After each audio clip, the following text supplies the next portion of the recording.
Hello, hello, hello.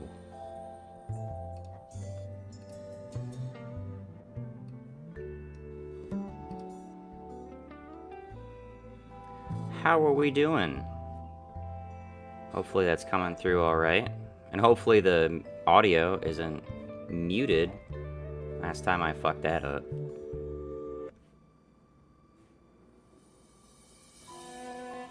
Alright. Let's bring down that audio a little bit. There we go.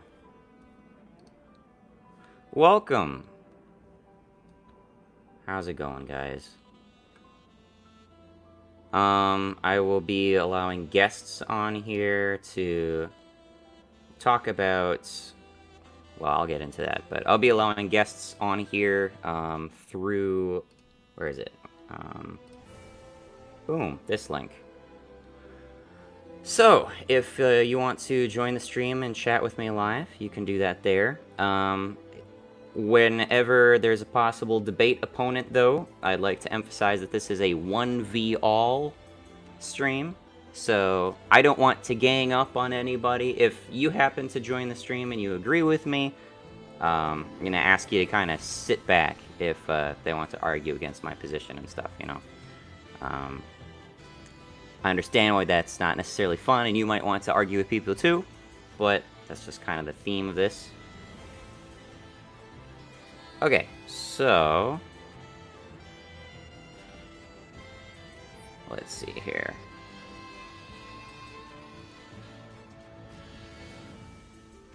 Yeah, I think that's a good place. Just cut out the music right there. Kind of slows down my stream a bit. There we go. Okay, cool. I had some connection issues last time I did this, so hopefully we won't have them this time. Anyway, the topic of today's debate is going to be Black Lives Matter. My position is as appears on screen. Black Lives Matter protesters are ignorant racists. If you disagree with me, excellent. That's the purpose of the stream. You can disagree with me and we'll talk it out. If you have questions or comments or arguments in chat, I will try to address those as I can. I'm going to prioritize people who will actually appear on stream at the link appearing right below me. And I'll argue with them, and then I'll try to take comments intermittently as it goes along. Yeah. I can elaborate on that, obviously. And since this topic is pretty, multifaceted, I'll agree to go into kind of tangential issues such as police brutality, such as Antifa, social justice in general. We can do that. But yeah, I guess I can elaborate on some of my more general attitude towards the subject. I think Black Lives Matter is just a shitty organization of people. I think the people who run it are evil. I think the people who, perpetuate its message are ignorant, and they're not aware of, the people who they're repeating the lines of. A lot of the people... these protests, in my opinion, are just massive fucking virtue signals. And they're advocating for policy that is directly harmful to them and the people they claim to care about. So, lots of hypocrisy, lots of shooting yourself in the face, lots of just straight up bullshit all the way across the board. I would say BLM is technically morally bankrupt, but oh well, I would completely agree with that. I completely agree with that. Technically and morally bankrupt. Definitely. Alright, I'm out this and fuck you. Alright, well, if you didn't want to debate, that's fine. Bye then. Alright. Fuck you all. Lol, have fun in fascism land. I'm against fascism. I'm strongly an opponent of fascism. There is a two-part 5-hour debate on my channel in which I'm arguing against a fascist. But I guess, that's not evidence of anything. Clearly my disagreements, my literal disagreements with the fascist and my proof of disagreement with the fascist clearly Clearly don't change the fact that I'm also totally a fascist. Which is another thing I disagree with in this entire prospect, which is that if you disagree with them or their message, you're automatically a fascist. That's just part of the game. That's just part of the language game. That's just how they fuck with their opposition and slime and slander and are just generally evil people. Yo Doodoo or Dudu or however the fuck you pronounce your name, you're just another victim of that. Just another indoctrinated fucking moron. And indoctrinated is like, I guess, a bit of a strong word, but it really doesn't need to be indoctrination. It can just be, I'm too stupid to read past a headline, or I don't actually question the media coverage I watch, or I don't think critically about the positions I hold.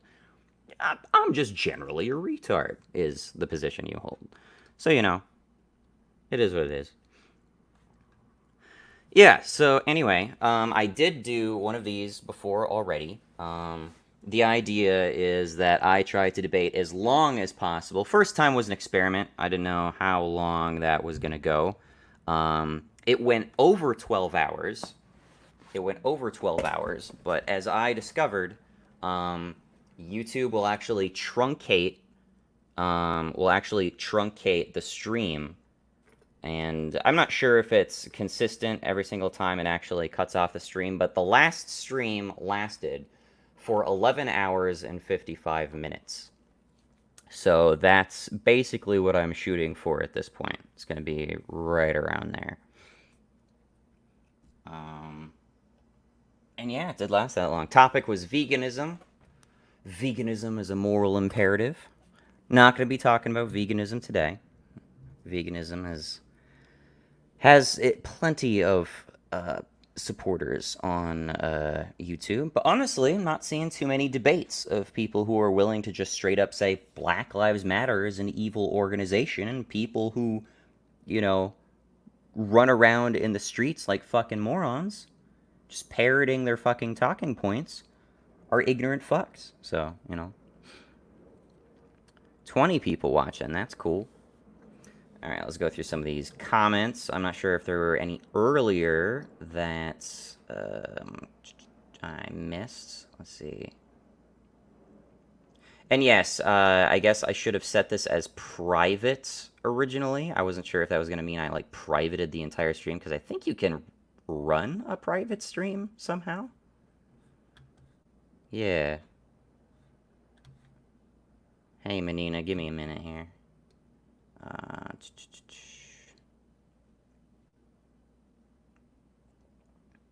Yeah, I kind of inferred what Yudita's position was going to be earlier. He said, can you point to an All Lives Matter organization that makes any moves towards progress?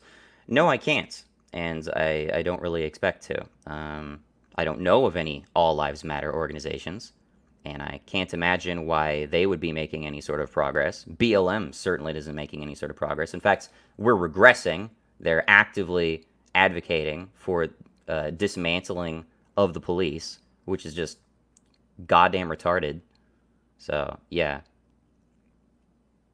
At the very least, any fictional All Lives Matter organization I can imagine wouldn't at least be going backwards, so kind of fuck that one.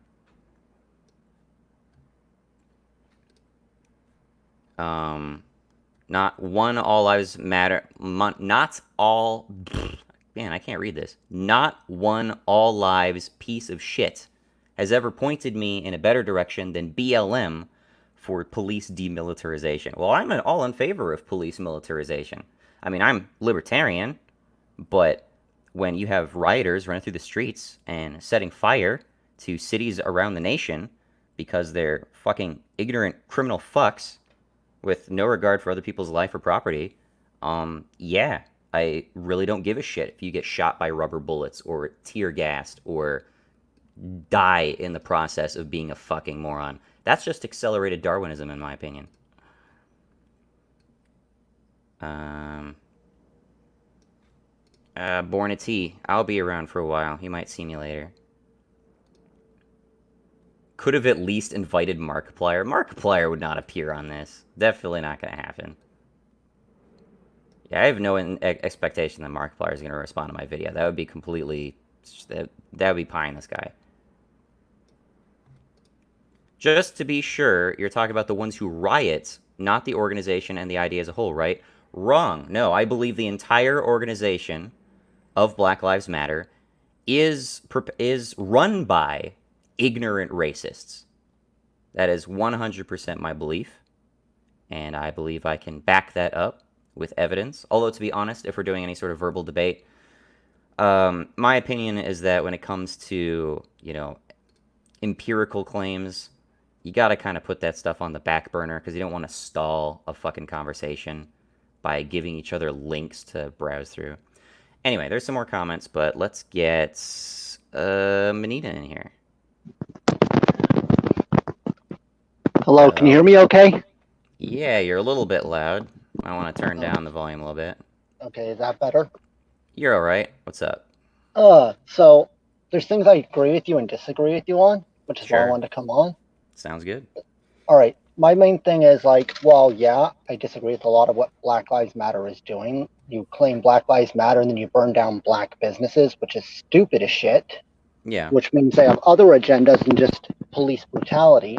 I do think our police do need to be more in check with what they do, as there have been multiple reports of cases of not just black, but white, Asian, and everyone else, where police have gone overboard and not always held accountable.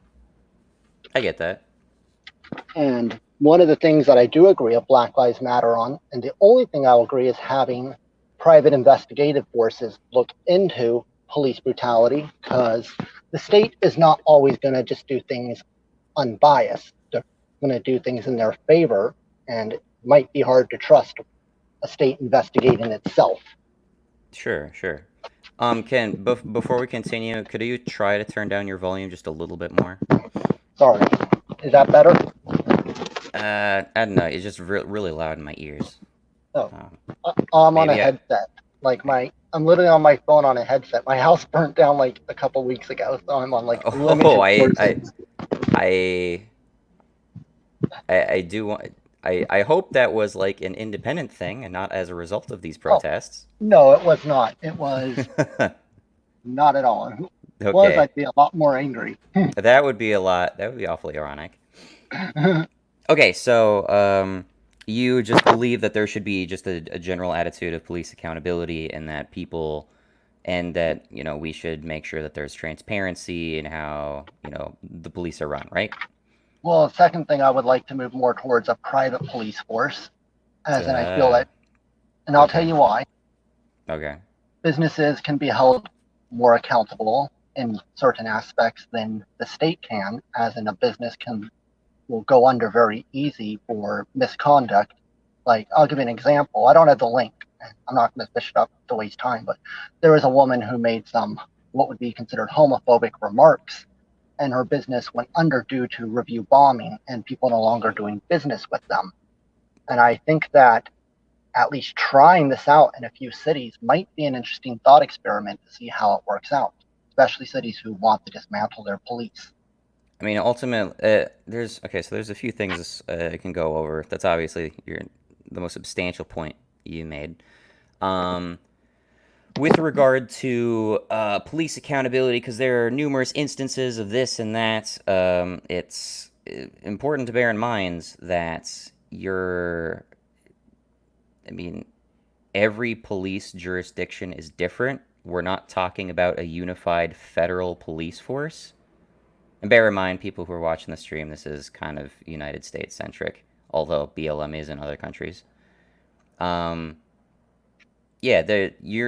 You can't really generalize police any more than you can generalize police forces, because even if you're talking about some scumfuck police force out in who knows where, and they're corrupt as hell, and there's this laundry list of grievances, legitimized grievances, where their police force is totally fucking corrupt, it makes no sense for you to campaign in your city about police reform that is taking place in a completely different city, because they don't talk to each other. By and large, they operate independently of another. They're subject to local jurisdiction, just as the people you're complaining about are subject or not subject to local jurisdictions.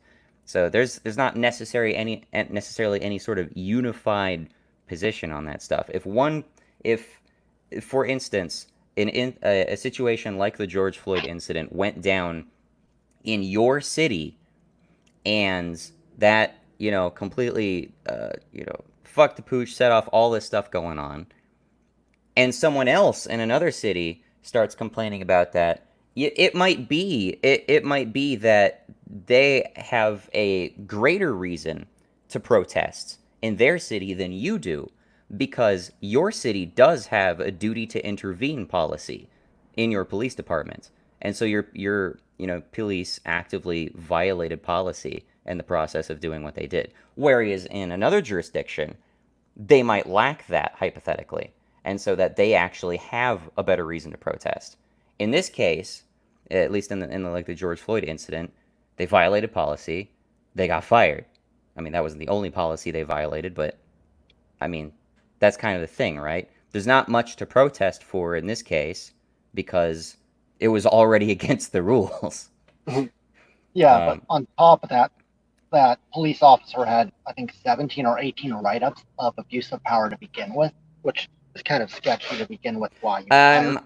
Okay. I can't confirm that at all, but I just like to say that people might be tempted to say that they received 17 or 18 write-ups. Write-ups doesn't necessarily, like, when I hear that, my impression is that that's not necessarily like warnings by their department.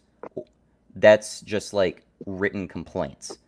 I mean, Yeah, I and get those, written complaints in my job all the time, but that's not necessarily because I'm doing anything wrong. It's just because I'm dealing with stupid people who want to go over my head to try to, hurt me and my job somehow. well, yeah, I'd like to look more into what those complaints were. Like, you don't find that information; you just hear the 17. Yeah, But yeah. my I mean, yeah, context helps. And if they are write-ups, hypothetical write-ups, then yeah, that definitely begs the question why this wasn't an issue sooner. But then again, it begs me to wonder, why is everyone around the country complaining about this if this is obviously a local thing to Minneapolis, you know? What does that anyone else have to say about this when this is has nothing to do with them? Yeah, and that's what I was going to bring up. Maybe a better solution and how to deal with it. The problem is, I see Black Lives Matter more of them lean towards the Marxist scale. More than leaning in that direction? That would be nice. Because there's some that are liberal, but the ideology is more Marxist, Oh, absolutely. which is why they're fine with burning down black business because screw private property. If they actually wanted to deal with police and actually cared about black lives, there's a solution I would recommend with is hire private security and rely more on that and less on the cops and compete against the cops. They could set up I'm their own community watches.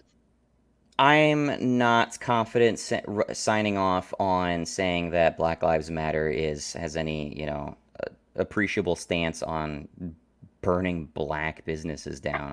I think that's pretty. I think that's veering into conspiracy theory territory. I'm not eager to say that. Antifa will do that shit. And Well, Antifa. Antifa and BLM will, definitely share ideological principles, but Well, I don't think it's it's just going after just black business. It's just you own a business, I burn it down, but they're affecting black lives in the process. oh yeah. Well, I mean, in all honesty, I don't think Black Lives Matter gives a shit about black lives. They just care about giving the impression of caring about black lives. Anyway, to your private police force thing, I think that's a terrible idea. Um, not Why? only I think it's a terrible idea because as soon as you talk about, and bear in mind, there's private security which can exist simultaneously with, a public police force, but there's you're you seem to be talking as if this would replace a public police force, and It would or wouldn't. If it does better and people prefer it, then yeah, you could replace it. But if it doesn't function well, then Obviously, it failed, but it's Well, worth a it try. there's no way it can function well. There's no way it can. The police force, domestic security is one of, in my opinion, three things alongside courts and military that you cannot privatize without jeopardizing your society. I mean, if as soon as you privatize the police force, you make it a protection racket to where you're only protected so long as you're paying for it. And so suddenly the people who are claiming about, not being treated fairly under the system, or that it's rigged in favor of rich people, boom, suddenly all of their complaints are validated because you've literally put a financial barrier in front of that. Now there already exists a degree of that, unfortunately. Businesses will hire on police officers to work on the premises just to receive that extra protection, because they don't receive that extra protection passively, which honestly just goes to show that the police force is pretty fucking feeble to begin with. The police force clearly wasn't able to handle these riots on short notice. So, I mean, that kind of lends itself to its own problems. But further, in addition to that, when you talk about like police force and adding like a competitive market elements to it, I mean, good grief! Suddenly, you've just lost any standardized notion of policing. Like, there's no universal expectation of how police should act. Suddenly, they're acting differently according to their own, policies, departmental policies, and I mean, it really doesn't make any sense. That just falls to the same issue that literally the other two subjects fall prey to. So if you have private courts, suddenly the laws are only what you want them to be. You'll only pay to have the laws enforced that you want to be enforced. Well, as an anarchist, I even have argued before against private courts, saying, well, who's going to make me go to court? What Yeah, if I have a bigger, like, cartel or group that tells you, like, fuck you, I'm not coming to court? yeah. Well, conceding you're an anarchist just kind of solidifies my position against you then in that case, because I'm strongly opposed to anarchists. Yeah, you're more of a minarchist geo-libertarian from what I picked up. Yeah. I don't know what you're fussing with, but it's making a lot of noise. Oh, sorry about that. But the second thing I think is, I think our police need better trained on when and when not to use force. Not like during these riots, if you're destroying someone's business, I don't give a shit if you get shot in the head. You're fucking with someone's bread and butter. Yeah. There's a lot of times where people will say, yeah, the police overused their force, or they say, I was scared for my life, or scared of a little 2-pound dog, where they'll shoot a dog. And I think that if we're going to have the police in our society, we need better trained police, not just say, oh, just any asshole can be a cop, basically, who can run like a mile in 9 minutes. There's definitely been cases that I've seen where police have shot dogs, and I don't think it was at all justified. And honestly, I don't even think it's justified that police should be using dogs as part of enforcement. You got to stop what you're doing, man. It's really irritating. Sorry, I don't know what I'm doing. Must just be my car. It's like 100 degrees outside. Yeah, it's pretty warm out. Yeah, I can't get behind privatizing the police. That just falls to a protection racket, and protection racket is just going to be so much less just than a state police system. If there are, and there are definitely reforms that should take place, but that's not limited to police. That's our judicial system. That's our legal system. That's our political system. That's the election system. That's literally everything to do with our government is fucked to some extent, and it needs to be fixed. Yeah, I would agree. Also, I how think funded, I would disagree with through income tax. I'm sure you'd probably agree there too. I would definitely agree with that. Uh, I don't know. People are very loose with the better training line, and I honestly think people are not going to be very specific on what that entails. well, I can go into more detail. less likely to use a gun? Like, if someone more learn how to use like just like a taser more, or like uses less amount of force as possible, not to say, oh, this guy's screaming his head at me, so I can just shoot him Well, when it obviously, but that's escalates to that's that what level. police officers are already trained in. So that's where I kind of have an issue with that. You're like, "Oh, you should prioritize less lethal before lethal, and it should be relative to the scale of the threat." That's already a thing. It's called the use of force continuum, and Yeah, that's a nationally ubiquitous concept. but it's not followed all the time either, though. No, and those police officers tend to get their jobs fired and get sued. So again, you if you can point to examples if you can point to examples where police officers just night and day, like no questions asked, completely went far beyond the call of how much force was necessary. I I'll agree with you, right? It was wrong in that circumstance. Sometimes people are going to over exaggerate, like, oh, it was totally wrong. They shouldn't have shot him in this case.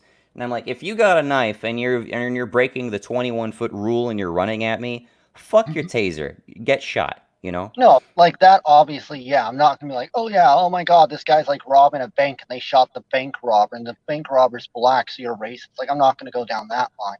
Well, yeah, but then that's But just the thing. People there's like times Black for like Lives mental Matter health. are pushing these lines like eight can't wait, and one of the eight is exhaust all other possibilities before firing your gun. So basically, when someone's running at you with a knife, according to these guys, according to the eight can't wait crowd, you gotta pull out your mace and mace them. You gotta pull out your taser and tase them. You gotta pull out your baton and have a fucking duel with them before pulling out your gun and shooting the motherfucker who's trying to stab you in the chest No, multiple if you times. come with a weapon that can kill you, I don't give a fuck what happens to you anymore. Well, yeah, that's when someone's using lethal force against you under the use of force continuum. That's when you're permitted to employ lethal force in retaliation. And, That's that's maxing out the use of force continuum. and what's But funny is Black Lives Matter talks about police problems. I would say the police have a harder time dealing with people with mental illness. That's where the real problem is. They're not trained on how to deal with people with mental illness. that's also a really casual line people pull out too, though, because when people say, "Oh, you're not dealing with people with mental illness properly," well, they are. A lot of agencies very frequently comment on dealing with, mentally ill people all the time. Main reason for that is because when they end up killing a mentally ill person, it just makes the media coverage all the more like inflammatory. Oh, they shot this mentally disabled kid in the street. Yeah, but Oh where's the no, protest for him? yeah, fucking goddamn evil police, am I right? But Yeah, then the thing is that you look at a lot of these EDP is the term, emotionally disturbed person. You ever dealing with the EDP person? I deal with EDP people a lot of the time. These are not people. These are not people who are like necessarily not a threat. Just no, because just because they might be in the middle of an episode, it doesn't mean their episode is acceptable, let alone something that can't be met with lethal force sometimes. Emotionally disturbed person, as like there's a very well-known video of an EDP running around with like a shower head and pointing it in people's faces as though it's like a gun, right? He's running right. around town scaring people. People are calling the police. This person's like pointing gun in people's faces. I'm fucking terrified someone's gonna die. And then police roll up on the scene. Here's this guy with the like bright metal shower thing in his head. Takes a gun stance, pointing it at the cop car. Boom, he gets gunned down, and he dies. Right? Did he have a gun? No. No, Did he hurt anybody? No. Was it a justified shooting? Absolutely, because it looked like he was about to kill somebody. And what happens? Oh, well, he was mentally ill. The police should have been aware of that. And, it's completely wrong. We should, sue the police for, unjustified use of force and brutality. They're just evil people. Shut the fuck up. You know? Like I can't support that at all. If No, but someone's there's a case though where a guy was mentally ill. All he was doing was screaming and hitting himself, and the cop shot him when he was unarmed. There's some cases like that too. But like that you may said, that may well be police the I force don't know police. that particular case, but if that's the case, that's pretty ridiculous in and of itself too. You know, I completely agree with that. It also seems weird to me when someone takes themselves hostage and they get shot. Now, if this is no, it's more understandable to me when people are. It's more understandable to me when this is like right after a police chase or right after they had like taken somebody hostage, right? And then funnily, suddenly you confront them in the middle of the highway and they whip out a gun and they hold it to their head, right? Okay, I can more understand trying to stop the threat before it continues because this person's running across the highway amidst all these cars and you don't know if he's going to try to carjack someone in the next 2 seconds, right? I get that. I'm more sympathetic to that. It does Right. seem just generally weird to me though. What if That, someone's in oh their no, house with a someone's gonna gun on kill them trying to themselves. kill? Shoot them.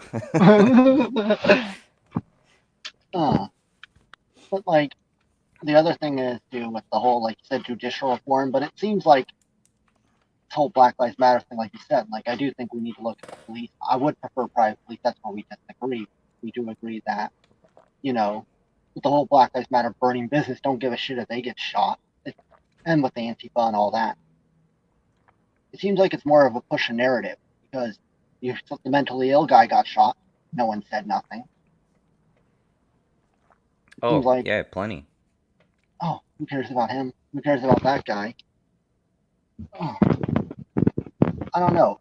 I think it's just a movement towards Marxism for this country. Well, I would agree with that. Although I'm sure the vast majority of people who are pushing this, going hashtag Black Lives Matter, probably aren't cognizant of what the Black Lives Matter organizations like political positions are. Most are neoliberal who are pushing the hashtag. And That are pushing the hash. Yeah, probably. yeah, while Black Lives Matter is a Marxist Maoist movement, which is very authoritarian communism, which isn't going to be fun to live under. Your life ain't going to matter under communism. Yeah. Okay. Well, beyond the anarchist bit, I don't think we disagree on a whole lot. So I'm gonna scroll through comments. I know there's people who've been posting the comments. So, um, I don't know what fascism has to do with the issue. Don't Antifa use that argument? Absolutely. If you disagree with me, you're a fascist. We're fascists now. Yep. Absolutely fascist. Sorry, hate speech. Hate speech is violence, and free speech is fascism. Clearly. The only reason I didn't say any quote unquote hate speech is I don't want to get you demonetized, but I believe in complete free speech. If anybody here isn't already aware, you can't demonetize me. I don't monetize my videos. So good luck with that. All right, I was worried. I was like, I have to watch my mouth so I don't get you demonetized or make you look Oh like you're. no, yeah, go ahead, say fuck or whatever. I don't give a shit. I mean, There's I have a feeling this video is probably already sufficient to get me demonetized I if was I gonna was say monetized.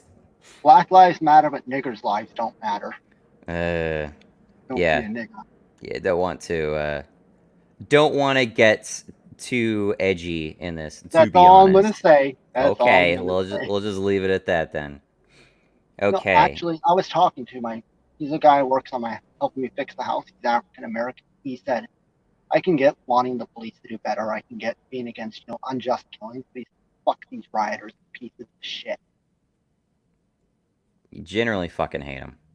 And yeah, he hates them. He's an African American, and he's not even conservative, more like liberal. Well, I'm sure they're not making black cops' lives any easier. Oh, did you see they killed that unarmed black cop? They Well, fucking. I highlighted that in my video. Have you Yeah, seen my Markiplier video? no, not Yeah, yet. I'm gonna have to watch that. yeah, my it covers that. Yeah, and there's like black people He's saying, not he's not the "God, only one either. I just saw another one who was posted on the Protect and Serve subreddit. Sounds like some federal officer got like shot outside of a government building. Now it seemed to be a drive-by. I'm not sure who was in the car shooting, but I can I can take some guesses. Anyway, Roy Cadmon. I'm just gonna say Roy. If I may ask, if you were to feel like there were true racism in the system, what would you do to go about changing it, if anything? Well, I honestly believe that if there is racism in the system, it should be changed. Yes, and in fact, I do believe there is racism baked into the system, but it's not the sort of racism these people are talking about. Sort of racism I'm talking about is shit like affirmative action. That's what I call an overcorrection. When you see, it's like I like to visualize it as like scales, right? You imagine, sorry, I'm gonna get some background noise. You imagine a set of scales, right? You got rights for one demographic of people on one side, and you got rights for another demographic of people on another side. And when you look at it passively, you notice that these guys have a little bit more to begin with than the other. That's not fair. We should make this fair. And what they do is they just put their hand down on one side, launching the other one up above the other. Boom! It's unbalanced the other way. Fairness, finally. It's not fairness. It's not equality. It's not egalitarianism. Nah, like, sorry about that like background noise. imagine being African American. You get a 4.0 on your high school, right? You get 4.0 through college, and then like, oh yeah, we hired you because we needed another black. How insulted would you be,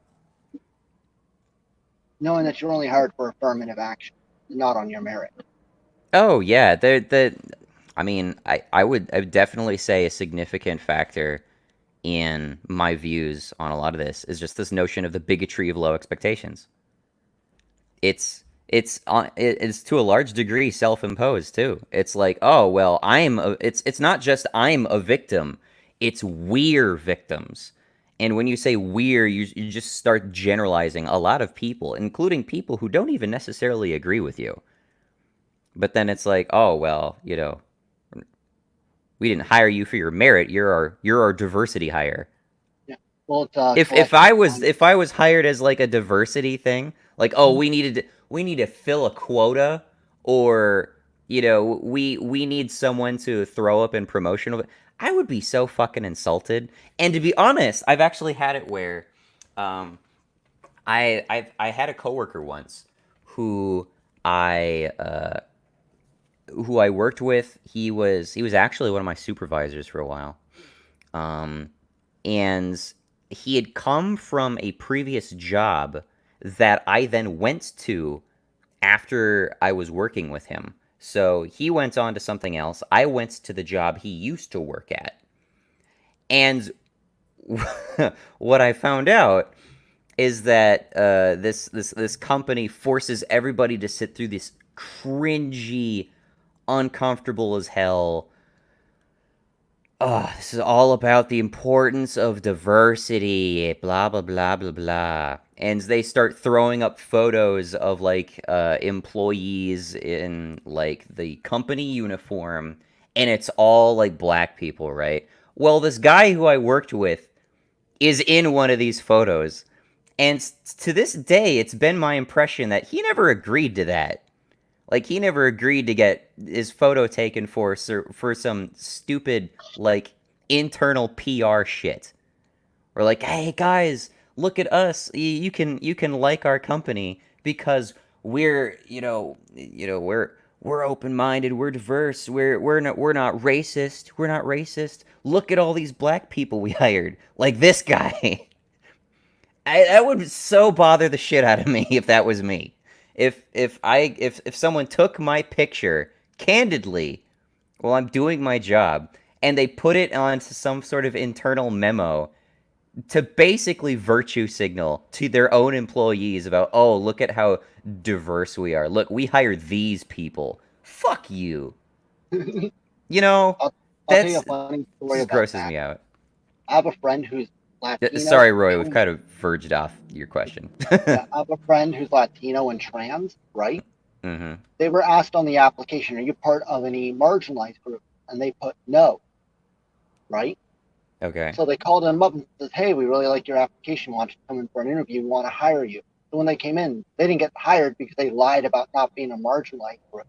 And they said, "I wanted hired on my merit, not based on being a marginalized group." Said, "Oh, you would have been honest, we would have hired you." Fucking piece of shit. That's kind of You said that disgusting. was a friend of yours? Yeah. That's what irritates the shit out of me. They're the racists. That's my whole point. You They lied they're the about not being a marginalized group, so we they're can't the hire you. yeah, they're the fucking bigots. Guy wants to get hired on its merit. Please hire them on their merits. Oh, meritocracy is just another version of racism. I, Shut the I find fuck it up. funny how a lot of quote unquote anarchists hate the term meritocracy. But if you had just said nothing but market based system, it would be complete meritocracy. Who's the best? Well, am I wrong in assuming that you're an ANCAP? Um, I'm more of an individualist type than full on ANCAP, like Spooner and stuff. Okay. I'm not Um, gonna throw NAP down you. I have problems with NAP. gotcha. But Okay. that's a long discussion for another time. Sure, sure. Yeah. I was just gonna move forward in the comments. So Roy, yes, if there is racism in the system, and I will agree that there's racism in the system, it should be removed. It should be reformed to be egalitarian and treating people equally. And if there are circumstances where there is somebody who is disadvantaged in some way to the point where they don't have equal opportunity, in order to ensure equal opportunity, I would like I am not against the notion of the government extending some means so that they have an equal opportunity. I'm being very vague because this can apply to a lot of different possible things. Um, what that specifically entails, though, is that's contingent upon conditions under which someone does not have equal opportunity. So if for again, I'm big against welfare, and uh, I don't like welfare. I'm in favor of safety nets. I'm in favor of safety nets. I'm not in favor of safety hammocks, if you know what I mean. Um, and if that includes, I got, somehow got fucked by the system, and I was injured in the process, and now I lost my job, and I can't think of like the exact details because I would like caveat this endlessly. Um, but under such circumstances where there are like conditions met where someone is like circumstantially disadvantaged, then I would say I'm not against the idea of lifting someone up so that they're back in equilibrium with everybody else. I disagree with lifting them past that or not imposing those circumstantial conditions. Those circumstantial conditions, I'm saying this specifically to preclude stuff like, oh, you're this ethnicity, therefore you're disadvantaged, you know? Because that's just asserting across the board from cradle to grave that you're disadvantaged, which isn't strictly true, you know? Well, you give them the Um, victim mindset. They need the person to take care of them. And not only that, that's not holding people in equilibrium. That's making separate classes of people where some are more advantaged than others. Yeah. you're you're baking classism into the system. Back in the day when welfare first started, it was supposed to be you did it for 6 months. You had to apply for X amount of jobs depending on where you live. Rural areas there's less jobs, cities there's more, Uh huh. and you had to prove you applied for those jobs. Now you just get welfare, and you just get welfare. No, no strings attached. Like, Well, I know I women don't think on that's welfare. strictly speaking true. I don't think that's strictly speaking true. For my area, as I understand it, there's like some sort of like employment seminar that you need to attend on like a recurring basis, so long as you do have those particular benefits. But that's Okay. like for a particular Okay. program, right? There might be Yeah. other programs that might have no strings attached. And to be honest, I'm seeing plenty of people complaining right now about how, oh, there's the whole coronavirus thing going on. Why bother working my fucking job and earning a living when I can do nothing and collect more money in unemployment? It's not your money. I mean, that honestly, that's really not that's really not an ultimatum the society should set people up for. That's really shitty. Just disincentivize a productive society. Uh, so I was saying, I know another woman. This is disgusting. So she gets disability for being fat, morbidly obese, and depressed. Okay. Mm-hmm. She has 5 kids who are all obese who get disability. She gets like 7,000 a month in benefit, Mm-hmm. and apparently now like obesity is okay or some shit. You see that whole? I'm sorry we're going off. I'm like, but this all deals with all together. This whole Marxist idea about oppression stuff. It all ties back to Black Lives Matter and Marxism, like how like fat fat pride and like how obesity is not a disease anymore, and like fat people are systematically oppressed. Yeah. It all boils down to this one Marxist ideology, and Black Lives Matter is just a piece of it, just a piece, just a cog in this big ass wheel. It's really freaking weak to me when people say cultural Marxism is like a Nazi myth.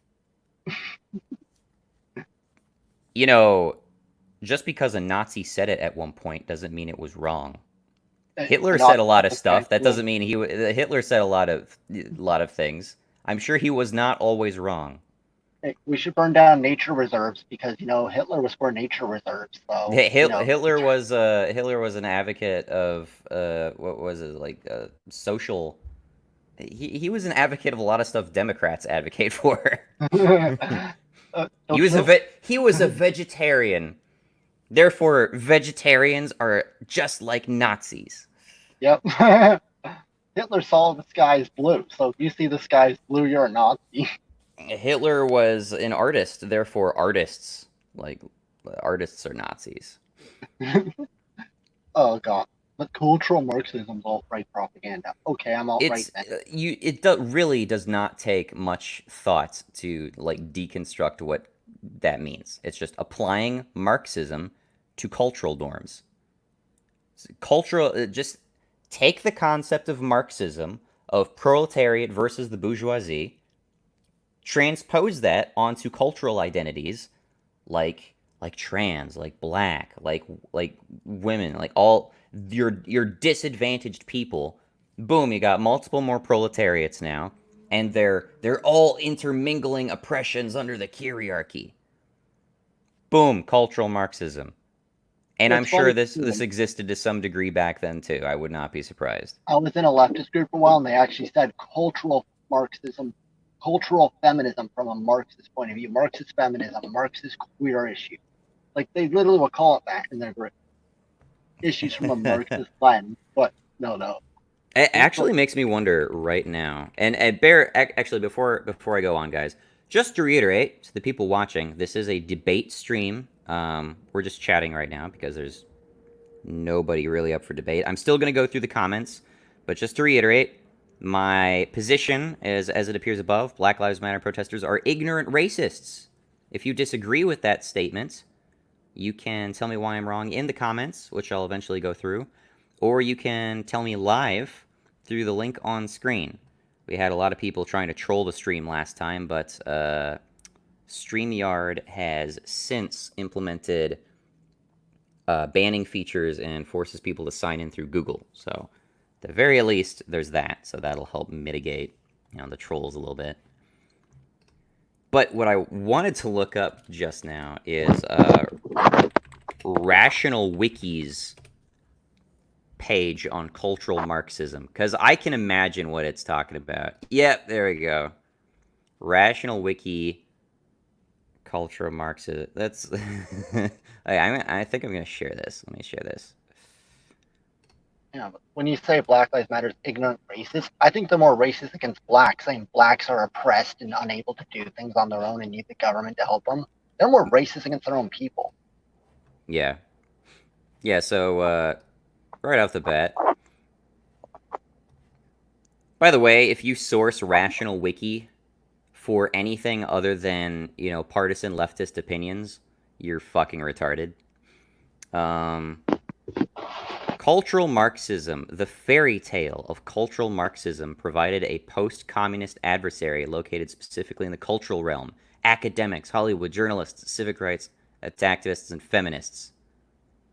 This is a fairy tale, apparently. And yet, if you browse through Rational Wiki, you're going to see a fuckload of that. Now, I mean, they might overemphasize this whole Jewish angle, but that certainly has nothing to do with what I'm talking about. Cultural Marxism generally refers to one of two things. Extremely rarely refers to a strain of critique of popular culture by the Frankfurt School, framing such culture as being imposed by a capitalist culture industry and consumed passively by the masses. Second, in common usage in the wild, cultural Marxism is a common snarl word used to paint anyone with progressive tendencies as a secret communist. The term alludes to the conspiracy theory in which I've not seen this before, but I absolutely love that I pulled this page up now, because that's amazing. They said cultural Marxism can refer to one of two things. This thing, which is super rare, but describes what we believe, and that refers to, this form of, like, communist thinking, in which, we apply it to, like, cultural identities, just like we at Rational Wiki do on literally all of our pages. But then there's also the second most common version, which is just a snarl word and a conspiracy theory and totally false. Secret communists. Ha ha ha. By the way, Frankfurt School, which was, a Marxist, advocated a Marxist philosophy. Fucking shut the fuck up. Two-faced, double-talking pieces of shit. And of course, they got to put up all the freaking anti-Jew propaganda on there.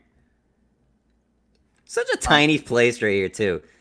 Conspiracy theorists often trace the origin. Okay, so even conspiracy theorists are talking about Frankfurt School, apparently, of social theory and critical philosophy. Critical philosophy is really not a super accurate way of describing that. Critical theory is the key term there.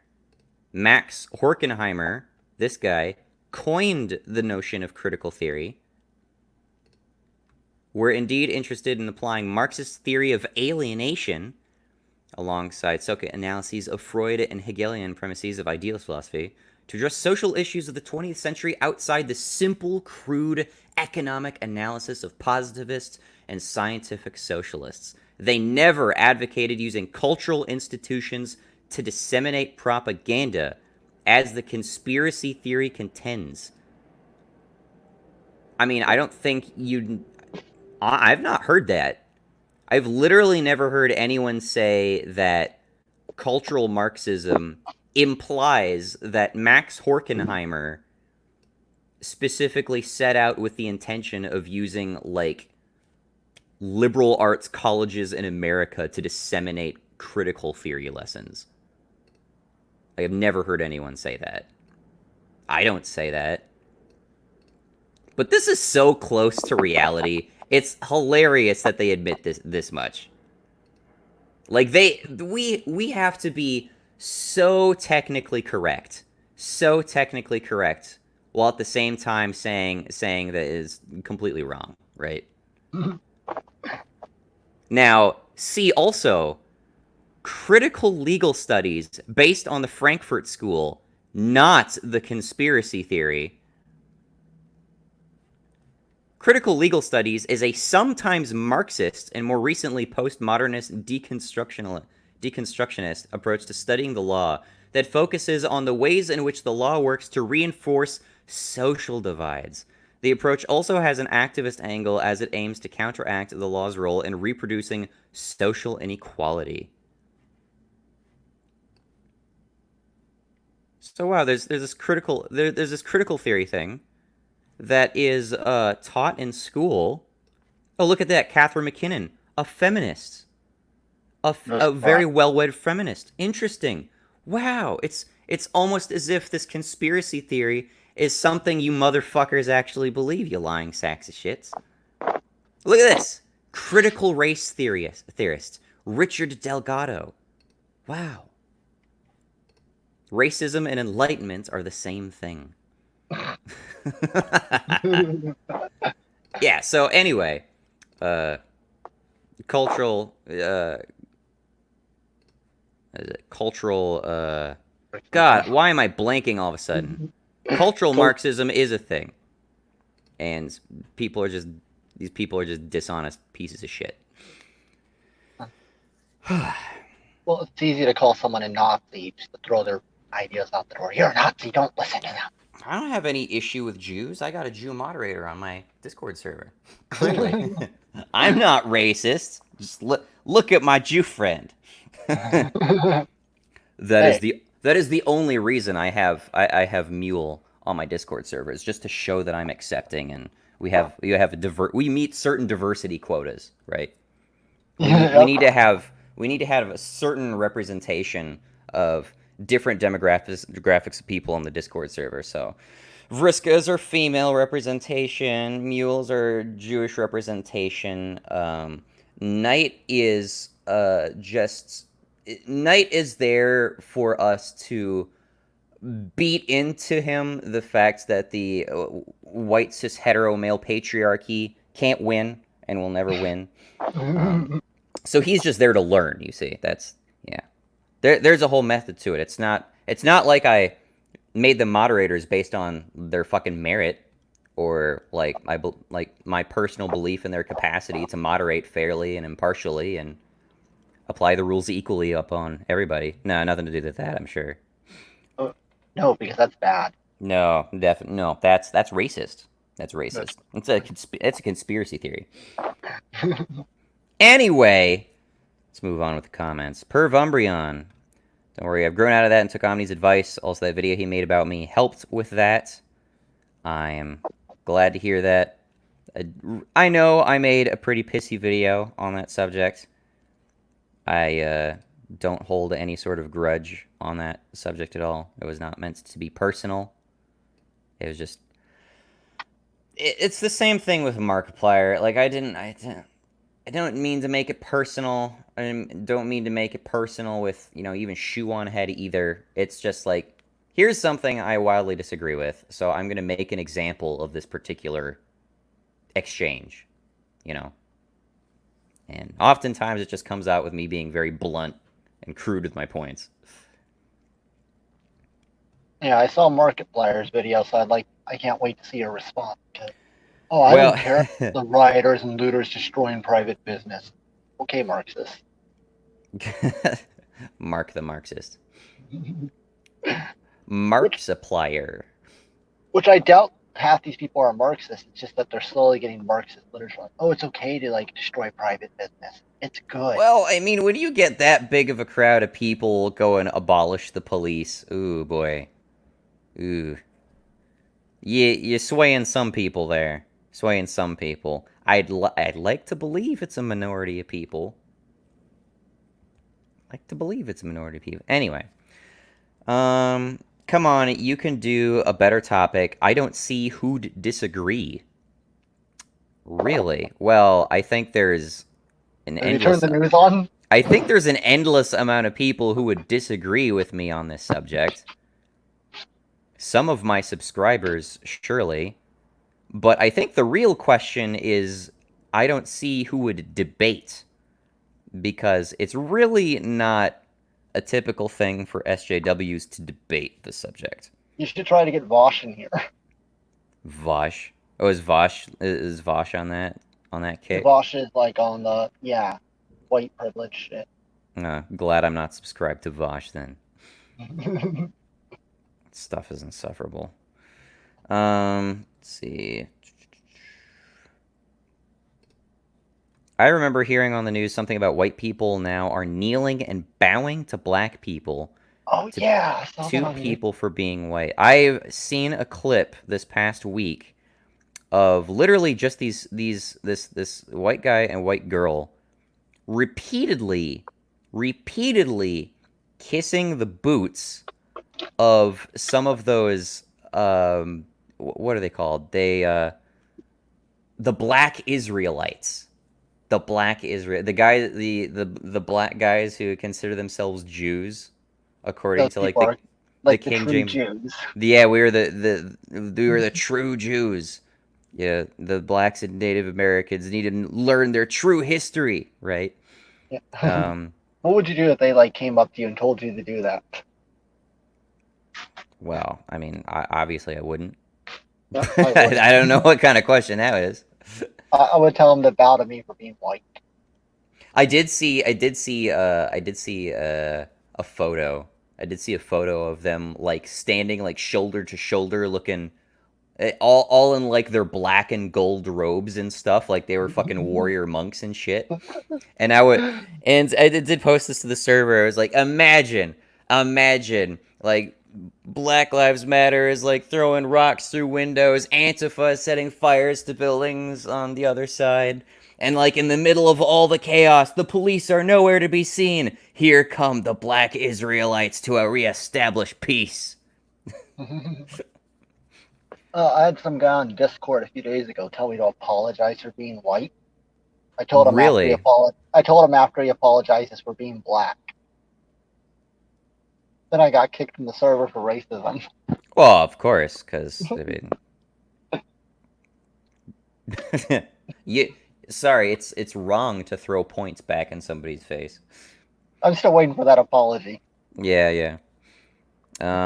See, I did see that video, and I can only imagine just the level of conceit, the level of conceit that those two people had fucking embroiled themselves in to get to that point.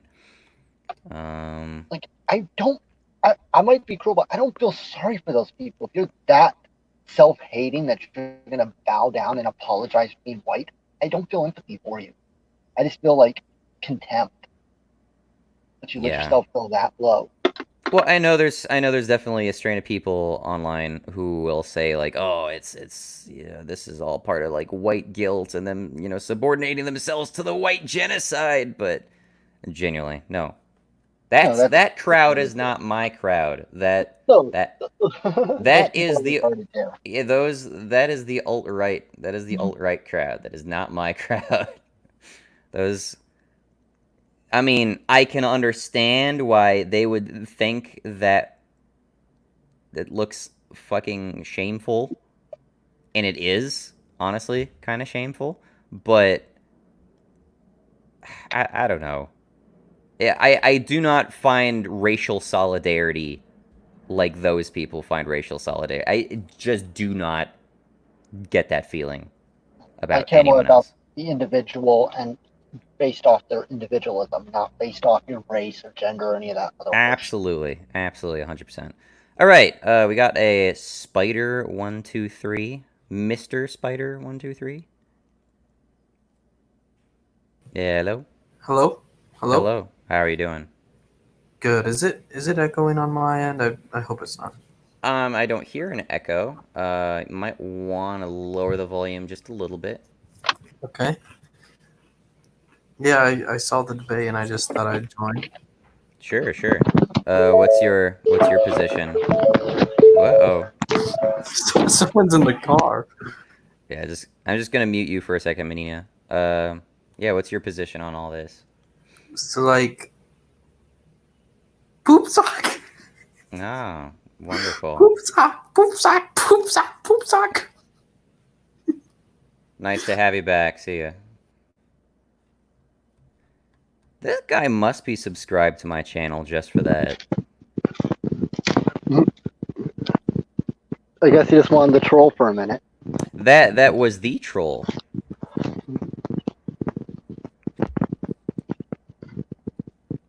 So, like, what was he trying to prove? Nothing, obviously. He had nothing to contribute last time either. Does he even like And your ideas? I don't fucking know.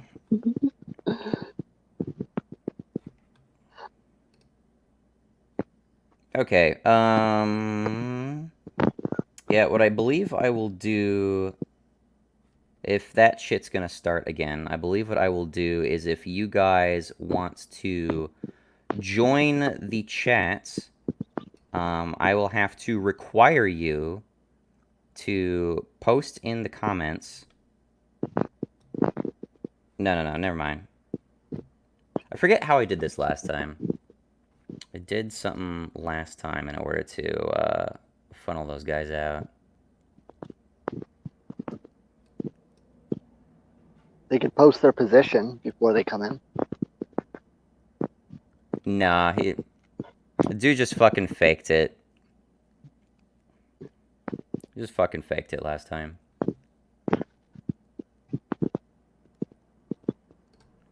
I think what I had them do is I had them, like, verify through Discord.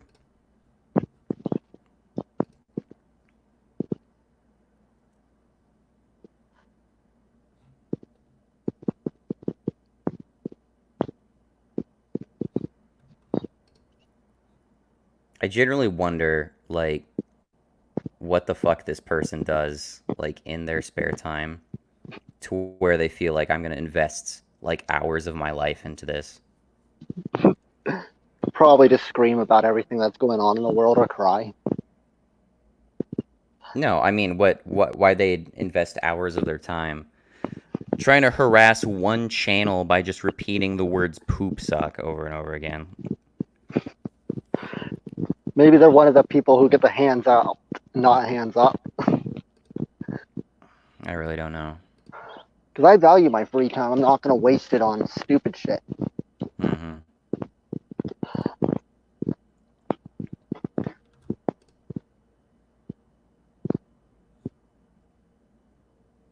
I'm going to mute myself for a minute so I can turn my car back on. I just All went right. outside for a sec.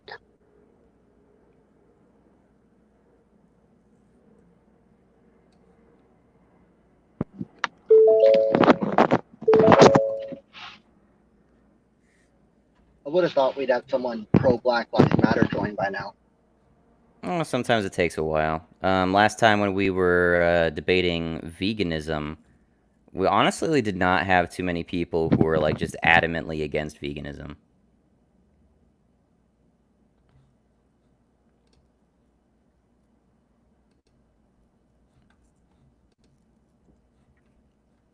Maybe you didn't post the link in the right servers. So, hey, I could post this. You could post the link in the Black Lives Matter server on Discord. That would get people in. There's a Black Lives Matter Discord server. That sounds like fucking hell on earth. Yeah, I was in there. I'm still in there right now.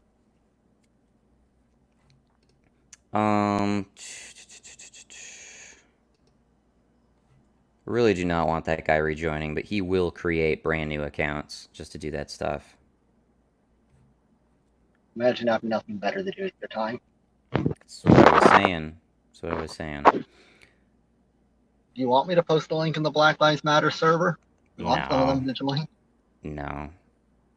You're just gonna provoke us getting flamed.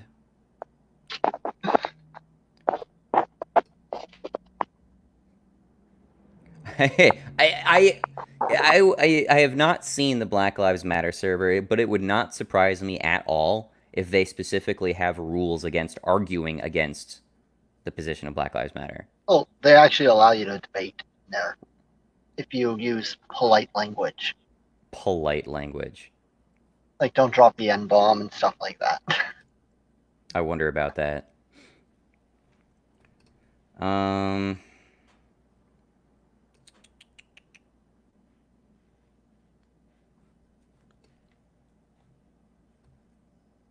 Yeah.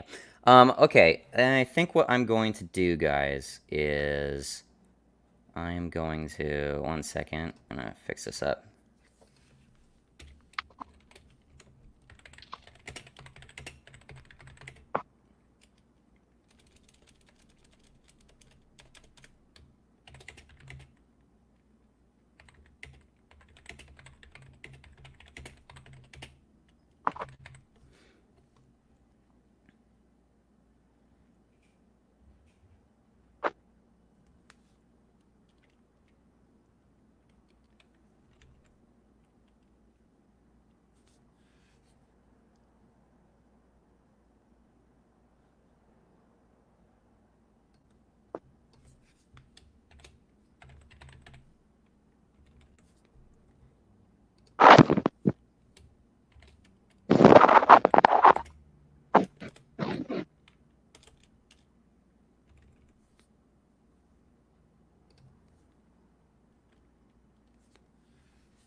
Okay, let's see how well this pairs.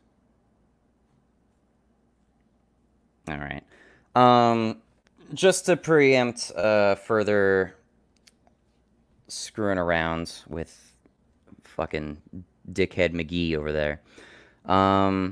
Basically, if you want to join the stream at this point, I am going to require you to join the Discord server, and you're gonna have to tag me on the Discord server to indicate with an indication of what your name is before I add you in.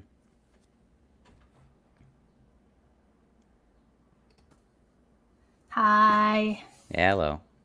Yeah, I noticed that nobody's talking anything, so I came here to lighten the mood and I guess share some of my takes, which are not all that different from yours, I guess.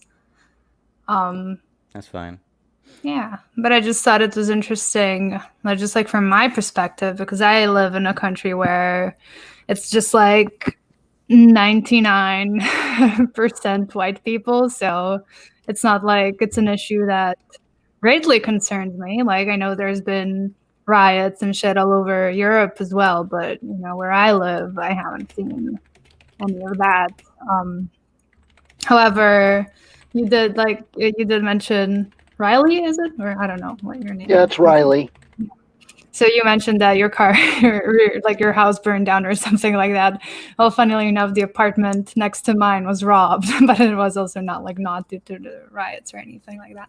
But anyway, yeah, but I just thought it was interesting how all these like companies and shit on LinkedIn and stuff, like honestly, everywhere that I've like visited on social media has just, you know, everyone was posting like those Black Lives Matter hashtags and the Blackout Tuesday or whatever it was.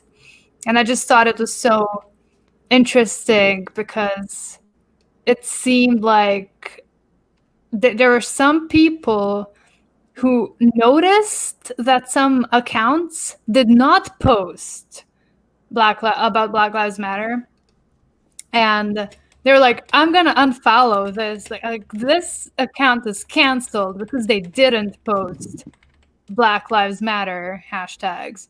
And it's like, it's not like they said anything against them either. They just like didn't post it. It's like, what? You have to, like, you are obligated to participate in the latest like political shit show or whatever just so you don't get canceled. Like, what the fuck is that all about?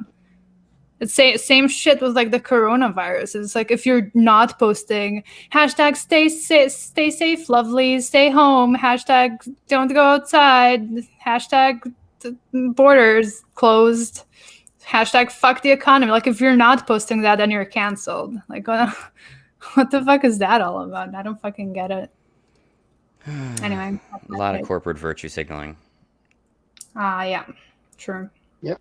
Amazon's like saying we stand with Black Lives Matter now, and they didn't care like a week ago. They care now because it's profitable to care. Mm-hmm. A suspiciously generically named Emma M with no avatar whatsoever is wanting to join the stream. You're going to have to follow my new instructions if you want to join the stream. At me on Discord. See, I didn't have to do that. That's nepotism right there. Yes, it is. But yeah, anyway, as I was saying in the Although to chat, be fair, we have had people spoofing other people's usernames, so bear that in mind. Yeah, like I actually joined with this account and not with Gelatinous Cube, because Gelatinous Cube has like on Google it has my real fake name. And I didn't want to share that, so I don't know if that's like visible to you or anything, but this one is just called Vriska, so but yeah, as I was like saying in the comments as well, honestly, the corporate virtue signaling is so fucking strong. Like we literally had like a sort of like a Women's Day thing. Like everyone take a photo. Yeah, we're gonna show people that women can work in IT too. Yeah. And I mean, I did it because I love taking photos. I don't care what the occasion is. But there was this one coworker. Hey, Emma, I'd just like to tell you, I see you posting in the private chat that, oh, well, Emma is my name. Sorry about that. No, you're not sorry about that. This is the exact same tactic that you took last time you tried to freaking fuck up my stream. So I'm going to ban you right now proactively because I know you're fucking lying to me. So you can get the fuck out. Seriously, what are those people doing with their lives? Just like stalking your stream?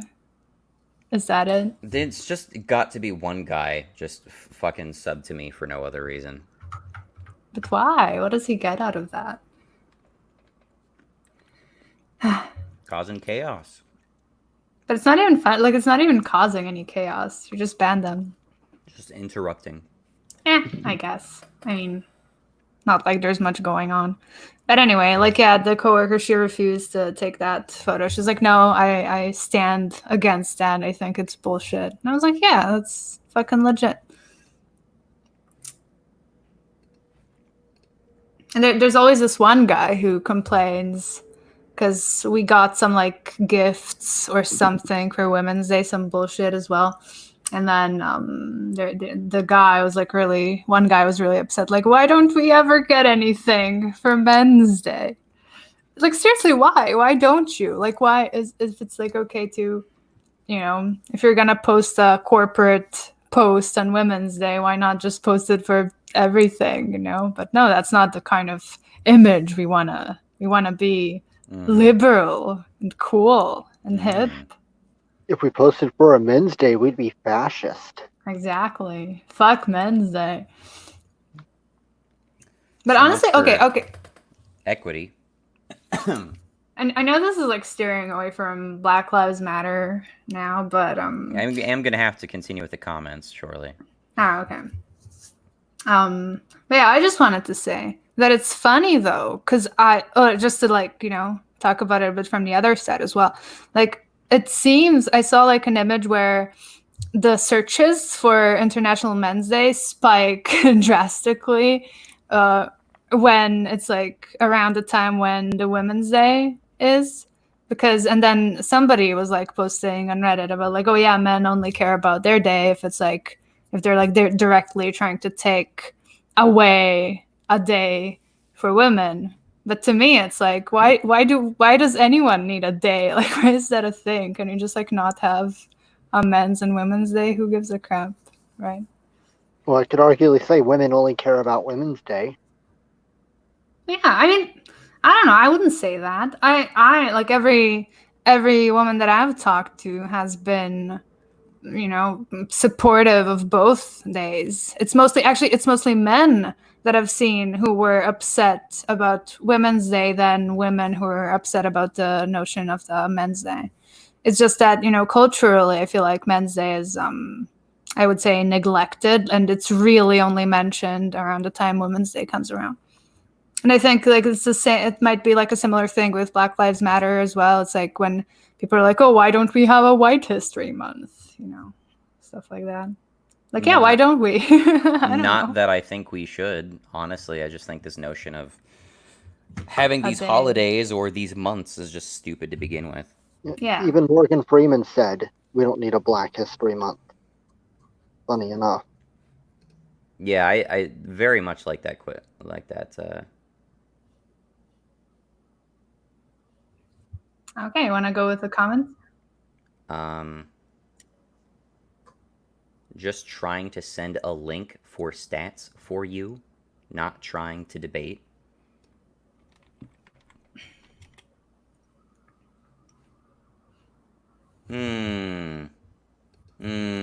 Yeah, I don't know about that domain name, my dude. Where's the link? What's the domain name? I mean, they just posted it in private chat, and I'd just be hesitant to use it. Yeah, I wouldn't do that. Anyway, let's go through the comments some more. Let's see. But people support Black Lives Matter movement. There must be a reason. Well, there's obviously a reason, and that's that there's a narrative that Black lives don't matter, which I think is clearly, obviously false. Which, other than a small minority of people in the country who are like super alt-right, are not out there saying, yeah, Black people should die. Like, they make this narrative like it's super, super racist country, and there's like small minority of people who actually are racist. Like, they don't even really matter. Yeah, but I feel like in the eyes of the Black Lives Matterers, it's like, you know, if you are saying all lives matter, then it's basically the same to them as if you were saying Black lives don't matter, and like you're trying to take away this from us. Yeah, but there's a lot in the Black Lives Matter now to say if you support capitalism, like you don't support Black lives. Like how is that even tied? I don't know. It's really not. and honestly, like because I did watch that video that Anazoa premiered yesterday, and there were a few clips there of like a Black woman just like I don't know if it was like a protest or something, like a Black Lives Matter thing. Mm-hmm. And she was the one like yelling at them saying like, this is bullshit, what the fuck are you doing, you're racist. And I thought that was like really cool, kind of, because, you know, I feel like the Black Lives Matter thing, it's not really just a Black ideology. It's like everybody's doing it, even white people. And so it's like its own separate entity of some weird racist leftist ideology. I don't even know how to describe it. I mean, people are gonna call me a scumbag centrist for saying it, but it's just the same. It's not the same, but it's functionally indistinguishable from the identitarianism perpetuated by the fascists that they actually complain about. This is super hypocritical. EU-centrism, somebody says down there. What's wrong with centrism? Tell me one thing that's wrong with centrism. That would be a debate in itself. Let's go through the comments. I'm still a ways back. All right. Former Miss Universe Malaysia got major backlash after comments she posted on her Instagram story, and she got dumped on by the BLM supporters. Her name is Samantha Katie James. I haven't heard about that. If you're a libertarian, wouldn't you be in support of community police replacing the current police? Libertarian does not mean anarchist, and that wouldn't even be anarchism. That would be advocated under quote-unquote anarchist theory, but that's not what I would call anarchism. It's kind of phony anarchism. I'm libertarian insofar as I advocate for a small government. I still advocate for a government, and that government includes a unified police force. Not that I am against like a neighborhood watch or anything of that sort. I think that's a fine thing. But that's supplementary to a state police force and a ubiquitous, universal standard of what the laws are and how the laws should be enforced.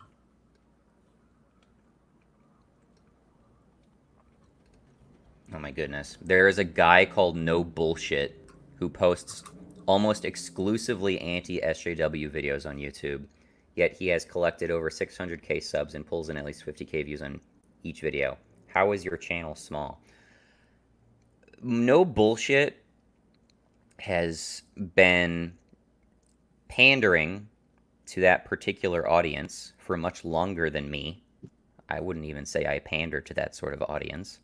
He's also a partisan right-winger. So, partisan right-wingers are going to be much more attracted to him than me.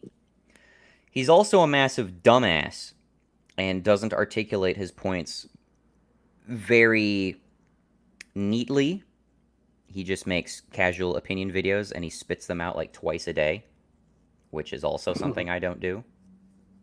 So, if you wanted my opinion on No Bullshit, I would say he's a monumental moron. One of the stupidest personalities on this website.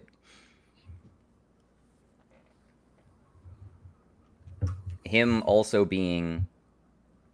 I don't even want to say he's also an SJW, anti-SJW like me, because I might position myself as an anti-SJW, but I do not share his positions on these things. Like, he doesn't disagree with SJWs for the reasons I disagree with SJWs. I take logical issues with their positions. He doesn't think about logic at all. So what does he disagree on? He just... Like, you'd have to watch some of his videos to get, like, an impression of his attitudes towards this stuff. Like, he doesn't justify himself. If he actually ever did get into a debate, and there's plenty of clips reflecting it, if he ever actually did get into a debate... In fact, I wonder if I could... No, I'm not going to. Share his video? Yeah, there's a YouTuber named Battening. Battening's a dead channel right now, but Battening made like a 40-minute video just going over how No Bullshit's just an enormous fucking moron. That's a great video. I recommend checking out that video if you want information on how much bullshit No Bullshit is. Watch that video. Sure. It's very good. I would, in a way, say No Bullshit kind of acts like an SJW, but for right-wing issues. Exactly. I mean, is he anti-SJW and like a right-wing sort of guy? Yeah, right? Yeah. Like I said, he's a partisan right-winger, but he also pulls the white identitarian shtick too. Like, honestly, so he pulls the race card as well as the people he critiques. Like, honestly, that was part of, like, I was never an SJW, but I was, like, a sympathizer back in the day. Maybe, like, in 2014 or something like that. And ally. And my reasoning was, something that I've told you, is that I was, like, comparing the SJWs and the people who I've most often seen be anti-SJW. And the people that I've most often see be anti-SJW were exactly the fucking right-wing people, you know, the people who I disagreed with even more. So I was like, if those are my two options, well, then I would much rather, you know, at least not everything the SJWs are talking about is terrible. Like, everything you're talking about is terrible. I cannot think of any redeeming qualities whatsoever to the modern social justice movement.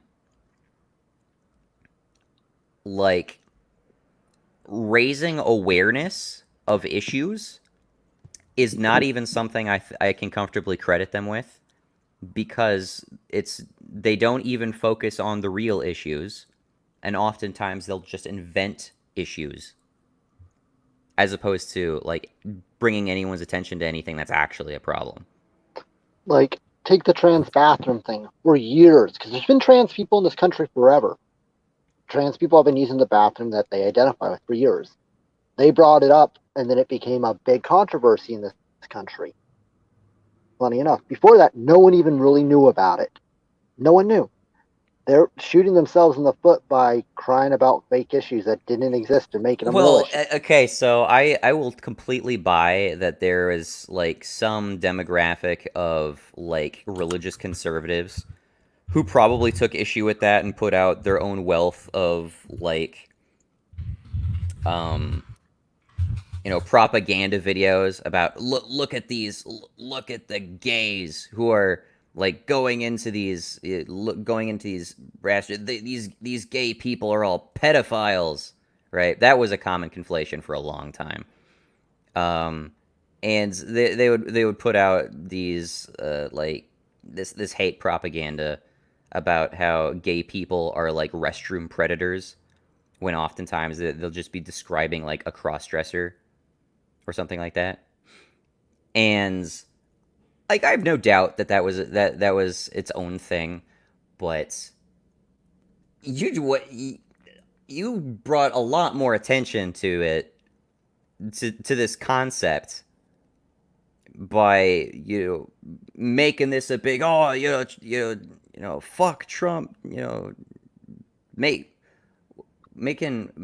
pushing Trump to pass any sort of like legislation related to it. Didn't he do like some sort of executive order related to bathroom usage? I guarantee that would not have been a thing if it was only something that the religious conservatives were occasionally putting out some hate piece on. Exactly. Really don't think And so. I like how they think like Biden's like their hero and gonna change the system for the better. Like, If Biden is seriously their candidate, there's no way Trump's not getting a second term. yeah, and I don't even like Trump, but Trump's still winning. But I don't like Biden either. They're both like pieces of crap. I don't like any of them. Yeah. Oh, have you heard the new narrative too? Like, if you're not voting Biden, you're literally voting Trump. Dude, that's A every non-vote is election. a vote for That Trump. was Every last election. election. That's not the new narrative. That's every fucking election narrative ever. So I said, what if Biden wins? Did that mean that I voted for Biden? Well, yeah. I said, so if whoever wins is my vote by not voting, doesn't not voting give me more power? So I should just not vote either way? Because I get 2 votes? And I then don't really they just follow lost their shit. that. No, they said, because if I don't vote for Biden, it's a vote for Trump. So I asked them, so what if Biden wins? Well, then it was a vote for Biden. I think the winner. I think I understand what you're saying. Because they're just assuming Trump wins. Yeah, it's some weird doublethink that I can't even understand. By not voting, you're voting, or voting third party means you're voting for someone else. Yeah, that is kind of weird. No, if you vote Libertarian, you're voting Libertarian. You're not voting for Trump or Biden. Yeah. Imagine BLM in Africa, though. Well, we actually have seen activists, like racial activists in South Africa. Like, wasn't there like a whole there was genuinely like a whole scandal a couple years ago because I think H&M or some company, I'm not sure if Vriska's trying to jump back in. Yeah, you kicked me out. Or I kicked myself. Yeah, you dropped. I didn't kick you. How? Whatever. Also, could you just tag me next time you want to join in? Oh, yeah, sure. On YouTube or Discord. Thanks. Anyway, yeah, there's a whole scandal a couple of years ago because what was it? The H&M had an online catalog of a bunch of kids clothing, and of course there's like child models wearing the different shirts with the different shirt designs on it. And I forget exactly what it was, but some kid was wearing, I just recall it was a green shirt, and it said something like, top monkey in the jungle or something like that. And it was like a black kid wearing the shirt. And that just became such a big, uproarious thing that like in South Africa, people rampaged through like local H&Ms and they just destroyed the entirety of the property. Oh my god. Yeah. Which, by the way, grants a lot of beautiful ammo to those, far right racists who are eager to point out, wow, look at these people. Look at these people doing exactly what we say that they do. Like, if your intention, if you don't like this notion of being portrayed as primitive and barbaric, way to go, proving people wrong, setting fire to buildings, rioting over something trivial like a fucking t-shirt design. Way to go.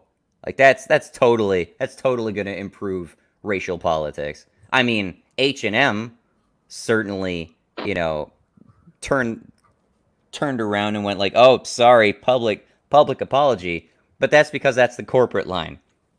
Corporations are going to do the scummiest shit possible and then, apologize as soon as the wind turns against them just so they can stay as the good guys. But, I don't know. I don't fucking get it. We gotta fight against the real oppression. T-shirt designs. Fucking t-shirt design. I think there was also a public post by like the kid's mom or something, right? There, like the kid's mom, like took the kid for like photo shoots, and like she said she liked the shirt. It was something so fucking stupid as that. To where, like, the parents, like, I don't understand why people are reacting so disproportionately to this. This is just a shirt. It was a cute shirt. It's like honestly, they're the one making that association. Like it's I want to be a top monkey in the jungle. Like, fuck that. Yeah, again, it's definitely one of those. It's like the people who are like interpreting the negativity from it are like way more bigoted than the people who actually made the thing originally. Yeah, nobody intended that. I don't imagine anybody intended that to be negative. And in fact, the fact that they put that shirt on a black boy probably means that they weren't really even, like, the notion of it being something negative didn't even like cross their minds. So is that the world that the Black Lives Matter people want to live in? Like, where everybody like hyper aware and hyper conscious of what race somebody's like, oh, you can't wear a shirt that says like top monkey in the jungle because you're black. So this just comes back down to my position, by the way, to viewers, which is that Black Lives Matter protesters are ignorant racists. Just to reiterate. And again, part of the reason for that is just that when you constantly overemphasize this notion of like racial sensitivities, what do you end up getting in the process? Oh, well, racism. If you get to the point where a fucking t-shirt designer can't simply make a motherfucking t-shirt about monkeys and kids acting like monkeys without them having to go out of their way to commit that extra amount of, thought and consideration to go, oh, well, could this be construed as a racist thing? Am I going to offend black people by making my goddamn t-shirt for a kid about acting like a monkey? Suddenly, I have to racialize everything I do. Suddenly, my goddamn t-shirt design job has racial politics attached to it. Stop with it. Just don't do that. If it was on a white kid, it probably never would have been seen as racist. That's the funny part. Well, yeah. I don't know. What would be like similar sort of thing that can be construed as a racist against white people thing? I don't know. Cracker. Tasty cracker on the table. Yeah, but if that's not cute. No, but if someone said like I'm a tasty cracker and was wearing that shirt, I'm not going, oh, that's racist. Oh my God. You put your kid in a racist shirt. Yeah, it's just a stupid fucking shirt. Or I don't know. Yeah. So we got both of these people who've been trying to join complaining now. Emma now changed their username and has some indefinable picture The other person's just bitching that I won't open their link. No, I won't open your link. And if that's all you're here for, I'm just gonna kick you. So go away. I Might don't be. care about your link. Oh, I don't Emma's need like, I stance. tried to add you on Discord. I don't need stats to support my position. Oh my god. No, I'm not seeing these people trying to verify me on Discord. Oh, Emma I said got they Emma. trolled I you. got Emma Mech trying to direct message me, but I don't want you direct messaging me. I want you to be posting in the server. Oh, they're posting in the private chat thing. Didn't even realize. He won't open my link. Just trying to send a link for stats for you. Honestly, like, yeah, could be a virus, probably. I don't know. No, like if they want to talk about the stats, just come in here and tell them ourselves. Yeah, read the Themselves. stats. Herself. I don't know what gender they go by. I am way too skeptical of Emma to let Emma onto the stream at this point. Like, you open with the exact same shit that Poop Sock did last time? No way. No way am I fucking buying into that. Fuck off. Should we invite Sai here? I feel like he might disagree a bit. Yeah, I think Sai might disagree a bit. Yeah. Should I link him? Maybe. I think he'd be willing to join. Maybe, if you like. Yeah. I don't even know who the troll poop stock is. Who, Poop Sock or Sai? No, that's who Emma's saying. I'm watching the chat. Emma's. Ah, okay. I'm gonna link this to Sai. I feel like he could contribute. It's so funny though, because he's in timeout and we're like inviting him to the stream and basically like made a whole video about him. Oh, they say I'm someone who protests regular. Emma protests. Yeah, Emma's just saying generic shit that I would say if I was trying to lie my way on stream, so it's not persuasive to me. You can be a lot more creative than that, Poop Suck. Wow, that is some deep-ass typing. Oh, I'm sorry. This is why I usually mute myself while I type. Like you could hear that in the video as well. It's like every time I type, it's like. It wasn't high pitched though. It was like super deep and in the distance. Oh my god. Okay. Anyway, I'm way back in comments, so we're just gonna burn through some comments right here. Oh. I'm like, of all the people to not have a large following, you're not the first guy who pops in my head at all. Well, I mean, it is what it is. Can anybody hear me right now? I can hear you. I can. Okay, I wasn't sure if I was getting picked up. I just came here. Is he saying Black Lives don't matter? Of course not. That is not at all what I'm saying. I'm saying the Black Lives Matter organization and people who are ignorantly sharing this hashtag are just fucking morons.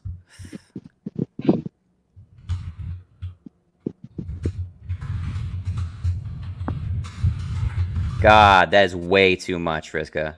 Really. I'm sorry, I'm done. I'm done. That is way too much. I'm done. Holy shit. And Emma, if you actually do march for Black Lives Matter, you only have a limited time on this earth. Do something better with it. Please do. Yeah. So no, Black Lives definitely matter, but I am not so fucking racially invigorated that I feel like I gotta go fucking protest and remind people that shit. As if police officers don't already feel that way. As if politicians don't already feel that way. Shut the fuck up. You know? And to the people that don't think Black Lives Matter, protesting and just saying Black Lives Matter, like to the alt-right who like say screw like blacks, send them to Africa. Just saying Black Lives Matter is not changing their mind. No, it definitely would not. Like what? And in fact, rioting proves their point.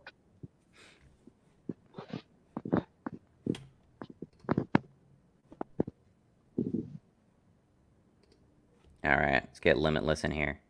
Limitless. Yes. Hello. How you doing? I'm fine. Yeah. I just took a walk and saw a bunch of cats and not a single human. Okay, so to get to the debating and cops and Black Lives Matter, would you say that you can justly say all cops are bastards? Why would I say that? No, that's a question. So we can get back to the topic of police and Black Lives Matter and So those you're protests. genuinely asking me whether I believe all cops are bastards? It's it's not a trick question. I just want to explain my viewpoint why I think you can say that. You can't say that, or you No, can you say that? can. You can. No, okay. I don't think that. Go for it. Well, I think you can generalize cops in that way because it's not something you are born into, right? It's not Mm-hmm. something like skin color. It is an active choice that you make in your lifetime. And most cops are aware of the current laws in the country they live in, or at least if they're not, they should, they should be aware of those laws. And if the laws are, or if the situation is the way it is in the USA with the war on drugs, and as a cop you do sign up for your job to enforce those laws, I think you can say that you are a bastard for signing up to enforcing immoral laws that put people in prison for exercising the right over their own body. But that goes back to the war on drugs, and not really. Although that also has something to do with, I guess, the Black Lives Matter movement, because one of their main claims I see a lot is that blacks are disproportionately arrested for No, no, drug-related no. crimes. So Okay, so before we get into that, yeah, jeez, my background. Sorry, police driving by. Anyway, shit's about to get real. shit's been about to get real for like the past week. Anyway, um, so I agree with you on the war of drugs angle. I obviously don't agree with this notion that people should be arrested just for taking drugs. I do believe people who break laws while under the influence of drugs should not be given additional any sort of like leeway just because they were under the influence at the time. Some people believe that, and I strongly disagree with that. However, as much as I disagree with the war on drugs angle, and there are indeed officers who also disagree with the war on drugs angle, it doesn't like completely. I can't say that completely dissolves any virtue that there might be in being a police officer, because even if there's a petty crime on, pardon me, even though there might be a petty crime of smoking marijuana that a police officer might need to enforce as a law, I would say in terms of importance on what is entailed in that job, that comes far second to stopping murders, arresting people who assault other people. Domestic abuse calls are some of the most dangerous situations either, because a lot of shit goes down there. Saving the wife or husband from their abusive spouse is super fucking important. Saving people's lives, protecting the community, all of that stuff comes first, principally, before any of the drug-related offenses or stupid traffic laws or any other number of victimless crimes you can imagine. So I agree with you on the front that we do enforce stupid laws, and it is because that I would have to enforce stupid laws why I can't visualize myself as ever being a police officer. I don't like to enforce rules I disagree with. There are Discord TOS rules, which I repeatedly stated I don't like being enforced. But I don't think that makes me a bastard for enforcing them, because I think the virtues and merits of what we have, so long as those are enforced, overwhelm the crimes of enforcing them, you know? I can somewhat see that angle, but then you would have to. But I don't see necessarily that the good that. Well, I do see that angle, but the question is if just all the people who have moral objections to the current laws just decide to boycott the police and just say, okay, well, I'm not going to be a police officer. And if, that would only ever lead to shortcomings in, um, in police.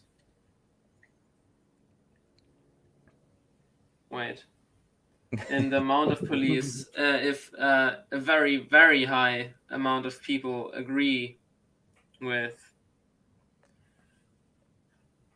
well, not agree with, but disagree with the laws.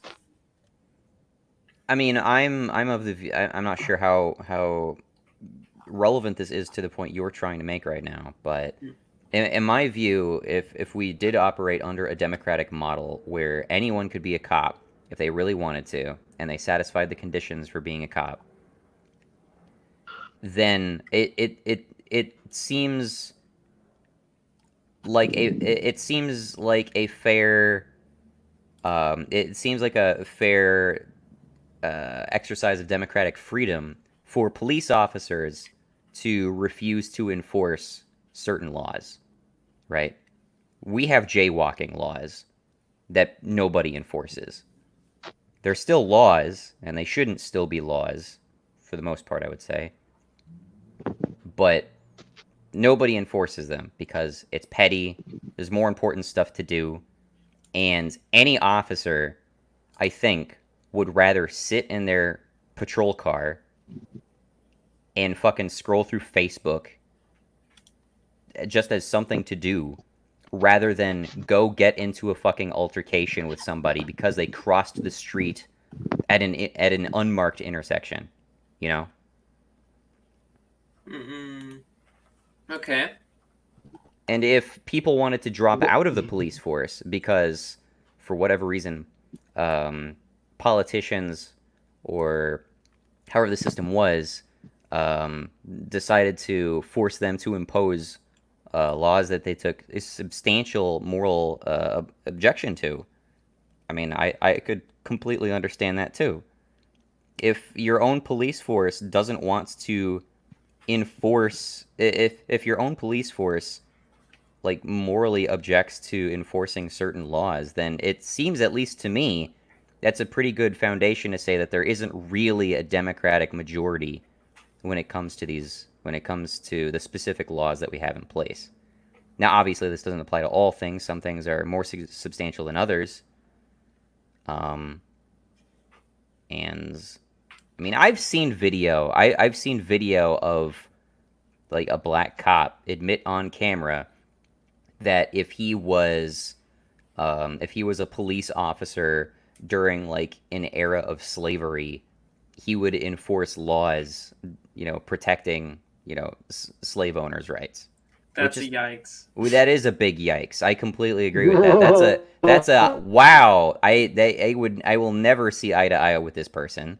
But Yeah. I don't think but I think that's a minority opinion, and I can totally sympathize with people who want to go into the police force and do some good, protect their community, even if that comes attendant with prosecuting stuff, or not prosecuting, but charging people with stupid, petty, trivial crimes that some dumb fuck politician thinks is a good idea, like criminalizing smoking weed or having weed on your person or some shit.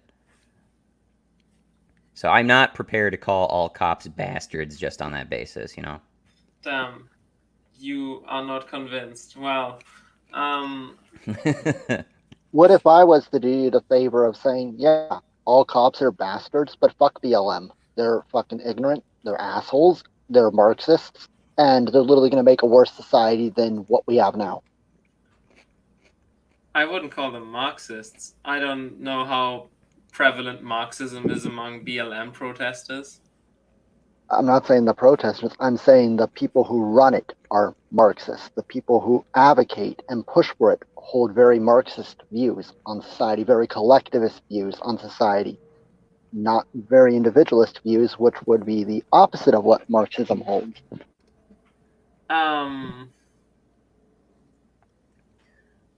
I don't know that you can use Marxism as a synonym for collectivism, because Japan is insanely collectivist. Well, yeah, you can have fascism as collectivist too, but Marxism is inherently collectivist.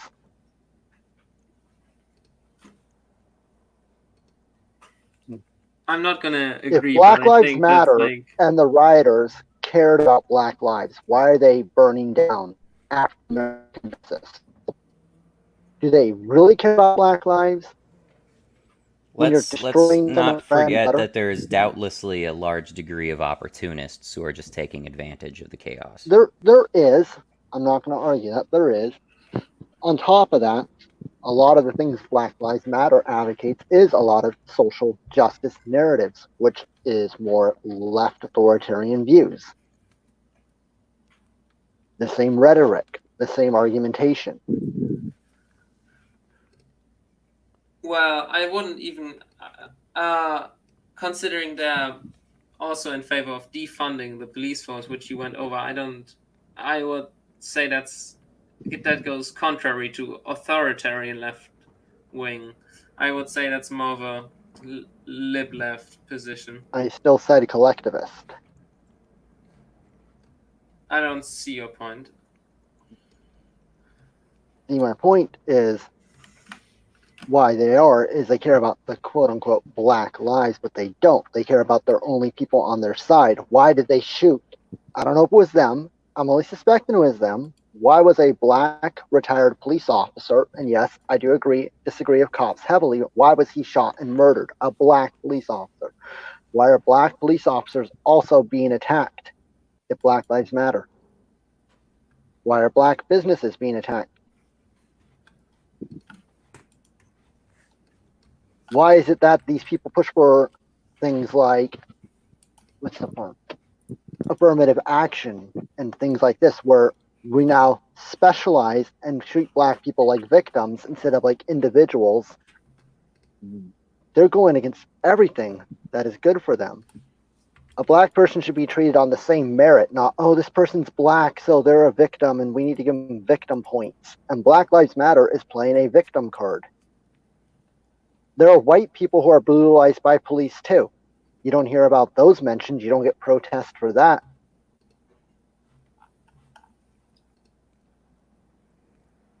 If this was just a police issue, and that's all, that would be different. But there's a lot more to the narrative of Black Lives Matter than just police brutality. It's a lot more than that. You should look up at what some of the higher-ups want, on top of just police reform. I'd like to get some confirmation from some of the new people that are joining. Donovan, you there? I am. How you doing? Doing all right. Good. 1 second here.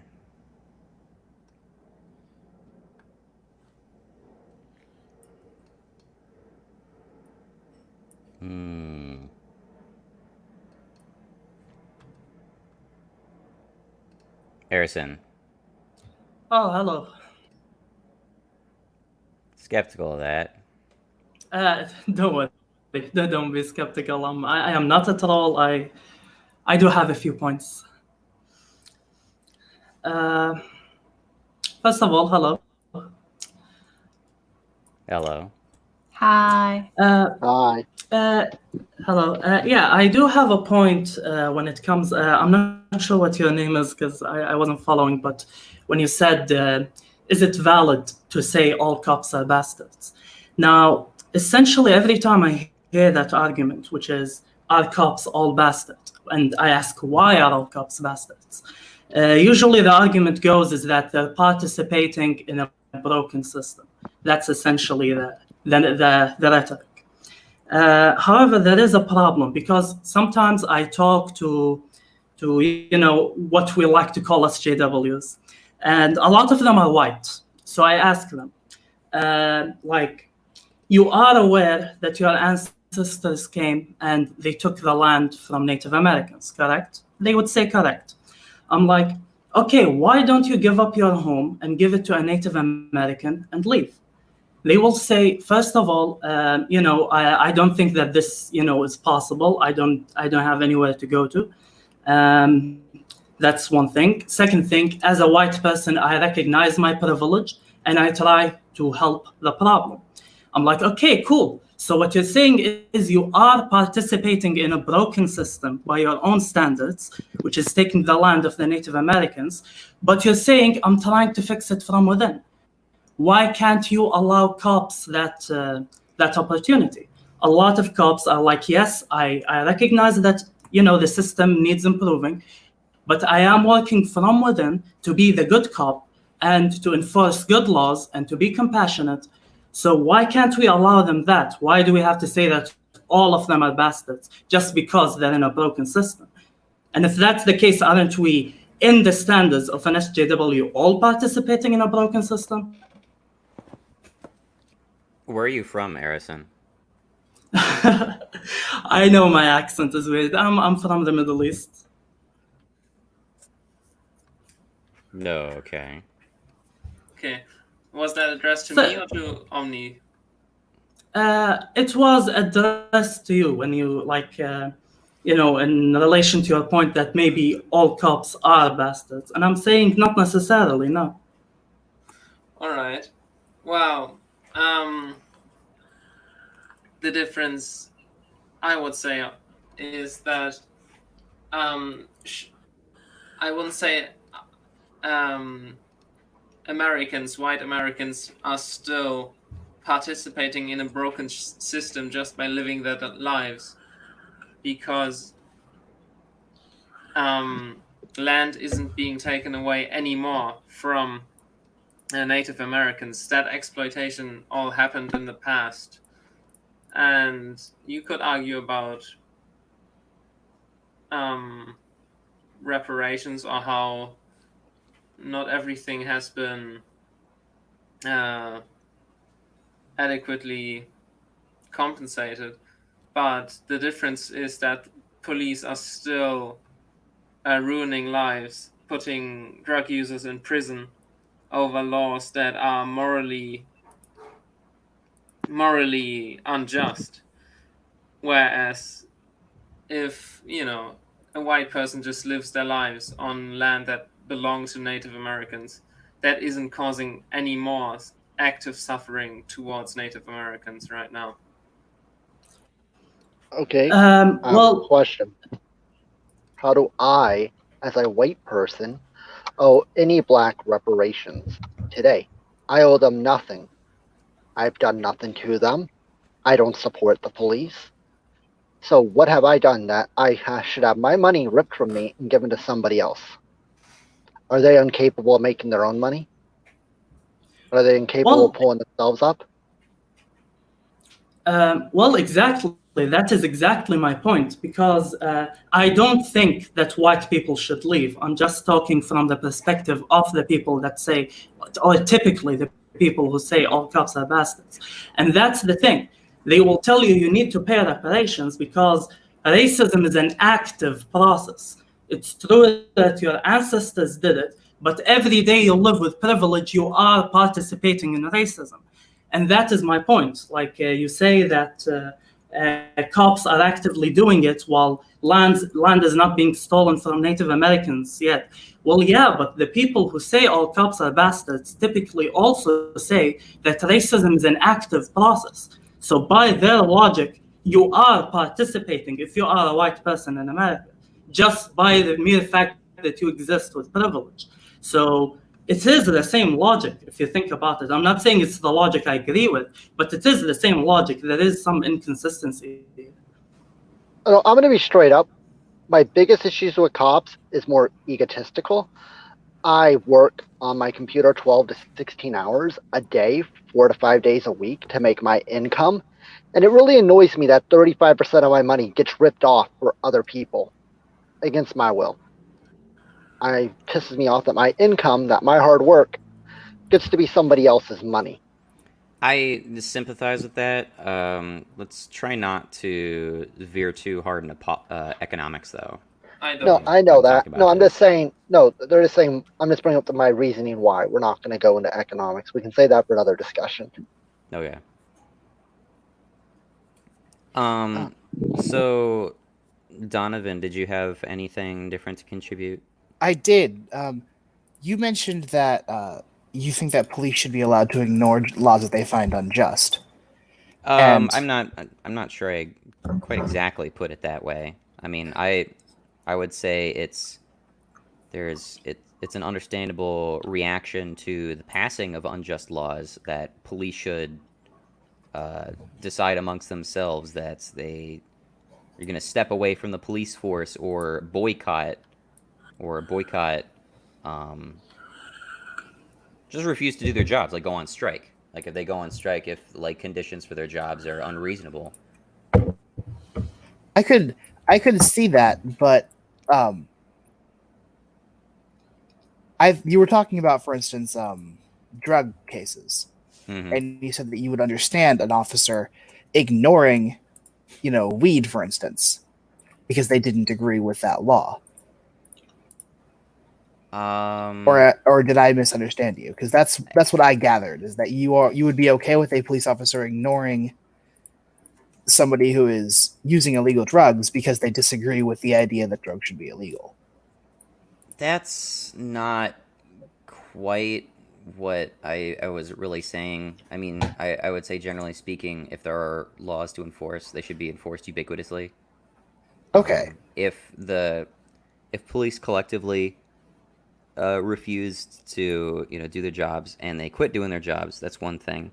It's another thing to say that it's like, oh, I'm an individual police officer on patrol, and I'm required to stop this person and do this and that thing, and I personally disagree with that rule, so I'm just not going to do my job to this extent. See, that's gathered from what you were saying, so I had a misunderstanding. That's not quite. That's not quite what I'm in favor of.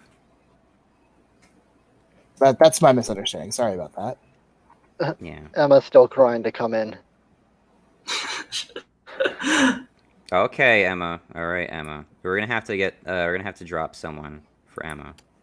I'll back out since I don't have anything to add at that because I had a misunderstanding. So I will keep watching and see you guys later. It's fine. I can drop out. I'm doing Riskabot, so I'm not talking either. So, All right. And Sai's gonna join at some point as well. So I'll say bye to you guys. Bye. See you, Vriska. Now, also, Emma's actually joining. That would be interesting. Well, it's worth noting that I am well aware that the person I suspect Emma of being had a female friend who was willing to cover for them. Hello? Can you guys hear me? Yes. Okay, well, I've been listening to what y'all have to say, and... This is definitely them. I recognize that voice. No, you're getting banned right now. I recognize that voice right away. No. No opportunity. That was Donovan knows. Donovan knows that shit. Who was that? So I've been listening to you guys, and I gotta say, I just like to know this person's relationship with that guy. I almost wonder if it's like a sibling relationship if they're doing it together. And thank you for actually. Oh damn. Omni, can't you take away share screen or start cam privileges from users so that they can't have their camera on? Unfortunately, I can't do that. I wish I did. That's very sad. Yeah, unfortunately. So, Even if you did, to it the- wouldn't stop that guy from yelling "poops" off for no reason. No. so to the one who said all cops are bastards, are you an anarchist? No, I'm not.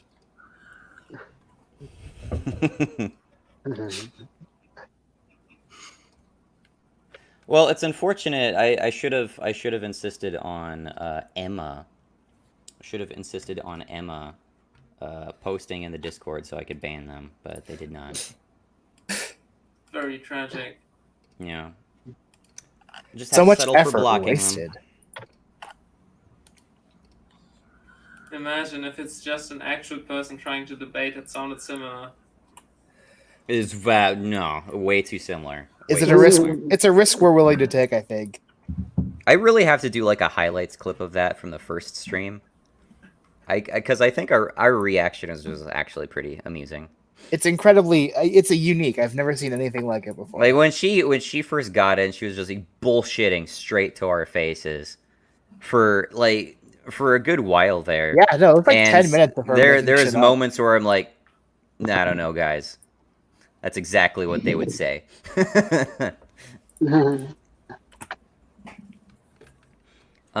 Anyway, I have to apologize for people in the comments. For whatever reason, when I scroll down to see what's been posted recently, it eliminates a bunch of old comments. That's the case with both in StreamYard and on YouTube. I've double checked that.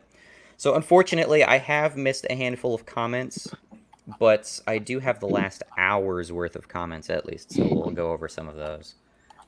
Let's see here. I honestly expected a bloodbath, but everyone is agreeing. Well, for the most part, that seems to be the case.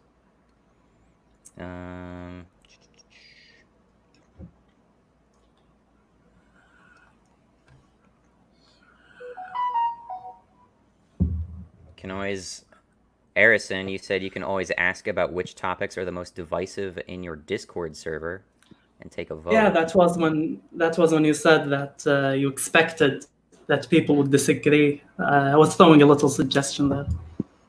I know. I mean, Limitless disagrees, so I know there's a degree of that in the server. Limitless, if you could please tag me on Discord. I mean, there is a point I have which I kind of disagree with you guys, but it's more economic, and you already said let's not go to that direction. So Yeah. We could do an economic stream maybe one day. I mean, I have a disagreement about the idea of a meritocracy. Yeah. How's Oh, that? yeah.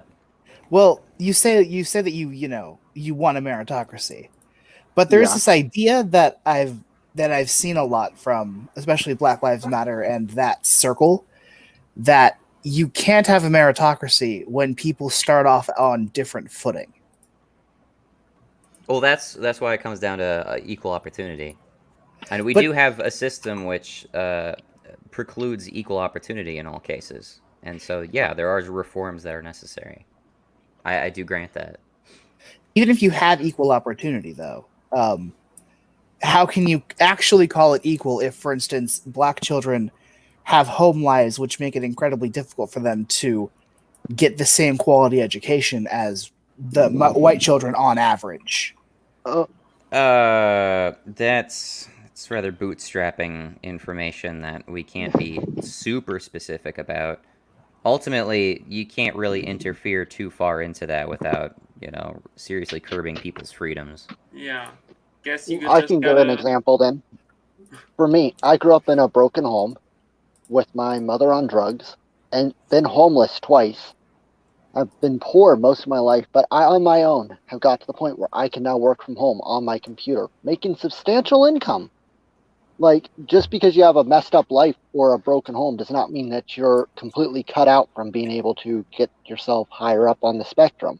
That's great for you, but it's not the reality for most people. Yeah. I will say appeal to personal success story isn't very persuasive to me, personally. Well, Yeah, I'm Like, not saying that society needs to be better, but we can't just say, okay, everyone's going to have the same income, everyone's going to have the same standards. There's things oh we my can fucking fix, god. yes, but you're never going to have everyone on the same exact playing field, but you can have everyone play by the same rules. If you don't have everyone start on the same playing field, then is your society really egalitarian? Well, how do you get everyone on the same playing field? Does everyone I have the same income I then? wouldn't know. I wouldn't know how you would start doing that. But if you don't do that, then you really can't call it an egalitarian society because you don't have the same resources available to you. Sai, if you're waiting to get in the stream, you gotta tag me on Discord. Yeah, well, I'm not an egalitarian. Hold on. Wait. So, what's your position on meritocracy? Like, are you for or against? I'm for a meritocracy. I'm just skeptical that we have a meritocracy. Oh well, yeah, I would agree with that. Well, wait. What's your definition of meritocracy? Meritocracy is a system in which the effort and personal achievement of an individual determines their status in the society. okay. Honestly, personally, like multiple people have different definitions of meritocracy, but generally speaking, I'm heavily against meritocracy. Why is that? Because the way I understand meritocracy or how it's presented is that the people who have merit are the people who should essentially rule. And my problem with that is who decides what merit is. And the simplest example I can give is people who support Donald Trump or supported Donald Trump versus Hillary. It baffles me when someone supports Donald Trump and meritocracy because under like ideas of meritocracy, Hillary should have won. She definitely has more merit. She definitely, had qualifications. She had experience in the job. So under meritocracy, Hillary should have won. But that's thing number one, which relates to thing number two, which I already mentioned. Who decides merit? Is it college education? I would strongly contest that elections are meritocratic. They're not at all. And they're not designed to be, I don't think. If the U.S. elections were actually based on majority vote, as they should be, then yeah, Hillary Clinton would have been elected. But I would even go further as to say that they shouldn't, be the crippled bipartisan system that they are as well, so that there is a wider range of possible candidates, and it's not divided between basically two major parties. Even then, though, I wouldn't really say that's meritocratic. You are talking about a popularity contest at the end of the day. I would say and I'm saying that's a good thing. I say if we had an actual meritocracy, I don't think Trump or Hillary even would have been in the top two choices. Well, it depends on what you define merit to be, and that's the problem. Who defines merit? Because my biggest problem with meritocracy is that it can easily be manipulated. If you're talking about, if you asked somebody who subscribed to meritocracy who defines merit, they would say the system defines merit. I'd like to pause and say thank you very much, Perv Umbreon, for the donation. I didn't get to read your entire comment because for whatever reason it disappeared off my screen, but I'll get to it, I'm sure. Anyway. That sucks. I'm sorry, dude. No, yeah, sorry to interrupt. Go ahead. Yeah, I would say both Trump and Hillary have very low merit, and our current election's not set up for people of merit to win, but more or less people who promise you we'll do this for you. I would say it'd be fairly challenging to measure the merit required to be the president. Mm-hmm. The closest thing we have to merit requirements is like the age and citizenship rules regarding presidency candidacy. Which is a pretty low bar. Yeah, it's pretty low bar. I would say those go against merit because both of those things are things that you can't influence with your own marriage, right? Like if you put in more effort, you can't grow older faster, and you can't gain citizenship any faster just because just because you're a hard worker or whatever. So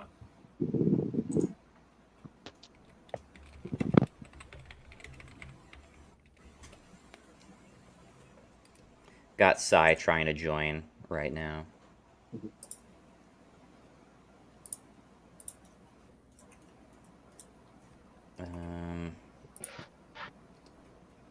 Let's see here.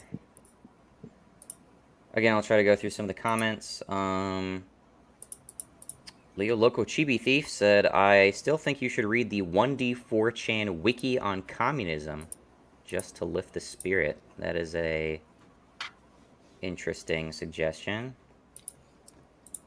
I don't know if I want to know what 1D4chan thinks of communism. I don't know. I'm a bit interested. Oh, it's it might be funny. It's pretty. Oh, I'm sure it's going to be funny. Communism in board games. Oh, that's interesting. Oh Lord, here we Monopoly. Actually, Monopoly is a socialist game. Funny enough. Socialist game? Nah. Yeah, no, read about it. You know, it actually is made to be socialist propaganda on how monopolies exist in the free market. Bro, you're telling this to the wrong person right now. No, it was. I've actually. It was a Georgist thing, is what you mean to say? Yes. It is part of my geolibertarianism video. I bring it up. Oh, I'll have to look into that then, because I was told it was socialist, based on one person owns all the businesses. I expand on it. I would suggest checking out that video. I do comments on that. Sai, what's up? Got Black Cake. And he dropped. Okay. Oh, I thought you banned him for Black Cake. No, I'm not going to do that. He is in timeout on the server right now, but... Oh, yeah. Does that extend to... No, I'm not gonna extend that here. Not unless it's like some sort of argumentative thing. He was just spamming. Merciful. Let's see. Gohan said, I missed so much. Not really. You're good. Sai, take 3. Yo. Yeah, there you go. Ah, shit.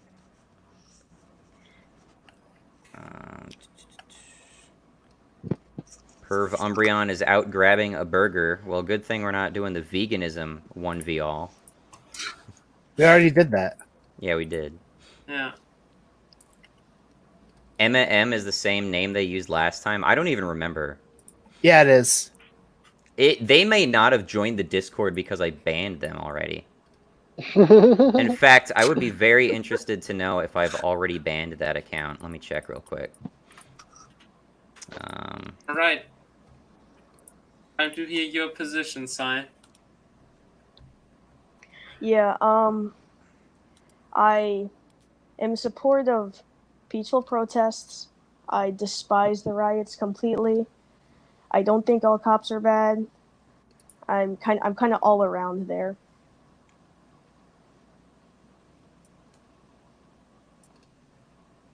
Yeah, I mean, you said you were doing protests yourself, right? Yeah, well, with my brother. Was it with a group of other people?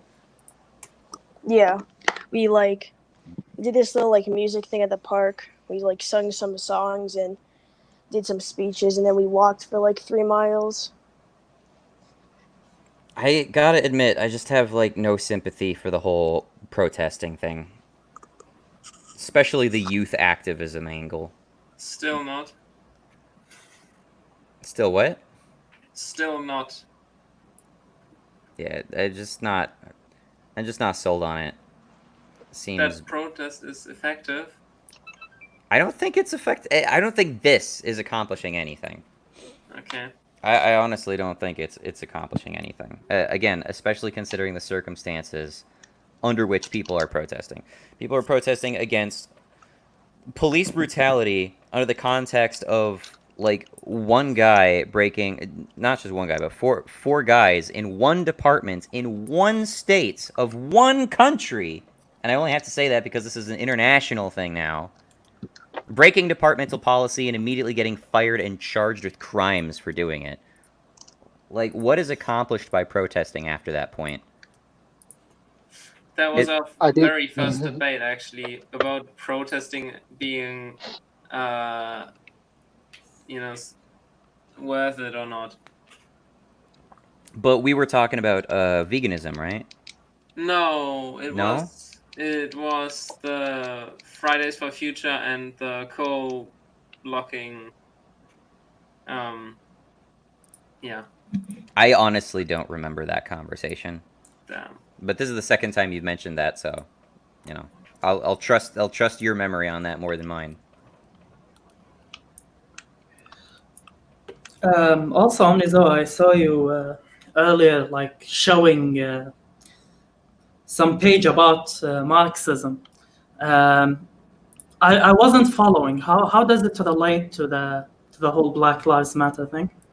Black Lives Matter is a part of the social justice movement, the modern social justice movement. And the modern social justice movement is predicated on this notion of critical theory, which was created by Max Horkheimer as part of the Frankfurt School that Wiki article references. It claims that it is rarely used in reference to this school and is mostly used as a conspiracy theory, which only alludes to the school. So my whole point of bringing up that article is that people are saying that cultural Marxism is a myth, but then even on their own partisan wiki pages, they'll just straight up say, oh yeah, it's a thing, but that's not what you're saying when you say it. It's a conspiracy theory when you say it, but when we say it, we're talking about like a goddamn German philosopher 100 years ago. Okay, here's a debating point. Okay. Honestly, the whole SJW thing, I personally blame it on capitalism, not Marxism. Ooh, that's spicy. How's that? That is very spicy. I'll tell you why. If back in the day, during the Soviet Union and everything, if you pay attention, Marxism used to be the ideology of the poor. Isn't it weird that right now it's the ideology of the rich? West Pardon? Coast college kids. Oh. You see the people who are most passionate about Marxism are actually very well-off people, very rich people. You can almost say, if we're talking classes, they're kind of the elite class. I would not be so eager to say that. Again, you're still talking about the same sort of people who are getting in over the heads with like crazy college tuition, and then they will often point at that being a symbol of how their the public educational system needs to be reformed, or that we should have free education for all and stuff like that. It's the same crowd. I would say I would say includes middle classers and even upper middle classers, but I would not say it's the people who are, strictly speaking, all 100% totally well off living in like gated communities who are engaging in this. No, I'm not saying that. That is not what I'm saying. I'm saying it seems like Marxism nowadays appeals more to people who are well off. And if you notice one thing, this whole business is supporting Marxism. And SJW is all focusing on groupthink. Well, here's the deal. I'll tell you, if I was a businessman, honestly, I would support Marxism and SJW stuff, because once you put people in a group and replace individual identity with group identity, it's easier to sell stuff to them, and that is happening. If they're a monolith in a sense, you can easily look at Hollywood. They basically release a pro SJW movie, and suddenly all the SJW people are supporting it. Honestly, it seems like, from my perspective, Marxism has been commodified by capitalism nowadays, and now Marxism is very profitable. Okay, I'd like to distinguish clearly between capitalism and corporatism. I am no advocate of capitalism, but I will defend capitalism to the same extent I defend socialism. And socialism isn't necessarily overlapping with this stuff, just as capitalism doesn't necessarily overlap with this stuff. You are referring to like corporate entities who basically see a social trend that they can capitalize on for marketing purposes. And that does happen, and it does make sense. These companies overwhelmingly will not advocate any sort of legislative change other than stuff that can like personally benefit their company.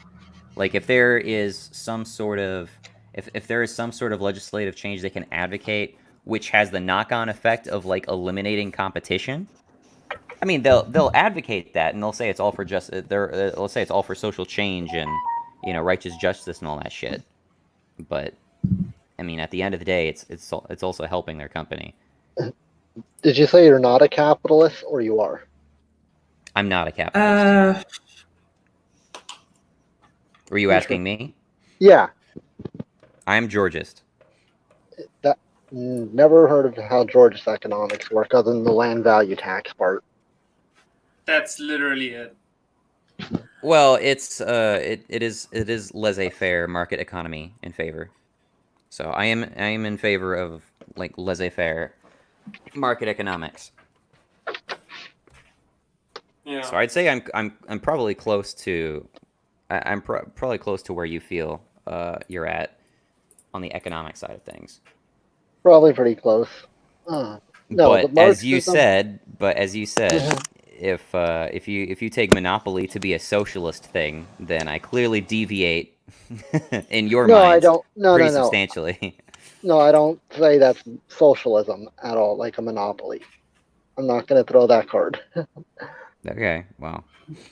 Like, my understanding of what socialism is, I'm not going too much into it, is like workers owning the means of production completely and the abolishment of private property. Yeah, well, it depends on how, like, what we're referring to as property and what should be considered as property. And so that's why I would say my position is a middle ground between socialism and capitalism. Like, you're against rent. Like, I mean, I'm not against rent. No, I wouldn't say I'm against rent. But I elaborate on that elsewhere. Again, I would suggest checking out my video on that. Yeah.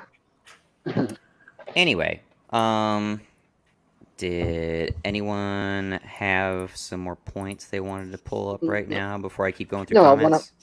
I want to ask the person who's protesting, what do you think is going to happen, or what are you trying to acquire through protesting? What do you think it'll do?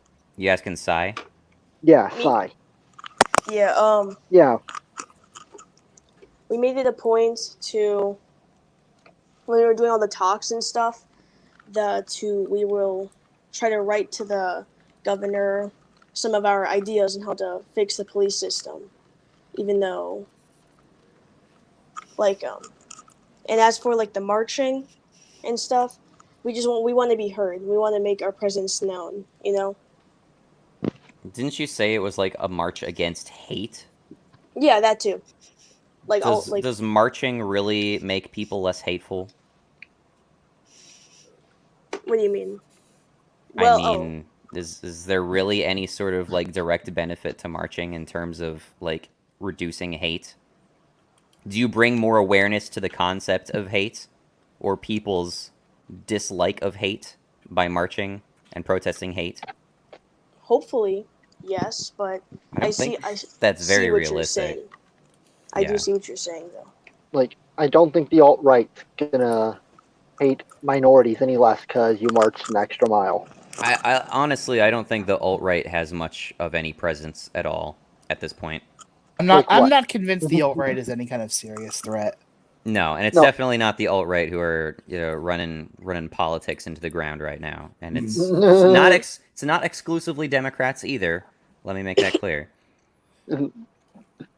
But no, I would I do take issue with this notion that it's like the people in power or authority or the status quo right now, which is that Black lives don't matter or that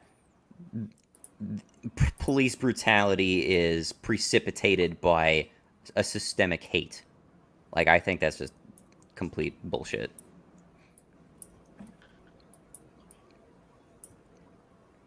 If you guys will pardon me, do tell me if it's too much. I'm gonna turn on like my fan in the background because yeah, it's pretty hot where I'm at.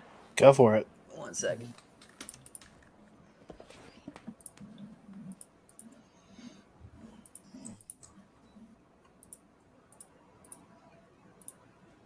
I mean, no, you're not allowed to be comfortable. If anything about police brutality, it's against all people, but only one person gets emerged for them. Do you guys hear that in the background? Nope. No. Excellent. No, that's good. That's good. Actually, I'm gonna go. It's actually 0 a.m. now, so yeah. Well, thanks for dropping by, Limitless. Well, I'm gonna drop by in another 8 hours, and Sounds good. no, I somehow doubt this will be another 12-hour stream. Oh, no? I mean, maybe once I go to sleep, you will just have like the best talking flow ever, and topics will be like insane. So maybe I'm missing all the fun, but Who knows? I'll be honest, I'm not going into this with the same verve I had the first time around, but we'll see. yeah. Okay. Peace Good out. night, you all. Have a good one. I have a question for you, Sai. Yeah. Wouldn't you think it's kind of hateful or ignorant to think like we need to have certain laws like affirmative action and we need to treat minorities differently? And isn't that kind of hateful towards them to see them as lesser or incapable on their own of pulling themselves up? And I'm not going to say the system itself is not flawed, but to say we need to look at people as, oh, you're a minority, so you need extra privileges. Isn't that racist in itself? There's a difference of extra privileges, and equality. And like I agree too that all police hate should get broadcasted, not just the ones on Black people or minorities, but like to think how much bad, even like that's just proving the point that it's a broken system. That so much of it happens that some of it doesn't even get like worldwidely or nationally broadcasted. Right, and I can feel you on the police brutality, right? But like things like if I was to say, oh, affirmative action, okay, I need to hire one African American, so I'm hiring you for my token African American. Isn't that just as racist? Having a law where like it should just be viewed as equal. There shouldn't be any token or, like any standard. Yeah, like, it is tokenism to a degree, right?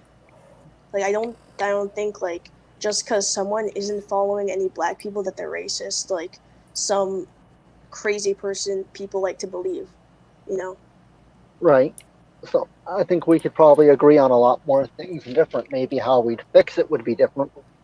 You seem to be more sensible than some of these protesters who are like literally saying like, you don't say Black Lives Matter, you're a racist, and you agree with the rioters being screwed, like burning down a lot of Black businesses. I don't know if it's just Black Lives Matter, but any of the people. I don't care who they're with. You're a piece of shit, and I don't care if you die if you're burning someone's business. Like it shouldn't even be like just that. Like that's an example right there. It shouldn't even be pointed out as Black business. It should just be business, Yeah, but the reason I point that out is because it is because of the movement. So it does make sense here. But I was just saying, in the future, we're hoping that it won't be seen as like a Black business, but it's just business, Right. I haven't noticed anyone who's not Black Lives Matter mention Black businesses though. No one thinks about them as Black businesses except for people who are thinking on racial lines. No, The only reason why I bring it up is to make a point that if you're rioting, claiming that you care about Black lives, and then going after their businesses, you're very being contradictory. Yes. Like I Like said. when I hire someone, I don't say, "Oh, is this a Black guy working for me or a white guy?" It's just a guy I'm doing business for. Yeah. Like I And, said, I do not like the riots. I only like the peaceful protests because I feel the riots just messes everything up. It sets us back. Also, a lot of it's like opportunist. yeah, and like regarding the point of protesting. Now, I have a slightly cynical opinion, but you said that, the reason that you guys are protesting is because, all police brutality is bad, and a lot of it is happening, even more than it is being broadcasted. Now, I have a cynical opinion, but realistically speaking, how much is too much? Because, how do I put it? A lot of countries have some cases of police brutality. And like you said, a lot of it is not even being broadcasted. But when you actually protest, it means that there is a problem, there's an epidemic. This problem is getting out of hand, so we need to protest. So did it really reach that point? And I agree with you that one life being lost is one life too much. I do agree. But where do we draw the line between this shit can happen and we have to prosecute the individuals who did it, like the 4 policemen who are serving jail time right now, and like where do we draw the line between that and we have an epidemic of police brutality? It has gotten too much that it needs a protest. Because if we don't draw that line, that means every single instance of one shitty policeman doing something will cause a full-on protest. And I don't think that's realistic. But do you think all of this is because just of George Floyd?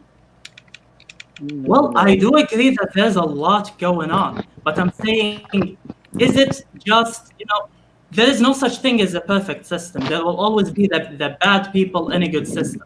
So my question is, I will say, Sai, I don't think you can really shrug off believably your own protests as not being precipitated by the George Floyd incident. Yeah, of course not. We're chanting, but I'm just saying, he was basically just the catalyst of people being sick of that. Yeah, last straw. The last straw. But I think, what Arison seems to be saying is that, why was that the last straw, as opposed to any other previous straws or future straws, right? Honestly, man. Yeah. No, you can go. It hit that threshold. Yeah, imagine if we reach the utopia where the police system is fixed and everything is good, and one day in 2055, one policeman kills one person. Will we protest again? What's the acceptable margin of error in the system that would require action, would require legal action? The policeman should be put in jail, but it doesn't require a protest. What's the acceptable margin of error that doesn't justify a full-on protest? I think that's a great question. Because you can't have a perfect system. Even in a perfect system, you'll have that one instance. Yeah, I agree with you. But there's also, like you said, for the example for the 2055 cop, was it recorded? Was it just speculation? Was it body cam? Was stuff cut off? Are they getting prosecuted? No, we know they did. Okay, because a common question is, would those officers be arrested if it wasn't caught on camera? And the answer is most likely no. I'm skeptical of that. Is it? Yeah, but would it require a protest? If that one cheating policeman turned off their camera and then later on got put in jail, would that instance require a protest? But and if not, where do you draw the line between a bad instance and a full-on social epidemic, systemic epidemic that requires a protest. It's just, I it's could- like, I was going to say it's been more than one case though. This isn't like 2055 where it hasn't been cases for a long time. Like I get why people are sick of it because a lot of this has gone on with multiple people. Just like 5 months ago, there was a woman who was shot in the back of a police car, handcuffed. Somehow she shot herself. You can look case after case after case where there's questionable things police have done again and again and again. If it was like the 2055 and it was a one-off case and it hasn't happened for a long time, yeah, it wouldn't need a protest. And I don't think protesting is the right route to go. Like, I can sympathize with peaceful protesters because I get it, but this has been an issue that just continuously happens. I So I would don't like think there's an objective number. I would like to point out that you're referring to instances that actually received some degree of media coverage, more than likely. There are a ton of police agencies all across the country that police a lot of different people, and there are police encounters, countless police encounters every single day. To say that that there's like any sort of like consistent issue with this is also to ignore the confounding factors that, like, oh well, that one instance was in Illinois, and then the next example you can come up with was in Alaska, and then the other one you came up with was like one time in Vegas. And it might be months or years separating the last big scandal that particular agency had with any sort of instances. And again, in those cases, it's mainly just an individual police officer, or occasionally like a squad. No, but I'm saying I think it gets to a point where people just get sick of it and then they want to do something about it. I think it just comes to a point. That's what I think. My issue just comes down to the generalization. No, I understand. Yeah, and Omnizoa's point is exactly what I'm saying. Like, I personally, I believe that racist cases, let's say, acts of, race violence or from the police or other people, I personally think that throughout U.S. history, I think it actually decreased, not increased. But what happened is that these fewer cases right now are being publicized more because right now technology has improved. We have social media. Now, if something happens, a lot of people can know about it. It seems like the cases are on the rise, so we need a protest. It's a social epidemic. I don't think so. I think they actually decreased, but the publicity these few cases have increased. I'm not saying that this should be okay. As I said, one life lost is one life too much. But when you protest, typically that means something. It means there is a social epidemic. There is a problem that is getting out of control. I don't think so. I think the problem is actually being more contained. It's better now than before. With the population ever increasing, with the higher proliferation of body cameras, and with the increased virality of incidents, you're talking about a greater transparency.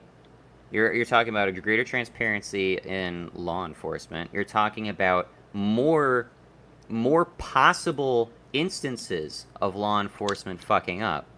But then at the same time, anytime there is a fuck up that goes viral, it goes way more viral. So you also have to consider the scale of the problem in those terms as well, because that can easily confound your perception of the problem. But you also like the fact we learned about Floyd. Let's have Sai talk.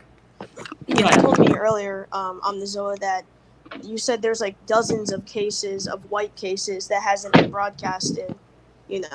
Sure. When we were on Discord. So yeah. I'm saying too, there's so much of these ones getting getting broadcasted. There's a lot of them. Yeah, all you have to do is search up keywords, cop shooting, and then you'll see thousands of videos, and like, but there's like how many weren't recorded or weren't broadcast or weren't even like talked of. It was just completely buried. No, I get that. I mean, I saw just the other day there was apparently some buried news story about a white guy who got he was basically pinned to the ground, similar to how George Floyd was.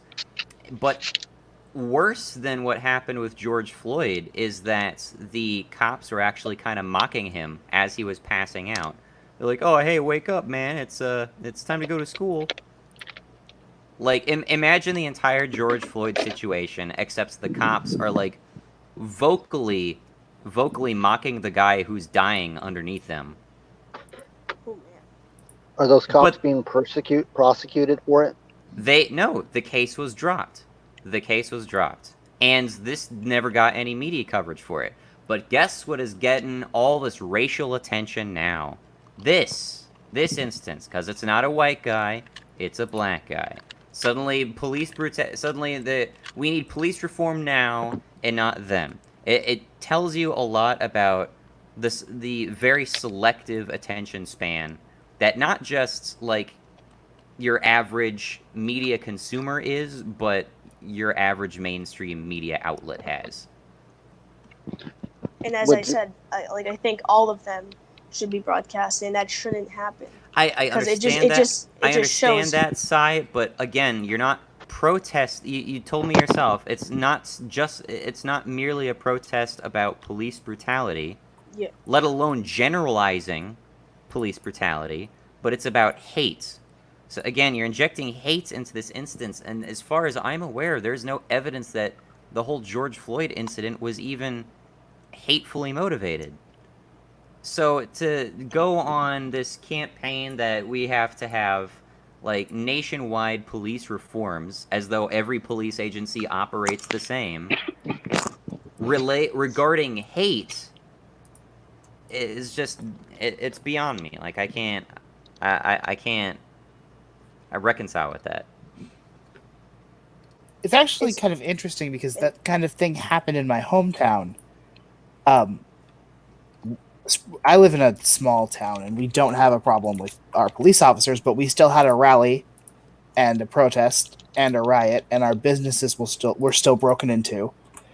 And it was done under the guise of, police brutality, but we don't have a problem with our police. We're not an affected community. So if you're not getting affected by it, that means screw everyone else. No, but why are you here? This isn't. You're protesting something that doesn't happen here. Why aren't you there?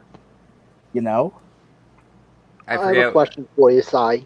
Yeah, do you think the racism's still very prevalent in America? Very. Or discrimination? Yes and no, because it's not even just cops.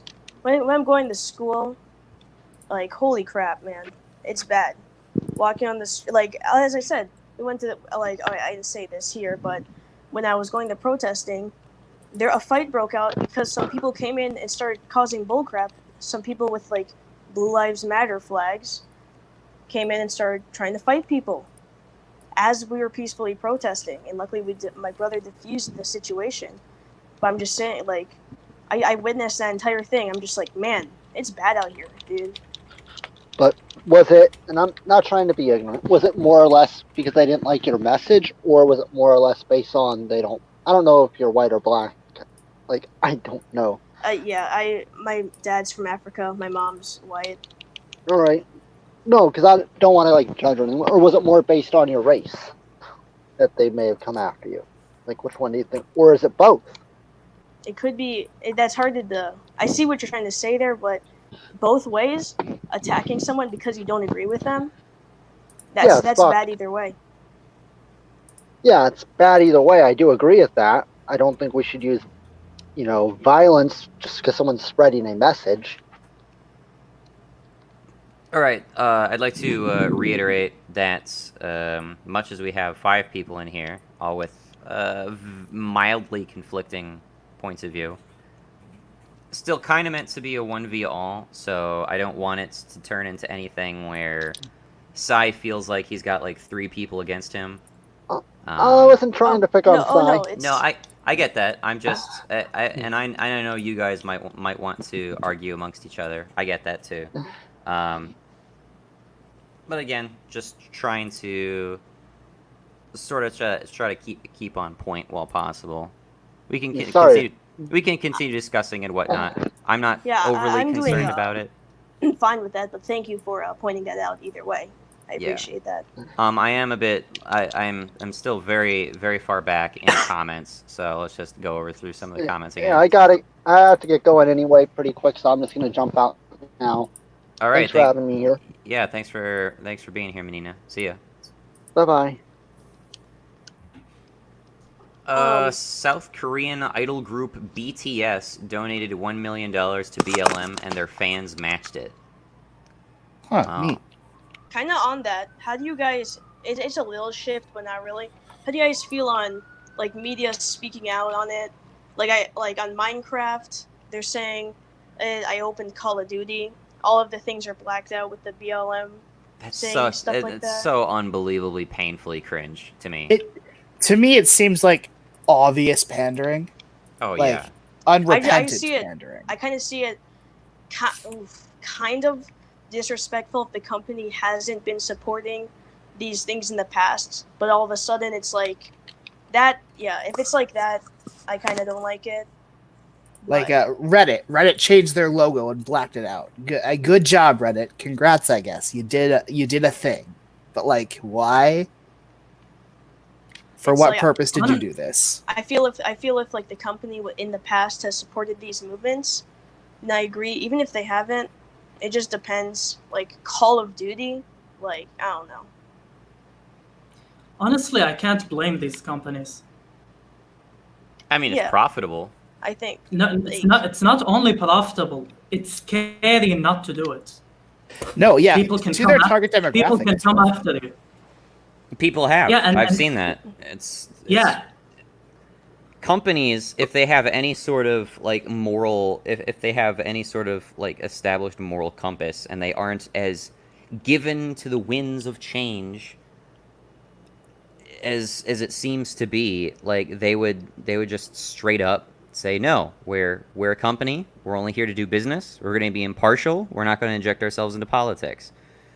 The flip side of that is, what was it? It's Gillette men's razors suddenly talking about, what the fuck were they going on about?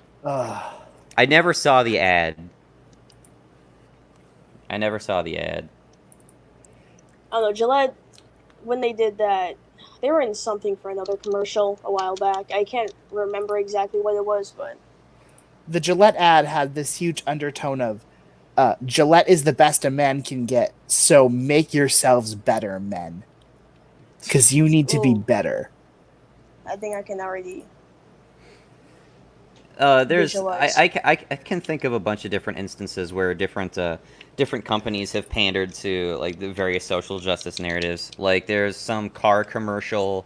I think I've seen like compilations of this where there's like some sort of car commercial where literally all they're doing is they're advertising a car, but then they frame their commercial in terms of like girls growing up are so inherently disadvantaged because they're girls that we need to make some sort of like moral advancement to show that like girls are totally as appreciated and loved as guys and this and that and buy our car. Like it's also please buy our car. Left field, yeah. Didn't Subway do a bullcrap ad? I remember it was something. Man, companies are just. I do have to go soon, guys. No, actually. Well, thanks for the input, man. Yeah, it was good having you. Oh, thank you. And before I go, I just want to say one last thing. Especially to Sai, like I really appreciate, the fact that you're peacefully protesting, and I would like to thank you for one thing, which is yeah, when protesting, peacefully protesting, may be a nice thing. But I think the thing that is more effective is what you did today, which is actually engaging in public, free, respectful dialogue and stating your point and hearing. If I think that the people who riot and everything, if they want to do actual change, they should do what you just did, which is engage in dialogue. Yeah, I completely agree with that. Thanks. No, thank you. But yeah, on that note, I will have to leave. Thank you, guys. Yeah. Yeah. And see you. Have a good one. See you around. You too. Well, that was nice. I honestly I thought arson was going to be another poop sock. When I was listening before I joined in, you banned someone because you could recognize their voice. Who was that? Poop Sock's female accomplice. Yeah, poop sock has a counterpart that assists with their trolling. Identity unknown. Yeah. Perv Umbreon made another donation. Very generous. Again, I'm way back in the chat. If I scroll forward, I miss comments, and if I click on it, it disappears, and I can't read the whole thing. So I'm sorry that I can't read it right now. I'm not open. I'm only open on StreamYard. I will try to get to the comment eventually, but I'm really just way back in the comments. I'm almost 2 hours back in the comments, so I'm gonna try to catch up. YouTube must have messed something up when they removed polls. Removed polls? Yeah, they removed polls for some reason. I haven't ever used those before. Was that on the discussion tab or something? No, in a video, it would pop up on the top of the screen, do you agree with this or that? Oh, then, you could make it part of streams? Yeah. Oh, I've never messed with that. Videos. I did not know that. Huh, I had no idea. Probably why it got removed, since no one knew about it. Since no one was using it? The local Chibi Thief says, I personally think people are entitled to the fruits of their labor. Don't really like veganism that tries to restrict it in that regard. Well, that rather presumes that you deserve to take the liberties of someone else, now doesn't it? I don't know if that's a characterization of veganism that I agree with, because that's not the purpose or form or function of veganism. Vegans aren't trying to remove the fruits of your labor. They're trying to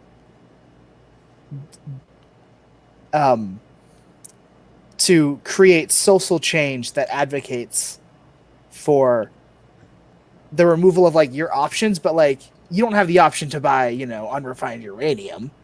Mm-hmm. So if they're not trying to decide what you do with your labor, they're trying to create a standard that prevents harm. Gotcha. Got someone with a webcam. Hey, Darkrai.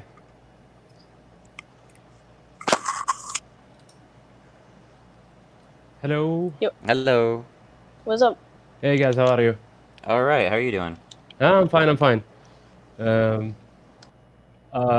First of all, how are you guys? I'm doing all right. You guys. Going I really appreciate smoothly this debate talk happening Yeah. on stream. What's My your view friend- on this? Yeah, I'm coming on. My friend Arasan just was there. I missed him, I think. Oh, who? Arasan. Oh, okay. You know each other. Okay. Yeah, he's a very close friend of mine. Oh, cool. Okay. I don't have really a stance on Black Lives Matter, but what I'm gonna stand for, pro-protesting. Yeah. All right. I come from a family who ran the protest we had in Kuwait. We will not allow you protest. It was a big movement in Kuwait, my country, Kuwait. Mm-hmm. And I'm pro-protesting, not pro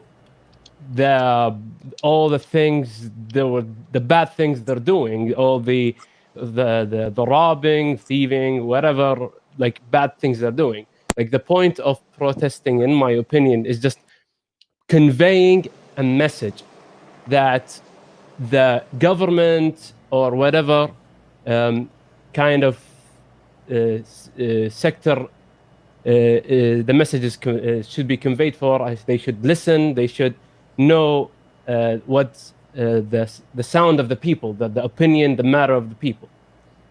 And in case of Black Lives Matter, and I think protesting was too much because, in my opinion, punishment is enough message. If I'm not wrong, the cops who murdered Mr. Floyd got arrested. Am I correct? Yeah, that's my understanding. They're in jail right now. So I don't think protesting in this instance is the correct movement or the correct course of action, because protesting should occur when nothing have happened to those murderers, alleged murderer. That's not just Sure, yeah. yeah. Did they get prosecuted before the protests? They're charged, so they have yet to be prosecuted. I mean, charged. Crap. Yeah, they're charged. There's photos of all 4 of them in orange jail scrubs right now on the internet.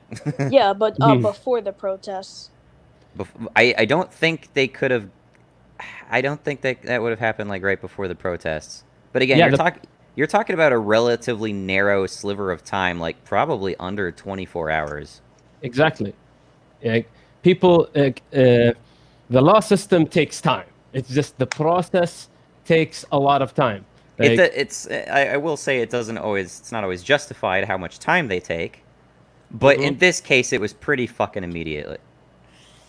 Yeah, everything happened quickly. Everything happened like swiftly, just to stop the protest. Okay, guys, we got them. Just stop. But people did not stop. People just, for some reason, I don't know, just went crazy on it. Yeah. Like I said before, it's like no way just George Floyd. It was the catalyst, even though, yeah, it is a little sketchy, to be honest. Yes, the cops did get prosecuted, and that's good, but it was just like people saw that, and I think they kind of had the right to freak out a bit. Maybe not riots, but protests. I think after seeing that video, I'm pretty people have the right to protest after seeing that. That's crazy. Yeah, I'm a man of protest and revolution. I don't think revolution and protest are perfect.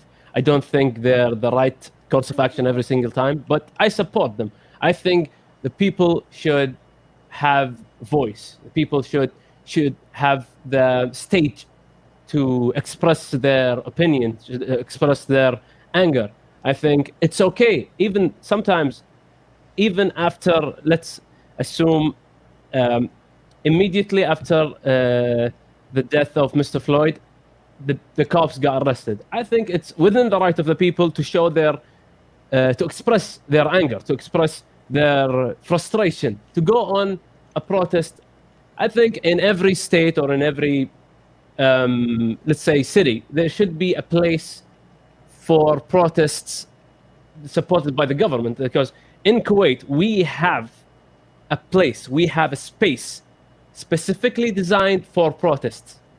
Gather your people, go there. There will be media over there. There will be media. How is that treated, by the way? Like, is it like a park or something? Yeah, it's a huge park, and it has all the facilities.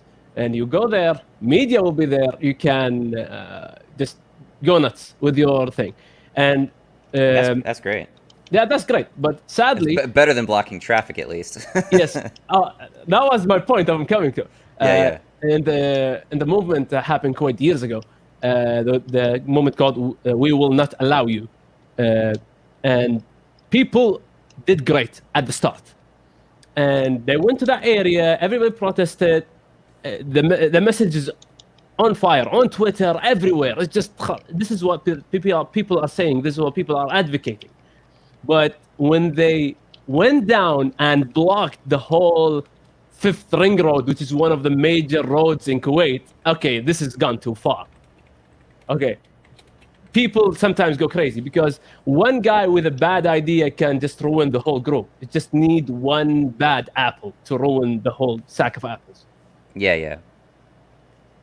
But this is a sad truth. But I'm not sure what's your stance, Mr. Omnizoaf, on protests and revolution in general. Yeah, But I mean, I'd like to hear that. I'm inclined to agree with everything you said, honestly. I am definitely in. I do not disagree with protests in principle at all, and in such circumstances where we had instances of, I would say, government overreach, and this is apparently a contentious point to say that when we had the coronavirus lockdowns, people were protesting at like government buildings, and they say this is wrong, we're not supposed to do that, and they got lambasted by the media for fear-mongering and endangering people's lives because they were out in public. Some of them were armed, too. They were armed demonstrators, even though no buildings got burned down and no businesses got broken into and looted. But then all of this takes place, and, like, suddenly the narrative switches.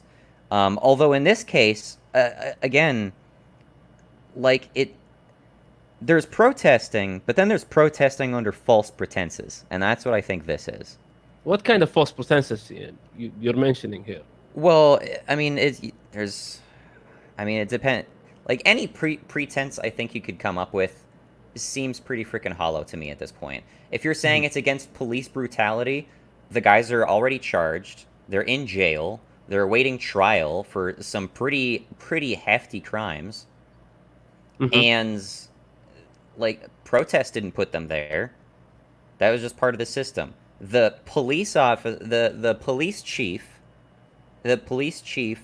condemned it. The mayor condemned it. The governor condemned it. The fucking country condemned it.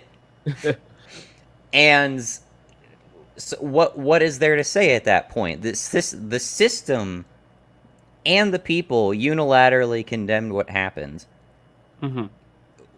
What needs to take place that hasn't already taken place? Like, people want to throw up a murder charge on there.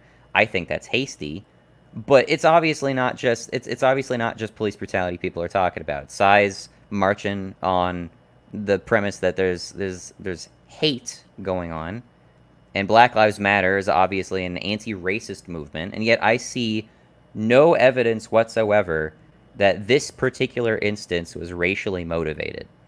And so when people go out and they make an enormous international fuss about racism under when the pretense is completely devoid of any apparent racism, then I feel like your protest is just hollow. Like, there's nothing to it. There's no substance to what you're arguing for, in my opinion. Okay. You're saying okay. So go on, Sai. Go. As I was gonna say too, like, this happens. Like, if not racism, then just the system is in a bad spot. Because all these cases are happening. Let's say every single case that's ever popped up about this was never like about this around this marriage, like cop killing a black man or anybody. None of it was ever racially charged. That's still a big issue that it's happening this frequently. Which issue?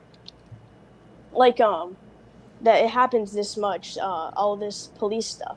Like, if it's not racially motivated, but it's like it continues to happen, that's still an issue to the system. Wouldn't you agree?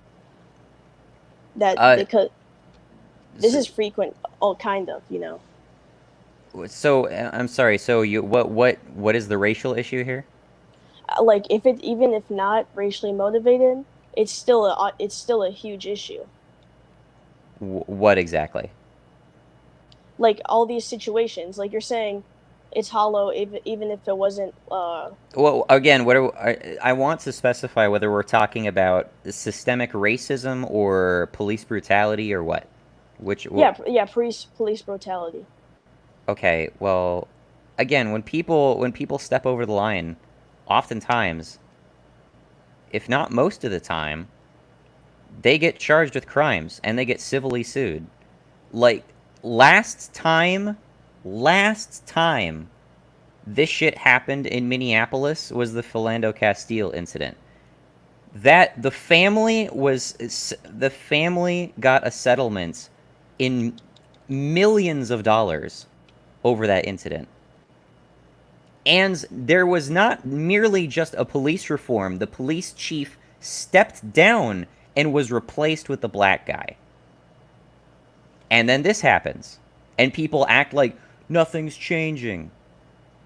Things are changing. It's just clearly what you think constitutes a reform or what you think constitutes as justice clearly isn't working. Like, it's majority Democrats in Minnesota running things right now. And it's Democrats complaining about the fucking system. Okay, I have a question here. Okay. You said that you don't think the Floyd incident is not racially motivated. How can you be sure of that? I can't be sure of that, but the thing is that I can't assume I can't be charitable in assuming the motivations for the police officer were, being a racist. Being racist, yeah. I mean, I'm not in his head. I don't know what he was thinking at the time, but I can imagine mitigating factors. And one of the biggest ones to me is that I binge watch body cam videos a lot. Like, I'm subscribed to Police Activity. I watch the shit that's posted that channel all the fucking time. And it's relatively frequent that you find people who are restrained or put on the grounds, or someone's trying to put them in handcuffs and they say, I can't breathe, and they're talking. They're perfectly capable of talking. And so if you're primed to hear that and know somebody's just bullshitting out of their mouth in order to get out of 9 minutes though, dude. 9 minutes. I know. No, hold on now. I'm not excusing all instances. Remember, I brought up the white guy, which under same circumstances, he fucking died from that.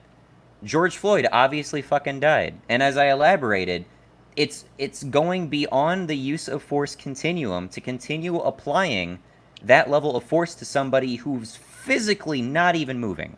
He's not even tensing up to resist you. He is unconscious. He is a limp body on the ground. There is no reason to continue applying what ended up being lethal pressure to his neck, even though I'm inclined to believe the officer did not know he was killing him at the time. I'm inclined to believe that. If he did feel that way, fuck that guy. Fuck him. Hope he does get murdered. But if he didn't realize that this guy had a pre-existing medical condition and he, I guess, wasn't terribly concerned with, in the heat of the moment, how much force he was putting on this guy, let alone his neck, which is, as I understand it, it's supposed to be like the middle of the back, and it was on his neck, which shouldn't have been the case. I'm inclined to believe he wasn't intending on killing the guy. So, negligent homicide or manslaughter is what I would say the minimum of, the criminal charges in this case would be. Mm-hmm. So that's what I studied some law, and what you're saying actually is logical. Yes. Yeah. So I would say I think I could get down with that, because it's not like the situation you showed earlier where they're like legit mocking the guy. That would be murder. But well, again, in that case, I'm also not eager to say that they were wanting him to die either. I would not be surprised if the cops in that circumstance aren't fucking haunted by that day, and grateful that they did not start a national race war over that shit or anything like that, because it could easily have been them where that situation blew out of control. But as I said, when I said mocking, I mean they were making fun. They were playing coy with him, saying, "Hey, wake up." If they genuinely believed he just kind of blacked out, in the heat of the moment, I also am not going to say that there was necessarily criminal intent in what they were doing. That's just not charitable. Mm-hmm. But that instance on camera, if it went viral, would look way worse than the whole George Floyd thing. And the only reason, as far as I can tell, that the George Floyd thing took off is simply because George Floyd's black. Like, that's it. As far as I can tell. That also get me to one point I want to talk about is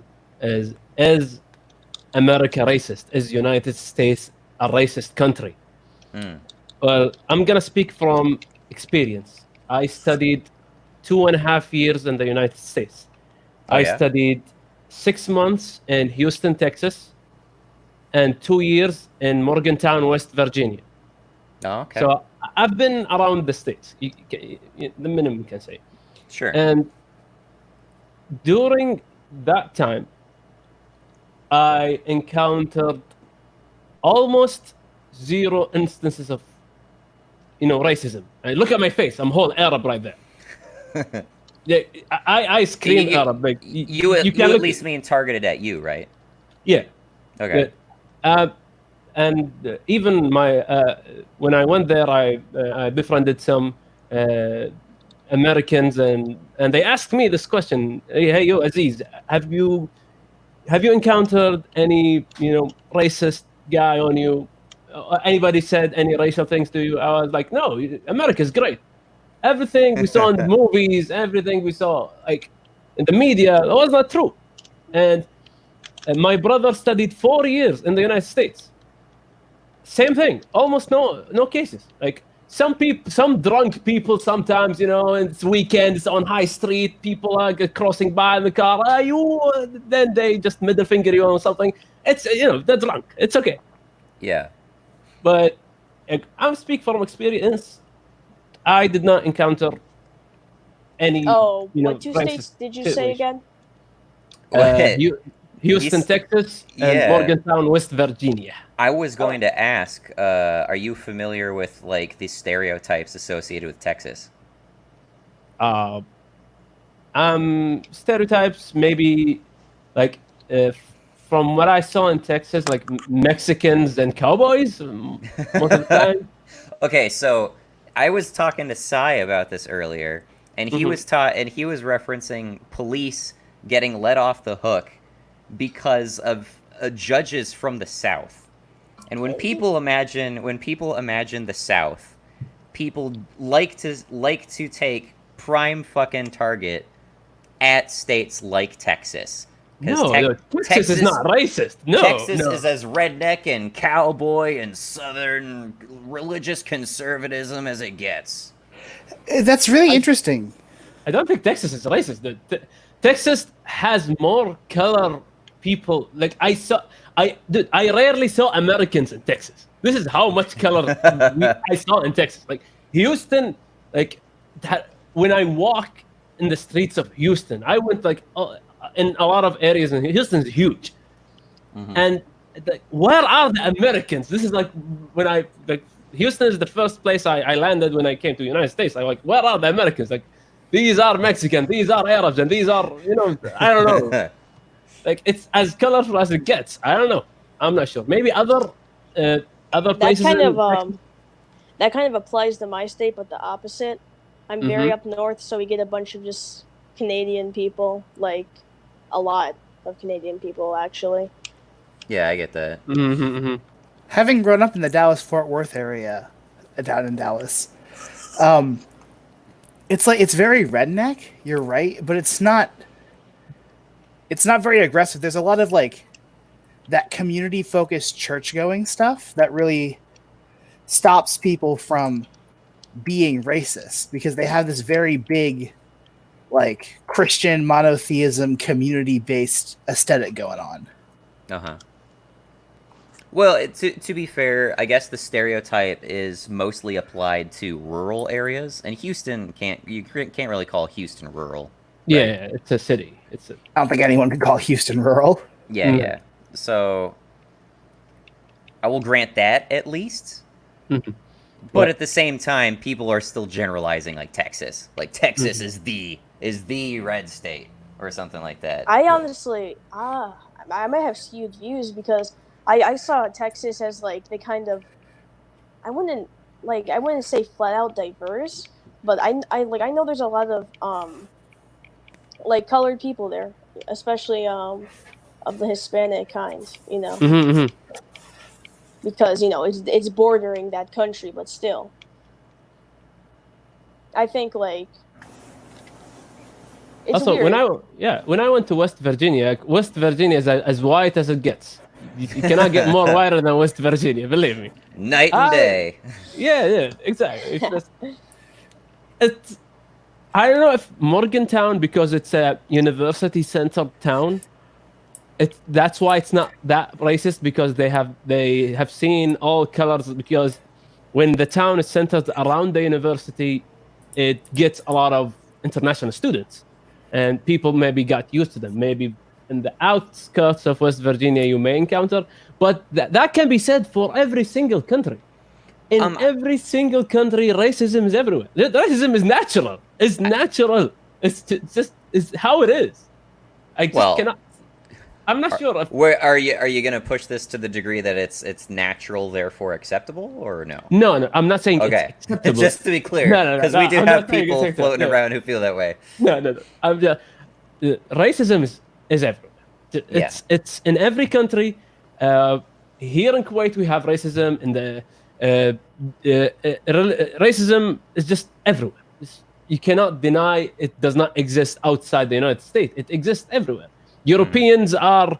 I remember watching one clip of PewDiePie, the YouTuber, talking about his grandfather on his deathbed, and on his last words, he said, "Screw Norway people. These people has all the oil." You see? Nice. It's everywhere. It's everywhere. I'm not saying it's natural. It should be acceptable, but it's everywhere. Yeah. But here has just got so much media attention because of history. I would say, excuse me.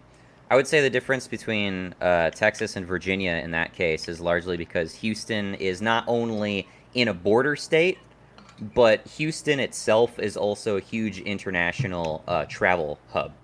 So you get a lot of international travelers entering into Houston and leaving through Houston. So I definitely say that contributes to it. West Virginia, not really so much. Like, they're a coastal city, but they're not coastal like New York is coastal. Yeah. Or Florida is coastal. At least that's my impression. Yeah, I can get down with that. Anyway, this has been great so far. I'm really happy about this. And thank you very much for not being a troll, Darkrai. I've been known for being a big troll.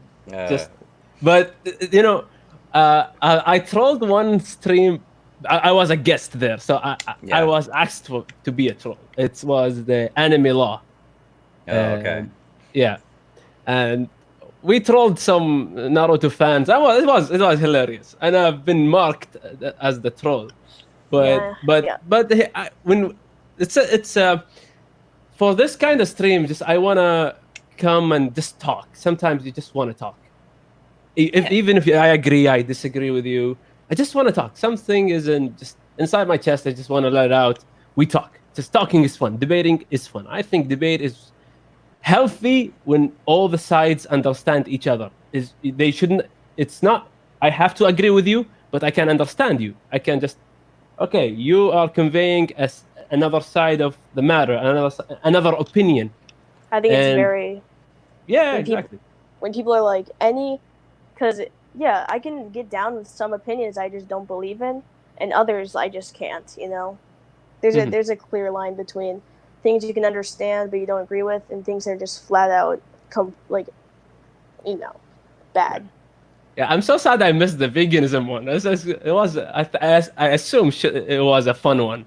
It's well, it was honestly most interesting because that one troll guy was there like the whole fucking time. Honestly, it was not super productive, I would say. I think most of the time we got stuff like people like Donovan, and that basically started the whole jellyfish meme, because he kind of understands the moral argument for veganism, but he doesn't want to change because he's spineless. It's true. This is a fact. Yeah. We now have jellyfish emojis now. I agree with the vegan like cause. I just can't commit myself to it. Yeah, that's fair enough, Willpower. I guess. Yeah, More or less disagree. I mean, agree. Whoa. Words. I get you. I think most people on the server probably straddle that line to some degree. Anyway, I keep saying I'm gonna read through some comments, and then I get through like one or two, and then we go off on some crazy tangent. I think it's a good time. It seems we're pretty tame right now. Yeah. Local Chibi Thief says, no bullshit, changed his mind on many issues many times. I'm sure he's also contradicted himself many times. If you want someone to argue BLM to you, I think 3 Arrows is your best bet. I think I know what 3 Arrows is a reference to, but I do not know who they are. Do any of you guys know who that is? I have no idea. What about the Sitch and Adam show? Someone else is recommending that. Oh, Sitch. Sitch is a YouTuber that he's so much like you. Like when I was watching Sitch. Oh, PSA that Sitch? guy. Oh. Yeah. It reminds me. You remind me so much of him. Like I stumbled on both of your YouTube channels at the same time. Oh, really? I was like, yeah, these guys are like the same. I like them both. See, the thing is that I like Sitch, but I have a history with Adam that he just irritates the fuck out of me. But I don't know Adam. I just know Sitch. I don't watch the streams. I just watch Sitch YouTube videos. I just remember that I originally had a Twitter debate with Adam, and he was just super dishonest and misrepresentative. We were arguing morality, and he was like, "Oh yeah, I totally read that book. I know the arguments in it. They're all bullshit, like just hollow dismissiveness." And then he proceeds to continue with the arguments as if though completely unaware of what he just said. And it got really frustrating, and I called him out multiple times, and finally in DMs he's like, okay, you win, whatever. And I was just so annoyed with him by that point. And I actually, one of my oldest commentary videos is like 40 minutes of me just shitting on him. Honestly. Gotta watch that. Well, it's not on my channel anymore, and it's honestly kind of hard to watch, I'll admit. There might be some clips that's worth watching, but a while back I was considering making a video referencing that again, because I was shocked and mildly appalled to find that there's another YouTuber I watch called Ask Yourself, and he mostly focuses around making the moral argument for veganism, and I like a lot of his points, but whereas my position has been for arguing morality from an objective point of view, like an epistemologically objective point of view, he makes the same exact arguments, but he calls it subjectivism. And he says people who are arguing from objectivism are insane, even though he's doing the exact same shit I'm saying.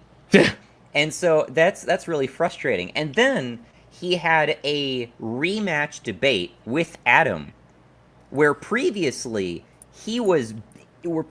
Adam made the biggest fucking idiot out of himself in that original debate stream, pulling the same shit he did with me on Twitter and worse. I need to fucking clip some of it because it was legendarily bad, the sort of stuff he would concede.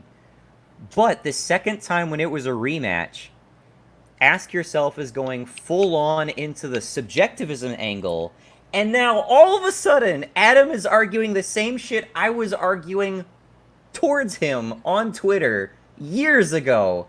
And then he's the one who sounds sensible, and I'm like, what on earth has happened? This is all reversed and backwards and upside down. Why is he suddenly so agreeable now? What the fuck happened with this guy? People change. People change. I appreciate that change, but I'm still turned off to him because of that whole altercation. So I do. The thing is that I used to watch like PSA Sitch when it was just him, but then he started doing the streams with Friended, and I was just like so turned off. I was like, of all the people to associate with, fuck that guy. Why did it have to be Friended? Why did it have to be him? Why? What do you see in this guy? And so I stopped watching it because his channel uploads just suddenly turned into like co-op streams with him, and I was like, I don't want to watch this. This isn't his like animated commentaries that are so good. I really love his animated like debates turned into video game moments. That yeah, his Don Lemon one is amazing. His Don Lemon video where it's like Don Lemon debating debating live. That was amazing. I love that shit. That's Strongly my recommend favorite that. Sitch stuff. I haven't watched his anything recent. I kind of dropped off around the whole net neutrality fad. It was kind of a fad, admittedly. It was. It shouldn't be, but it was. Yeah, it just died immediately. Okay. Anyway, he debated veganism with vegan games and made a fool of himself. I think he's talking about no bullshit. No bullshit definitely made a fool of himself in that video. But then that's every debate he's ever been in on any topic. Ooh, rough. Let's see. A lot of people were talking to Emma because Emma was just bullshitting the entire time in comments. Yeah. Are we surprised? Is anyone surprised? I mean, they weren't at first because they didn't have to. They just were trying to do whatever they could to get into the call. Yeah. It was a valiant attempt to troll, but it didn't end well. It looks like Vohan might not be modded on live stream. I'll have to do something about that. It was such a cute little boy shirt too. That's in reference to the H&M T-shirt, I believe. Yeah, I did not see a problem with it. The only problem is that you got a black kid to wear it, therefore you're racially insensitive. Kind of ironic, actually. Yes, super ironic. Don't breed racial sensitivity. Don't bake racial sensitivity into the problem. Right, you created this problem that you are now demanding gets solved.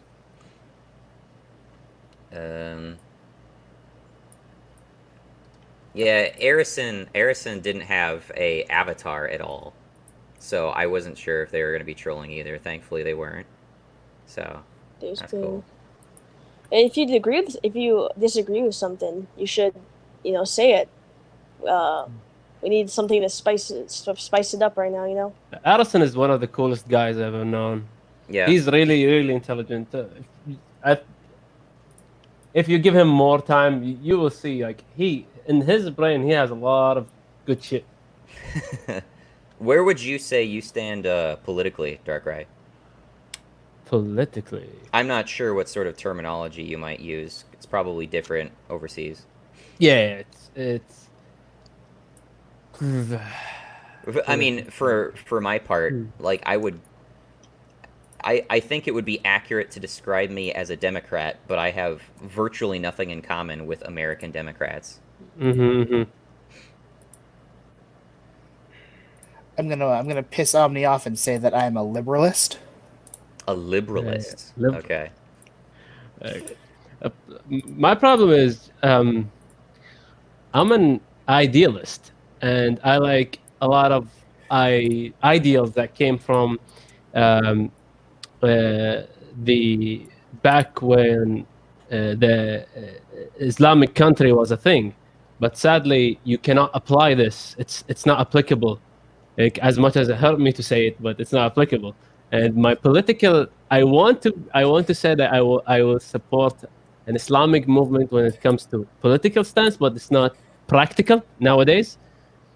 The closest thing I can associate myself into, it's just hard. Are you Muslim? Yeah, I am. Gotcha. I'm atheist myself. I I'm confused, honestly. I can't. I just haven't built my opinion on religion. I sunk myself into books, and because the thing is, you are born the way your parents tells you. Yeah. And, yeah, your parents tells you you're a Christian, your parents tells you you're Muslim, your parents tells you are whatever. And when I went to the United States, that was my time of awakening. I can say it like. Yeah.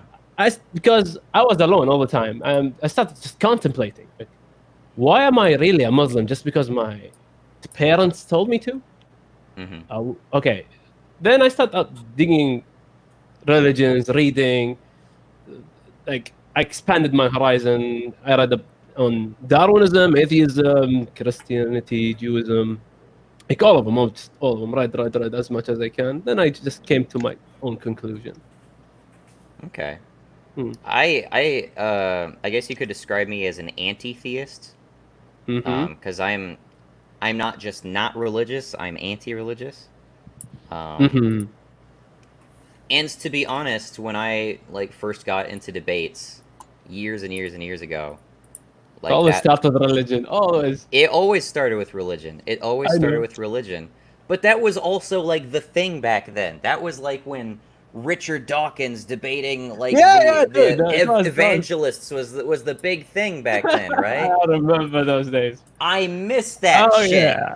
I would so prefer to be doing that shit than this right now. But now it's now it's the dogmatic leftists who are dominating the fucking Overton window. So now we got to talk about fucking Black Lives Matter. Oh god. Oh my god. That was something. Back when ball talk was a thing. Back when what? You guys don't know ball talk? Bell talk? Yes. Am I pronouncing it incorrectly? I'm not sure. 1 second. Dude, it was like, it's old as heck website for people to debate on. 1 second. I'm not. Yeah, it was just when people want to debate something, they go to that website. I'm not sure if I can find it now. I don't know that I know it. I know about that. Man, you guys talking about all this, and like if you couldn't tell, I got this squeaker voice, so I don't know about any of this. And sadly, I can't couldn't really form my own political opinion because my political science unit started right as Corona began to hit. So, But you have all the time to read up, form your opinion. Just don't be shy from what you were. Just be proud of what you're gonna become. Because I was, in a certain time, I was an extremist Muslim. I was, and thinking back, I hate it. Now I hate myself back in the day. Why I was like that, but I'm not shy because it made me what I am. It's just part of your evolution. Yeah, I mean, in high school I was a Wiccan, so I mean, everyone's really? get better. Oh yeah, I got big into it. I got deep into that. It was because I grew up with in a very like strict Christian household, and so it was part of my every teenager's path of rebellions. Sai, would you describe yourself as black? yeah, a little lighter skinned because half white, but yeah. I would like to emphasize to viewers that you're on a racist YouTube channel, supposedly, whereas we're streaming with a gay guy, a Muslim, and a black kid. Amazing. So it's true. So narrow-minded, so bigoted, all fash all the time. Diversity. Gotta bash the fash. This comes like the Overwatch. It's the Overwatch cast. It's the Overwatch cast. Right here, right now. We have diversity for everyone. Yeah. What is your favorite flavor of diversity? We can get that for you. We can order that in special. Exactly. I can hook you up. I have a lot of colors. Let's see what else we got for comments. That's actually kind of Dean interesting. Rodman says, y'all showed up on Vosh's stream for like 2 seconds. We did what? Oh, Heyo. I take that to mean that we're not, that we weren't, like, made audible. I hope not. That's actually, Maybe we were, like, in, like, the thumbnails or something. Vosh just watched you on stream. Okay. Watched this stream or watched Omnizoa? Presumably this. Socialist streamer and YouTuber. If anyone can clip that, if it's anything substantial, if not, then never mind. But if you had any sort of like commentary on it, that'd be interesting. But again, I don't watch Vosh, so I don't know. I only have secondhand information on what he's about. Yeah, I only know what I've been told about Vosh. Omni, I have a question. Like, He fascinated. said he doesn't want. I'm sorry. He said he doesn't want to debate kids, so that's why he doesn't want to debate me. Big boy boomer right there. I want to. How old is Vosh? I am terribly sorry that our young brains cannot possibly be worthy of your attention, Vosh. Yeah, remind me of my uncles. Remind me of my uncles. Like they don't want to debate us because we're young. We don't understand. They lived more, therefore they understand more. Oh yeah. How old is Vosh? Oh, Vosh is younger than me. Yeah. How old is he? It says he's 26. He's the same age as me. You can't call me a child. Yeah. Come at me. Come at me. Let's see. It looks like a bunch of people just kind of floated in on here, probably because they were watching Vosh. Oh, this is gonna be fun. Well, there's still only like 25 some people watching right now. But that's good or bad, depending. I don't know.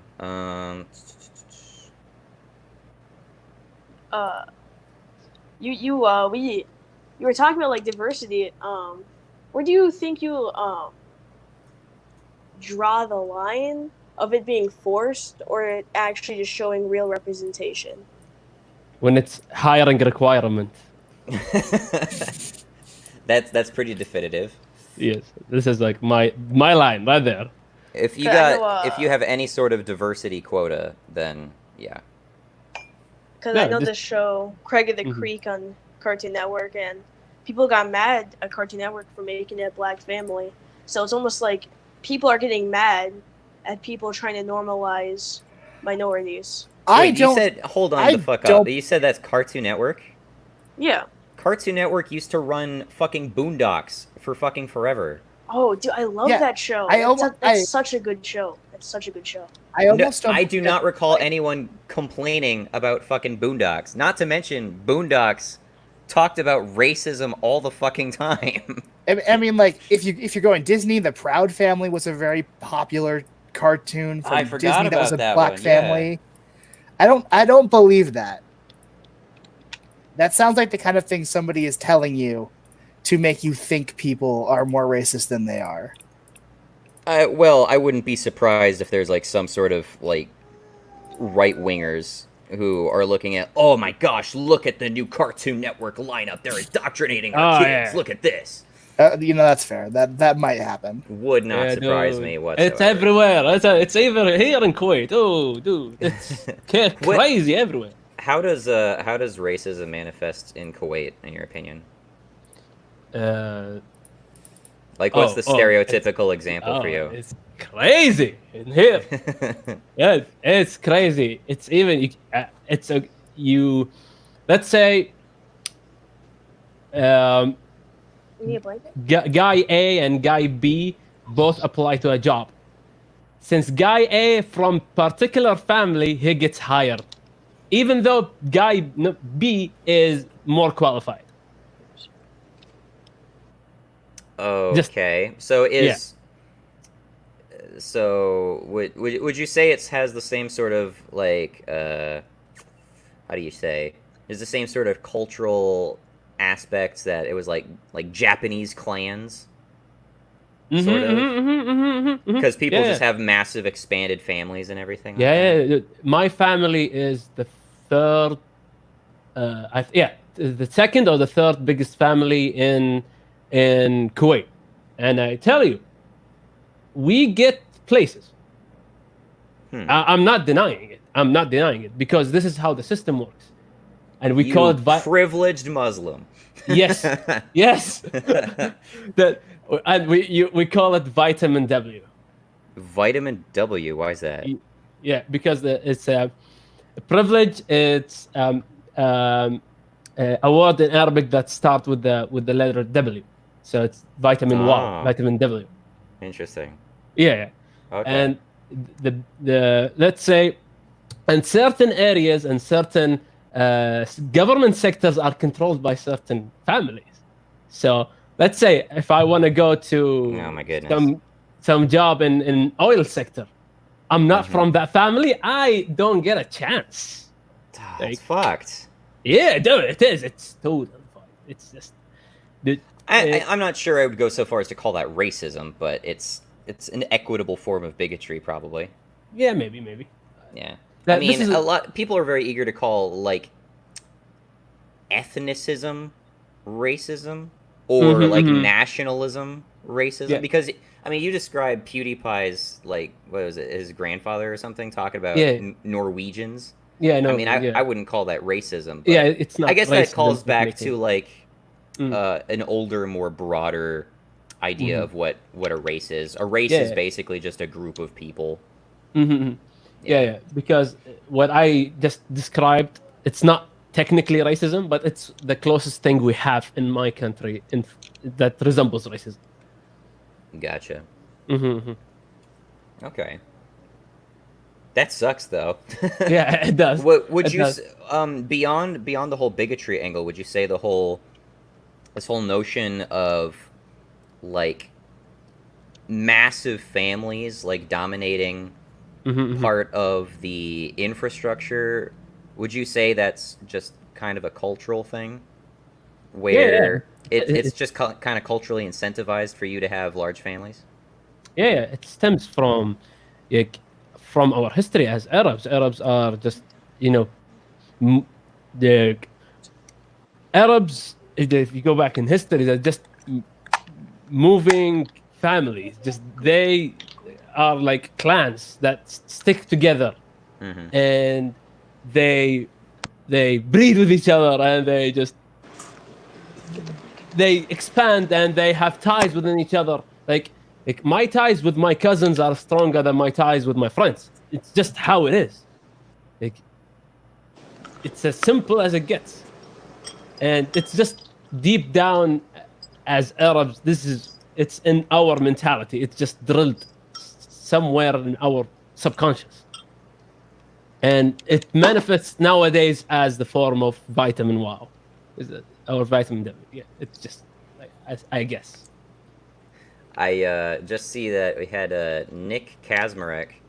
I debated alongside Omni one time and it was fine, but if you challenge him, he loses his mind. It's just you, Nick. I don't like you. Just genuinely don't like you. Even when I was quote-unquote debating alongside of you, you irritated the fuck out of me. Your personality is so... it screams to me as someone who's basically like inculcated their entire worldview as from Ask Yourself server. And that's why I left Ask Yourself server, because that was the attitude on that server all the time. It was suffocating. It was so fucking suffocating. And like just the way you were like framing the conversation coming at me right away also just irritated the fuck out of me. He's talking about the stream I was doing with T-Bay Trainer, where I wasn't even debating anything, but it's just I will say, Omni's definitely a lot different on voice chat, because man, fucking Discord man rips my asshole open. Swear to God. You just keep reposting the same memes. You just gotta not do that. Yeah. You're yeah, not even in timeout for any sort of debate shit. My It's just because you my keep profile repost. pic is why Yes, I'm you in keep timeout. reposting the same image like half a dozen times. Outside of the shitposts channel. No, yeah, I agree though. It was on me, but No, you can disagree with me. Yes, you're 100% welcome to disagree with me, Nick. Your personality just irritates the fuck out of me, though, so I don't like talking to you specifically. That's all. That's all. Donovan disagrees with me. Donovan disagrees with me last time we did one of these debates, and he's It's true. basically my wingman at this point. I respect Omni, and his opinions are good. We just don't agree all the time. Yeah, it's how it should be. It's exactly how it should be. Like every debate, this is exactly how it should be. Like, I'm not sure if I could say the same about Vosh, but that's because he called me a child earlier. I guess. Cool. That was the weirdest thing. I can't get over it. Cool Clever Stone apparently said, "God damn it, he's a pancake." In response to Sai. hey, it's a pancake. It's black cake. yeah. Black cake. Oh, good. People still talking about Poop Sock. I think Poop Sock is gone, thankfully. Yeah. I realized I'm not going to do that shit anymore. And last time, they didn't have to sign into Google every time. So now, if they want to talk to me, they gotta, like, make dozens of accounts. Yeah, Google accounts. Trying to just Yeah. out-annoy them. Make it unreasonable for them to keep doing this. Darkrai, you said protests are like communism, only good on paper. Just totally. I'd say there's been actually a lot of successful protests. You know, obviously, stop. Martin Luther King Jr. protests. Yeah, a lot of things, a lot of ideals in this world, like, are just good on paper. It's like communism. It's just, okay, they're good on paper, but when you apply it and you put the human factor in, it just collapses.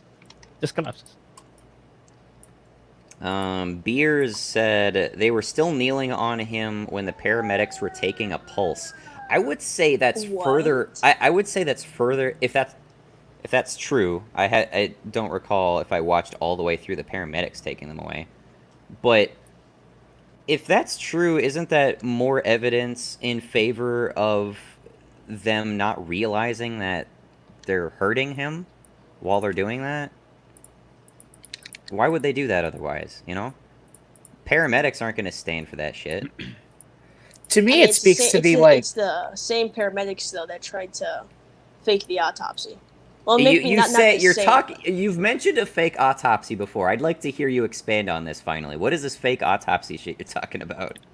Like, some guy... That's how the whole medical history thing even got up in the first place, was that doctor saying it just, like, some bullcrap, like it happened that exact moment. Which, you know, it could have, you know, that's why he should get charged with manslaughter, though, you know. Okay, but why are we assuming the autopsy results are faked? Because another doctor did the same and said it was what the fuck is going on the internet? What the hell? On the internet, or what do you mean, like on Twitter, like someone who did not do the autopsy? What? Sai's got like some siblings I think he's dealing with. I feel for him. Siblings are the worst.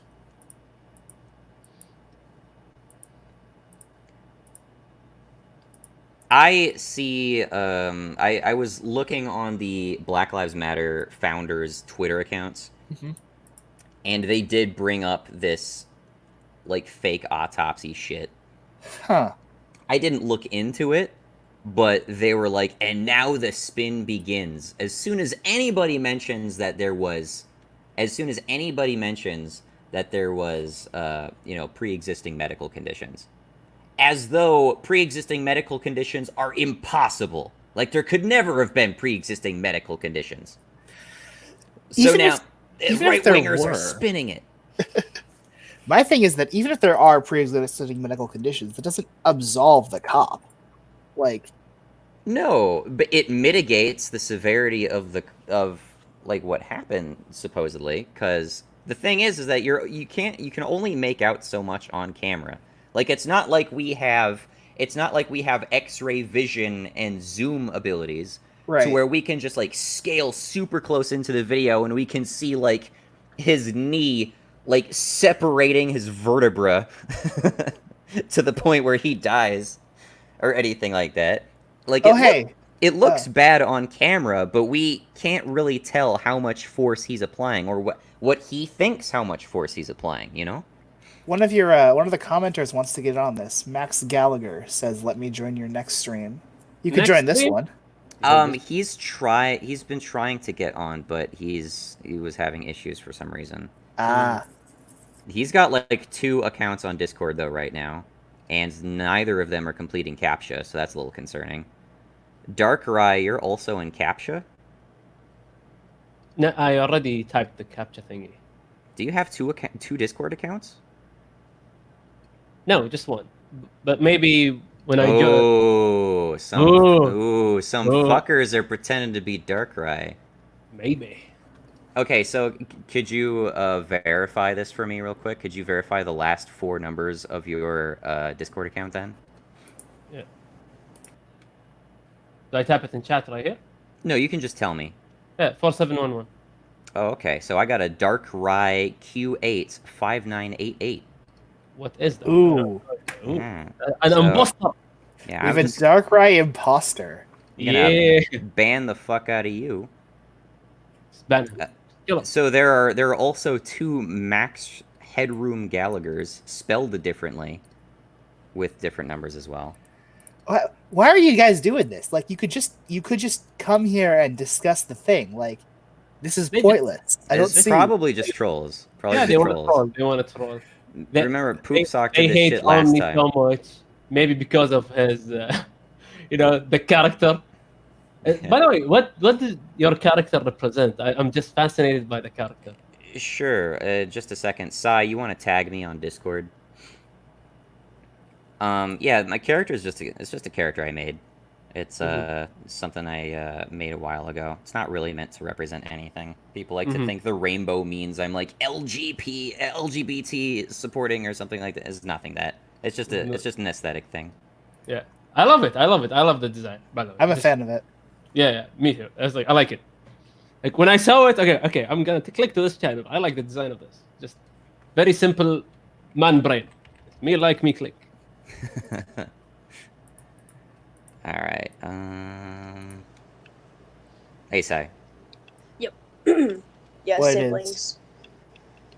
My condolences. Yep, definitely getting the impression that we got some spoofers trying to get in here, and I like that CAPTCHA is tripping them up. Ooh, one of the max headrooms disappeared.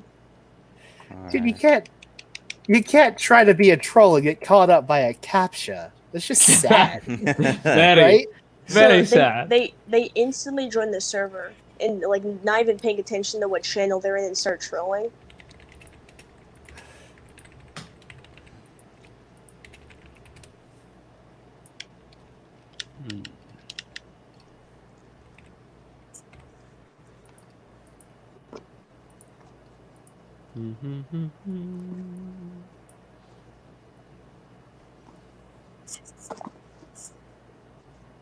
I got someone else who's trying to join right now.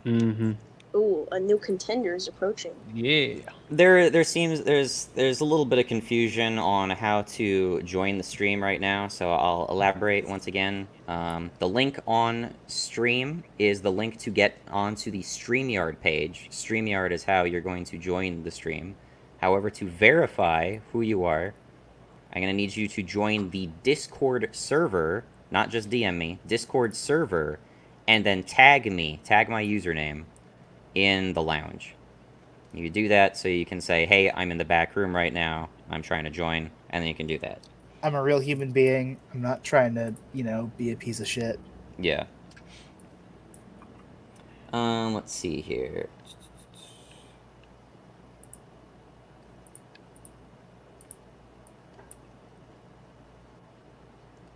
Dude, do you know what's funny? Yeah, go for it. You know what's funny? Arab media are having a feast on what's happening in the US. Oh, really? How's that? Oh, it's hilarious. The, it's yeah. Look at these people who claim human right. They're people of human right. Look at these infidels. What they're doing.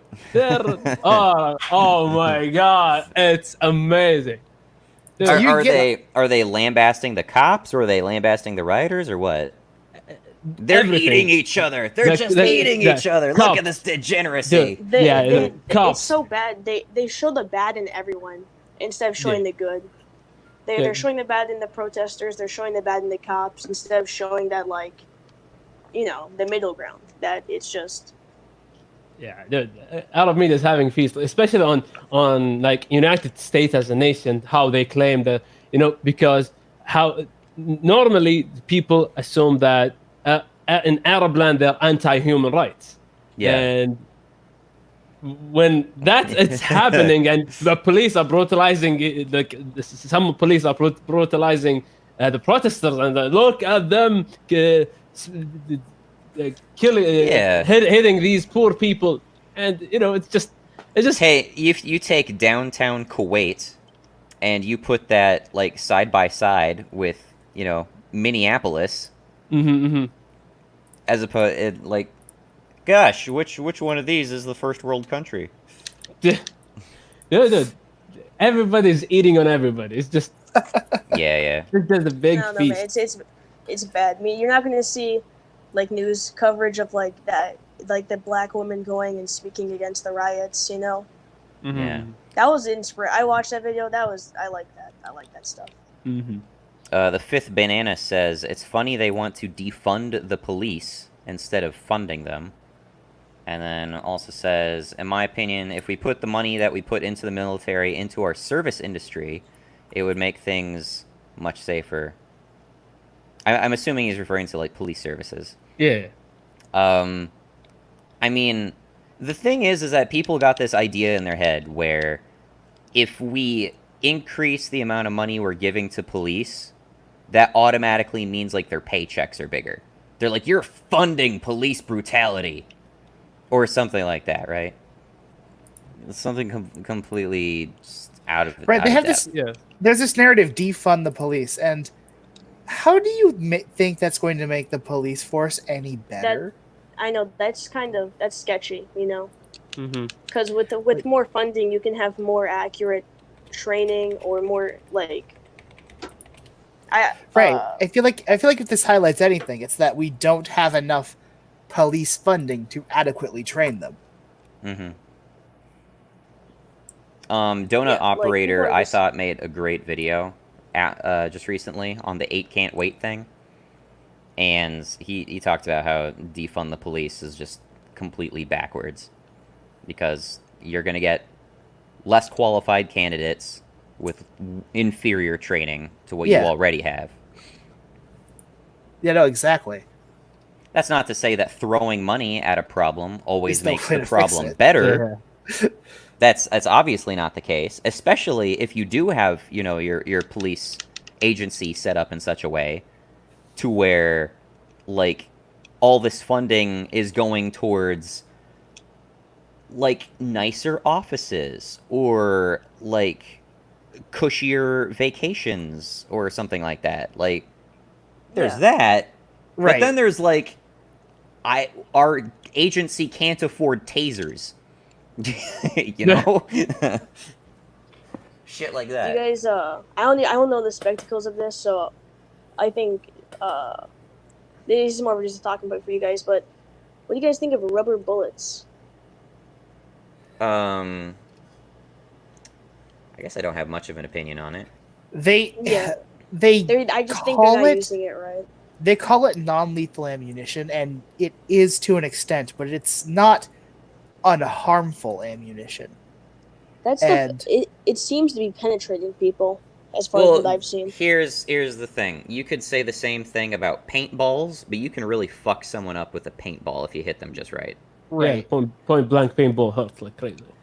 Or a paintball in the eye, for instance. Yeah. Yeah. You're gonna get fucked bad. For instance, Yeah. that reporter who had his eye destroyed. Like, Mhm. there is not a middle ground between using effective force to deter riots and being completely safe. There's no way you can do both. I literally saw someone the other day on, I don't remember where it was, but I think it was Reddit. I think I saw someone the other day posting. They were saying they call this stuff less lethal. That means it's still definitely lethal. And I was like, that's short for less than lethal, you idiot. That reminds me of people getting mad that the government is taking off rhinos' horns so poachers don't kill them because that's what the poachers want. And people are saying, oh, they're protecting the animals by mutilating them. And it's like, I think it's better than dying than killing the animals, you know? Yeah. Hey, Showdite, if you're trying to get in right now, please do tag me on Discord.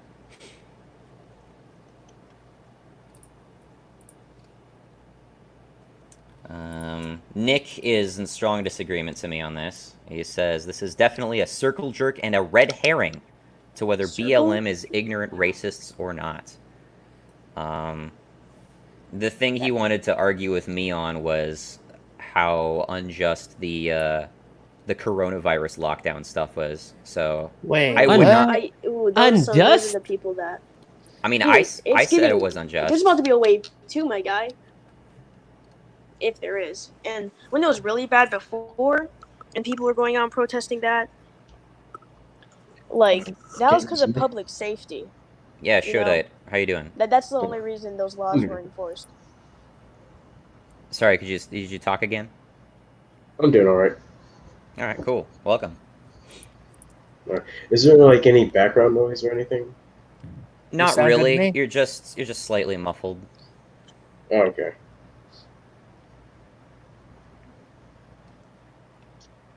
Darkrai, you were trolling in the comments earlier. I'm a devoted Christian and a Marxist. Yeah.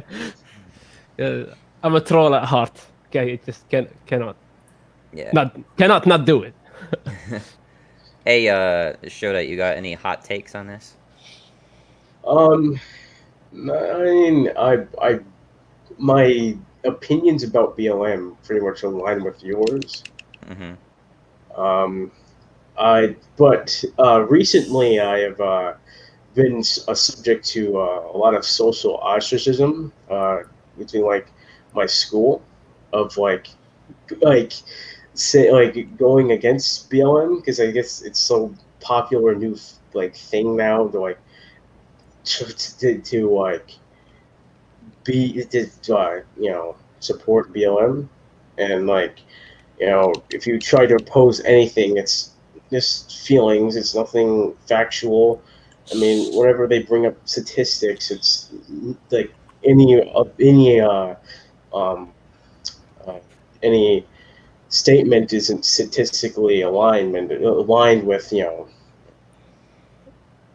statistics like police fatality statistics, and when I try to point that out, it's just sort of like oh, you have to take into account for white population v black population, but then again, like, why would it have to be a conversation about race in the first place when it can just be about police brutality in general? I think that if you focus on one race specifically, it sort of just weakens the argument of the movement against police brutality. Yeah, I can see that. I could definitely see that. That's what I was even arguing for too. That it should all of it, because if all of it gets shown equally, it just shows how bad it really is. Because we're just narrowing the level of incompetence by zeroing in on only one group of people. Mm-hmm. Yeah, I mean, it's what would you call it?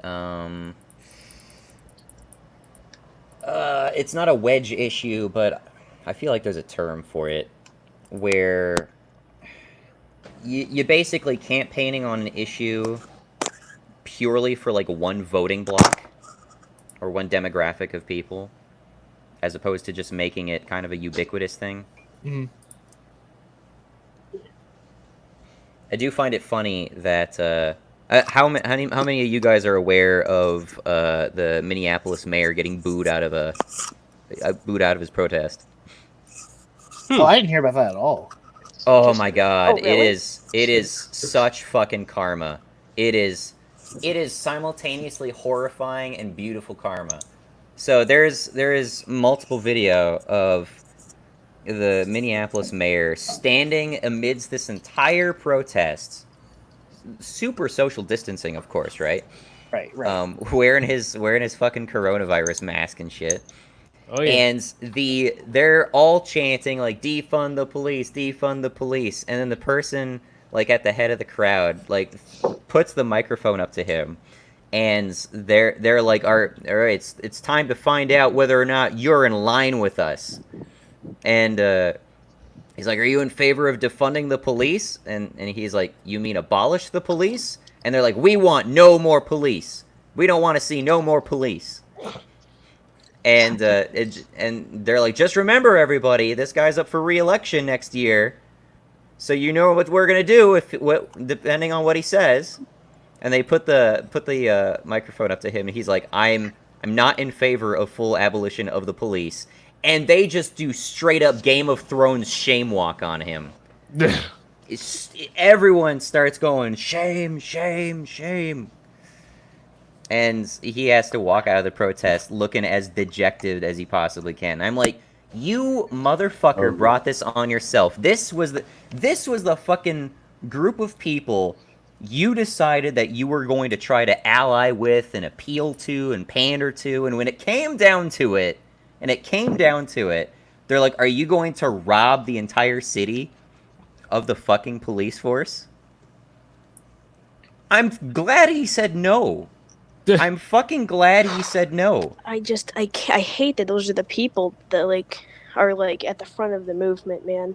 I am. Just gives. How could you expect someone to say yes? Well, to be honest, I mean, he was obvious. I feel like he had to have been compelled by, popularity. That so far, he had to go pretty fucking far for popularity to carry him to that position. But then when push comes to shove, and it's like, we're gonna do a community policing thing, and he's like, abolish the police? No? No? He was surrounded by people who are expecting a certain answer out of him, and it at least shows some degree of self-preservation, if nothing else, that he still said no in that moment. And I really hope he looks back on that moment and realizes the fucking shit he brought down on himself. Because fucking hell. Oh my god. I've heard this self-policing thing going around, and I don't trust you people to police me is the problem. I don't trust you. And by you, I mean the general populace of the United States. I don't trust any people. I work with the public in my life. I have a general grasp of the average American intelligence. I don't trust you. You make terrible decisions all the time. With all this talk going on, genuinely, yesterday was the first time in my life I ever seriously considered buying a gun.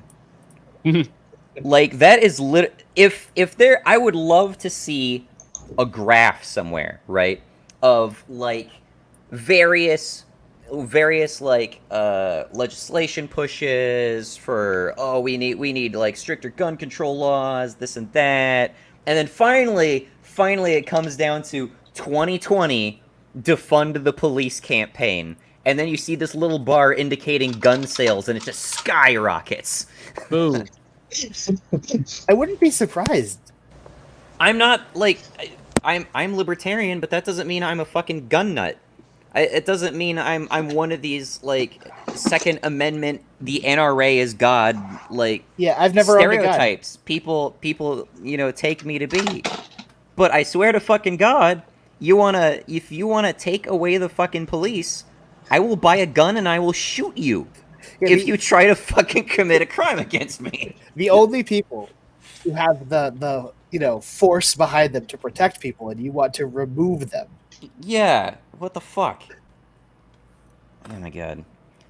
Like, all right, Shodai, did you want to expand any more on what you were saying earlier? Not really. I mean, I think mainly, I think what's I guess an issue on this is, I guess, younger generations not having a grasp of civil issues and how to deal with them. I think I think with my generation in particular, it just takes that extremist route. You said your generation is tending towards extremism? It's going towards more extreme ideas. I don't imagine that's an unusual or a new thing, to be perfectly honest. Yeah, it's not a new thing. It's just that I think it's just been a more apparent now. Maybe so. Fighting and looting. The Political Compass memes subreddit, there was a post on there recently where it showed the Political Compass, and they're people under 25, and it's dots all surrounding the compass, and then it's people over 25, and it's dots all in the middle of the compass. That's not strictly true, of course, but yeah. it's a funny hyperbole. And I will admit, I did have an anarchist phase. It was very short. It was very short-lived, but I did have an anarchist phase where I was like, fuck the government, man. But it didn't have, it genuinely did not have all this attendance, theory behind it and all. I had no idea what the NAP was. I had never heard of, I had never heard of a lot of this shit. I was a feminist at the time too. So I did not have a lot of this attendance shit attached to it. Feminist theory was not a thing in my mind. Anarchist theory was not a thing in my mind. I had not read anything on either of the subjects other than my loose interpretation of what those things came to mean. And over time, I decided for myself, I'd rather have an imperfect system rather than no system. And I'd rather have egalitarianism than feminism. Mm-hmm. And so for a very short period of time, I did go to that route, but it didn't develop into anything. It didn't have any of this, attendant ideological baggage attached to it. Just this makes sense in the moment. Mm-hmm. Yeah, a lot of my friends were feminists too before feminism even was a thing, because it made sense back in the day to support women. Oh my god.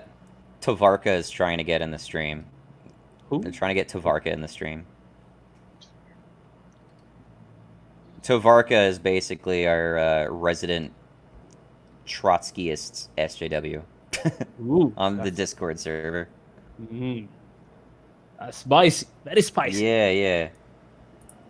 Sai keeps dropping. For whatever reason, he can't run Discord and this at the same time. Huh. Mm-hmm. I'm going to let you guys hang for just a second. I will be right back, and then maybe we can get to Varka in here and actually get some genuine hot takes for once. Oh, yeah. So, one moment. Yeah.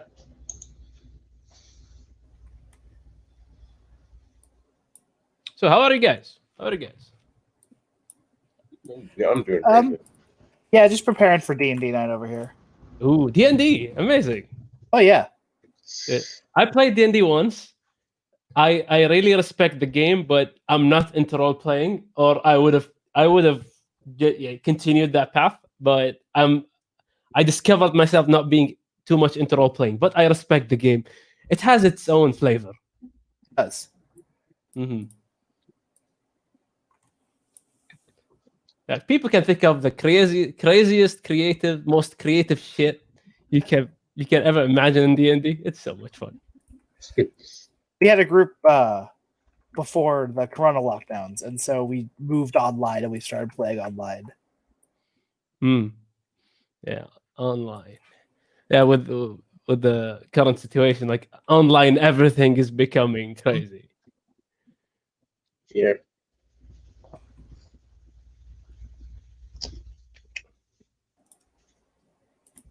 Even companies now, they put up Discord servers, especially card game company like Bushiroad. I play card games.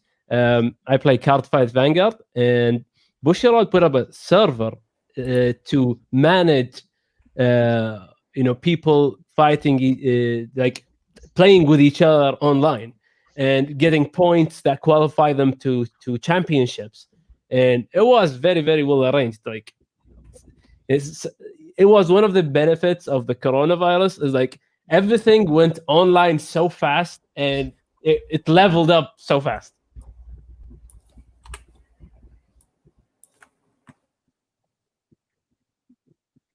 I've heard of Card Fight Vanguard. I play a lot of Magic the Gathering. Oh, I play Magic too. I played. I'm not too much into Magic, but I played this year. Yeah, I played the Cats and Ovens a lot. That's a fun deck. I was a lot more into it back in like the golden age. Oh. Lately, they've been making some design decisions that are just weird. Mm-hmm. Appealing to the new generation. Yeah, there's a lot of like honestly trying to attract more people to play, and like you can't blame them for that. But it comes with a measure of alienating your current player base. There's always that trade-off. Yeah, of course. And I mean, you can't get rid of it. That's just how it's going to go. Mm-hmm. I think it's an issue in a lot of things, like a lot of like in esports. I think that's also an issue of like alienating like your like prime players that have been there for like 10 years, and then you're trying to like appeal to like newer players. Oh, I'm back. So like for like Street Fighter 5, for example, where like they make like combos easier just to like appeal to like like newcomers. So then like people who were like playing like Street Fighter 3 like back in like 2004, they had like these crazy combos that like people can just do easily in Street Fighter 5. Mm-hmm. Right, so you end up with pandering to making it more generic and like accessible. Yeah, then your hardcore players get frustrated. Mm-hmm. That's exactly why I dropped Fortnite. They just, holy crap. Fortnite. No, call me. I know I'm a kid. I know I'm a little squeaker. Yeah. You're fine. Just drop that game. Mm. The same. Also, that's why I dropped Madden. They completely stripped the games of any depth at all. The games aren't even good anymore. It's sad. I am back. Welcome. Seems we like went completely off the rails of like the topic. Sorry. Oh yeah, the topic was that's gone. you guys want to talk about magic while I'm gone? That's fine with me. I don't give a shit. If I heard you correct, you said you're hopping Tav in. What? Doing what? Didn't you say you were bringing Tav in here? Oh, Tavarka. Tavarka, Yeah. I guess, is getting ready. I don't know what that entails. He's getting ready to. He's getting ready to like come in here. I can't wait to disagree with her. Thanks once again to Perv Umbreon for the donation. This is very helpful. You've practically offset the cost of this stream already. So I appreciate that. Before Tav gets in here, I'm gonna go through some more comments. Yeah. Nick is still got some sort of issue with me. Gotta ad hom someone's counter position to signal intelligence, right, babe? What the hell? I don't know when I committed an ad hominem. He said I did a red herring earlier too. I don't know when I did that. Very, very quick on the fallacy drop-in. There is a degree to which, pulling the fallacy card can sound a little bit cringe. I will admit. Like, I'm not one of those fallacies. Hat tipping fedora atheist motherfucker neckbeard. Like, I'm not gonna go that on you. But at the same time, don't A go logical overboard with it. fallacy doesn't invalidate your point, but it weakens it, and you've got to work with that. I love people who think like fallacies are genuinely like I win cards. And Yeah. so as soon as they learn that fallacy is a thing, that they think they can just use that and that invalidates any fallacy. Well, huh? I Do you mixed know that up a whole lot. what was that, Shodite? I mixed that up a whole lot. I did thought that somebody does a false equivalency. Oh, I won the argument now. It's just. Oh yeah, that doesn't win the argument, and I don't think pointing out a fallacy wins any arguments. It just stops one particular argument on its face, assuming it's truly fallacious. Right, assuming the fallacy is valid. Yeah, the fallacy is the notion that a conclusion is necessarily false because a fallacy was used to arrive at it. I can commit a non sequitur and arrive at a true conclusion, but just because it was a non sequitur doesn't mean my conclusion is false. Right. So, for example, I could say something like, they recently nerfed the enemies in Neo 2, and it's really shitty, therefore it's hot outside. That's a complete non sequitur. Fallacious in every possible respect. But it doesn't prevent it from being hot outside. Yeah, but it's still hot outside. Comrade Tovarka. There you go. Yo. How you doing? Hello. Welcome. Glory to the state, comrade. Let's get some, where is it? Let me get my girlfriend the link to your YouTube thing so she can not call me a million times. Let's get some names on here. There we go. So we got Omnizoa, Donovan, Darkrai, Comrade the Tovarka, Psy that one guy, and Shodite. Or Shodite. How do you pronounce that? It's Shodite. All right. So some people say Shodite, which makes no sense to me. Yeah, I wouldn't do that unless you had like an extra E in there or something. And even then, I don't know. Yeah, I don't see that one. Shoditty. So as fun as it's going to be, because this is about to heat up, D&D is starting soon, so I've got to head out. But, Don't miss that, dude. I'm going to keep you guys in the background because I want to see what Tovarka adds to the conversation. All right. Have a good one, Donovan. Yep, have a good one, guys. Have fun. See ya. By the way, Darkrai, you got to become one of our server guys. I think you'd fit in great. All right. I'm not too big on chatting, but I'll try my best. I get you. I get you. All right. Let's do this. All right. Whoa. That's a big hit. Yeah. That's not really a big hit.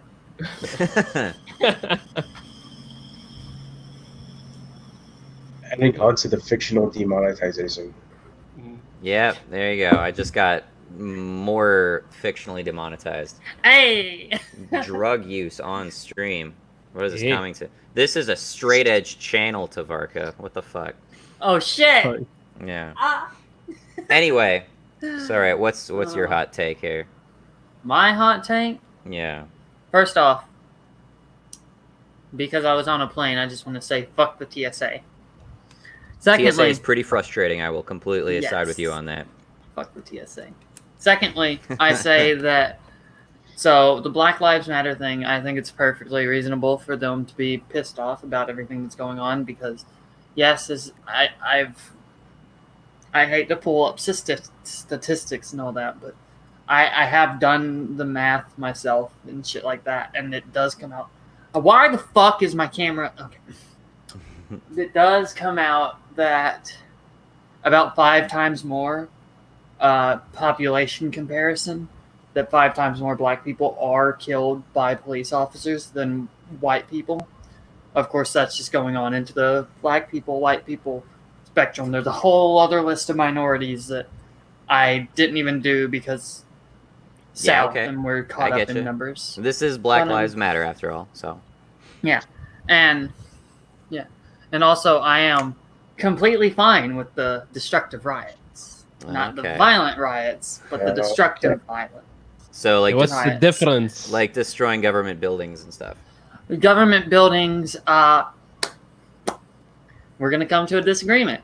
Corporate buildings and big business buildings. Small businesses, family-owned businesses, and the petty bourgeois businesses, please don't break those. Okay. I'm going to come to a disagreement with everyone who hates them, Joe the left comms, that's complete and total bullshit.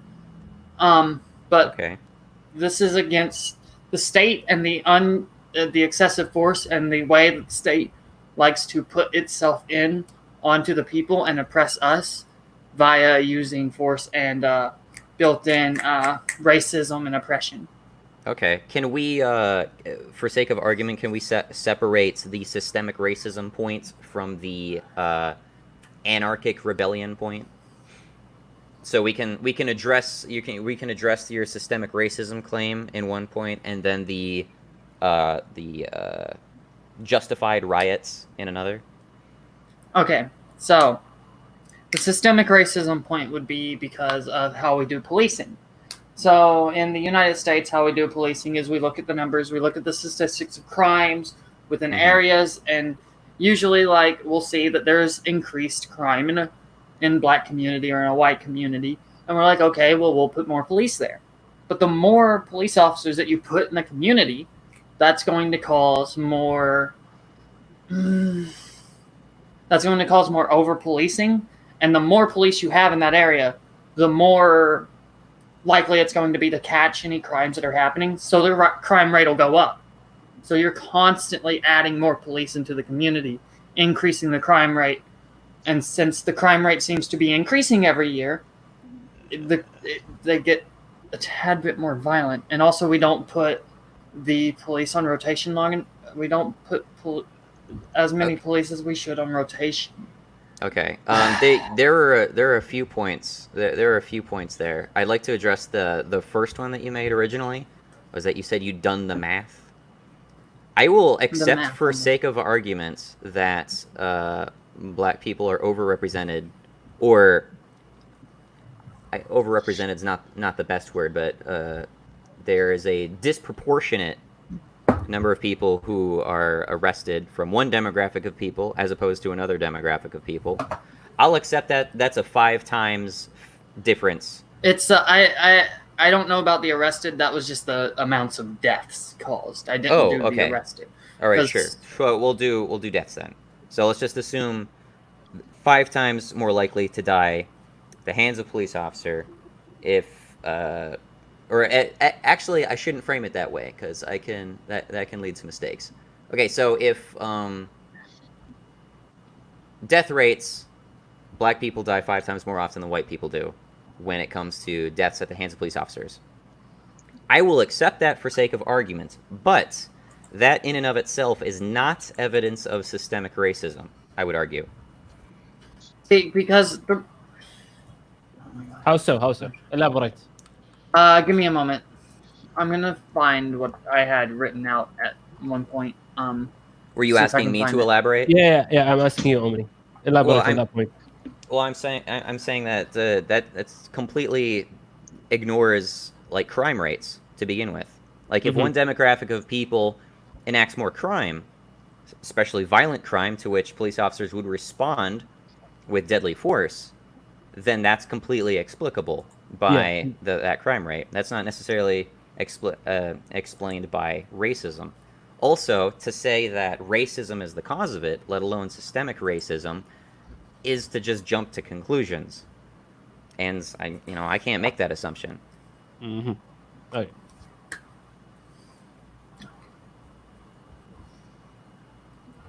Tavarka? I give me a second. For brain got to do the brain thing where the brain does a thing. Yeah. But no, I get that it's hard to chalk it up to like systemic racism, because honestly, like we don't know specifically the police officer's view on racism. We don't know the specific things, but of course, it's it's still built into America in a way that there's a lot of people in America that are racist, and I might just be my own like Southern hick bullshit coming out because everyone's racist. In Houston, or at least right? that's how I see it. No, not in Houston. Not in Texas. Fuck Texas. But that's just kind of like, I just see it that way. But I do think that it could be caused by systemic racism because altogether it is. The numbers do slightly show that it more affects them, and the way that we police also affects communities of color as well. Okay, so I will accept that. I will even go so far as to accept that it's a possibility, but I cannot accept that that's necessarily an accurate conclusion. Now, if you had more of a preponderance of evidence that this is, you know, a symptom of systemic racism, then I might be able to, you know, take your side on that. But again, as I said, this is explicable by confounding factors. It's just the way I look at everything is that I look through statistics and facts usually, or I read it, obviously. Thanks again, Per Vumbrion, for the donation. That completely, you basically paid for this stream. Thank you. Sorry, go ahead, Tavarka. Oh, that's it. Like, I'm just saying, like, my like mental process, like, I get usually most of my ideas from statistics or things that seem like they could work and do work. Like, the fact that we don't have, or at least in the South, we don't put police officers on rotation that much. We have the same couple of police officers that police for like 12 hours a day and do absolutely nothing. And like being in the situation that is stressful enough anyways as a police officer, right? Where first off, you're policing, you're making sure the laws are in place. And then secondly, anything can happen, right? As a police officer, your duty is to serve and protect. So you're always prepared for the worst. So, but I do think that it does kind of get a little racy, but I don't think it's not completely the police officers. I would say it's also the law and enforcement system, like the judges and stuff like that, because some people get worse crimes if they're of color, but that's also probably just a Southern thing as well, not like a complete United States global phenomenon. Gotcha. Okay, so my initial impression is you describing how you got people in your local police department who are working like 12-hour shifts. Yeah. I mean, that they're spending 12 hours a day doing police work, I'd say is a pretty good use of 12 hours. But as you also say that they don't do anything during that time, that suggests to me that you don't have much crime in your area, which also means that there's less pressure on the police, which also results in less knee-jerk responses to things. When you have a relatively easygoing job, when there are actually actual obstacles to the job, I feel like you're probably going to be better in your own head in order to approach it, as opposed to somebody who's just getting barraged by issues all the time, such as in my town, downtown, in a major metropolitan city. True. But I hold on. I had a point that I was going to state, but if anyone else has something to say while I think about it. Did anyone else have side thoughts on what Tavarka said? No, I want to move on to the protest part of what he said after we finish this point. Oh, okay. But he works, I guess. Tavarka, did you want to expand? Okay, are we relinquishing the police officer point then? Because it sounds okay. I can like... relinquish the police officer point. I can relinquish it. I'll still hold my beliefs on the police officer point, but obviously, like, we're You don't feel like you can back it? we're kind of at this. I hold it by statistics, and obviously I can't. Well, at the moment, I'm not prepared. I can't get the statistics. I've just gotten home. I got you. I understand with that. And again, these debates really never involve like presenting empirical evidence of any kinds. And I don't expect you to present that. And I'm not going to whip out like black crime rates or anything like that on you. I don't. My point is, I don't think that's necessary, right? Yeah. I don't think that's necessary at all. But my point in response to you on that front is, even accepting that for sake of argument, logically, I can't still jump to that conclusion. Like, it's uncharitable of me. There are confounding factors. That is very much not a scientific approach to truth finding. Yeah. So that's why I have to object to that conclusion on principle, even if I don't necessarily know what the real conclusion is. Yeah, I understand that. I also want to state one final point about the police officer stuff. When leftists or libs in general say ACAB or 1312, real quick, I want to say it's not a personal attack against a police officer. It's the attack against the system of oppression of which the police officers are put in. They enforce the system that we see as racist or there sexist. are plenty of violent criminals who would spray paint that on a wall just because they say, "I hate cops," you know. Yeah. I understand, like, that would be a thing, but I'm just saying, like, not from your perspective, where you're coming from. It's not the personal attack on the police. What the fuck is my girlfriend filming me about? It's not the personal attack on the police officers. It's the attack on the justice system itself. So that's the that's what I want to state. Doesn't it seem, even if you're going to kind of relinquish the point about cops and say it is more the system itself, isn't it kind of unfair to put it on the cops then? I mean, I would say so. Yeah, I agree. Say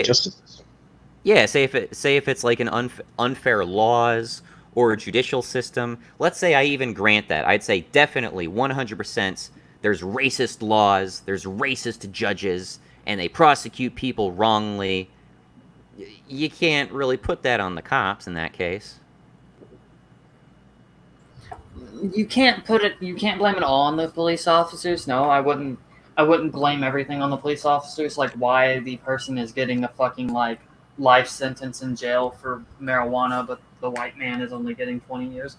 Like, that sort of thing, I can't blame that on the police officer, right? Because the police officer has to do its job. If it's illegal, it's illegal.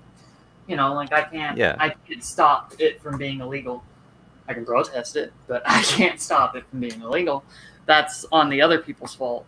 But okay. Yeah. Well, if we're at least temporarily going to relinquish the police point, before we jump into the protests / riots, you want to expand on your like judicial system side of that?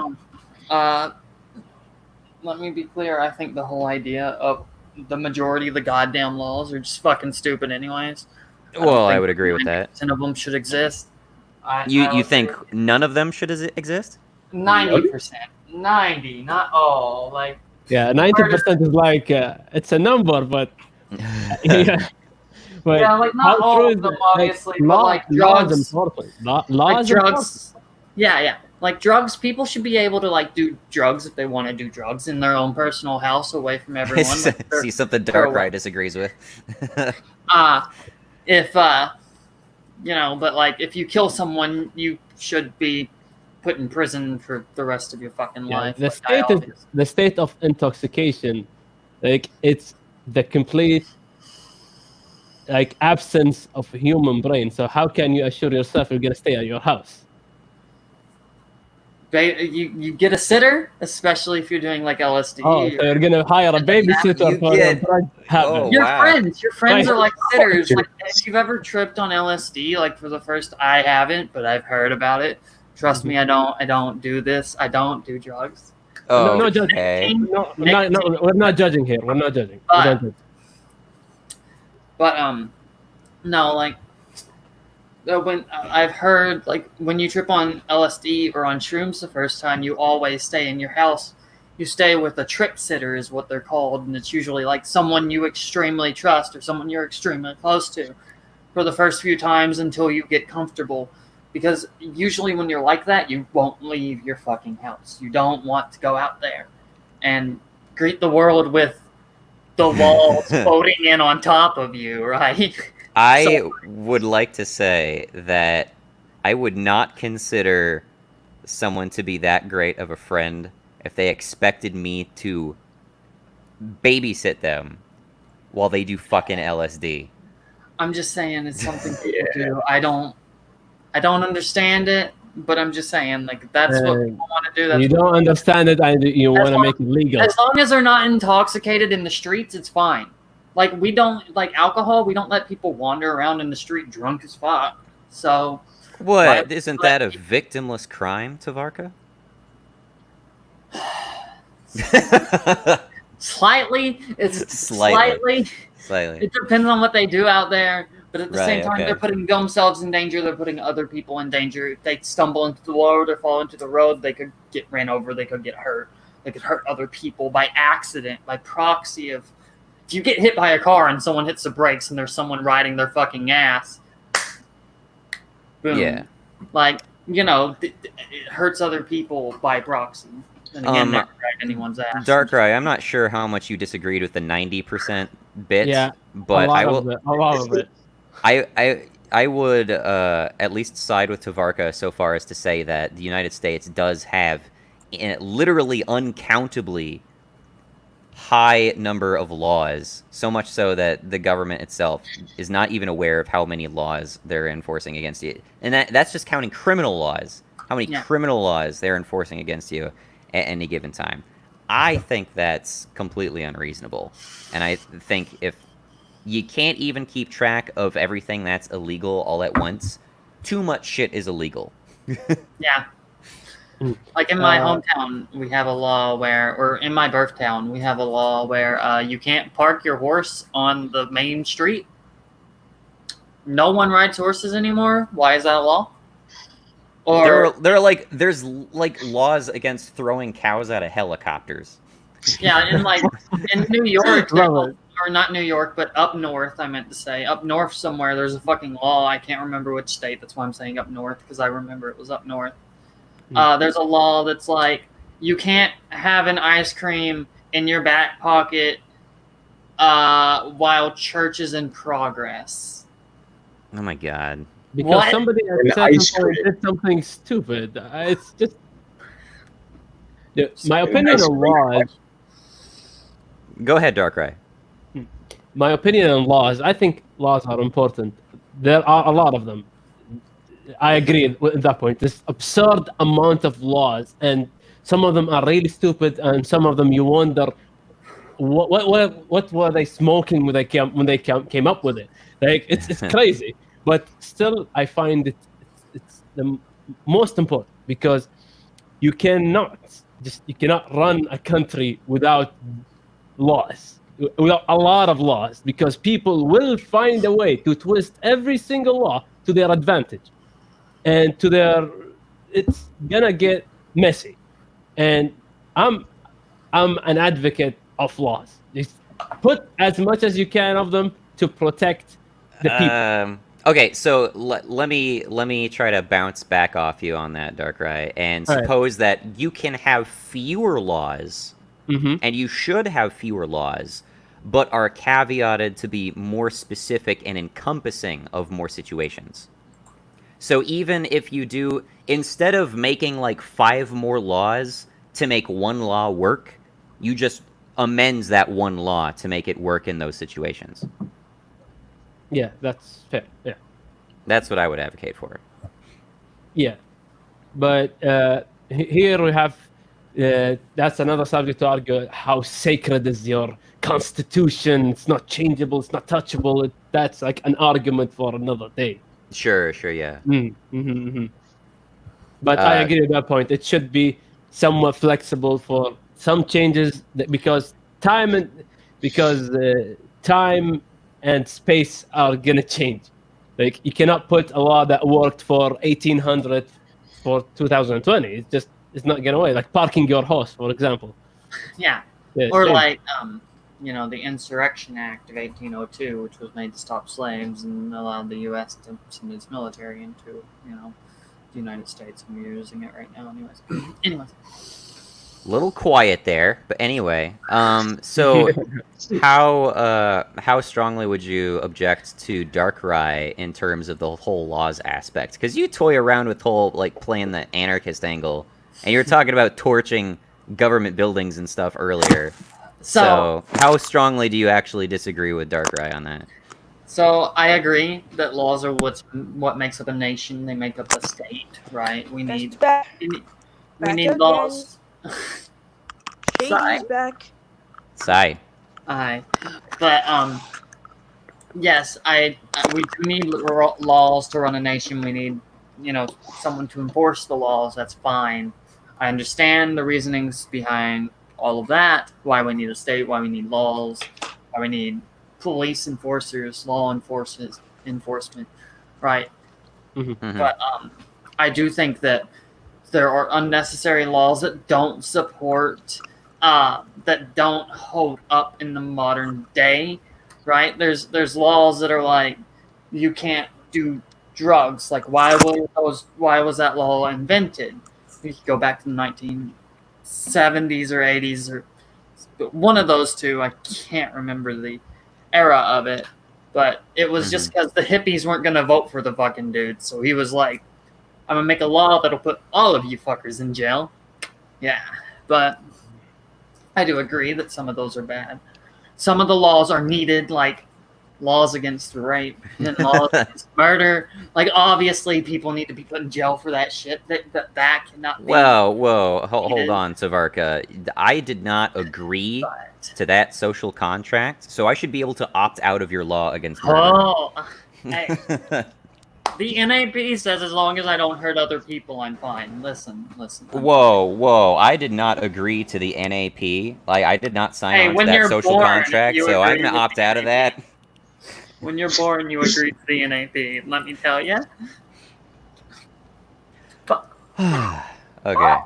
Oh, fuck. Yeah. All right, so do we want to... Jesus, what did I miss? I don't know, you were kind of singing in the background for a moment there. Holy crap, is everyone Mike's dying? You might need to leave and rejoin, dude. Yeah. Yeah. Yeah. Okay. So, Savarka, did you want to expand on the, the riots? Yeah, go for that. Okay. So first off, let me make a distinction between a protest, a destructive riot, and a violent riot. A protest is what we all know. It's the Martin Luther King thing. We're going to march down the street. We're not going to harm businesses. We're not going to harm businesses. We're not going to harm people or government buildings. A destructive riot would be breaking small businesses, which I disagree with. The law, government buildings, or corporate buildings and shit like that. Would this include... So, would you agree with torching the police station? I would agree with torching the police station. I believe in... Oh, hi, Sai. I believe in the destructive part, but not the violent part. I don't want people to die during the protest. I don't want people to attack the police officers. I don't want the police officers to attack the people. Obviously, people have a right to defend themselves. The police officers attack first, and the police officers, of course, also have a right to defend themselves if the people attack first. But it's going to be twisted in whatever way it is. The people will obviously hold a certain view, even if the police officers are attacked.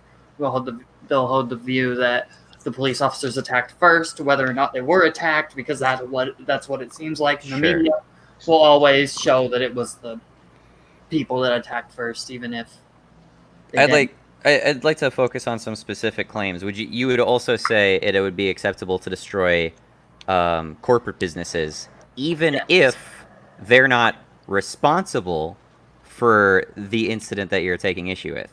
Okay, so that might be my leftist bullshit coming out, right? Because I don't know if actual libs would do that, right? Like, I don't know if they would torch big businesses like Target, Walgreens, Walmart, you know. But even if those I think were... the biggest... Go ahead, Si. Like, the issue about that is human beings work there. It's not just you're burning down the corporation, you're burning down people's jobs. I was going to say that. See, that's something I agree with that, right? I do not think that it would be a good thing to burn down any sort of business, but I do agree with it, right? So you're talking about people who live on the poverty line, Wait my a dude. second. I can hold agreement with remember something, that. but also not personally do it. Oh, that's not. Oh, I think that's I easily, think man. I do believe that the big businesses themselves, they have insurance on these buildings, right? So if the buildings get torched down, they make money from that. And then they also have the giant ass fucking buffer of money that they make every fucking year. That's the corporation itself, though. Again, Yes, the corporation, what Cy brought up, though, is you're talking about like the cashiers who are now out of a job, on top of the fucking economic recession they're already dealing with because of the goddamn government lockdowns over coronavirus. For you to torch a building, how can you make sure that nobody will die? Well, usually they're closed whenever the protests are going on. Usually. Did you know that Target closed early out of fear of that shit? Yeah, I know. Okay, just so you know, people were fleeing from you before it took place. Obviously, right. Duh. There shouldn't be fear in the protest. There's always going to be fear of protest. Whenever there were protests in the 60s over the same fucking thing over civil rights, which we're still fighting for some fucking reason reason, I agree. Over civil rights, you know, even Martin Luther King's like protest, which we like to see him as like it was just peaceful protest 100% of the time. Some of his protests did get violent, but he did not participate in them. He did not advocate. He also condemned that, though. Yes, but he also, at the same time, said riots are the language of the unheard. He still condemned them. He still condemned it, that does but not he excuse knew why it. it was done. Yes, he knew why it was done. It was done. I quoted this shit in my goddamn video. I haven't watched your video yet. I'm so sorry. Okay, so I take the entire I take basically the entire context of what he says surrounding that quote. He said it in multiple different circumstances, but he says he condemns riots, but equally condemns the circumstances that provoke people to riot. That is not the same thing that you're doing when you say I agree with it, but I didn't do it personally. I condemn the system. Positive too. I condemn the system that is causing people to riot. That's fine. That is fine. The system that's causing them to do it, but I'm not against the riots. But we were also not talking about the system. We were talking about a fucking corporation that was within proximity to what happened. See, also what you're saying is you try to use it as like a gotcha on Martin Luther King Jr., but that's a vaguely positive quote. I don't really do a gotcha. Like, I guess that was kind of a gotcha. I'd like to remind people I don't want to like gang up on Tavarka at all. But but he made a statement at the beginning, so we're just dissecting the statement. It's just we're not like. No, I gotcha. I'm just reminding people. I don't want to pressure people out of the stream. Anyway. Yeah, fair enough. Yeah. Okay, one more thing. It's like here we came because of Black Lives Matter, because police commit crime against Mr. Floyd. All right? So that's a crime in the eye of the law and the eye of the people. And you said you condone destruction. Ain't destruction a crime? It's like the same thing. It's like you're contradicting yourself. It's like man-made crime should be punished, crime bad. It's the same thing. Yes. No, the severity of the crime differs, I agree, but still, it is a crime. Like destroying government or private businesses or whatever. It's just destruction is a crime in the eye of the law. So yes, but the law is also made. No, okay, I'm not. Then we're gonna discuss the law made against killing Mr. Floyd, because it can be discussed. Well, the law, there's always been things against killing people. That's a massive thing that's always existed, and there's always been issues with people burning down the aristocratic buildings and the palaces and stuff like that, right? And, you know, shit like that. Yeah. I'm not hearing a justification in there. I'm trying not to slight. I'm trying to stay on the same topic. If I budge from this, we're gonna end up going from Black Lives Matter to why capitalism is terrible. And Black Lives Matter. We're not. I get you, man. I get that, but at the same time, you got to remember that Target had nothing whatsoever to fucking do with that guy kneeling on his neck until he died. I know. They didn't. I know they didn't. And that them burning down the building itself, like if we take that into account all by itself without my leftist beliefs, without any of that, yes, if I were to look at that through a centrist lib view, yes, that would be Don't you mean an objective and impartial view? I'm just gonna go with centrist liberal view. Okay, all right, fine. All right, so let's leave aside the horrific tragedy of Target making a bunch of money off of an insurance plan. Let's leave off a bunch of people who are put out of work and now have to find jobs elsewhere right now. You mentioned at the start that you're in favor of burning down the police station. Well, if you're all in favor of fucking justice, leaving aside all the police officers who also were not part of that incident and also got fucked over by that, what is your opinion on all the evidence that got fucking torched from other people who are seeking justice for unrelated crimes? I didn't think of that. Dun.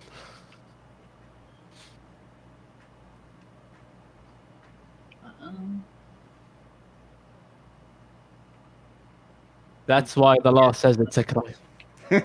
Collateral damage. Well, I don't think there's anything specific about burning down police stations in particular. No. So you're saying when a police station was burned down, I'm just trying to put together what you said. Police station burned down. Evidence for other unrelated crimes was burned with the police. Yes. Okay.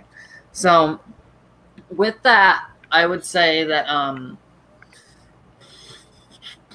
that obviously that impugns justice, that impugns the system that we could get through to solve those crimes if those crimes do get solved, and it doesn't really help much. But it's specifically the opposite of that, man. Yeah, it doesn't help much, but what it does do is there's someone who's like trying to build up a rape case against their stalker who's been harassing them for like half a year, and all the evidence and the video shit and all that stuff was in some police officer's locker who was investigating the case, so they finally take that shit to court, and it got burned to fucking hell because some anarchist decided to throw a Molotov through the window. No. Do you get where I'm coming from at least? I do understand where you're coming from. Okay. Trust me, I understand where you're coming from. I'm not like disagreeing with you. I understand where you're. Well, I am slightly disagreeing, but I understand at least. I get where you are coming from, right? So, this is why police stations should only be occupied by the police. So when we burn it down, it only kills the police officers and nothing else. There should be a separate location operated by civilians where we keep all the evidence. Violence altogether is just such a bad idea, and like morally wrong idea, especially in these protests when it's supposed to be like trying all about on injustice. Why go and break the law? You know. Well, Never mind the fact if this police station included a jail in which there are people literally entrapped in the building. Oh, imagine, dude. Well, Imagine. I would say, real quick, that fuck, I already forgot because fuck. Take your time. Take your time. Just breathe in. It's gone. It's fucking gone. And I'll say, saying is definitely, or like talking debate is definitely different than on like friggin' Discord or something. Mm-hmm. Yeah, you have a lot more time to articulate yourself in text. Yeah, but I've already forgot my blurb. Well, I will say I am glad you're talking this out, Tavarka. Totally honest. I'm glad to be having this conversation with you. And it's not easy. It's not easy. Just be proud of yourself. It's not easy.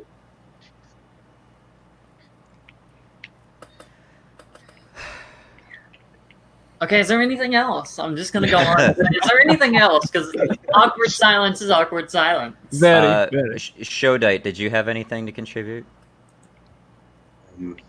Not really. I think I was going to bring up some things, but you brought it up, so yeah, I have really nothing. All right. When I did come back, though, I did notice the new thing under the 1VL debate, the little hashtag. The what? Or was that always there? No, Oh, yeah. It was always there, yeah. Oh, I guess did just want noticed to. it before. I did want to talk about the increasing culture, especially in African American culture, about hatred of police officers, like the 13-12 thing we went over like 20 minutes ago. That's, I mean, that I would say that certainly contributes to disproportionate crime rates. But of course, nobody wants to blame mainstream rap music for why so many black guys get killed. I hear so many dudes saying that, and even me living in like a good neighborhood, still I see fuck the police? Yeah, some black guys saying that. It's like, Totally. well, the police in our town, it's like there's nothing you don't hear police brutality cases and stuff like that. So I don't see that's why I'm like, why are you saying that? In this area, is it specifically all police officers in the United States in general? Because there's different different states. I just don't. I honestly don't get it. Yeah, this is why I was bringing up how there's different agencies and they operate by different rules oftentimes. There's literally one town that advertises itself purely because of how small it is, and the police agency is literally one man. The entire police station is one man.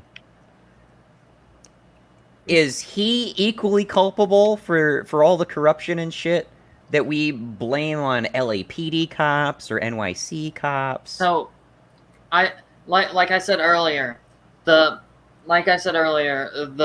individual is separate from the entire system, right? So fuck the police means fuck the system, not fuck the individual police officer, right? Because we have police officers that are the fucking nicest people in the fucking world.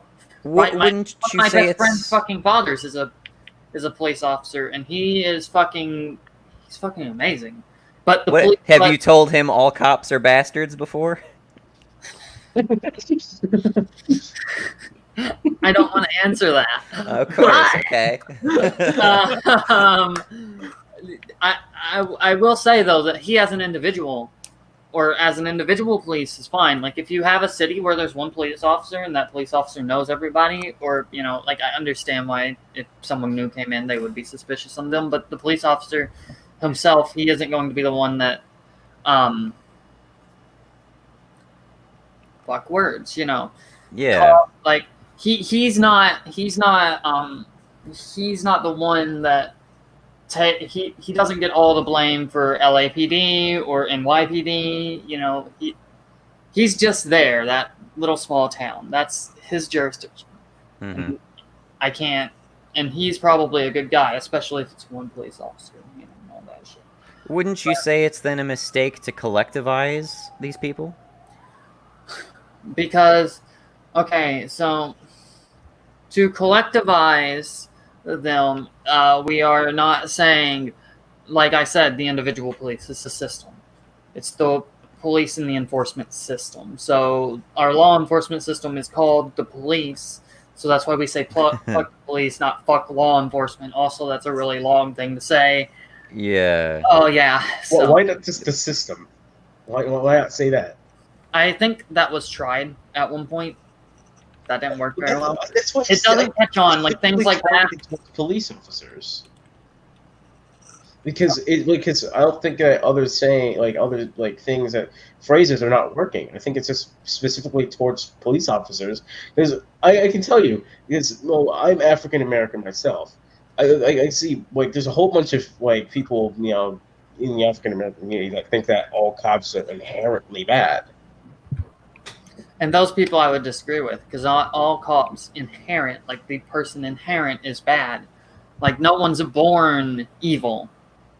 Like no one is inherently evil. Plus, but no, yeah. Would you say the mass protests and characterization of police is an example of collective punishment? Which is, by the way, a crime under the Geneva Convention.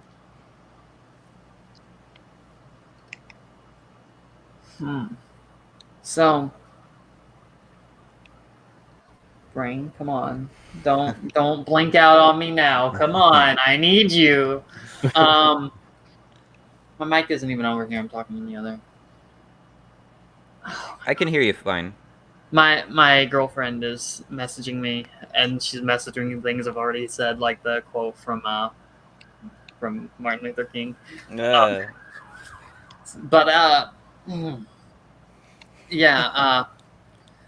I would say that it's not the collective.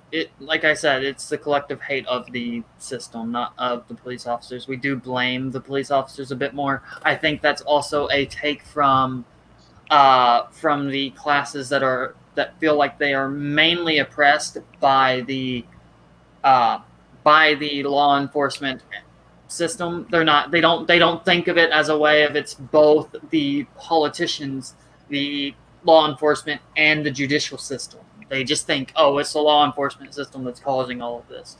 It is equally all, but fuck the police is just a simple way to lump it all together. Is it equally all? I'm inclined to say that a judicial reform would be a lot more important than police reform. So I'd say reform of all of it would be great. I would say yeah, but in terms of where we're focusing our rage and animosity, would it not make more sense to be talking about justice reform as opposed to law enforcement? Well, I do agree. But I do think equally they should both be reformed. I think the law enforcement should, as a system that is not used to oppress, it's supposed to be used to uphold the laws for the people. We should make it for the people. We should have it more closer to the people instead of from the government to the people. It should be from the people to the police. There's some ANCAPs watching this right now that are just pissing their pants in rage right now. The state exists only to oppress and feed itself. I agree. I totally agree, ANCAPs. Yeah, all right. Hi. But we'll disagree on everything else. There you go. I don't know that there's a whole lot of substance behind your disagreement at this point. It doesn't feel like it anyway. Well, I'm trying not to get into capitalism, but if you really want to get into it, the police uphold the laws created by the system. The system creates its laws based on what capitalism does. They are made to uphold middle class and rich, white capitalist and democratic bourgeois in order to protect the people. But there aren't laws specifically reflecting that. In fact, you find laws doing exactly the opposite, like affirmative action. Well, I mean, I know your opinion on this, but private property laws. Yeah. What about him? Like that's only existing to uphold capitalism, to uphold the shit for the bourgeois. I mean, I wouldn't necessarily say it's a bourgeois thing. I mean, I know people who get into real estate, and they don't necessarily start from like a great position financially. That certainly lifts them into a better position financially. That's why people are all like, if you need to like build your capital portfolio, you got to get into real estate. And that makes sense because that's a fucking that is a horribly twisted industry. And that's why I'm Georgist and I'm not capitalist. Yeah. But that, I mean, I'm not seeing that leap from that to boom systemic racism and marginalized people. Hey, I mean, there you got the landlord class, but the landlord class does not imply, oh, black and brown people are being oppressed. So I don't know why my girlfriend isn't messaging this to you directly. I but can't she wants really to know speak if on she this. can get on. I mean, I don't have any objections to that. I am gonna ask them to have the same, you do the same thing I asked everyone else to do, unless you can personally confirm that they are who you say they are. How do they confirm that?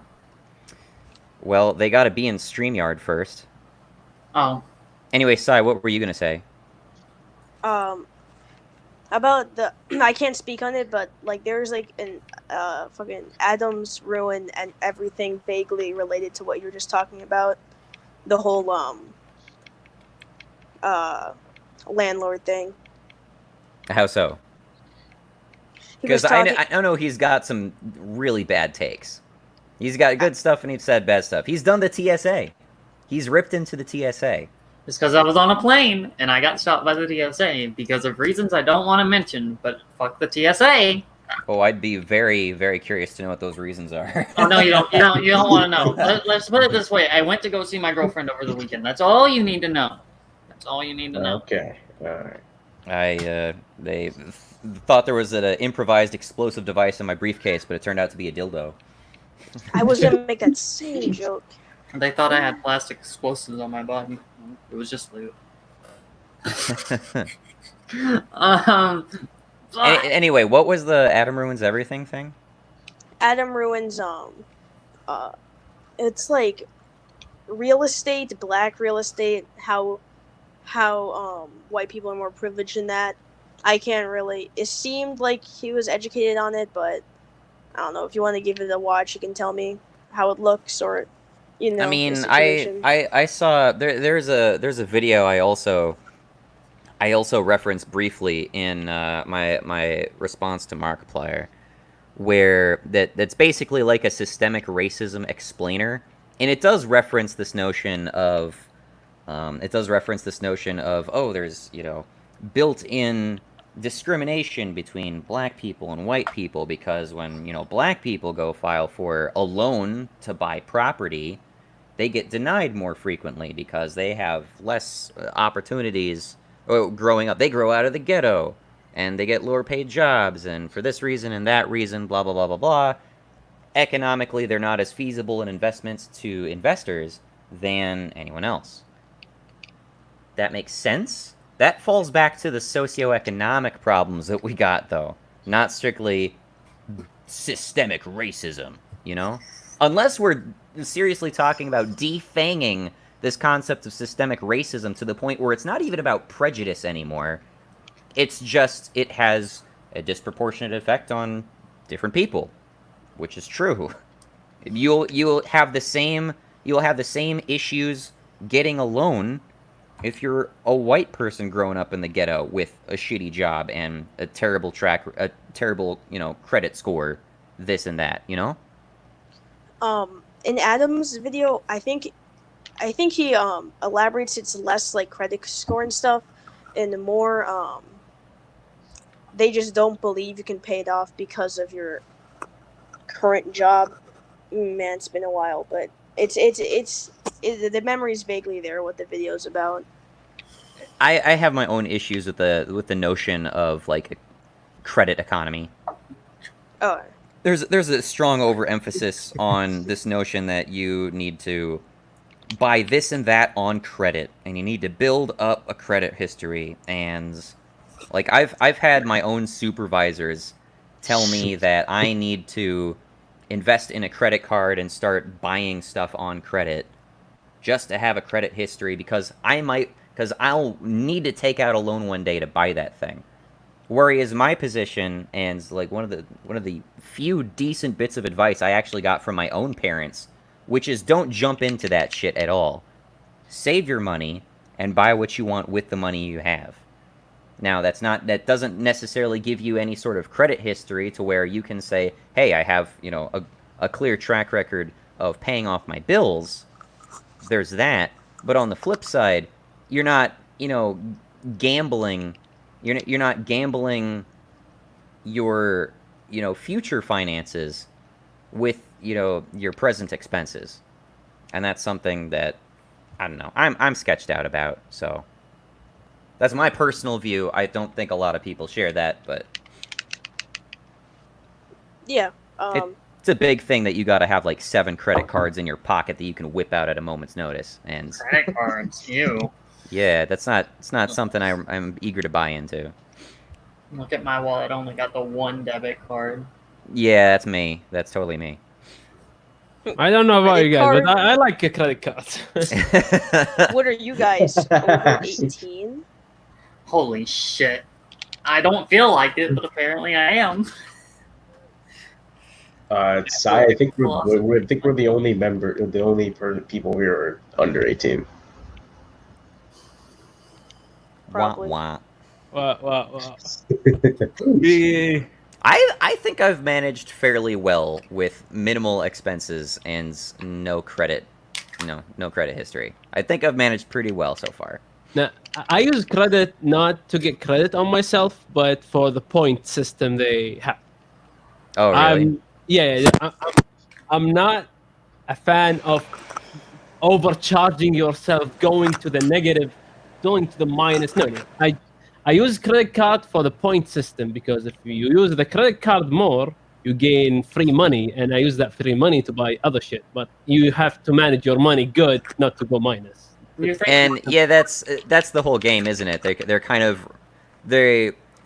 I'm sure statistically they've gamed it out to the point where odds are anyone who's engaging in their sort of credit point system is going to default on payments, and then they're going to make money off of that more often than they're going to lose money to that. So again, it does come down to that sort of gambling aspect to it. Yeah. Exactly. While we're kind of at this pause in the conversation, I'm once again going to vainly try to advance through the comments a bit. Actually, just a reiteration, we have... Boom. Again. This is a quote-unquote, at this point, 1v all debate. My position is Black Lives Matter protesters are ignorant racists. If you disagree with that, you can join, tell me why I'm wrong, or the rest of us why we're wrong, whatever your position may be. You gotta tag me on our Discord server. So you gotta join the Discord server, get through CAPTCHA, tag me when you're in StreamYard. Yeah. Anyway, let's see here. I'll be right back. All right. Love the avatar.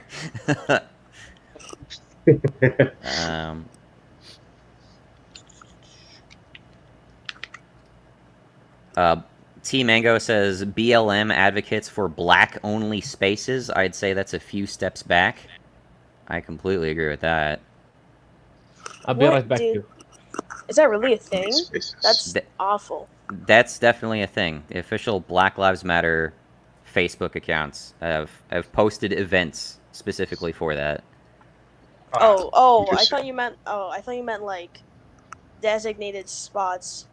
If it's just an event, well, it's not only just that either. Like there have been, well, I forget I think it's like Evergreen. I keep thinking Evergreen is the name. I might be wrong, but there was a school that basically got taken over by its own students and they insisted on self-segregating because the people needed their safe spaces, uninvaded by, you know, the white allies.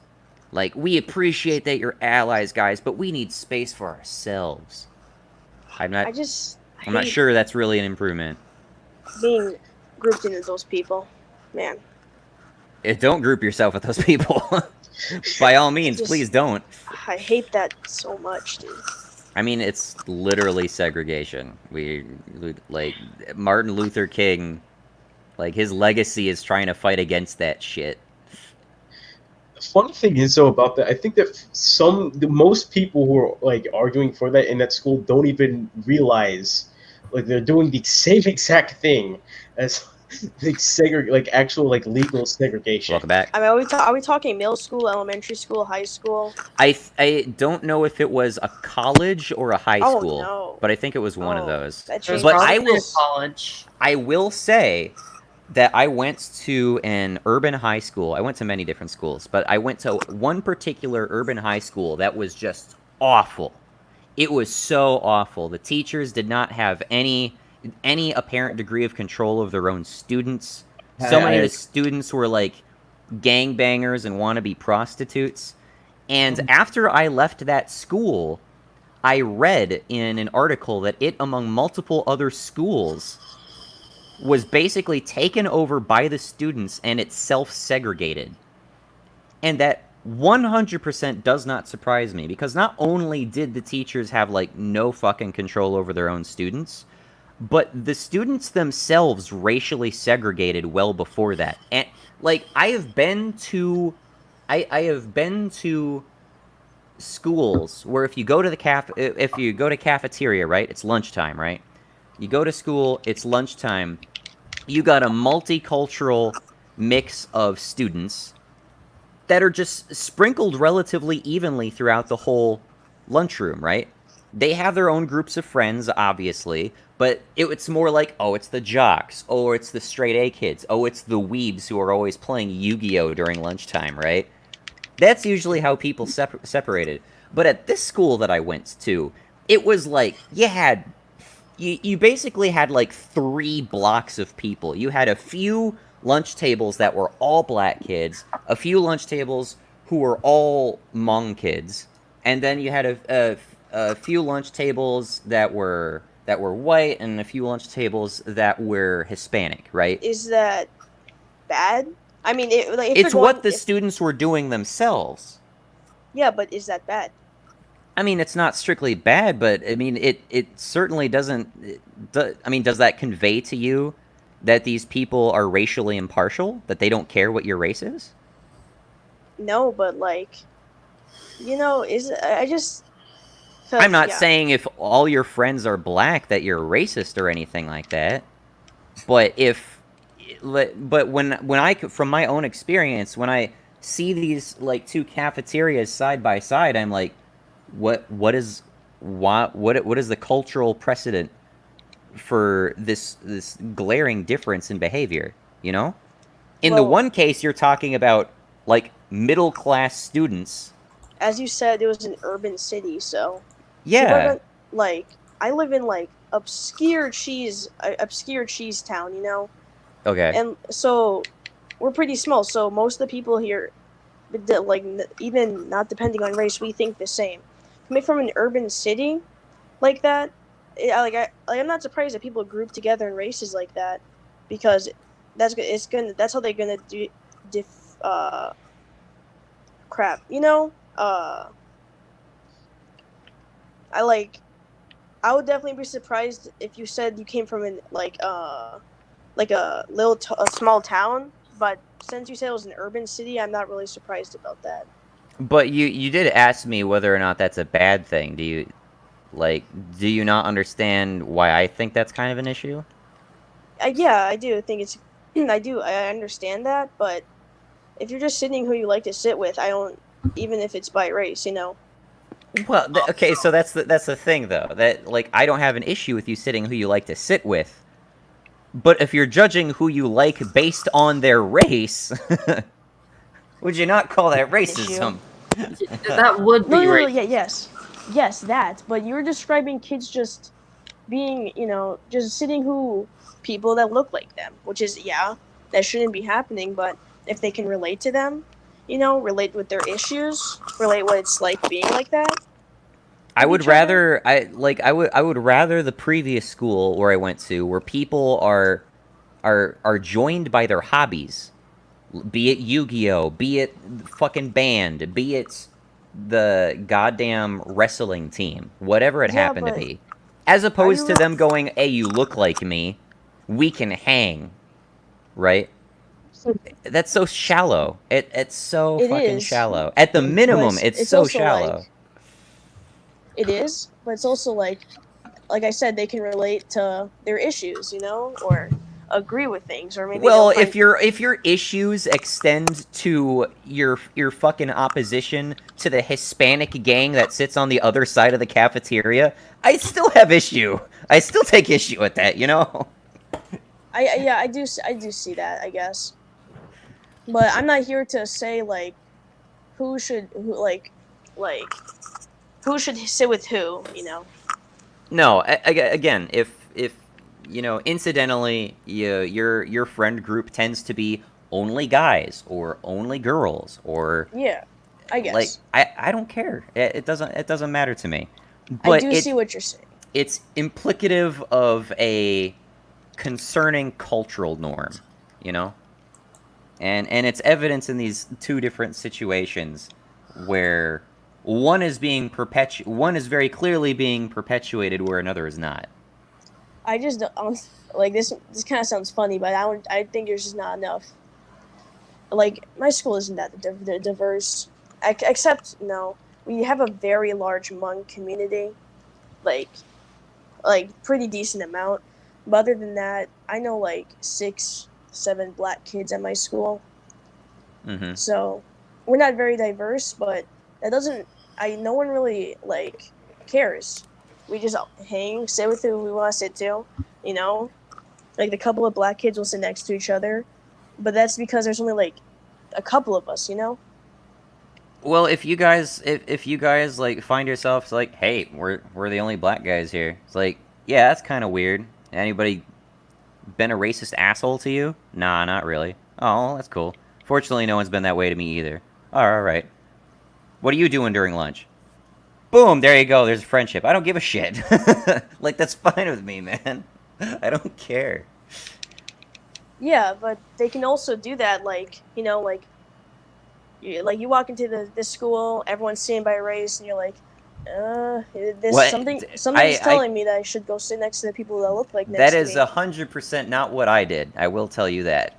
I think it's fine. I think sitting by race it just comes natural to just being Yeah, you human. just want to sit. It's like how you won't have an issue oh, there's a guys and a girls table. You don't have an issue with that. You wouldn't. But for some reason, people like to see race as it's just your skin color. So who cares? If you see people with your same skin color, go sit with them. I guess I guess I'm just not seeing what you're taking issue with. Sorry. I guess I'm being a little vague because I'm trying to explain it how. So it's I think like you said, it would be nature to just sit who looks like you, and when you sit by people who look like you, they're most likely going to think like you too. I can relate to my black friends a lot. Yeah. And if you don't agree with them on most things, there's other tables. I guess I've felt myself to be enough of a misfit that I really don't relate to people skin deep. I really don't. I just generally don't. So just not in the habit of doing that. What are you pointing at, Captain America, Tavarka? No, I was pointing at you. Captain America's just here. Speaking of the actual manifestation of the white cis hetero male patriarchy, all the things wrong with Western civilization, Captain America, oh my god. He has a nice butt. I actually did not like Captain America in the first Avengers movie. I think they kind of made him like Goody two-shoes. deliberately like condescending or self-righteous. And I guess that makes sense, but at the same time, it's not really what I want. Well, he's acting like his entire thing is hard work. When he was like, it was a full-on twink before he got like some like freaking government Steroids. thing. Although I must mention, he looks 10 times better with the beard. Like, yeah. In the movies?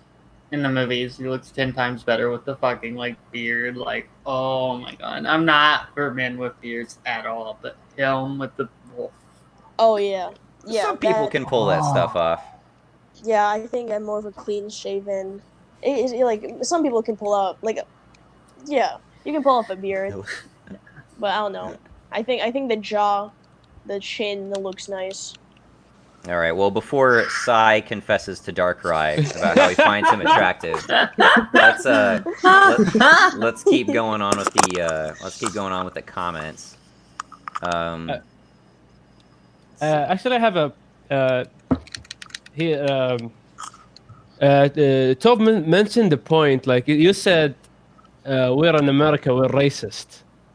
Is that true? Because before you came into the stream, we just talked how United States is not that racist in comparison. Schools.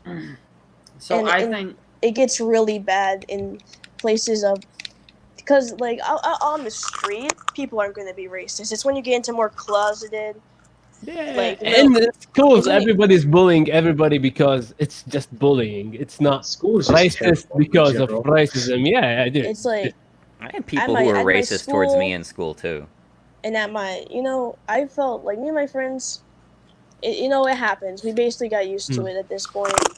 We do get, we do get like down the hallway the N-word thrown at us every now and then, But so I think if you get more into the grittiness of it, you would see that it does get a little bit worse. I'm not saying like all of America is just this terrible place, but when you start getting deeper, you start to notice things. Mm-hmm. I won't say my experience in America is like wholesome because it's just 2.5 years in comparison to you guys who lived like their entire lives there. But in 2.5 years, studied in 2 different states, I did not encounter any or faced any racism against me or against my people and my friends who I hang out with who are also Arabs. Did not face any racism. Like we were fine, we were chilling, and Americans are the nicest people on the planet. Like compared to a lot of people. Like believe me, I've been to Europe. I live in Arab land, and I studied in United States. Like, I think the thing about that is too, Wisconsin. I mean, not Wisconsin. America is the most one of the most social countries. Like in other countries, it's not normal to like say hi to someone on the street. Yes, it's normal to say hi to people on the street. It's not normal for other countries. I meant in America, it's normal. No, in America, some guy randomly start a conversation with you, and it's amazing. I love it. Like some guy just where the fuck does this happen? There's different parts of America. Tell me how to avoid it. It happens a lot where I am. You can I was on the bus, I just struck up a random conversation with this guy. Never met him again. It was cool, Yeah. My favorite guy to this day. I was exiting Walmart, and it was at the time where the election, Obama versus Mitt Romney, and very white old dude on a wheelchair. He started a conversation with me, like, son, soon a good white Christian is gonna win the election. And America's gonna be great again. That was amazing, dude. I have conversations like that actually kind of weekly at this point. Immediately, now this is what proves that Americans are great, and not all Americans are racist. Immediately after I had this weird conversation with this really old dude, 2 girls approached me and they said, did he say something racist to you? I said, no, nothing. We're just having conversation. Just don't worry about him. He's old. We're not racist. They came to apologize for things they did not say. This is how nice they were. Like, I don't believe like Americans are racist. Some people are racist. Racism are everywhere. Racism is everywhere. But America is not like objectively all Americans are racist. Racism Yeah, is of course not objectively, but yeah, when you go on the street, I do see what you're saying. It can get bad. It can. Of course. Anyway. Because, segregation ended a while ago, but not really. I would be a little. I would be a little bit more careful with your choice of words there. Segregation did end. Yeah. Segregation ended. It doesn't exist anymore. The thing that we're fighting about, that still exists. The oppression still exists. The segregation does not exist. Let's I was just saying stuff like that. It's done, but it wasn't done. It's a long time ago, but is it really that long? Mm-hmm. All right. So those people in that time, they're still around. Only like 60 years ago. Like some of those people who were still alive are like 20 or 80, like 20 when it happened, 16, 18. Like they're not dead. we make sure the old people are alive. Yeah. You're gonna say something? Don't just. He's cutting out. Don't forget that those people, they have kids too, and they teach them those values.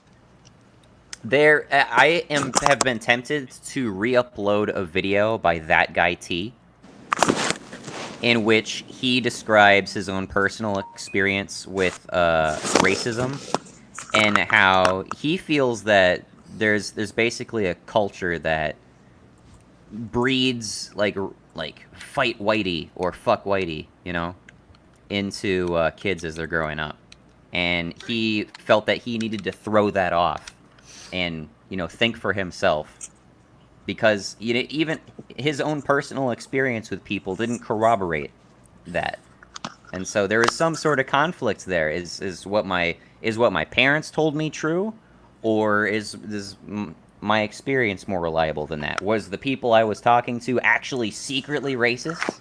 Secret Hitler? Secret Hitler. Yeah. All right. Mr. Tvarka, I said my 2 cents about racism in America. I want to hear your side of okay. The matter. So, what was I going to say? So, I'm about to get out a really fucking hot take, and I'm ready to see the comment section over here just die. Let's go. But speaking about race, and I'm so glad my girlfriend isn't watching this right now because she will kick my ass the moment I say it. Race doesn't exist. The idea of races, they don't exist. Mm-hmm. It's all based off skin color and all that shit. It's not an actual thing. All humans are human beings after all. We all speak a mutual language. We all look the same. I didn't even know I didn't even know you were Arab until you brought it up. Look at my face. On that, I can totally see a different dimension where hair color is that's the race. Sai, have you seen my video on race realism? Because you're talking like you saw it. Sai. No, he's just dropped out of reality. Yeah. Anyway, I've more or less addressed this points regarding. Yeah, he dropped. There we go. I've more or less addressed this points in a video disputing race realists who argue race is real, race quote unquote exists, and it reminds me so much of the transgender "I exist" arguments. Yeah, that's how they argue it, And what Sai was saying is that I could easily see an alternate dimension in which, hold on, maybe he could say it. Sai. Different thing. Okay, yes, I'm here. Yeah, you want to repeat your hair thing? Yeah, I can totally see an alternate dimension where race is like their hair color, the hair color's like the race, you know. That's how my they, point. Yeah. So they try to base race off of skin color, but the thing is, if you ever look at people who are like into genetics, like actually like genetic, like, you know, people that actually do the genetic research and all that, that they're Like that not, point they right don't there. believe in race realism because like they all know it's just different haplotypes, and every single haplotype is different according to the person. So you can have someone who's black that shares almost every single fucking haplotype with a white person and shares no haplotypes with other black people. Yeah, like It the hair doesn't mean color, that it just proves like how ignorant being racist is, how dumb it is. You know, who knows? Maybe I'm racist because I go to these protests. Maybe, you know, but I've been here to put Psy on blast this entire time. This entire stream is a facade just to blast Psy. No, I agree with that. There's people are arguing hard to say that, you know, race isn't a social construct, but the thing is that people are approaching this from the angle because if it is a social construct, if it isn't a social construct, then people can attack it with two angles. A, they can say, actually they both say it, both hardcore right-wingers and hardcore left-wingers will both use it to say you're born inferior, right? If you're born inferior on one side, that means you need to be raised up through socialism. Whereas on the other side of the thing, they're like, you were born inferior, therefore you should be expelled from the country. Ethno-nation now, you know? They both use it for, like, identitarian angles. I would disagree, but we are talking about race. You don't wanna frame it in that way, but it's not like that. All people are created equal. That's the difference. You say that, but you don't want to treat them equally. No, I do want to treat everyone equally, which is why we want to get rid of capital. See, but would you? I ask you this: God, would you go burning buildings if George Floyd was white? Just asking. Well, the thing is that we're social beasts. Social beasts would usually gang up with other social beasts to do certain things, right? I think using Black Lives Matter is its own thing. It's a lib thing, of course. It does its own thing. But, of course, we, the leftists, do use these things to show the libs that it's the oppressive nature of the state. I think I have to take serious issue with something you just said. Did you just say Black Lives Matter is a lib thing? Yeah, it's created by liberals. It's not leftists. It's created by Marxists.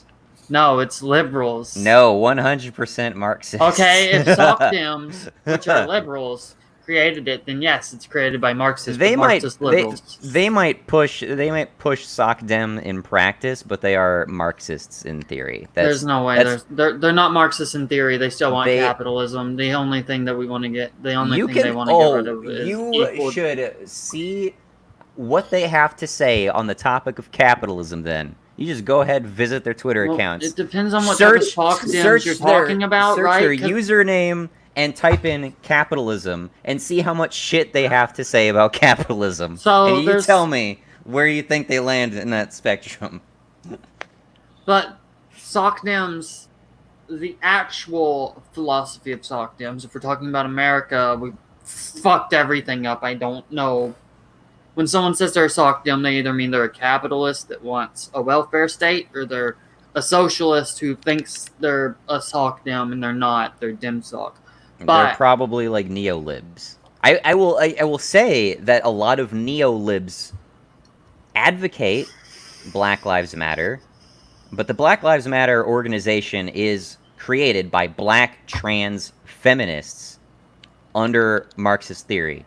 I wouldn't say it's completely black trans feminist. I would say that it is. Okay, black feminists. Okay, that works. At the very least, black feminists, but they're also very big on the trans angle. I wouldn't say that modern feminists, fourth and third wave feminists are intersectionals, which would make sense that they're into the trans, which makes sense that they like. Well, it makes sense why they're into Marxism. But it doesn't mean being intersectional is downstream of the Marxist theory. It's downstream, but it's not Marxism, right? You can have these thoughts and not be Marxist. Like you can be anarchist but not be socialist. You can be a shitty ANCAP. I'm sorry, I just called out fucking every ANCAP watching this stream. Every ANCAP. Every ANCAP watching this stream. You can be like them, or you can be like my girlfriend. It depends on what it is, right? You can have. They can be in different areas, especially queer theory and feminist theory. Those can all be right-wing or left-wing or centrist things. We've already gone over how corporatists will ride the trend of this already. And I would say the majority of people who run cities that are giving like passive acquiescence to this notion of defund the police are more than likely neolibs. But the founders of Black Lives Matter are Marxists. Okay. But even if we say the founders of it it's not a purely Marxist thing because it can be taken over by liberals. It can be taken over by... That's true, which is actually why I find it funny that stuff like John Boyega is putting out, is making super impassioned speeches about how Black Lives Matter, but at the same time, he goes on to talk about the importance of the role of men in the family and the nuclear family and all that stuff to keep people back on track. But then you go on the Black Lives Matter website about what we believe. Scroll down the page, completely omits that. Very strongly opposes the notion of the nuclear family. Explicitly opposes the notion of the nuclear family. Understandable. And then again, you introduced me before I came in, so... Yeah. Anyway. So, is that a... Sorry, yes, then? I'm gonna... Are you talking to me? Sorry? Oh, no. I was talking to... Okay, because I earlier asked the question. I'm sorry. Well, you guys can talk. I'm gonna step away one more time. Go on. Oh, yeah, but like as I asked before, would you be burning buildings and stuff and rioting if George Floyd was white? Okay, so as I was saying, right, we are social creatures. Before we got off track and started talking about Marxism, we are social creatures. We do what the rest of society does, right? We follow them. Like, one person cannot burn it down. Multiple people can. If multiple people get arrested, it's okay. But of course, you know, it's one of those things that, like, people don't want to be arrested. Whenever I was at a riot, it turned into, well, it wasn't a riot, it was a protest, but it turned into a riot. They tried to arrest someone, and everyone ganged up on the police officer. The police officer couldn't arrest him. If it was just a single person there antagonizing the police, for sure he would have fucking got arrested. I understand that if it was a white person, we probably wouldn't do much about it. But I will say that that there are obviously more white people in the world. We don't look at how many white people get arrested, how many white people do that, but there are 72% of Americans self-identify as white. So I would say that you disagree. I see that. I see the comment. But I just say, like, you know, like, we would if people got riled up about it, but we don't get riled up about that. We get riled up about the minorities being harmed. We should get riled up about every fucking thing that's unjust in the world, but we just don't. That's just not how we are. I agree. I hate the injustices. That's why I think people are also, like, misreading, like, the protests, because at least ours, like, we acknowledge, like, all of the, like, because it's sad how much white people get injustice there is on the police that doesn't get broadcast, and that just proves how broken the system is, that there's so much of it that some of it can't get broadcasted. That's why we're trying to fix the system now. Like when someone who's black gets hurt, obviously it's more of a thing people can fall behind that because it's like that's a minority. Why are you harming the minorities? Why are you harming? Yeah. This will sound bad, but why are you harming the children? Why aren't we looking at the adults that are being harmed in this as well? But why are you harming the children? Which there went Psy again. Damn it. I'm gonna Oh, drop my my goodness. point. Perv Umbreon with the constant donations. Thanks a ton, dude. Jeez. I finally got to his I think his first comment, so I'm just gonna read that. I'm gonna put that on the screen. All the damn BLM stuff going on the media and posts from YouTubers have been irritating me. IGN, Watch Mojo, tons of YouTubers I'm subscribed to, all making posts about fighting injustice with BLM. It's a huge opportunity right now, just to get some extra cliffs into Virtue Signal. To pitch in with the whole. Yeah. I actually wonder how this appears if I shift up. Oh, okay. It's interesting. I don't know. They're adding some new features to StreamYard, which is making this a little bit more interesting, which I appreciate. It's a shame Psy dropped because he'd said something. Now I forget what he said. he had said something that I took a little bit of issue with, but I don't remember what it was now. Ish. I'm sorry. I'm having fun. Yeah, that's good. That's good. Okay, Mr. Tavarka. Okay, I'm with the protest. I'm a man of protest. I like protests, but okay, I have here. You said a lot of things are not being broadcasted. The system is unjust, but the people who allegedly killed Mr. Floyd got punished. Isn't that enough message? The thing was, he wasn't punished enough at first, and then it took him way too long to respond to the protest. That's why the protest got violent, and people are seeing that because he's not being done. Obviously, we can't give him first degree. I will say we can't give him first degree. I wish he could have first degree, but if we gave him first degree, he'd get off on it. That's quite relevant to this comment, which local Chibi Thief said, Derek is being processed for first-degree murder, but they lowered it to 2 or 3 or something because of technicalities. Yes, because the thing is, in order for it to be first degree, which I had completely forgot about this until someone brought it up on one of the Facebook posts that I commented on. I know. Yeah. That's funny, and I'm using Facebook. I'm using boomer shit. Fuck. Go ahead. But what did you learn? I learned that in order for it to be a first degree, they had to have planned it out, right? Yeah, so premeditated. Premeditative murder would be first degree, but because it wasn't premeditative, he got third degree, and then he got second degree because of all the bullshit that went off, which, by the way, I do think he should have got second degree at least at first, and I think this would have not have been as big. It wouldn't have been as bad. I am still skeptical about the murder charge, just because, I don't know about criminal intent.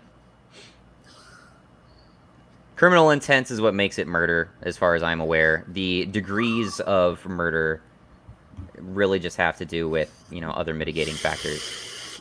Well, at first it was just manslaughter, then it went up to murder, and now it's second-degree murder, so... I would be surprised if he wasn't at all charged with murder, given the outrage. But you did say... Shodite, were you also objecting to Tavarka saying that... that it was because of the protests that they got charged? Yeah, because it was in a short period of time. I can't. The process of them, the officers being arrested, was really quick. It was really I didn't expect it to be that fast. I can't sign off on that either. I mean, he got arrested. I'm not saying that he got charged because of the protest. I'm saying the charges that he got were after, the second-degree murder charge was after. He got charged with third-degree manslaughter at first, whenever it first all went down. It's a weird double standard by the media. Vohan's comment here reminds me of what I was actually going to say about Psy, and Science of Arca, you're both talking about how that's why we need to change the system because white people's deaths aren't represented equally. Blah blah blah. That's a question of media responsibility, and not only media responsibility but consumer responsibility.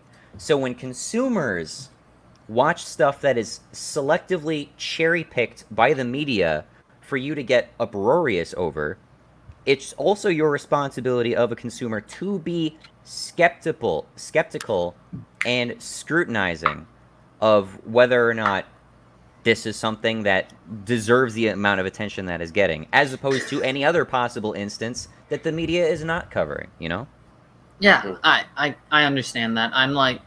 I understand how corrupted the media is, and they do things for their own personal gain. They don't completely tell the truth. They don't lie either whenever they don't broadcast something, because obviously it's not lying if you don't tell the people anything, right?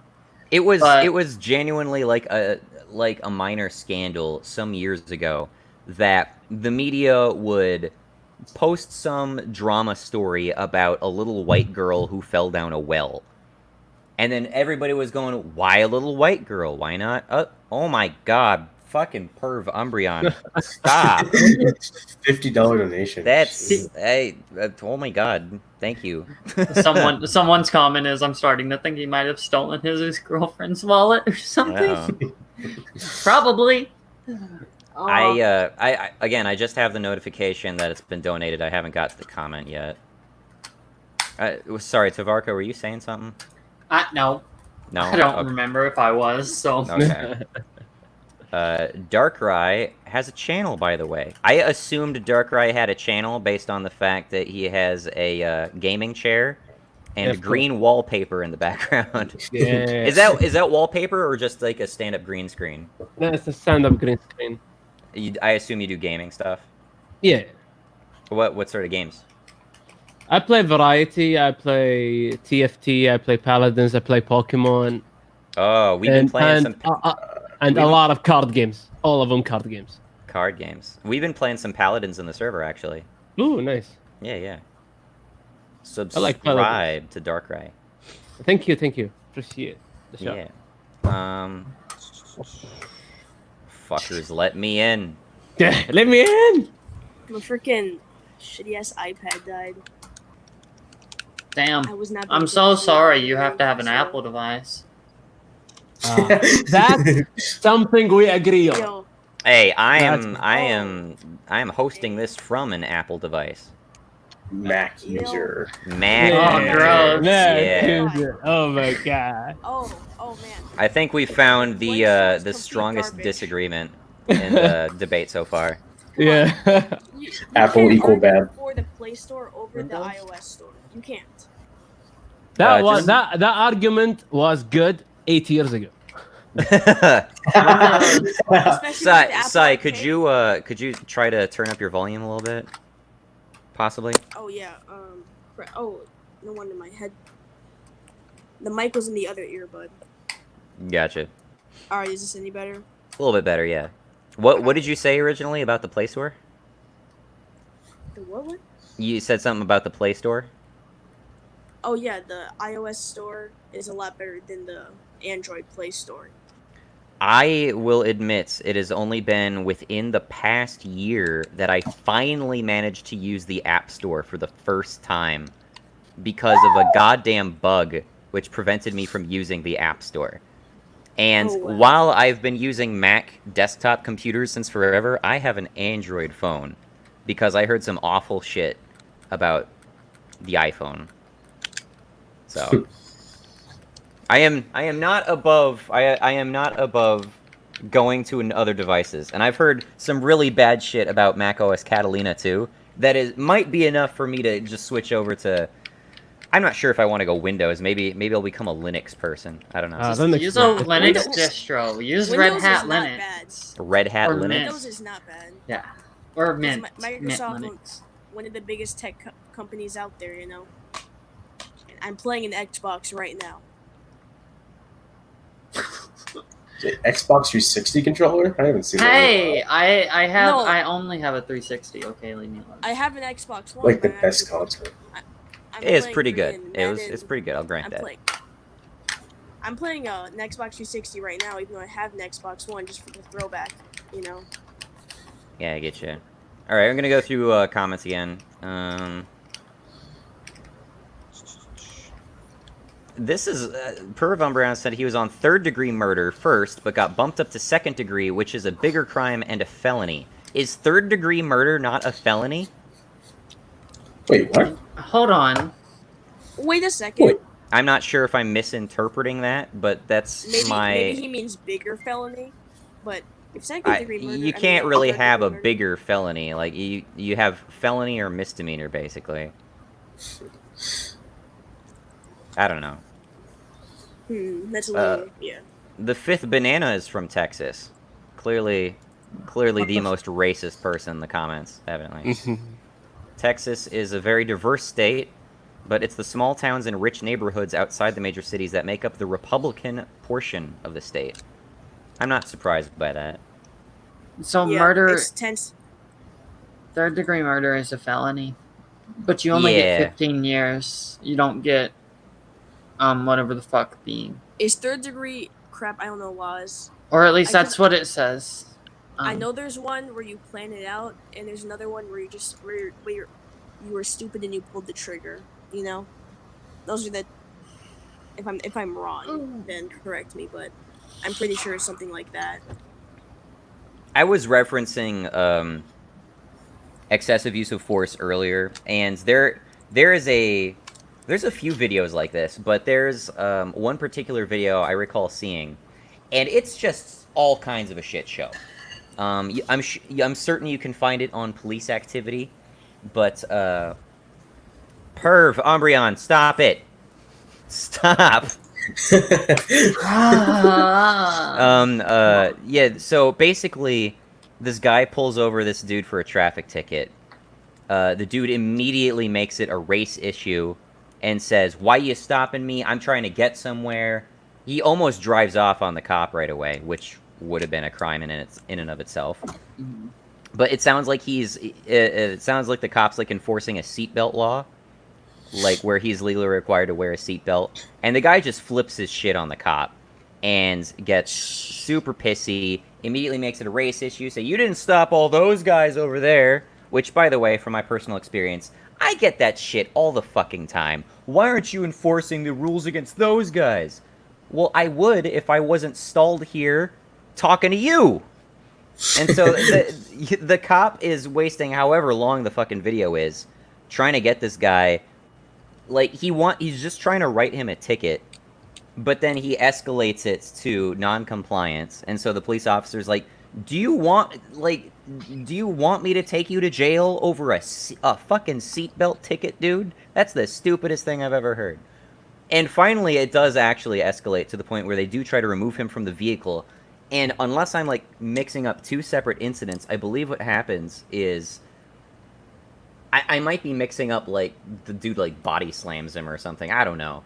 They get the guy out of the vehicle. I think the guy, like, body slams the cop on the pavement, but the cop has, like, a female partner that runs up behind him, intends to pull out her taser to tase him, but instead pulls out her gun out of habit and shoots him in the back while he's on the ground. And they immediately have to start doing, like, emergency... I forget what the term is. But they immediately have to start, you know, trying to stabilize him. And there's a moment of, oh shit, I shot him.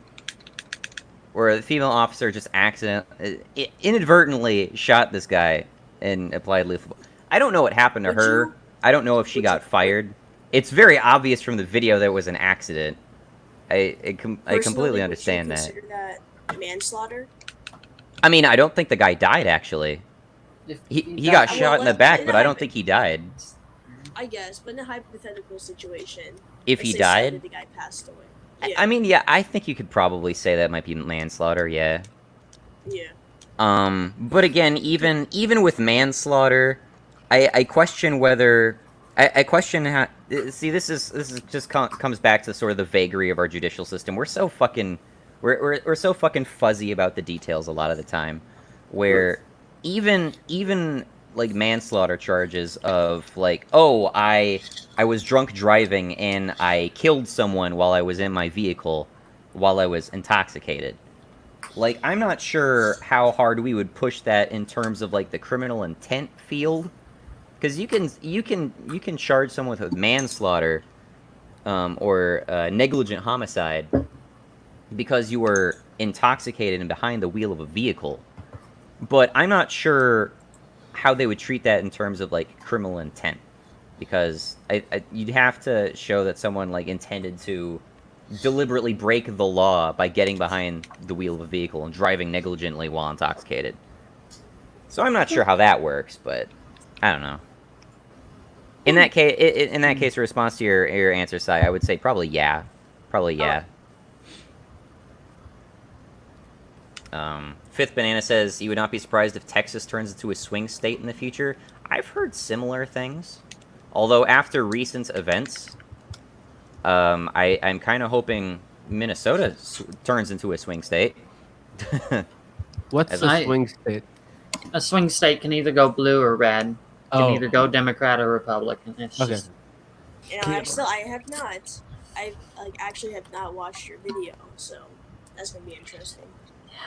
It's fairly lengthy. Which video is that? Is that the most recent video? Yeah, other than this one, of course. I'll check that one. It's a response to Markiplier. Oh, I'm scared. I'm scared to watch that one. Somehow I managed to get 30 minutes of shit out of 4 minutes of shit. So. What did Markiplier say? What Markiplier? I watched that guy when I was like 7. Well, he was that long ago, he was doing the hyper predictable virtue signaling about Black Lives Matter. If you want to watch someone do hyper virtue signaling, I can give you a link. What does virtue signaling mean? Yeah, I hear that a lot. I just couldn't bother to. I guess basically just advertising your virtues. I stand with you guys. I have solidarity. I care so much. I care so much. And generally, virtue signaling just comes with like an air of insincerity. Not that he doesn't feel honestly about the subject, but doesn't mean he's thinking very hard on the subject. When fucking McDonald's comes out and they go, yeah, Black Lives Matter, buy our fries. Like, it's a little bit of a virtue signal. I have something for you, Omni. I need to show you later. Oh, later? Okay. A video. Okay. You'll have to see it. You'll like it. I mean, like, I don't think we should start just because people are giving their opinion on the topic, start kind of discrediting it just because that topic's popular, you know? Like Naruto, yes. It's like, yeah, maybe Markiplier, because in all good, like, everyone who's going to, like, most people who are speaking out about this, you know, other than corporations, they have good intent. You know, they just want to speak out, give some support to the community that's hurting, you know? It's the shallowness, that shallow amount of thought people are putting into it that irritates me, though. If you haven't been to the rally and you don't really do much outside of like, oh, hey, they matter, bruh. Like, just look at this. Like, I'm holding solidarity. It's like, are you actually holding solidarity, or are you saying it for the the monetary value you're going to get from YouTube? You can say that too, Tavarka, but at the same time, I might say, hey, just because you went to a protest and you held up a sign and you screamed at the top of your lungs about injustice, does that mean you're actually going to vote for a more just system next time election rolls around? Or are you going to vote for the same people who are already in power? who are in charge when this shit went down? Am I going to vote? That's the real question. Do I feel like going back home and voting? Well, I suppose that's its own question, yeah.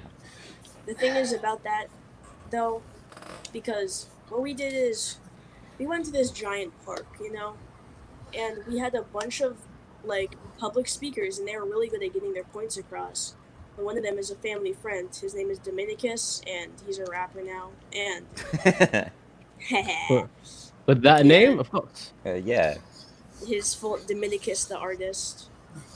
and he came in like he was really inspirational. Like they were good at speaking, especially this old lady at the end that was speaking out, and so then they were saying like how we could change things. We're not just going out there just to walk, just to march. But they're saying beforehand how we can do this stuff, how we can make a difference, how we are going to make a difference. Stuff like that. Again, I can't sign off on that, my dude. I need more substance than platitudes. Platitudes. Platitudes. Platitudes. It's pretty similar to virtue signaling. I guess. Anyway, let's go through some more comments. Uh-oh. If it would load. There we go.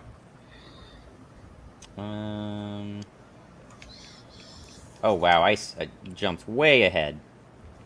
Oh, my God. Way too far ahead. Comments are now gone. Reduced to atoms. I missed some comment that Callum said. He said something about how he actually started debating when it came to feminism, and then he found my channel, which I find interesting.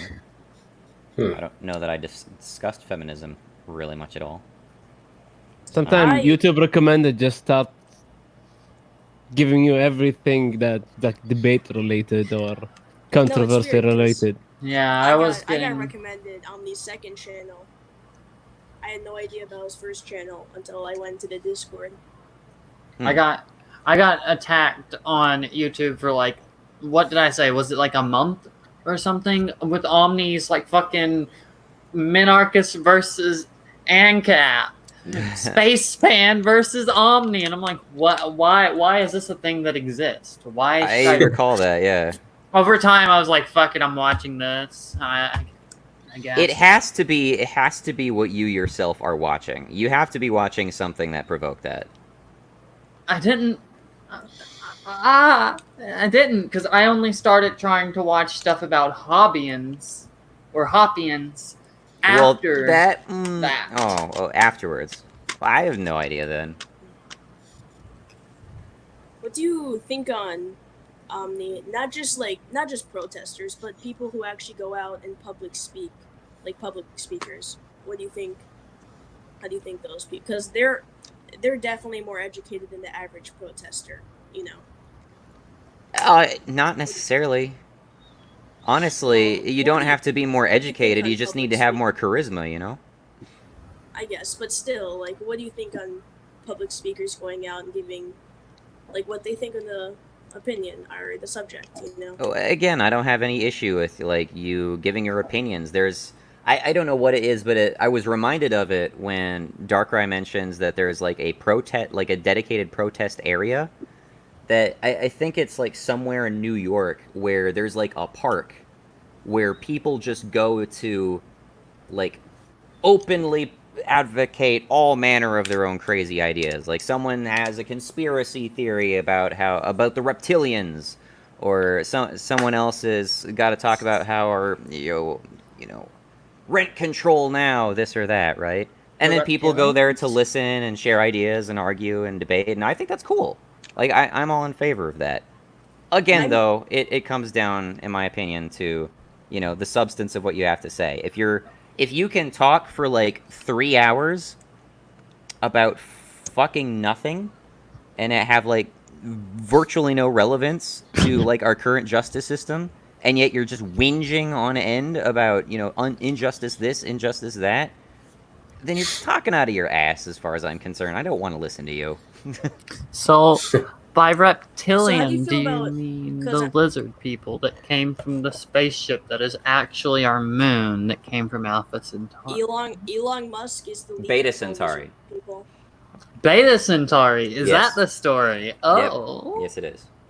Okay. I'm pretty sure that the video of the black woman speaking out on the rioters, I'm pretty sure she's a protester when because that's how Like, how would you feel, you know, if that I mean, woman if you're was- just walking down the street and you see protesters making a big fucking scene and you want to argue with them, I'm not sure I'd call you a protester. or no, I've gotten I into an guess- argument with socialists on the street before. I don't think they'd call me a protester in that case. I guess in a hypothetical scenario, that woman would, after go out and peacefully protest, go in the marches and chant.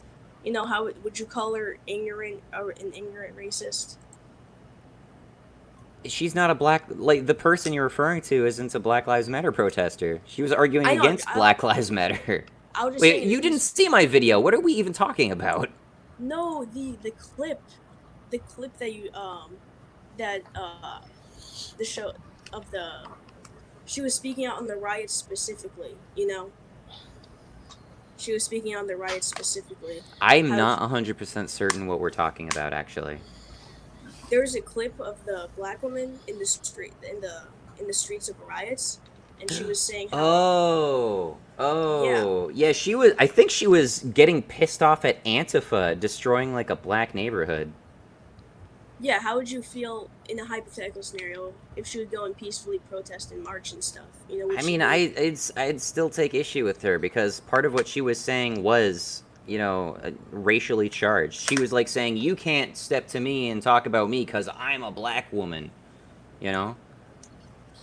I guess, but I take issue with people saying like, "I can't empathize with you because of your race."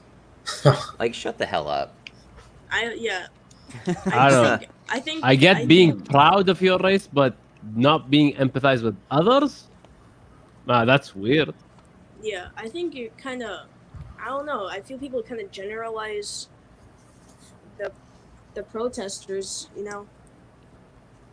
Well, again, protesters can have different beliefs, and I mean, again, I would say some of them are neoliberals, some of them are Marxists, some of them are Antifa, some of them are just criminal opportunists who give zero shits about what's going on. They just want a fucking 60-inch TV.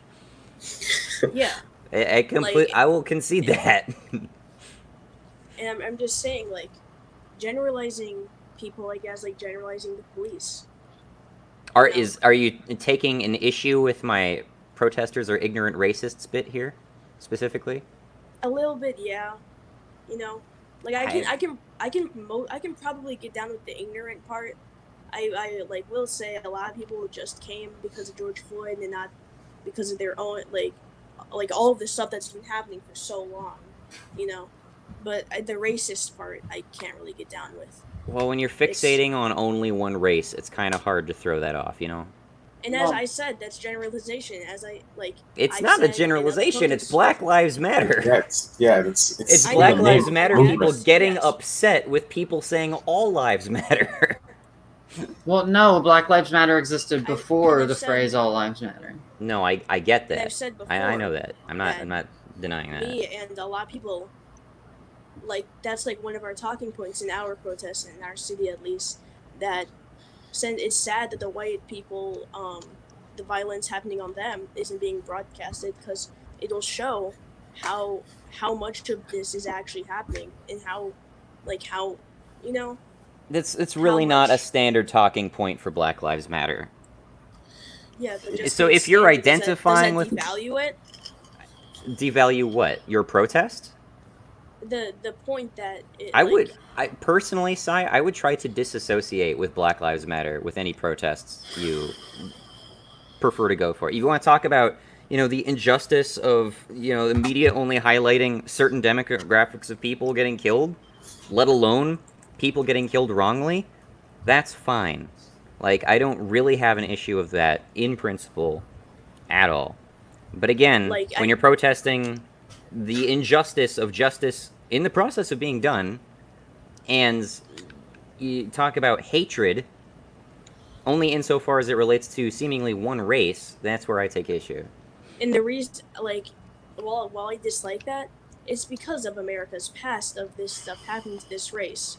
I get that, but you gotta stop with like the historical lens all the time, because otherwise you're really just putting hindsight bias on you at all times. I know, but that's the reason why people are mad in the first place, because of like how long this bullcrap has been happening. This That's why bullcrap people are has mad. not This been isn't- happening to the overwhelming majority of these people who are complaining. I find it fucking frustrating every single time I see someone holding up a sign that says, "Stop killing us." Bitch, if you were dead, you wouldn't be holding up the sign. It You means know? that's as a collective, not as Yeah, a they're singular. collectivizing themselves. They're generalizing themselves. They're making it a group identity thing. I hate that shit. Yeah, Which cops is are killing kind me. of what happens. They do kind of. It's more likely for a black person to be killed by the police, but I don't know how. I will agree when you say that I will. you can't see the intent on it. You can't see what the charges were or what happened to it because I don't know the majority of like the deaths that happened.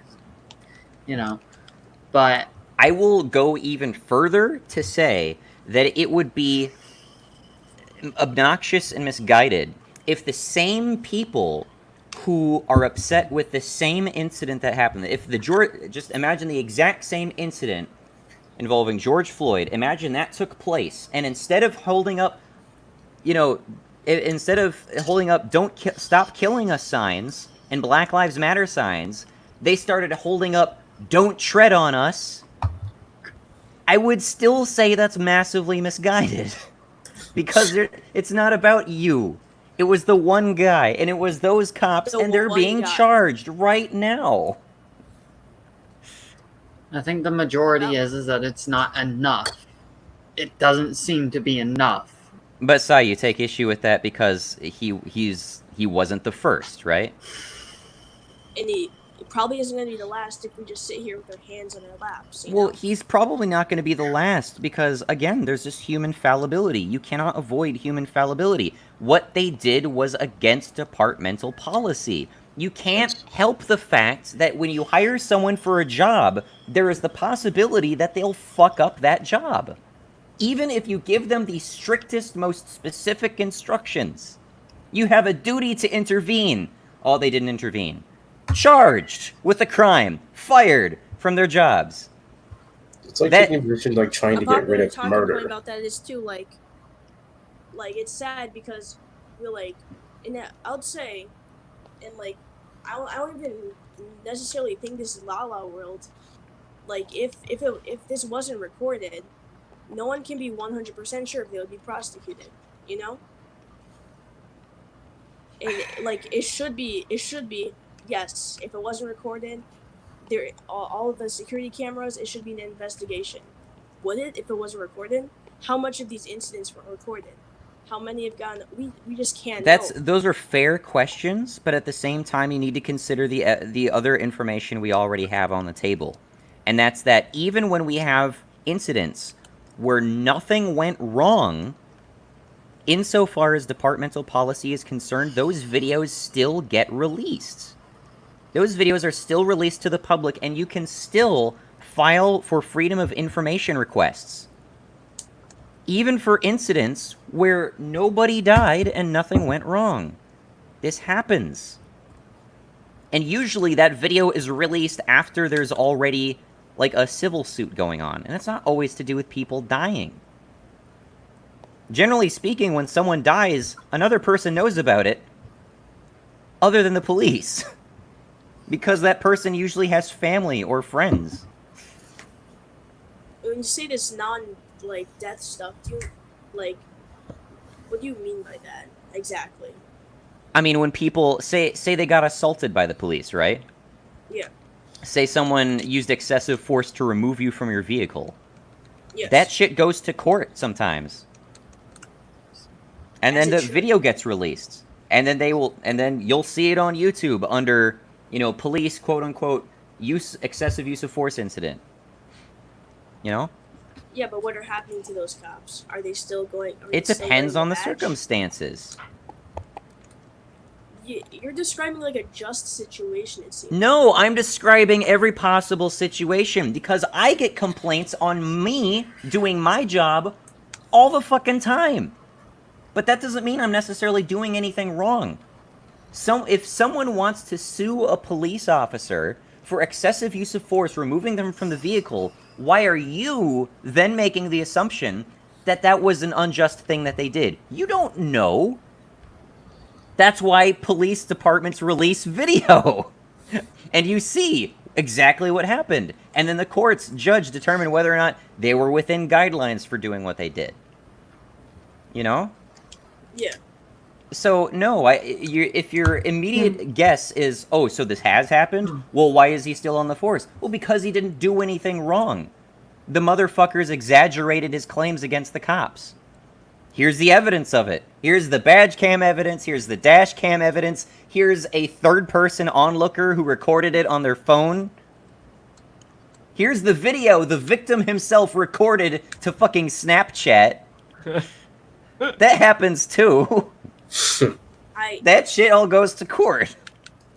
Yeah, it should. What are, like, I do see what you're saying, but that's just like, that's like a deluded person saying that it, like, it wasn't, or it can be just, and someone can say it wasn't just, and they're wrong. Yeah. Sure. So, but that's also, but it could also be unjust. I will completely concede that. It can also be unjust. There can be stuff that could be covered up by police departments. Yeah. So why burn down the building if it possibly has, those hidden so yeah, that's also another point of why it should be I'm anti-violence, because why burn all that stuff down, I thought this was contesting something I was saying. He just turned this on to Varka. Oh shit, I mean, I guess. Wait, what happened? I zoned out because I thought this was all about you. See, but Amna, you just made it's recorded. Guy says police did something wrong. Police did do something wrong. People move on their day. You just described the scenario. I don't really know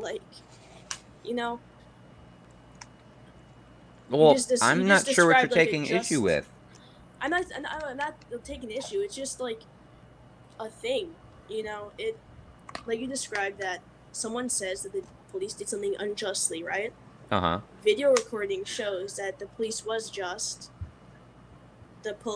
It gets dropped.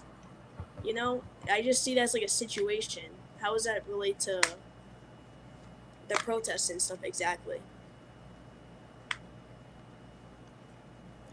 I mean, I'm not 100% certain how we even got onto this tangent, but it's my impression that we're generalizing how the system operates, right? Yeah, I mean, you were jumping on how much stuff do we not know? Yeah. And I was also using. Oh my god. Amazing. The best of time. I was trying to elaborate that. I was trying to elaborate that you can't just jump to the conclusion that why is this person still on the police force if he has X number of complaints against him? Well, the complaints aren't necessarily justified. It's like saying if you have an employee that 10 Karens reported, it's well, why is he so employee? Well, you don't know if the person who reported it was in the wrong. Sure, Karens are ubiquitous. Karens complain about everything. I've gotten so many complaints from Karens towards me because I told them they can't buy something because they can't use a coupon on it. Why do you still have your job, Tavarka? You've had so many people complain against you. Clearly, you're not qualified to do what you're doing. Oh no, I'm sorry, you can't use a coupon on a fucking Roomba that just came out 2 weeks ago. I'm so sorry. Company's going out of business anyways. You can only apply the coupon to this gallon of water, not that gallon of water. And then they get upset, and it's please shut the fuck up and leave. I'll go through some more comments. Pervombrion said, so what video game would you like to see made into a movie? Well, that's completely beside the topic, but you're donating, so sure. What video game would you like to see made into a movie? What do you guys think? So, let's see. I don't know. I think The Elder Scrolls would be a really good movie, but it would be it would have to be a full CG movie. He gave you a 3-1 in combo just right now. A what? What happened? Per Vampirion just gave you a 3-in-1 combo just right now. Just check. Oh, I can't see it. I can't see it yet. I'm sorry. It will pop up in the chat soon. Okay. All right, guys, I'm gonna head out. Thanks a lot for being here, dude. That Oh, was thanks. I was glad to have you join. Thank you for this amazing stream. I had a lot of fun, but it's now 5 a.m. I'm so burned Oh out. wow, yeah. Yeah. Have a good one, man. And I hope you see you in the server. Yeah. I will participate as much as I can. I really enjoyed your company, guys. It was a lot of fun. Nice meeting you all. Yeah, see you, man. Yeah, see you guys. See ya. Bye-bye. See ya. All right. Well, I'm kind of inclined to say Persona 3, but that was already made into a couple movies, actually. It was made into an anime, wasn't it? Persona, Or was that just 4 and 5 that were made into animes? I'm not sure if 5 is an anime yet. 5 is an anime already. I've Is watched it? My Little Brother. Okay, so as far as I'm aware, Persona 3 is a two-part movie already. Persona 4 has also gotten a movie or movies already. But the only Persona anime apart from 5 that you're referring to that I don't know about is Trinity Soul, which is a spin-off. Still and that's sounds not actually based on a real game. It's based on facts and logic. Yeah. I will say that I tried watching like the first Persona 3 movie, and it's just not what I would have wanted it to be. Like, I honestly hate Persona 3, but I like the themes and ideas and music of Persona 3, so I kind of wanted just a Persona 3 I could watch, but I didn't really get that experience. I would like it if they did a Persona 5 version of Persona 3. That would be great, even though the plot would still be kind of retarded. I've been playing P4. It's very interesting and very weird. I can't. I gotta say, Persona 5 is the redeeming sequel after 3 and 4, which I thought were both atrocious. I haven't played 5. I've seen 5. I think 5 looks fucking amazing. But 4, you go into a TV. What? Yeah. I have yet to wrap my brain around the Persona 4 bullshit. But yeah. I'm gonna throw my head into a CRT. Shodite, did you have an opinion on that? Not really, because I genuinely don't like the idea of video games being turned into movies. Yeah, I get The that. Sonic movie that came out this year was okay. But, like, everything else, every other example. Do you not like the Mortal Kombat movies? Or Mario Brothers? I was gonna say Street Fighter the game, the movie. Oh, what about Street Fighter the movie, the game? That's a real thing too. Yeah. It's based off the movie. Let's see. Menina also donated. Marxism is a curse. Meritocracy is what we need. Sorry, I didn't see your donation earlier, but thank you very much for the donation, Menina. Do you want me to break this down, or do you want to just move on from it? We can move on from it. Cool. Local Chibi Thief said, "I will argue that first we need less drugs in the world." I mean, it depends on what you're talking about. I mean, like medication, and that might be like a whole entire different thing. But, you know, we need less insulin in the world. Insulin is making the world worse. Exactly. You know, the more people who have issues with their body, why should we? Diabetes. Come on now. If there's something wrong with you, just get over it. Come on. There is a guy near where I work who has type 2 diabetes, and he gets regular seizures. So I've actually dealt with him frequently, where I've had to call an ambulance for him because he has seizures. I know someone who had seizures. She died in her sleep. like the day before she was gonna go back home from college. I'm That's sad. shitty. I know. I'm sad. Perv Umbreon says, Medina, you're not allowed to super chat. That's my job.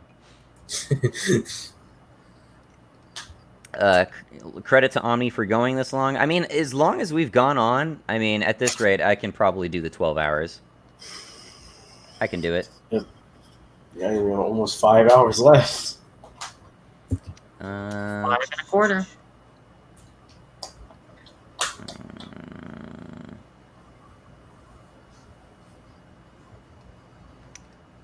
Perv Umbreon's $50. Why not have this, but don't tell anybody, okay? Shh.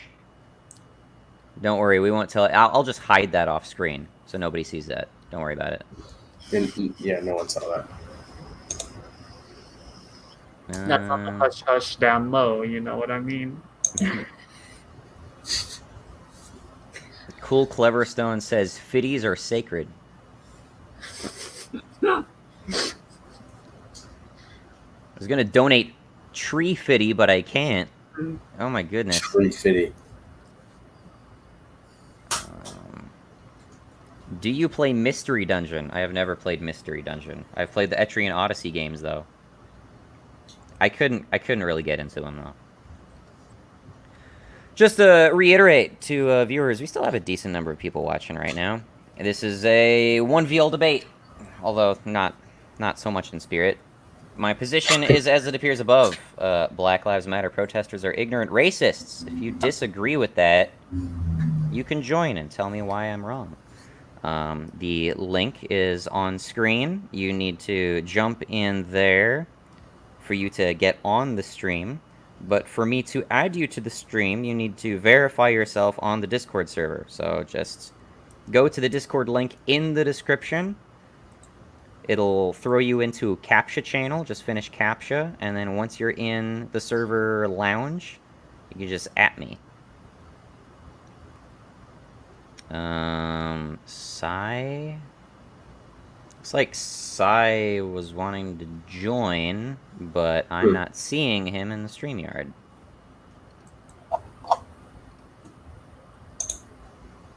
The one that he sent in the private chat was a while ago, the first time.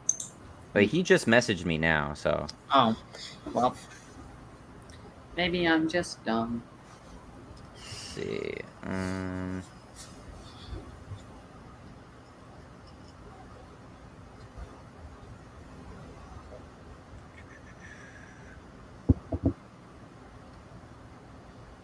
Third-degree murder is felony 2 electric boogaloo. Yes. Electric boogaloo. Yes.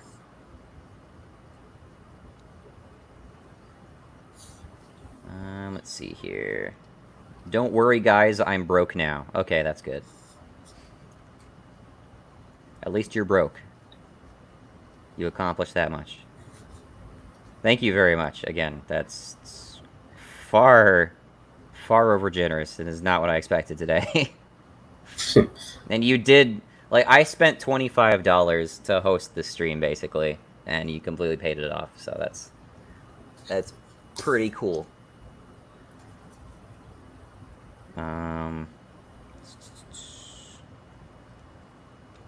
Don't give your money to Omni. He'll only spend it on vegan cheese and faux leather BDSM gear. That sounds about right. You're not supposed to be sharing that information, Callum. That's illegal.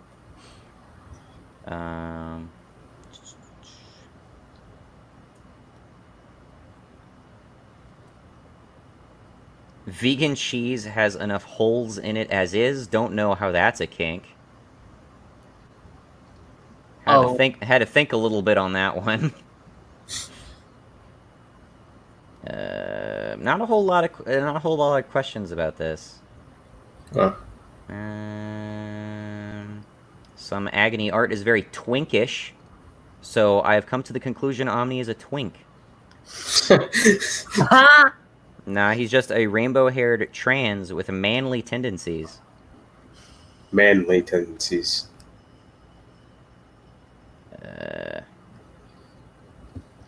Plus, I saw his hand, and it is small enough that he could be a twink.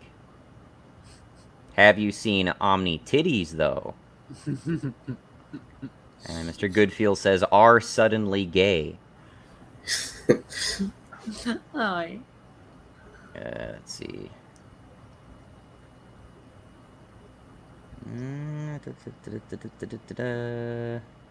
Like the game Agony? No, not at all like the game Agony. Never heard of it. I've never played that, but it got, like, horrendous reviews.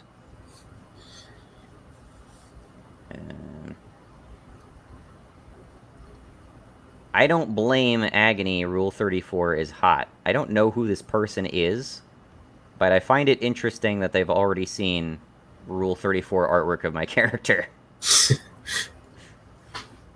Oh, Sai, that one guy. I think I'm about to smash this iPad, then use the screen to slit my throat. That sounds like a good plan. Yeah. I could have said something there, but I'm not going to. No one, just say it. Just say it. Nah, I'm not going to. Nah. Alright. Let's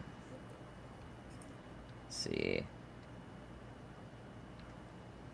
Isn't Shoe on Head that shady GF armor Skeptic has? I guess. I'm not sure about shady. Yeah, shady's kind of the weird choice of words there. Now that we're back like this, I'm gonna throw my camera back on because I just felt weird earlier without it. Boom. Crap, what did I miss? I remember we left off, we were talking about the freaking whole camera tangent thing. I don't know. Oh, I don't remember. Yeah. You didn't miss much. It seems we lost our boy, sadly. Yeah, he headed out. It was like 5 a.m. for him. Oh, yeah.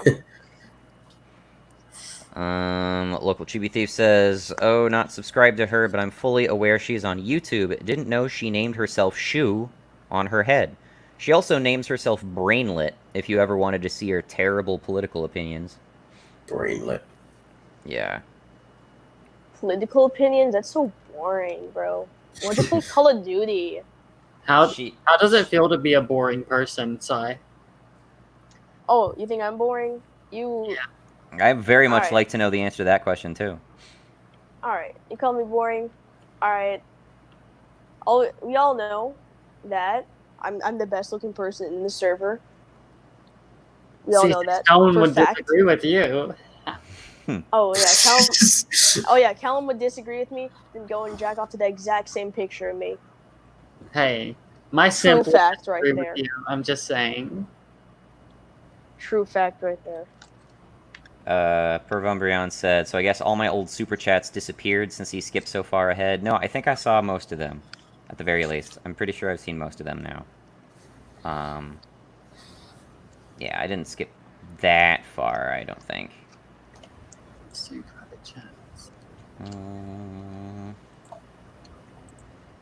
You can just re-ask the questions without donating. Nah. His main in Smash? My main in Smash is Sheik. Sheik. Hell yeah. Fuck yeah. The Sheikah slate. I'm so surprised you haven't played Breath of the Wild on me. I need a Switch. You need a Switch. I mean, you can play Breath of the Wild without having a Switch. Wii U. I mean, there's also... Wii U. Never mind, I'm not going to... That's how I played it. I don't know how There's to also Switch. computers and the ideas of I being... am not gonna get a Wii U. I'm not gonna get a Wii U if I can get a Switch. I mean, Wii if U you have- just has... Sure. right off the bat, it just seems like it has an inferior library. I mean, if you have a powerful computer, though, you can play Breath of the Wild on there by borrowing Breath My computer cannot handle some old video games. Like, I know I'm running Mac, How does but... it not have a computer that can't run Breath of the Wild? No, all you have to do is dock, get a Nintendo. Okay, if you want the graphics to be better, just dock the Nintendo Switch to your monitor. That's what I did. That's how I played the game most of the time. You I can dock play- your Nintendo Switch to your computer monitor. Yeah, you can How does that work? you can How- connect You can take off the things, put it into a controller, and then play the screen on your TV or monitor by plugging it in. How do you put the Switch into your computer screen though? That's the question. You just HDMI? I don't know. That's how I did on my TV. It comes with. So you hook the dock into the computer monitor. Probably, man. I don't know. I'm not. How do you not know? There's an HDMI cord, and you plug it in the TV, and that's my computer doesn't have an HDMI input. Well, then no monitor Breath of the Wild for you, sadly. Well, I guess not. Real quick, you can't get a Switch right now because they're not making any. Japan only makes Switches in Japan and the United States. They only do production in Japan and the United States. They don't do it in China. China's the only place that's opened up their production lines right now. I could probably sell my Nintendo Switch for a lot, but I don't want to because I cherish that thing too much. I need to get more games on it. Like, I really do. It's like, I mean, you could sell your Switch right now for $500. Wait till they start making Switches again. Buy Oh my goodness, is the price really that high right now? Yeah, Switches are that high because, like I said, God damn it, Nintendo! Why? No, it's not Nintendo. There's none from Nintendo. There's none anywhere. So everyone who's selling them. Why are they doing this NES Mini bullshit again? And wait, what? No, Nintendo can't open production of it. Like I said, all their production things. Is it because it's Corona stuff or what? Yeah, it's Corona stuff. That's why. Oh, okay. So and of course, that had to come out like right alongside Doom Eternal and goddamn Animal Crossing. Dude, Animal Crossing is the perfect game. Animal Crossing came out right whenever Corona hit, and now Nintendo's not making any more consoles for the moment. Animal Crossing is probably like I'm no fan of Animal Crossing, but of all the games to be holed up in your house with nothing else to do, have your mini world. It's like I mean that's pretty appropriate, yeah. Why don't you play Minecraft? Yeah, people are just grinding People are grinding Minecraft. It's crazy what people are building. I need to call my manager tomorrow. She called me 2 days ago and I didn't call her. So, Perv Umbreon and Callum were asking me what my Smash main was. I would say that's Sheik. Callum also asks, related to my favorite Pokemon, which I would say is Kangaskhan. I always really like Kangaskhan, yeah. That sounds a lot like Kangas Khan. That's intentional, yeah. Oh, really? I didn't know you liked it whenever it was all free real estate. Hmm. Dude, my freaking wrist hurts. The frustrating thing about Kangaskhan is that he's like a massive pain in the ass to get in like every game. Like if I want to get him in like a certain game, I like always have to go to like the Safari Zone or some shit and play the stupid Safari Zone mini game. Safari, oh my. I haven't played Pokemon. So I must ask, why do they split the games into two? Can they not? Do they put like half the Pokemon in one game and half in the other? They put certain Pokemon in one game and certain Pokemon in the other. Otherwise, there's some slight variations between the two. It's a marketing gimmick. Yeah, that seems really bad. Not gonna lie. Oh, it's frustrating. I mean, if you wanted every Pokemon, you're gonna shell out a fuck ton of money. It's literally almost impossible to catch them all, to be honest. I mean, if you buy, you literally can't catch them all. Some of them you need to trade or like connect to the internets to get like a download code or like somehow use some archaic like inter-console connector accessory so that you can connect like your Game Boy to your GameCube. I mean, if you buy two $60 games though, or $50, whatever they are, for the Switch, and then you have to play those to transfer your games, and then you have to pay for the Pokemon thing that, you store your Pokemon in to transfer them to the next generation of games if you want to do that. They're making pretty good money because that is a monthly fee plus the $100 or $120 that you're spending on the games, and all they had to do was split the game in half. It's like DLC before DLC. It's they even have if you want the optional experience, you buy both of the games. You buy both of them. What'd you say, Shodite? They have deals. They announced like 2 DLC packs or something. Like they're adding on new content. Like one's coming out like this month and one's coming out later this year. Actual Pokemon DLC Yeah, sounds horrendous actual- to me. It's actual Emerald, there Pokemon you go. DLC. I got this one, and I have Sapphire wherever the fuck I put Sapphire. I have my brothers have 3 Blue Eyes White Dragons.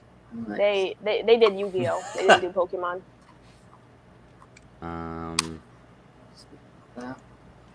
Dude, man, I remember in Black Ops 2, people were getting mad when they were selling like $2 weapon skins that go in all of your guns. I remember that with Oblivion whenever they added in $5 horse armor.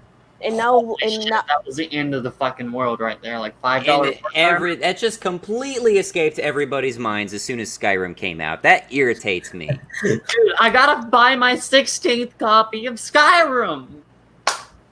That also- shit was unplayable on PS3. It was broken, and Good thing I had a 10 out of 10 reviews. That irritates me. Because they're paid off by the companies to do it. Of course they are. I'm just saying we had it good back then. $2 weapon skins. Try $30 for a skin that goes on one gun. How about try like $5.99 to buy 60 gems for a 70 gem cost loot box in which you can get duplicates? Dude, duplicates and loot boxes of themselves, bad, but like, okay, they're bad. But duplicates and loot boxes, that's a new level. That's a new level, man. Overwatch of 2016 to 2018 pissed me off because of the amount of duplicates I got. Yeah. I'm gonna wait until like 2022 or 2021 when Overwatch 2 and Overwatch merge, because I'm not buying that crap alone. Like, I've played 'Cause games where when you I get, heard of like, duplicates out of loot boxes, but then there's some games who honestly just code that out.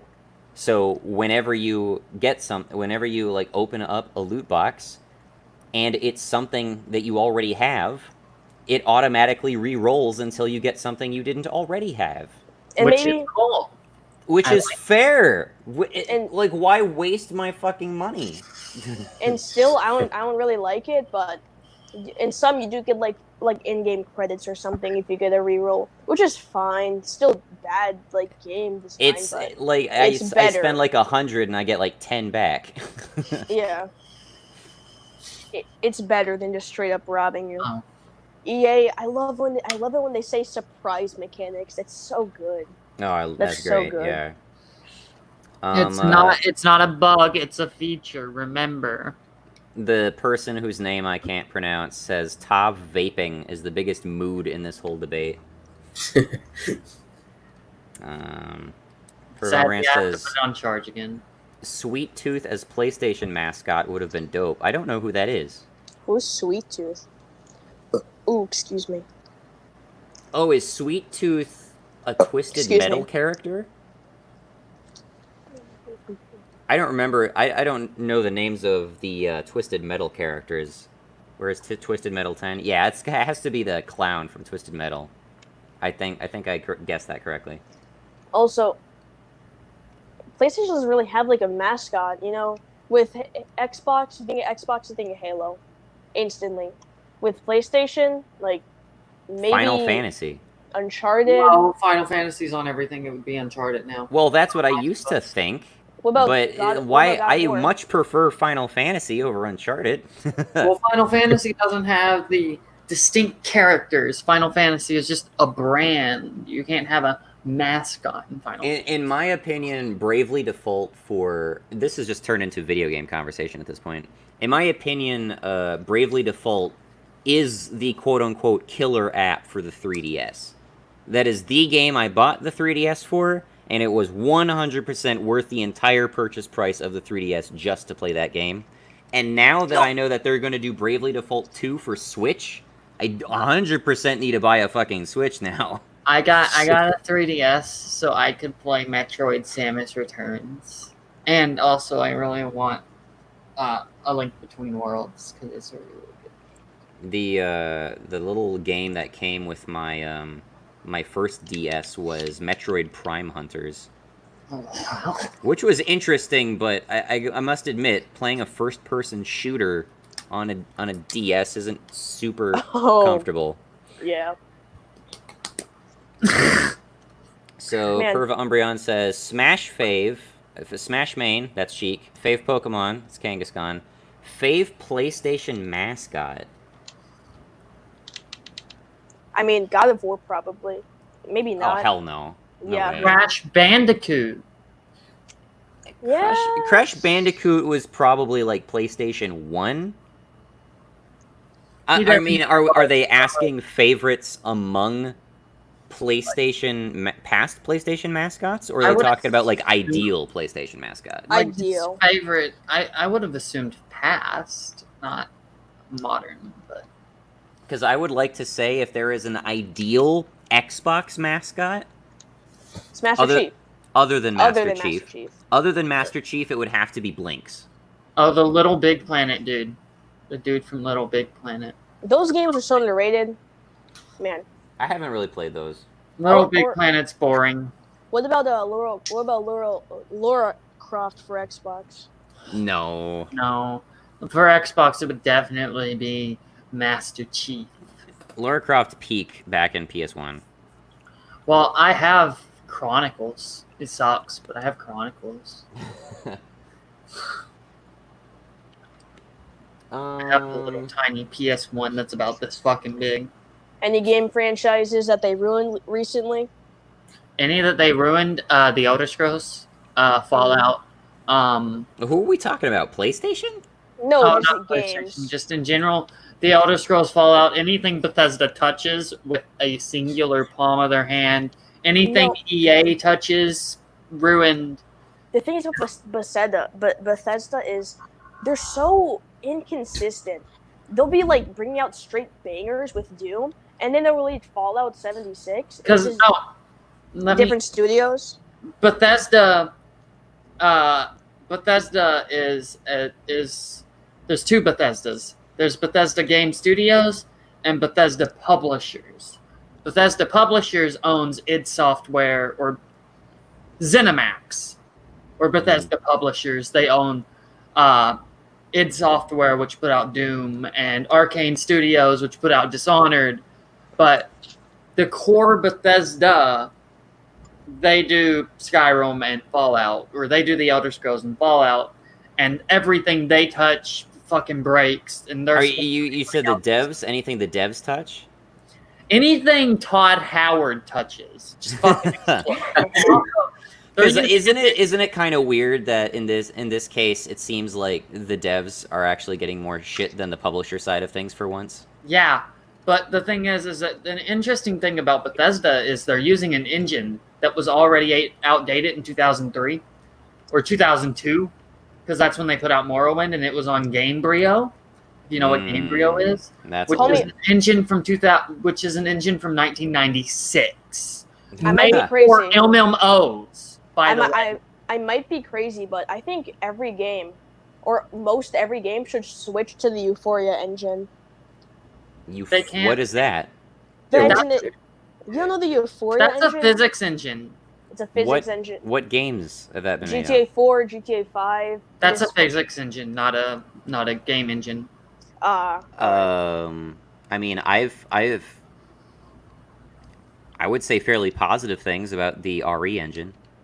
Oh my god, the Resident Evil. They ruined it in RE2. RE1 RE used to like. No, RE1. I thought RE2 was great. Are we talking about the remakes, or are we talking about the the RE remake? The RE remake uses the same engine as Devil May Cry 5, and I thought both of them were they ran great graphics at good frame rates. Yes, I meant Resident Evil 3 ruined it because it isn't ragdoll anymore. It's animation deaths, which I hate. I hate animation deaths. I think it just looks lazy. I don't think that's really it. That doesn't seem like an engine that's issue. That's a personal choice on the devs. That's what the devs wanted to do. That's not an engine thing. I guess, but the thing is, whenever we talk about like the Creation Engine by Bethesda, which is still just Gamebryo. Whenever they created 76, by the way, this engine was created for MMOs. Fallout 76 is an MMO, and they fucked it on an engine built. Okay, for MMO. so we can like iPad's about to talk die, about the probably. faults of Bethesda for another 12 hours, know. but we really shouldn't. Sorry, we can move on. That's Quick fine. warning: my iPad is most likely going to die. It's at that 1% charging, so you know how it is. Okay. Yeah. I'll keep that in mind. All right. Favorite PlayStation mascot? I don't know. Crash Honestly- Bandicoot is fine, I guess. Maybe Cloud, although they're making that less of an exclusive thing. But he's kind of definitive of the whole PlayStation era too, even though I don't like Final Fantasy VII originally. I don't know. Final Fantasy. It's kind of hard to pick out PlayStation mascots. Even the PlayStation All-Stars games leave a lot to be desired, I feel.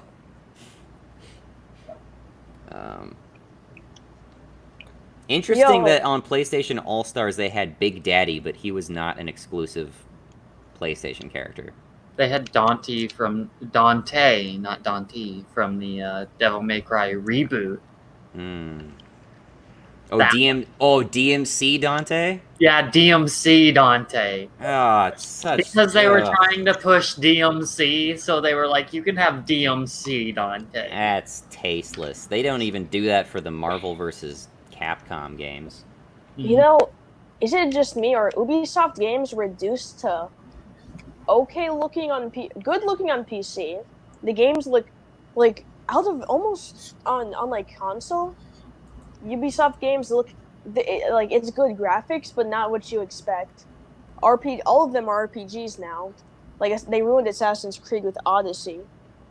Origins was okay, but they just did too far with Odyssey, and like I stopped playing Assassin's Creed a while back.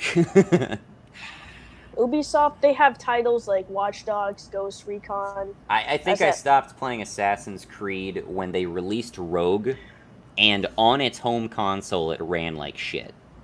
Yeah, because Ubisoft, they're just so inconsistent. All of their games are becoming like the bare bones of what they needs to be. Okay, let's try to get away from games, guys. Okay. All right. So Thaddeus Walker says, "I just got here, but feel free to drop your opinion on socialists hijacking a racism issue." I'm not sure what his opinion is on that, but in my experience, Thaddeus has some pretty out there takes. We need someone to join that to spice things up a bit, because I feel we've kind of hit a middle ground with opinions almost. I'm not sure about it. Well, I don't know. I've been avoiding the more economic side of things. Yeah, the more anti-capitalist view. Yeah, to be honest, I couldn't speak on any of that because I don't know what that any of that is. So. Darker Eye said, "I heard Pokemon and I woke up from my slumber." Sounds about right. I got GBA Sapphire, oldest game I still have. I started with Blue. I remember when games had the whole game in it. Yeah! What about that shit? Destiny. Let's see. I've heard very good things about Bravely. Bravely is Final Fantasy III done now. Like, if you took Final Fantasy III in its entirety and you decided to remake it with, like, modern sensibilities. And it's brilliant. What the fuck is spanking their meat? I was tiny little, like, Joel thing, and I'm smacking it in between my hand and my, like... No, my vape! Oh, I'm finally at the bottom of the comments. Pergamarian says, "Lost connection to the stream for a few minutes. Did they answer who their favorite PlayStation mascot was?" I don't really have a good answer for that. Maybe Cloud or Crash Bandicoot. I'm an Xbox fan, so can't speak on that. If it was an Xbox question, I would say like Blinks or Master Chief. Although to be honest, I think the issue with Blinks is that they didn't continue with the franchise, and their first game in the series had inverted controls, and that just ruined my experience. What is Blinks? What is that? It's a platformer with like time altering and stuff like that. It's kind of Yeah, it was basically like an Xbox answer to Mario 64. Alright. It was actually kind of cool, but again, they inverted the controls, and there was no option Man. to uninvert the controls, and that just irritated the fuck out of me. They also That's- had voodoo events. Wait, when you get a Nintendo Switch, you're gonna notice that it's like, imagine an Xbox controller, but they flip it clockwise, I think, or counterclock. Yeah, they flip it counterclockwise. So A is where the B button is, B is where the A button is. Well, I'm already used to that because you're talking about the same layout that they have on 3DS. So I already know the outside button is A for select. Oh, no, yeah, that threw me off, especially playing Xbox because the letters. Okay, well, we still have a few people watching, so I guess I'll reiterate. It's not much of a debate stream at the moment, but I am open to debate for the foreseeable future on the subject which I posted here. Black Lives Matter protesters are ignorant racists. If you disagree with me, join the StreamYard link shown on screen. And then once you're there, you can verify who you are by going to the Discord server, which is linked in the description, and tag me with the name that you're using on StreamYard, so I know that that's you, just as an extra level verification.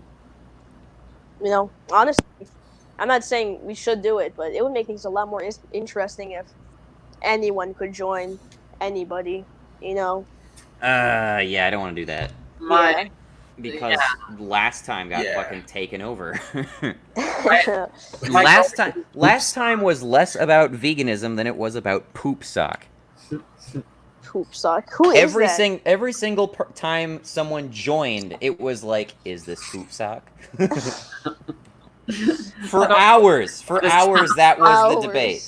That was the mystery. That was the intensity that kept people engaged in the stream. What would happen next?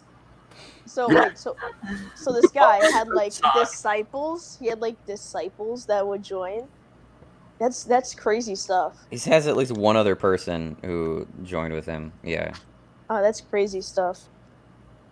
The Church of Poop Sock. Crap! Forget the freaking debate. Welcome to the Misfit Podcast. Yeah. Perv Umbreon says, I would join you guys, but I'm on my way to work, sadly. Well, have a good day at work. You could still engage something in the typing realm. In the typing realm? Please be safe. Don't die. Don't get harmed. Have a good day. Said Heavenly Sword needs a remake. Never heard of it. I might have played that, but is definitely not a game I would think of in terms of, oh yeah, this needs a remake. I need a better version of this. Alright, guys, what about games that do need remakes? Oh, you well, mean Final like Fantasy VII got remade. I'm playing through that. Only partly. I mean, I said earlier Persona 3 should get a Persona 5 style remake. Black Ops 2, just off the top of my head, Black Ops 2 needs a remake. I have zero shits about Call of Duty, honestly. The Elder Scrolls 3 Morrowind remake. Please, dear God. That They should remake either Madden. And don't fuck it up.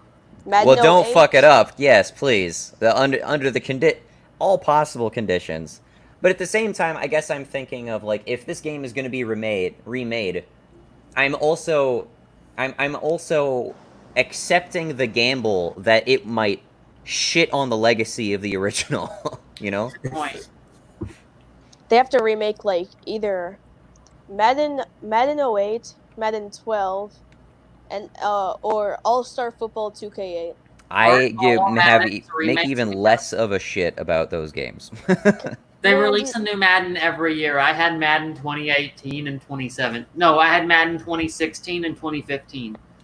We're waiting for either the XFL is going to make a game, 2K might make a game, or hopefully Madden just fixes their crap because it used to be a super immersive football game, but now it's just stripped down to plain out. I want fun. I don't want the same game over and over again for years, and like they're just everyone's gonna pay for it for like $60. You're paying like. It's the only one out there. They have actual fucking ads in their game if you're connected to the goddamn internet. Yeah. I hate that games that don't need internet require internet. That was my issue with fucking Hitman 2. And Hitman 1. Oh, yeah, that was. Did you see that, Shodite?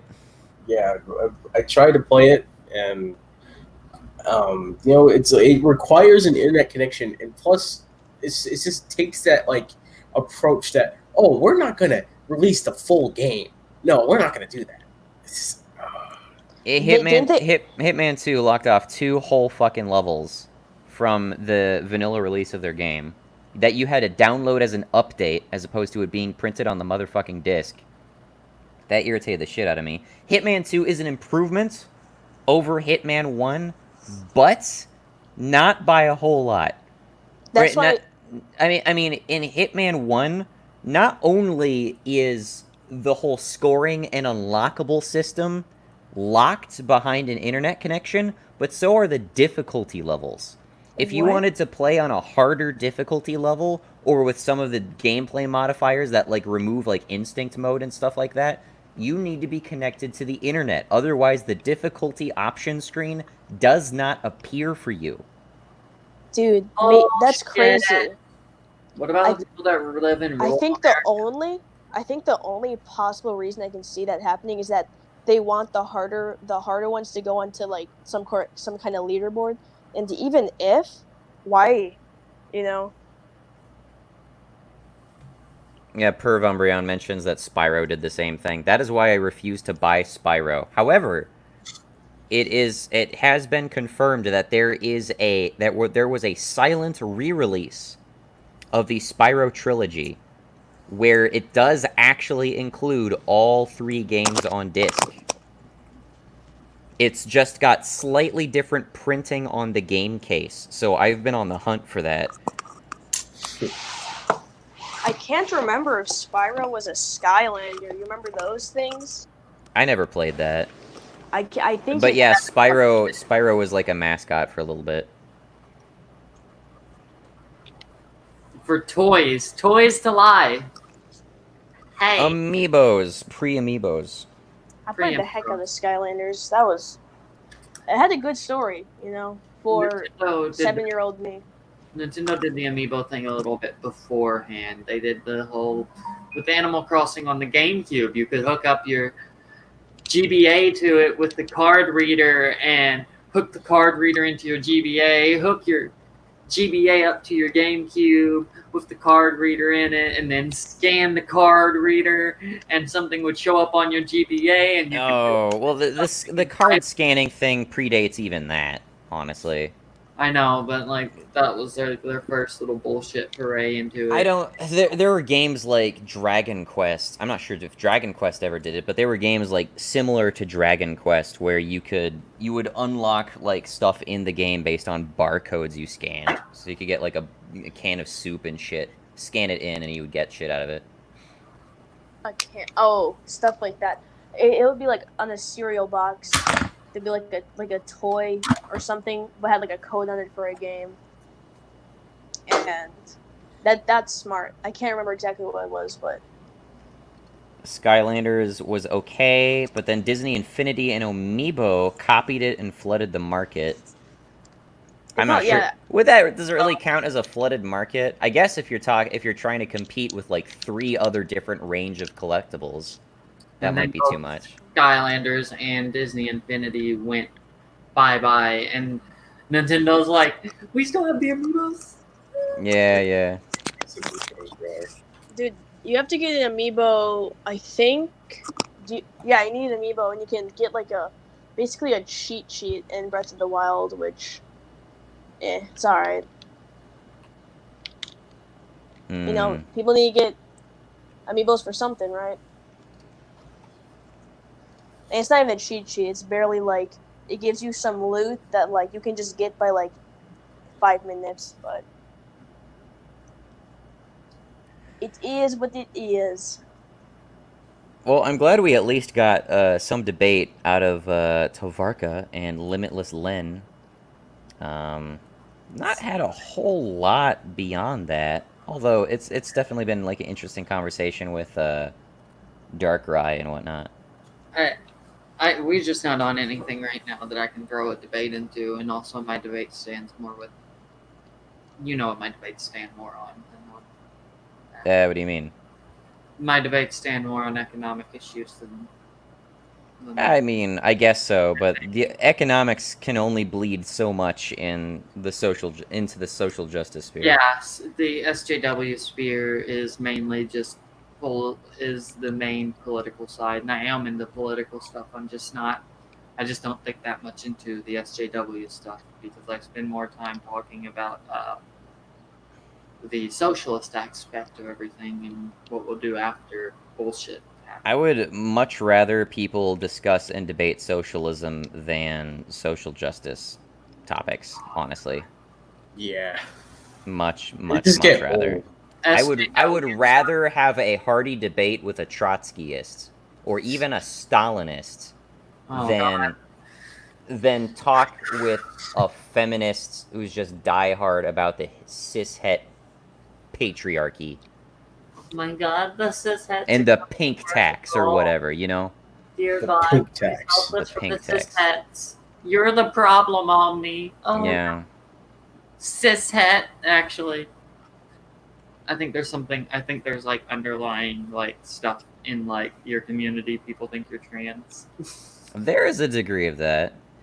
I thought you were. But of course, you don't know that I'm heterosexual. That's presuming. Aha.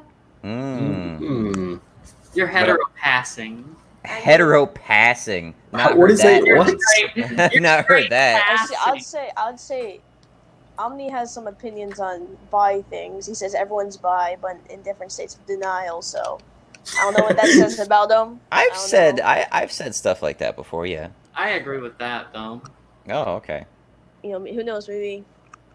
It's been a theory before that Omni is just like a disabled black one with white hands. With white hands. You're just. I have vitiligo up to my wrists. Oh shit. But I love how I'm hetero passing. I presume ostensibly because I'm not like flamboyant as sin. You're not flamboyant, and you also, as far as I know, don't have a boyfriend, and you don't go around like, "Hey, look at my boyfriend." Like Yeah. there's bi girls that Isn't are that passing that are like they hang out with their boyfriend a lot. Isn't that awfully homophobic of you though, Tavarka, to presume that? Damn! Fuck! You caught me. My I'm secretly homophobic. Oh, shit. Stereotypes. Fucking stereotyping. Wow. But the thing is, Omni, your avatar doesn't really scream cis white male. You know. Well, that's good. I'd rather throw people off. Your avatar screams. Throw people off. Now that you're insinuating that you're cis white, you know, man, you're good at confusing people. Non-gendered person. Yeah, there you go. I don't care what you call me. I mean, I've run with the turbo anime dyke before. I'll keep going with it. Non-binary anime human being who looks to be female but then sounds masculine, and you're like, whoa, what the fuck is this? I'm so confused. I'll skip on the non-binary You know bit. how many times I've been called one of these 4 words: squeaker, white, black. Like, yeah, people call me white and black. They can't decide. You know. I can't decide. A lot of people assume that I'm a white person, just off the bat. Well, because you don't talk any Ebonics. This is a little. I don't know. This is a little. Am I wrong? Well, no. Well, I have a little. I got a little debatey thing actually that black people not. I wouldn't say the majority, but a good amount of them are pretty racist towards mixed race people. Oh yeah. I've noticed. Oh, I've heard that before. Do you care to expand on that? I've been told by my like my black people that I'm not black enough or I'm not dark enough, you know. Oh, I'm sure. Yeah. I've witnessed it Shit hurts a bit, you know, but it's cool. Oh yeah, one of my friends, the same friend whose dad's a police officer, he's black and her mom is white, and she's been to a black church, and the people at her church, some people will tell them, yeah, you're not black, you're not supposed to be here. Like, You're not dark enough for us. Or he's just dead ass. And also, I've seen people on Twitter flaming this one girl because she has 0 black people followed on Twitter. One of them is a mixed race guy, and to that they just switch their entire argument to saying, "Oh, he's barely black, so that he doesn't count." I guarantee you there are Black Lives Matter like events or sympathizers or what have you that are arguing for the whole black spaces only thing, and then when it comes down to like a mixed race person, they'll go, "Oh, well, you're white passing, so out of racial sensitivity, you should step down," or some shit like that, right? That's why I hold my thing like race doesn't exist, and whether or not people want to disagree, or agree, it's whatever. It can be seen as reductionist or it's things like it's these incidents that it's the reason why race exists. All this like fuck it, like I'll even say it, like it's I know you don't really like me bringing up the history that much, but it's why we have these things, all these protests, because when you have that history like that, and you also there's statistics of you targeting that race, it's gonna look bad and it's gonna paint a narrative, I mean, I can't, kind of right. I can't contest that. If you have a past with this race, like straight up not treating them as human, and then you have statistics that, like, it's a marginally higher, it's gonna paint a narrative, man. Well, you can interpret a narrative out of that. It doesn't necessarily mean there's any substance there. And at the same time, can you really call that pure coincidence? I think that's a little hasty calling that pure coincidence. I think it's a little hasty to call people racist. No, I mean there is racism against like other races and other. Of course there is, It's like against Muslims and Middle Easterners and Middle Easterners not really liking white people. I do think it's a cultural thing as well. There's mainly a cultural aspect to it, but there's also like they kind of have a little reason. bit of you tend to follow more with the people who look like you. Something about a scientific study, you tend to like people who look like you a bit more than people who don't. That's not always on. I feel like that's one of those little truisms I feel like you don't even need a study for. You can just they did it. It's not 100% like always everyone likes the people that look like. Well, no, it's a tendency, right? Yeah, it's a tendency. It's a tendency, but that's a tendency that you can experience in like literally all things. Yeah. You're going to feel less comfortable in environments that are less familiar to you than environments that are familiar to you. Like so if you're used to living in the big city and you find yourself out in the rural nowhere, you're gonna feel out of your element. Yeah. Likewise, if you're used to rural areas and then suddenly boom, you're in the big city. Oh, I can't sleep because it's like traffic outside my window like 24/7. I feel like you're calling me out, but okay.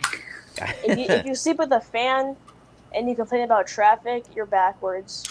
You're backwards. You're objectively wrong. I don't complain about traffic because I used to live by a main street in a rural area, and if you know anything about main street in a rural area, there's like 5 cars that pass like every 15 minutes, but that's still like fucking annoying as fuck. That's not as bad. It's not that bad. When in a main road in a rural area, I live within like 10 feet of the New York City subway or some shit like that. The metro? Hmm? The metro?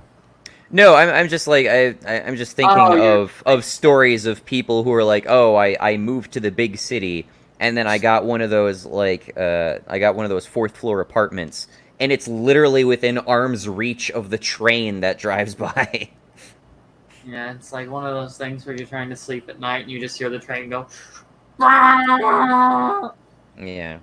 I have a beautiful fucking voice. Don't you just love it? I love this. It's I love amazing. the sound effects. Yeah. Really painted the picture of the train.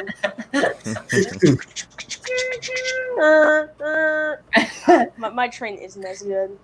I could very vividly imagine the racist thoughts of the conductor as he drove past. I can make oink. I can make farm animal noises, just not automobile noises. Yeah.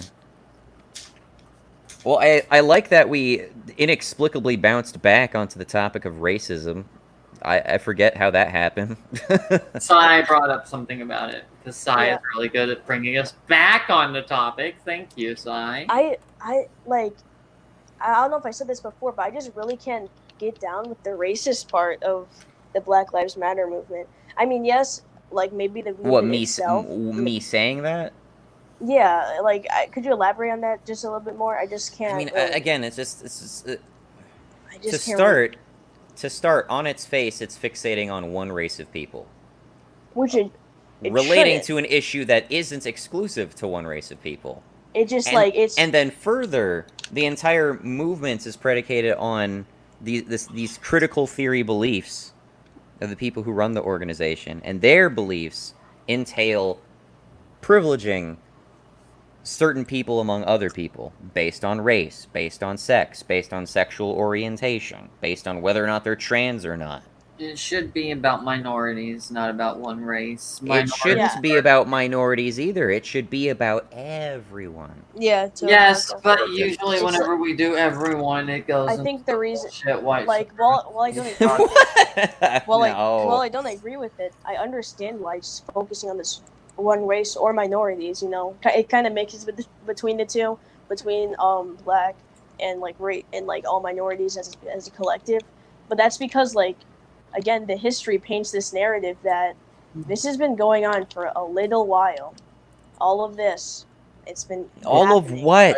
Again, I you say this, but I gotta look at what you're pointing at when you say this, because if you point at the George Floyd incident, you're asserting that that is a racial issue, and I've seen no evidence of that. And as I said before, even if it's not a racial issue, it's still an issue. So what's your issue then? Because you're saying you can't get down with this being a racial thing, and then you're saying, yeah, but if I interpret it in this way, then it's racist. Yeah, and if you as interpret it opposed the to other there way- being any evidence that there's actually racist. So I think you need to get down with whether or not there are facts supporting your viewpoint, man. And also, as I said before, it's not just this, you know, as that's the talking point here. It's not just George Floyd, you know. We when we were protesting, we chanted other names too. It's not Like who? just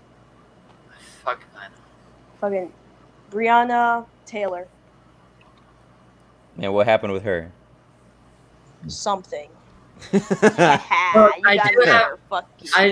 I do have photos of people with signs that say more than like George Floyd. It just says say their name. Well, of course, Signs. Most people don't know. Fuck. Like at first. Those lists of names include people who pulled guns on police too. Which it shouldn't. No one's advocating that it But Black Lives Matter has a historical record of defending criminals. Well, crap, I'm not with that. I'm sorry, you know. Good. Then the very simple conclusion I would advocate that you take is to disassociate yourself from the Black Lives Matter label. The only reason we use that is because we just believe it's hard that they kind of took over that word. If you're trying to defend the statement itself, just think about how fucking vacuous the statement in itself is. Black Lives Matter. No shit. End of conversation.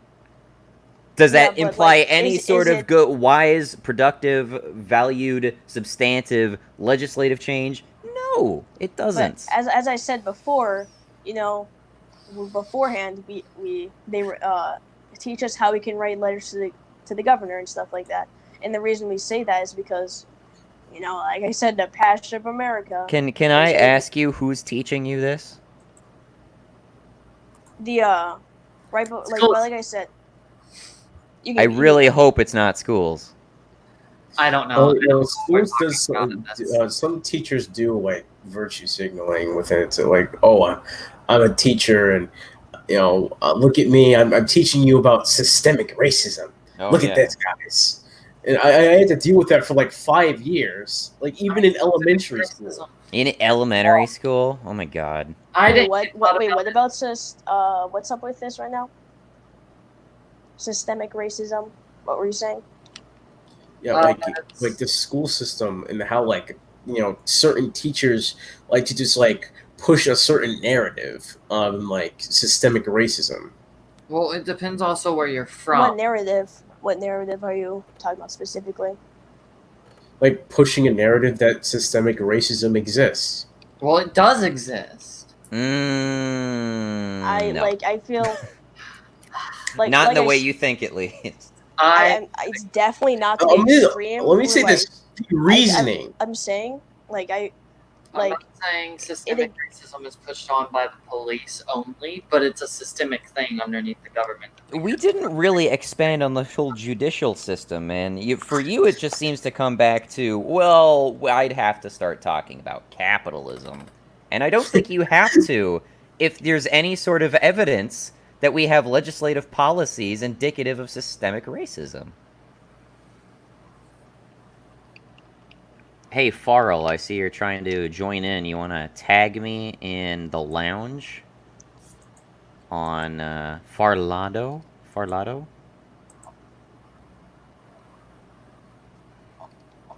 I am Farrell. Cool. And I feel like also when people say Black Lives Matter, they don't always mean the movement that's like kind of taking over the word. Oh, what's up, man? What's your stance before I continue with my little tangent, my TED Talk? So, I think that discussing whether or not people should associate with Black Lives Matter is a myopic and incredibly pointless discussion because it obfuscates entirely the fact that we're discussing policy here ostensibly. What the people who are protesting for Black Lives Matter want is for policy to be implemented to reduce violence that is happening towards people of color but from police. There is already significant movement within Minneapolis and other places in order to defund police units who are not actually acting in the interests of like citizens. I think that it is incredibly pointless for people to go on and on about how somehow there's like that like siding with like Black Lives Matter is somehow bad when ostensibly what you're doing is expressing support for policies which are ostensibly going to help people. Do you think we should defund the police? You kind of you went on. Yeah, I would say that there's defunding police, even if only partially.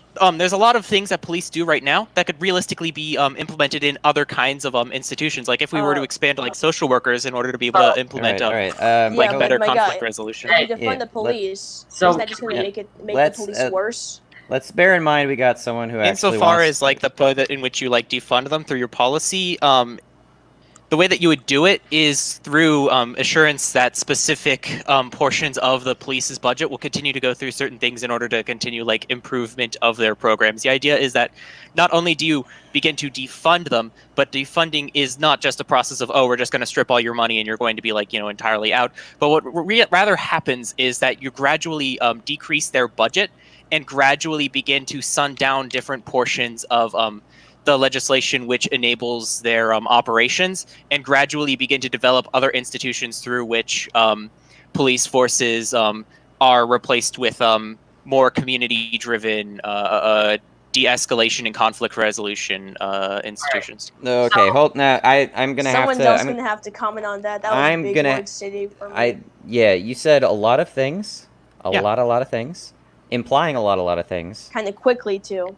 And I'd like to kind of gear it back towards the 1v all thing if possible at all. So, Farrell, if we could try to segment this down into individual points, and I'll try to address them, agree or disagree, depending on what they are. Because it seems like you had something to say about my Black Lives Matter, I think, but you kind of started talking about the defunding of the police in that same. Let's not veer out. Let's just try to focus on it. So, Farrell, do you have a summary disagreement with my claim? Yeah, basically, I think that it's pointless to sort of really pontificate on the nature of like the people who are within the Black Lives Matter movement. I think that it's more important to look at the policy that they're advocating. Okay, which policy? Primarily the reduction of or the implementation of certain things such as, say, my city is considering civilian oversight of police. Minneapolis is going to be working towards the dismantling of their police force and replacing it with other forms of conflict resolution and other forms of replacing sort of the police with less harmful institutions. Okay, I think what's so important is to So instead of hold removing the on, police Sai. Sai, yeah. I'm gonna Yeah. try to insist on taking over here. Yeah, So you go. if you can we focus on one or the other? Do you want to? Are we talking about defunding the police, stripping them of certain powers, or are we talking about abolition, such as in the case of Minneapolis? I would say arguably that it would probably be some kind of process between the two. Realistically, just so long as there's something probably that gets accomplished, then I imagine that there would be some level of satisfaction among protesters, just so long as there's some addressing of the fact that there is a disproportionate bias within like police against like people of color. Okay, so what? How do you know that there is a disproportionate bias? We could determine this in the way in which like data pans out on the likelihood of someone being arrested for a given thing. I think it's in some states it's between 4 and 32 times that you're more likely as a black person to be arrested for possession of a quantity of marijuana for which a white person would only receive a warning. There's a significantly higher chance of escalation of the force that is used towards black people for the same things that white people will not necessarily like face the same amount of escalation of force towards. All right, can I meet you with that with the question of what is the going rate of black people escalating these altercations themselves? The question, I don't necessarily know whether that's a question which is worthwhile. To me, well, it doesn't necessarily matter. It does matter because that confounds your conclusions. No, it doesn't at all. Actually, it literally does. Hang on. Hang on. Do you recognize that you just pivoted here? I'm Not discussing. at all. No, okay. Well, I'm discussing that in situations where a black person and a white person do an identical thing. We're not discussing black people escalating. We're not discussing white people escalating. The black person and the white person are doing basically the same thing. Well, statistically speaking, cops are significantly more likely. Cops are significantly more likely to act out in a way which escalates force towards the black person than the white person. This is just how data pans out. You say basically the same thing, but what is that referring to exactly? That is referring to, given any arbitrary action, it doesn't matter what that action is. Generally speaking, the way the data pans out is that in identical actions, you are more likely to see a police officer be more aggressive and more forceful towards black people. You say identical in one sense, and then you say generally and basically in another sense. So I need to know exactly Those what words are just puffery. Okay, well, you need to be a little bit more specific than that, because if you're talking about, say, the hypothetical crime someone would be charged with, say, for instance, possession of marijuana in a country where it's illegal, suppose the same circumstances under which someone would be charged with that versus circumstances where someone would be charged with that and they escalate the situation. I don't necessarily see where escalation you're saying these matters studies there. that exacerbates the crime, does it not? So, it not to mention, would, but people are keep likely in mind to get again higher that charges okay, if I there's feel like a history. You're introducing detail which I don't think is necessarily like relevant to what I said. I think, well, it's relevant to how much people are going to get charged with, I think of a an individual state. incident. Oh, not necessarily.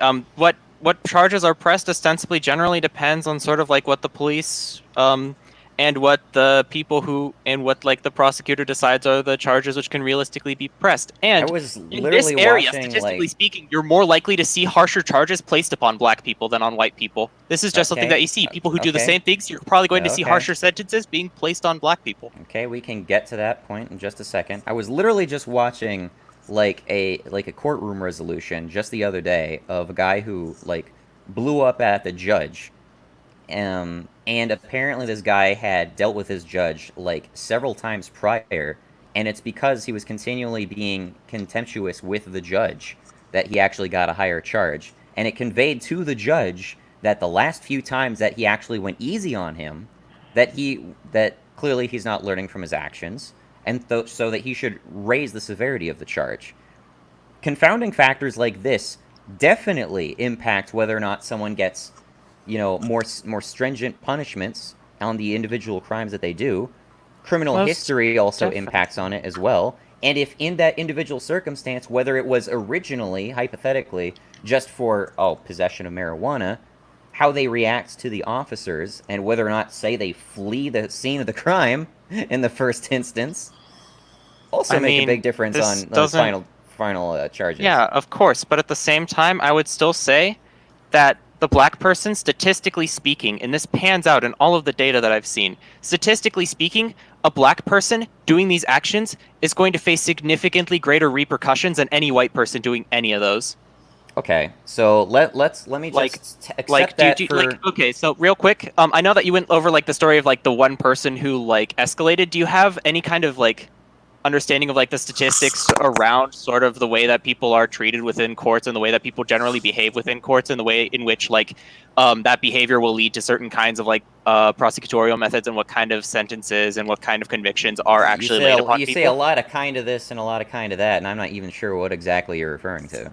Oh, well, you went and discussed like the person who was sort of effectively like holding the court in contempt and discussing how that like led to escalation of the charges. of the charges and the sentencing.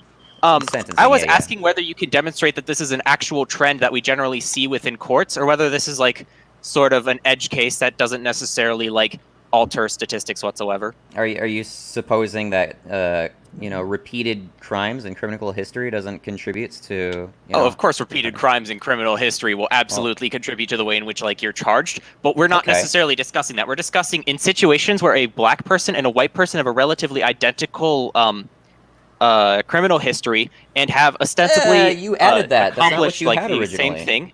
Oh, I am saying that most of these factors, like every single factor surrounding like these actions, are generally controlled for in the statistics that I see. I'm including this in order to be able to qualify. Yes, generally speaking, it doesn't matter what things that you're qualifying for, so long as like you have like the black person and the white person are ostensibly in the same position, the black person is always going to get the shorter stick.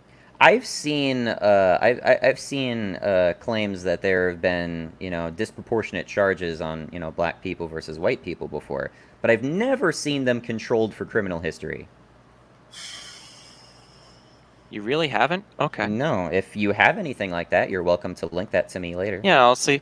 Yeah, I'll see what I have. Because I'm pretty sure that like even if you like factor in criminal history, like I would still imagine that a black person with like a longer criminal criminal history that's relatively the same as like a white person is probably still going to get some level of heavier punishment in a court of law. So let's assume, for sake of argument, that just kind of pans out. In the way let me just accept, for sake of argument, that this is a trend. Okay, I'll take what you said at face value. Definitely happens. Okay.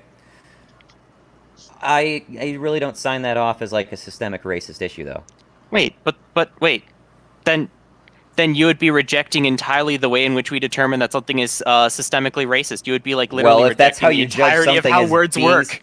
No, that's how you've determined what qualifies as systemic racism. If we determine that statistically an institution is treating different people treating people who ostensibly have done like the same actions differently simply because of the color of their skin, that's absolutely a systemic issue. I don't see how you could argue that it is not. Like I said, that's just jumping to conclusions. This is literally how we define systemic racism. Systemic racism is when you have two people who are relatively in like an identical position, and one of them is going to be treated worse because of the race. This is literally just how systemic racism like is defined. You need to chill a little bit there. Yeah. You say relatively, but I don't want to. I do not want to gloss over how much context can be lost in terms like relatively, because again, there are confounding factors. Of course, there's always confounding factors, but the idea is ostensibly if you have two people who are in relatively the same position, like say like again, I can turn again to like the data on like just being a black person, just sitting outside and having like a little bit of weed in a bag in your pocket, you are between 8 and 32 times more likely to be arrested for having that baggie of weed in your pocket, even regardless of how you act, than like if it's just a white guy who's sitting out there like with some weed in a baggie. I'm saying every possible confounding factor is controlled for, including department, agency, how legal that is, how illegal that is, whether or not the person had a criminal history, whether or not that person has outstanding warrants. None of that, all of that is balanced. 100%. If you like it, 100%, like all you have to consider is like the officer believes that there's something suspicious. They want to ask about it, and the moment that they like see the weed, how precisely do they react to it? Given just a person who they know nothing about. That definitely varies depending on jurisdiction. Yeah, it does relatively vary depending on jurisdiction, and that's why I say between 8 and 32 times, because the actual level of increased likelihood is different based on the jurisdiction in the state that you're in. Okay. I still can't sign off on that being systemic racism, my dude. Wait, but then again, like you're just like literally not understanding how words work. Then No, systemic because racism. At the most, what you're presenting right there is called circumstantial evidence. You don't have any hard proof that this is caused by racism. Then so when you control, it's the whole where there's just smoke, there's fire argument, right? I don't. Okay, so real quick, how do you define systemic racism? Well, I would say there's a structural legislation in place that, prejudges one person over another. Okay, so you would say then that the line for systemic racism would be that the policy specifically within its verbiage contains some level of actual delineation of that X race is to be treated like worse than Y race, that necessarily has to be within like the policy for it to be systemically racist? That would be pretty definitive to me, yeah. Okay, then you just don't actually use like the term systemic racism in the way that literally any sociologist or political scientist has ever used it. Well, that's because I really don't give any two shits about political sciences or yeah, okay, then you're never going to be able to sociologists. communicate effectively, and your opinion's just never going to matter. Well, that's fine. I don't give a shit about those guys. Yeah, but your claim that it's like not systemic racism only applies to your incredibly idiosyncratic definition for systemic racism, and within the definition that literally anyone else is going to use, e.g., that there is some institution that by consequence of the legislation that is in place is still somehow disproportionately affecting one race over another, regardless of whether or not the verbiage specifically discusses race. You have to say that this is stemming at least to some degree from systemic racism. By the same logic, you would say there's systemic sexism because men are more likely to get shot than women, right? Yeah, precisely. I would actually say that, and I would be able to discuss Really? it. That's actually as a result of toxic masculinity in the way that we generally perceive men as more aggressive. Yeah, absolutely. That's such a lukewarm take, dude. I would agree. Lukewarm as in This is- like grounded in reality and not I will embroiled say, though, in wherever I will you say got on this that shit point, from. Absolutely. It does seem Yeah. like, especially on like, it does seem like women usually do get less time in jail. Yeah, absolutely. especially- Yeah, women are generally. Yeah, this is like part of how we like have toxic masculinity because we view men as the more aggressive and sort of like as women as like a I don't foil. think Women you're are using necessarily toxic- like less aggressive and generally like more fragile. And so yeah, they'll just like be charged with. So I like agree that. I agree that like we view them as that, but I'm sure like isn't toxic masculinity all about hiding your feelings? I don't know Yeah, how- but the Wait, thing with toxic hang on. masculinity is that it causes it's like- people to bottle up their feelings. So whenever Yeah, something does break but out, it gets worse because you don't have that system that helps you get out your feelings. You've pent up all this rage inside of you. So when someone tells you you fucked up, snap. I like how that's part of it, but I I think- like how when men are overrepresented in crime statistics, it's men's fault. But when black people are overrepresented in crime statistics, I don't think I've it's ever everyone seen I else's would say that fault. it's men's Wait, fault. I would say that the system that we use. I don't think it's ostensibly I men's never fault. said it- I Generally, never we would said it say. was men's fault. Crime culture within African American communities. So I can't say it's a toxic black culture that's doing that.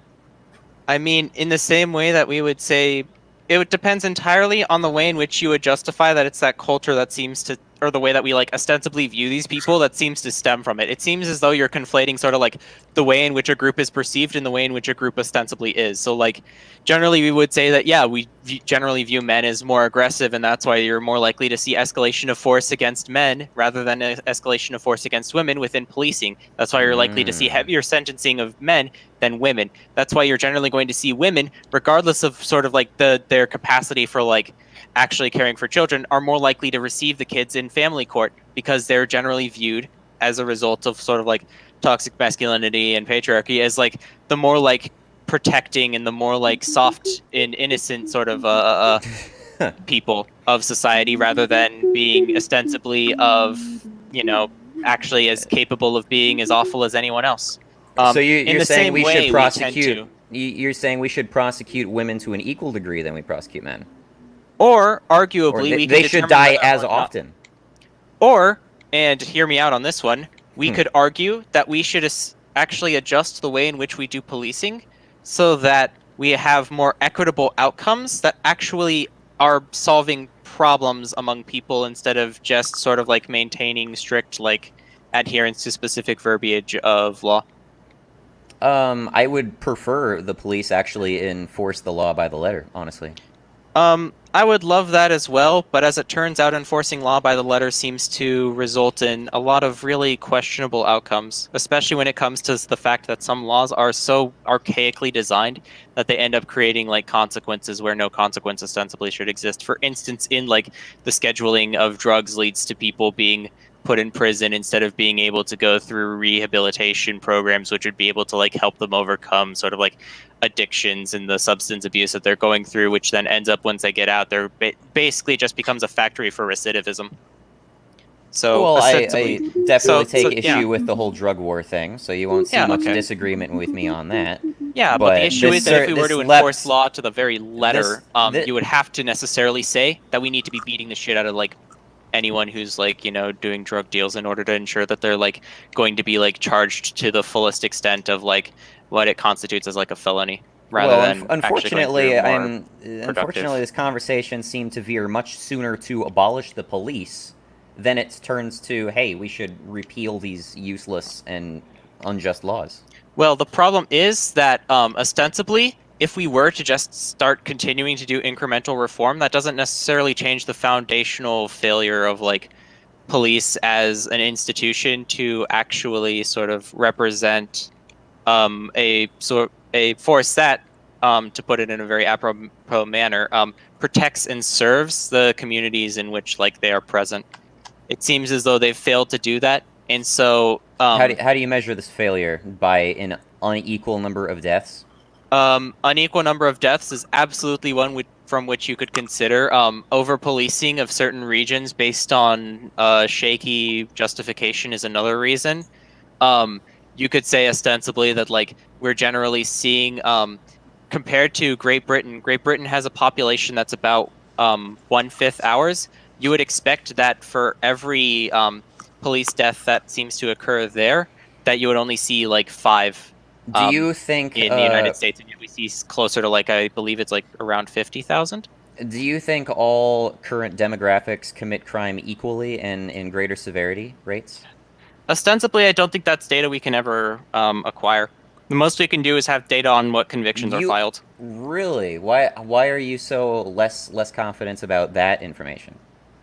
Because ostensibly that's something which is not necessarily as easy to acquire in terms of data. You can know that a crime is committed, and you can get basic profiles from the people who say that a crime ostensibly has been committed, but the only like real material way to measure crime is through like who actually is labeled as having committed a crime through a court of law. It's only through actual convictions that you can determine who's broken what laws at like what rates.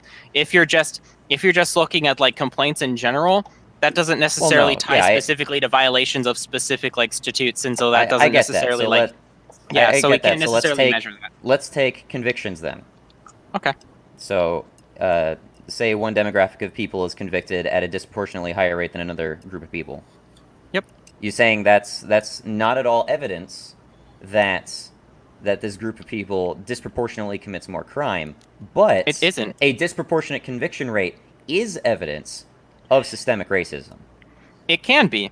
It depends entirely on the conditions which are shown. For instance, you wouldn't say one confounds that the when other? we start to control, yeah, it can confound, but the thing that we would say is that if we can control for various groups and determine like that specific qualities through certain forms of statistical regression are significantly more likely to affect the outcome of a court decision, then we would say that there's likely some degree of systemic racism present within that system. You might infer that might possibly exist, but I can't. Yeah, because I certainly can't completely because all qualities like this are derived through inference. This isn't something that objectively like you can derive from just the presence of data. All of this is done through inference. That's literally just what statistics is. well, that's kind of where my issue comes into it. Because, again, if you could point to a specific law that does delineate people by race, then you would have some pretty hard fucking proof that there's systemic racism at play.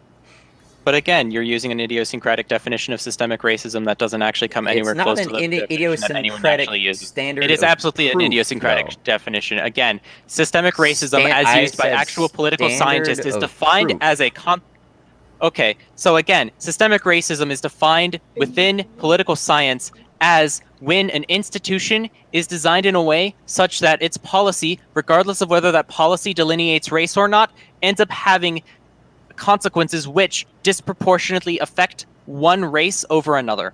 That's so let's such a simple thing. It doesn't have to be Delete- specifically. We don't have to. We dude, don't have to point dude, to like the give me Constitution credit, and say give black me people the- are not human for like us to Okay. say that there's some level of systemic Dude. racism in the United States Constitution. Dude, okay. So let's just throw aside my standard of proof thing, because that's what I was saying. You were talking over me on that. Let's just go with the definition you just provided. Let's just accept that for sake of argument. Yeah, sure. When the system is designed in such a way, so which designs are creating this?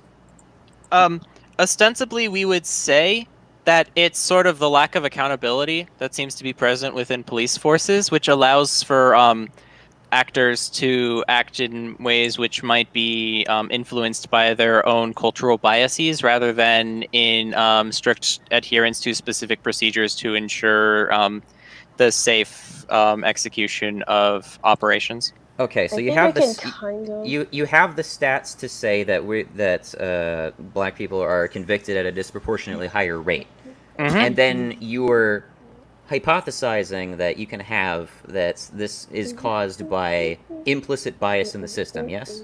Yeah, we ostensibly can determine that, like, as we control for various factors, we still find that, like, differences in races, just like on its own, with apropos of absolutely nothing, is still changing the outcomes of convictions. Okay, so your hypothesis is on the table, and we have the reason for your hypothesis. That's all fine. How do you go about proving this hypothesis? All I would have to do is effectively, all I would have to do is demonstrate that as you control for various factors within statistics, you're going to find that it is still more likely that black people are going to be treated aggressively, even as we control for these things, even as we control for, like, history, like criminal histories, because there are white people who have probably criminal histories that are longer than any black person I could ever meet. There are probably white people who are like more aggressive than some of the black people that I know. So it's possible that, like, as you control for these things, you might still end up finding that there is just, like, the fact that these people are black ostensibly changes the way that, like, juries as well will view them, which leads you even more likely to convictions, because it's primarily based off the ability to sway a jury that a person should, be charged with a crime that they ostensibly are claimed to have committed. I like that you so said much. might in there, but again, Yeah, absolutely, because I can't say without 100% certainty that always this is going to happen. Rather, we say that this is a trend which is very prescient within convictions. There are some times potentially where black people end up having it easier than white people would on average, but on average, black people have it worse. So okay, all right. So again, my issue comes down to this is still just circumstantial evidence. You more or less summarized this as this being a probability based on stats that you've seen. Yeah, because that's literally every single sociological claim that you're ever going to make. All sociological claims are built off of statistical inference or some other form of inference. You're never going to have confidence in that something comes from something else outside of the realm of just inferring it from the models that you produce for it. Okay. Well, I certainly don't share your confidence with making, making those sorts of inferences on circumstantial evidence. Yeah, because I don't think that you necessarily have a grounded epistemology, but... Okay, so what would I mean, it's not like a process of elimination or anything like that. I No, mean, it's when you find bad actors, you prosecute those bad actors. Yeah, the and then issue you is weed then, out if I may- the bad shit in the system, and I completely am in favor of that. And but you're even better, condemning the hang on, entire hang on. system. Wait, and hear me out. ubiquitously. Sometimes what you have to do is change the system so that those bad actors are not capable of acting as bad as they do act. I completely agree. Yeah, then you're on the side of the Black Lives Matter protesters. I don't know what to tell you. Absolutely not. How aren't you?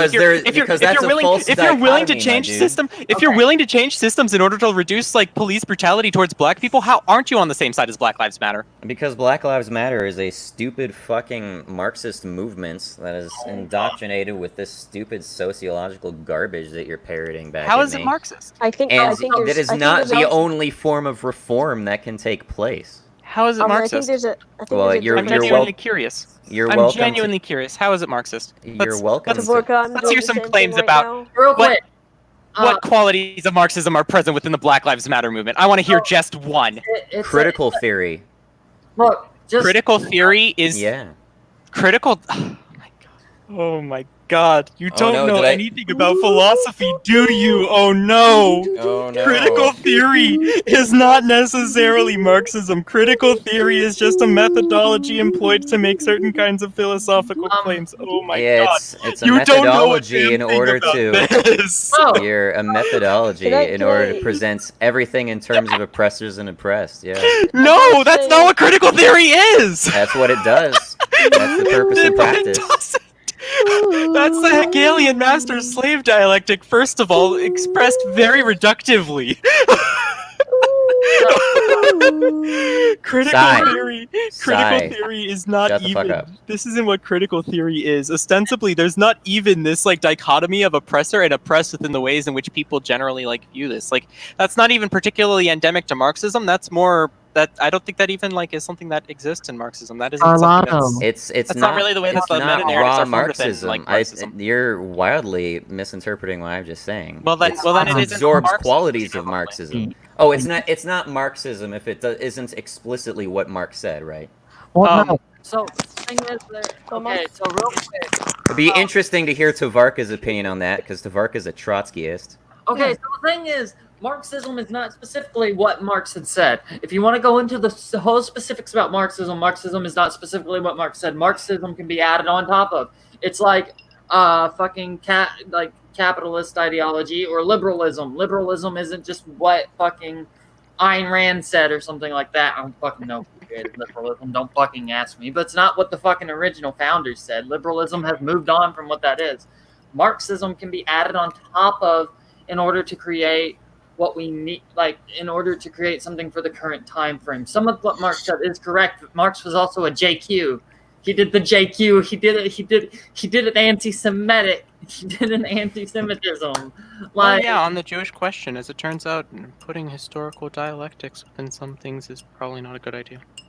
But I just think that yes, there are things like we can infer that there is some racist tendencies in the police force, in the judiciary system, and all that we do need to reform. I'm not saying we need to get rid of the people who enforce the laws, nor do we need to get rid of we don't need to get rid of the law, like enforcers of the laws, because we need the laws, especially if there's a state. You need the laws because the people aren't going to be able to enforce those laws in a state where the government does that. Words are hard, but yes. No productive conversation is gonna come out of, just laughing straight in the person's face when they have something to say. I'm sorry, it's just that, like, the claim that there's any kind of, like, Marxist influence or presence of, like, critical theory within Black Lives Matter is an incredibly laughable, like, sentiment when you are with someone who's actually studied, like, German philosophy and Well, if you actually disagree with the understands founders things. of Black Lives Matter, I would love to see you laugh in their faces. I would Are pay you? to see that. Oh boy, here we go. This is going to be okay. So you recognize how you just moved the goalpost, right? We're saying you just went No, from not Black at Lives all. Matter as an ostensibly Marxist movement to the founders of Black Lives Matter. I'm are just talking Marxists, about the which- organization. The Okay. organization is Okay, do you think operated that by the- and mandated by the founders. Yeah, and we can argue that the Before you personal got here, opinions I of had- any individual are not necessarily going to Before reflect the actual you views of like any organization. got here, Farrell, I had already conceded that the majority of people who are in favor and advocate Black Lives Matter are not Marxists. Yeah, then like, why would you say that they're still Marxist? Because I the didn't, move, which is why I'm correcting you it's right like a now. So, movement Farrell, what Omni is saying is that it was founded by Marxists. It doesn't have to be, and I don't. Okay, know so where it's that is either, founded whether- by so if it's founded by Marxists, but then it ostensibly gets like latched onto by like people who are more liberal, who are able to like sort of water the Marxism down and make it like less ostensibly present, then how would it still like be a problem to represent it that Well, I way? mean, that's a distinction between the movements and the organization itself, right? Wait, is Black Lives Matter even a proper organization? It Can is. I It's ask you got a question website. real quick while Far looks up something? I would just like to point out before you do, Tavarka, I'd just like to point out that PETA is ideologically pro-vegan, but their movement absolutely is not pro-vegan. It is, but it might not be so like It's very set in pro-vegetarian. stone. Yeah, yeah, So- because like there's It is dominated by vegetarians. So what is Yeah. what is Marxism, Omni? What is your definition of Marxism so we can get that and sort of go with it so I can understand where you're coming from whenever you say Marxism, right? I just Go just ahead, quick- Sai. Here's a quick little thing. Like, people say, like, I think there's a clear difference of like the actual movement. Like, I mean, the actual like the people who are running the websites and the Twitter and stuff, and the people who are, going out and you know, like I think there's like two different, if you know what I mean. Yeah, that's with every movement. But yeah, I'm actually curious what we're going to say Marxism is. Well, if you'd see on screen, my claim is that Black Lives Matter protesters are ignorant racists, not that Black Lives Matter protesters are Marxists. Well, yeah, Okay. but but I'm still going back curious to what that. your definition of Marxism is, because that was another claim that you made here, and I'm Well, curious again, how I'm you not like I'm not substantiate it. describing plain Marxism. Well, then we would need to. Okay, so like, if I was to say that like something has like a certain quality, I would have to be able to describe what that quality is to show that there's like any sort of semblance of that quality present within this. So like, if I was to say that like something is blue, we would first need to understand what blue is to say Yeah. that there's any presence of like the color blue. So in the same agree way, with when you say that. that Black Lives Matter is influenced by Marxism, we need to understand what you mean by Marxism to know sort of like what ideological qualities you believe stem from Marxism within Black Lives Matter. Yeah, I get that. But again, I'm not doing any sort of expose on Black Lives Matter ideological principles. I said critical theory. If you don't think so, again, what take it up with elements the of critical BLM theory founders. even are? Wait, but then what Ask like what them. elements are? Ask them. I don't But this I is don't your- debate but critical wait, theory. This is your claim, not theirs. You're saying that They advocate utilizing critical theory. You're Critical saying race that. theory, yeah. How so? How so? Me not knowing what critical theory is. Not to mention I Critical find theory, real quick. Critical theory is I believe that it's a synthesis that was done by Adorno and Horkheimer in the Yes. early to mid 1900s, primarily known for their arguing Kulturindustrie, for instance, came out of critical theory. But there's a lot of very, very bad sources on critical theory. I would recommend Adorno and Horkheimer Oh, are sure. incredibly accessible. I would recommend reading them instead of reading analyses on them, because their texts are always Well, okay. incredibly Well, clear and always incredibly not- succinct. So I did not say that Black Lives Matter takes their information directly from Max Horkheimer. yeah, I know I know you're not claiming that they're coming from Adorno and Horkheimer, but you're claiming that they're using a theory that was formulated by them or a methodology formed by them. And so I'm curious how they Well, apply that originally- methodology within. So I'm curious how you believe that they apply critical theory within their advocacy. Do you know who Derek Bell is? Not particularly. Do please Okay. enlighten me. Derek Bell created the term critical race theory, to where basically he took the concept of critical theory, he applied it to legal studies, and he interpreted it in forms of, racial sensitivities. That was Yeah. adopted by feminists. It was interpreted in various ways. And this is basically transmogrified through, the public educational system, well, even colleges, to become the modern social justice movement that we have today. So what's ostensibly bad about it then? Ostensibly bad about what? About critical theory, or rather, what makes it Marxist? What? If you know who Max Horkheimer is, I would think you would know that answer already. I'm just curious to see your understanding of critical theory at this point to make sure that we're qualifying everything up to like a degree. Well, I gave to which a summary, but you laughed in my face, so. Oh, your whole like oppressor and oppressed thing? Yeah, that's not at all what like critical theory is about, but okay.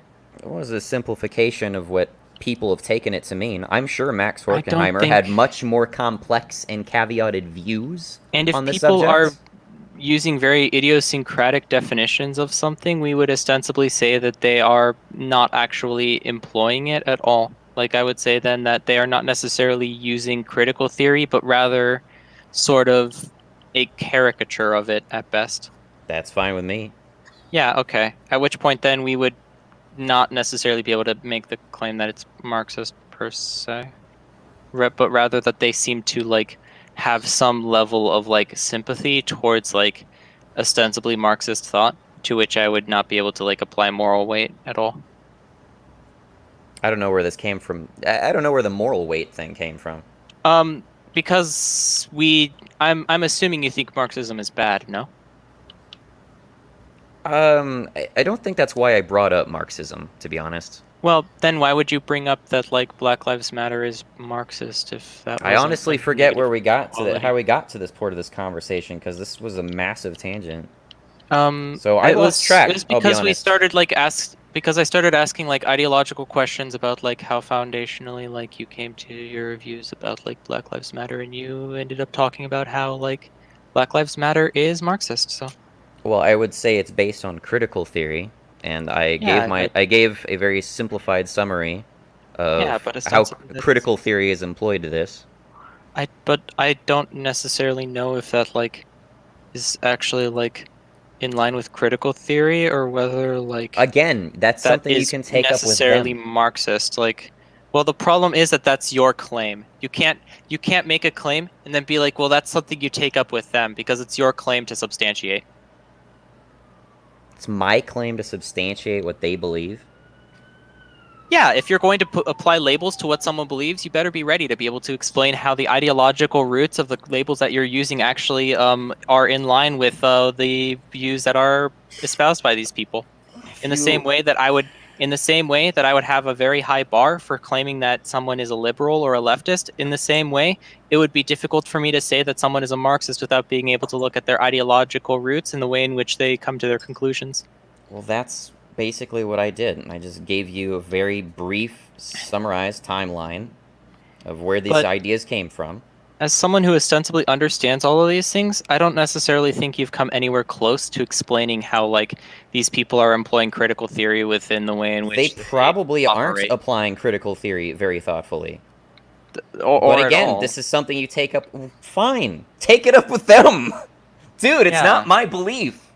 That's my issue. Yeah, then stop making claims about their beliefs and just let them explain. It's what I think they think. Yeah, and you should be able to back that up. Go on their fucking website. Look at the What We Believe section. Oh, okay. And so can you point me to something within that portion of their webpage which explains to you how they are Marxist? I'll certainly get you some critical race theory vibes. Okay, but does that ostensibly demonstrate that within their actual beliefs is the formulation of their views through critical theory? Or is it just that you're getting vibes from it because they use rhetoric that seems to be similar to like other people you've read who ostensibly use critical theory? It's downstream of the entire thought process. How so? Can you can you like point me to a specific part of this page which shows that they are actually like that these views are downstream of a process which utilizes? I can't think of any other ideology that advocates this shit, man. Modern day. So I just searched critical within What We Believe, and the only portion it's in is a sentence that reads, organizers who call this network of home course have they're not ousted gonna say anti-black that, dude. politicians. Oh, wait, but then how are you Your inferring that they are... condescension isn't helpful. Wait, but how... I just wait, put so, out like, a video so how are you that said they're inferring it? intentionally vague about that. What do you mean, how am I inferring it? Yeah, like, how would you infer are that you there's use of, like, suggesting critical to race me- theory? Are you suggesting to me I can't infer someone's a communist without them explicitly saying communism? Really? I would... Come on. No, I'm not. I'm It saying sure that you should seems be able that to- way. You should be able to point to at least one thing. Just one thing that suggests that they might be a communist or that they are using communist forms of thought. It's very easy to do this. All you have to do is understand what communism is and the claims that those people usually make, and demonstrate that the claims that are being made in the same way that communists are making them. I don't think you've hit that bar here for critical theory or Marxism. Do you know what critical race theory is? Have you not heard that before? It seems as though critical race theory is built around applying critical theory to race issues, which seems to have developed some relatively interesting conclusions. But I don't necessarily see anything that would derive just utility, and moreover, I don't necessarily know if this is something that is being applied within Black Lives Matter specifically. I'm not necessarily seeing any connection ideologically between the way in which they are advocating within Black Lives Matter and the way in which claims are made within critical race theory. Well, in terms of how they're advocating Black Lives Matter, it definitely doesn't impact that at all. That's really just a question of marketing. No. No. The way in which the ideological roots of like your movement absolutely will influence the way in which you go through advocacy. It's not just marketing. It's 100% like how you're going to interact with people who are within your movement, how you're going to advocate yourself, how you're going to present yourself, what you're going to offer, what you're going to like do for people is all entirely going to stem from the way in which you like develop your ideology. Incredibly skeptical of that. Yeah, I would argue that like marketing only works like insofar as you understand like the methods which you're going to be using for marketing, and at that same time within like something such as say social movements, using the term marketing is incredibly weird because you're not necessarily doing marketing per se, you're rather doing just advocacy for your movement, not marketing. I'm listening to this and I can't chime in because I don't. Yeah, like marketing is a term that's not really used within social movements to my understanding, because they aren't companies that are trying to sell people commodities. They aren't having to utilize various demographic information to You're sway people gonna into, say like, I'm purchase of pivoting, but commodities. the one thing I can't help but focus on right now is how you apparently have this very firm, definitive, show me empirically standard of where this person's beliefs comes from, how this is Marxist, how this is that, and yet when it comes to whether or not there's systemic racism I or would say that systemic sexism, it's you have only so high a bar as it takes for you to produce some circumstantial evidence. Except it's not circumstantial evidence if you can demonstrate statistically that as you remove other factors, there is still some degree of influence that is being caused by a given quality. So it doesn't matter like whether or not like so like that would be absolutely an empirical demonstration, even if it's through inference and mathematics rather than specifically like we can point to, hi, this is like an object that we can call a systemic racism, and it exists inside of like the network that is ostensibly like controlling this institution. That's certainly not my understanding of circumstantial evidence, my dude. Then I guess have you taken a statistics course before? Nope. Oh, okay, that explains it. So basically, within statistics, the way in which we derive our conclusions is through basic inference. So what you do is you, I forget the specific mathematical formulas. It's been a while since I actually had to do any kind of statistics. But what you do is you use specific formulas to account for like various quantifiable qualities. And if you can remove various qualities from like consideration and you're able to develop like systems and mathematical models by which you can determine the degree to which a given quality that you're looking at is affecting the values of specific data points that you're looking at. And so the idea you would is say that depending on how many you would say that depending on how many confounding factors you can account for, that you would have a ranging degree of certitude based on your conclusions, right? or the idea is that it's confounding factors notwithstanding. The idea is that if you can demonstrate that, like, even once you include like confounding factors, there's still influence like on the output by this specific by this specific quality, we could still make the claim that systemic racism exists. It doesn't have to be legislated into it. There just has to be an obvious, like, racially unequal, like, outcome to various actions, and that this has to ostensibly be something which, even when controlled for, continues to be like something which we can statistically demonstrate has influence on the way in which like outcomes are derived. Well, you can infer that it's possible, and through a lot of effort, you can even infer that it's probable. You can infer that it's possible, and you can infer that it's probable, and there is a threshold at which we go from this seems to be something that is the case of specific individuals to this might actually be something within the way in which our system is organized. And that threshold appears to be 50%, right?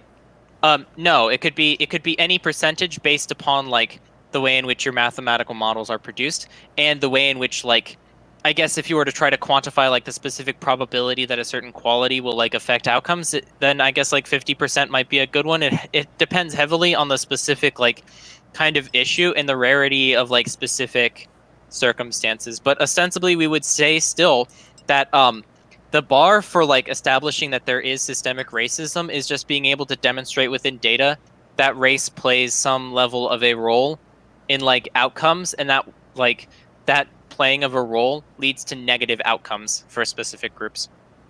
So what do you do, how do you deal with the possibility of unknown confounding factors? Do you just assume that you've covered all confounding factors? If you can demonstrate how to control for that confounding factor, you absolutely can do that. The idea is that even if that confounding factor may have influence, you don't necessarily know whether or not it's that specific like factor which would diminish or increase the influence of that specific of the quality that we're specifically wanting to look at on the outcomes that we're looking at. So like even if we say that like black people ostensibly tend to be the ones that are going to seem to be repeat offenders, that doesn't necessarily change that like apropos of nothing, black people will still generally be charged more harshly simply because of like the color of their skin.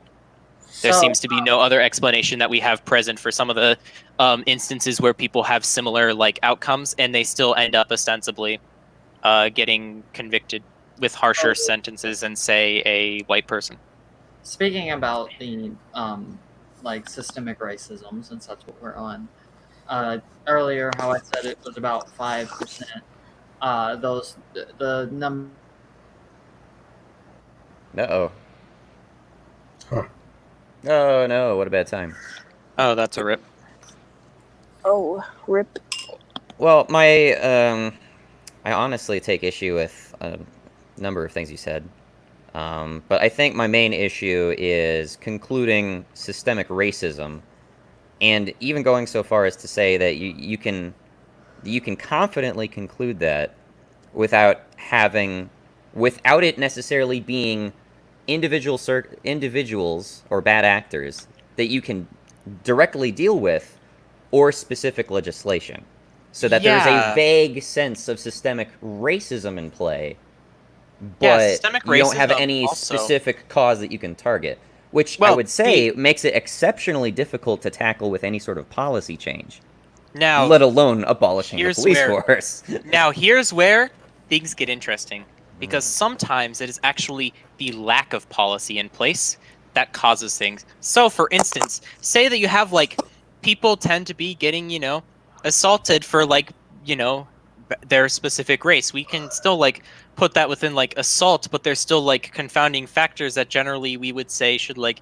increase the severity, because it ends up like, compounding racism within like communities. And so that's sort of like where hate crime law started to like develop. And it was the lack of hate crime laws that was sort of like allowing hate crimes to sort of get by unaddressed in a way that would be more unique to specifically hate crime. So what we would say, rather, I think my claim would be that rather, it's not that there's specific policy in place that is causing systemic racism, but rather that systemic racism is coming from a lack of policy in order to implement preventive measures to prevent systemically racist outcomes from occurring within institutions. Okay, so we mentioned abolishing the police at one point. What sort of policy would you suggest implementing to correct for this apparent disparity? Yeah, so I guess like if we are short of abolishing police forces, generally the way that people have argued it is that police codes should generally include the implementation of body cameras and ensuring that these body cameras cannot be switched off, and that obstruction of the body cameras comes with a harsh penalty. There's been significant discussion of overhauling the way in which police forces are trained in order to emphasize less violent means of de-escalation and less violent means of apprehending and retaining people. There's been discussion of specifically providing like cultural awareness like boards and panels in order to ensure that like the implementation of policy within police forces and the operations of police forces are not like having unintended racist outcomes in the future, and to be able to better address like policy failures. Like if we have to maintain like police, there's still a significant number of unaddressed issues within policing that policy would absolutely have to like be implemented for. Well, based on what you just summarized right there, it seems to me that the majority of that is already in place. Except it kind of isn't. Body cameras can still be turned off like whenever cops really want to. They could still be true, obstructed but if there's without an like instance they can get hit with obstruction or tampering of evidence. That there is no such precedence for that occurring to my knowledge. I don't believe that there's any verbiage within like police codes that specifically say that covering that camera will be obstruction of justice, because ostensibly you could argue. It's a lot of police codes you're generalizing right there.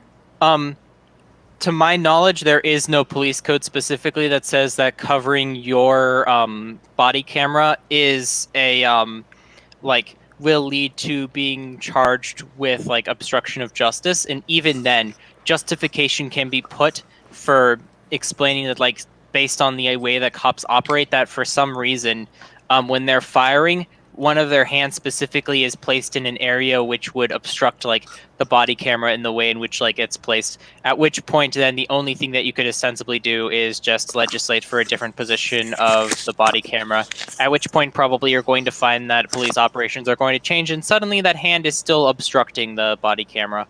So it seems as though the issue seems really is uncharitable to me.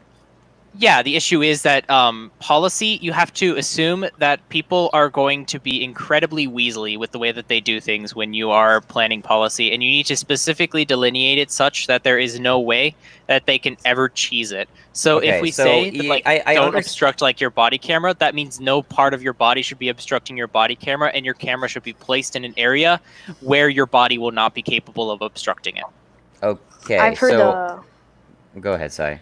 Yeah. I've heard theories of not theories, ideas of police officers could wear helmets that also protect them, and like so because a body camera that's going to get obstructed by holding your arms out with a gun or something. So I feel like I think it's an okay idea that if they wore these helmets that also protected them, and then the camera is like on them, so nothing can even be obscured at all. It's like yeah, that would be eye view.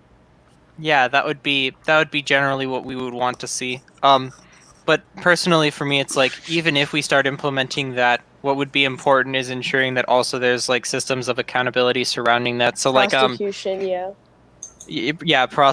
or not necessarily prosecutors, but even just like I would argue like police oversight committees, which are ostensibly like headed by like members of communities. So then like each like precinct or each like area would have their own like community like oversight board of people who are actually members of that community who would be able to interface directly with like police officers to be able to discuss sort of the ways in which like police actions are harming communities, and to actually develop for the first time in literally decades actual like social connections between police forces and the communities that they're supposed to be serving.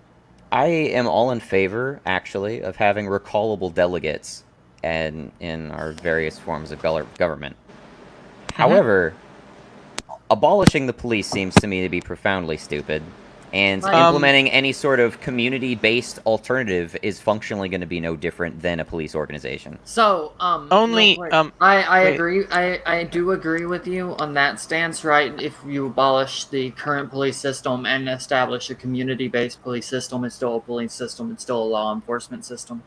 But the main thing with that would be that the law enforcement system is directly headed by the communities. Obviously, like there should be like it shouldn't be completely headed by the communities, of course, because in a community where everyone does crack and shoots people, for example, like those people might just be like, we don't need police officers. I'm scared the fuck out of police officers.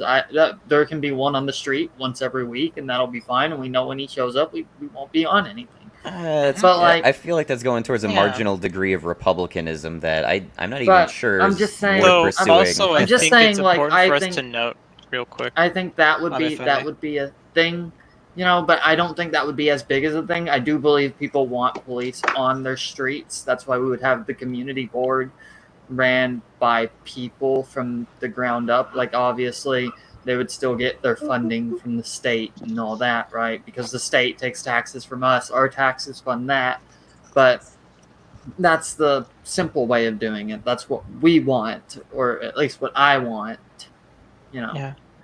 I use the term police abolition only because it's the term that people actually use. I repudiate the term. Policing as a concept I think is absolutely vital for any society, but the idea is that you're not abolishing police in and of itself, like as policing, but rather you are specifically like dismantling the current policing institutions in order to form policing institutions that are going to be ostensibly better. So the idea is that as you tear down like existent like policing institutions, you are creating more community-driven areas, which will be driven primarily by their desire to actually be able to control sort of like the way that their community is policed in ways that like they would be able to better understand who they are and what they ostensibly need out of people. And if there's people who have specific like special needs, it's far easier to accommodate those individuals if you're dealing with members of a community who know each other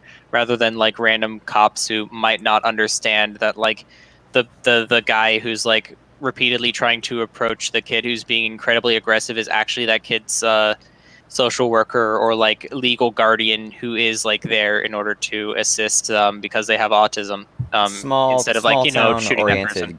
Policing. I get in that. a way, or rather like within cities specifically, what you would do is generally city policing is done with like division of cities into precincts. The idea is that these precincts would remain like sort of in the ways that they are drawn out like on maps, but rather than being like precincts of an overall like force which specifically is like kind of applying force specifically to ensure that like laws are followed with specific verbiage, you would have like communities where people are sort of coming together to determine the ways in which they can like watch over their streets to keep them safe, in the ways in which they can resolve conflict without necessarily having to like subject people to the hell that is the current criminal justice system. Okay, so I would like to give you a solid amount of credit for distinguishing that is you're not talking about like the actual abolishment of like any sort of police force. Yeah, getting rid of policing would be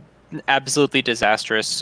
Abolition of police, like it's a thing that I find with a lot of like abolition of X claims is like that they end up being like they use like a general term and then it's always like once you like are like, but wait, isn't this something that generally seems to like ostensibly be needed for society? They'll step back and be like, oh, we just like mean dismantling like these specific institutions for like other institutions in their place. I can definitely relate to that. I can definitely relate to that.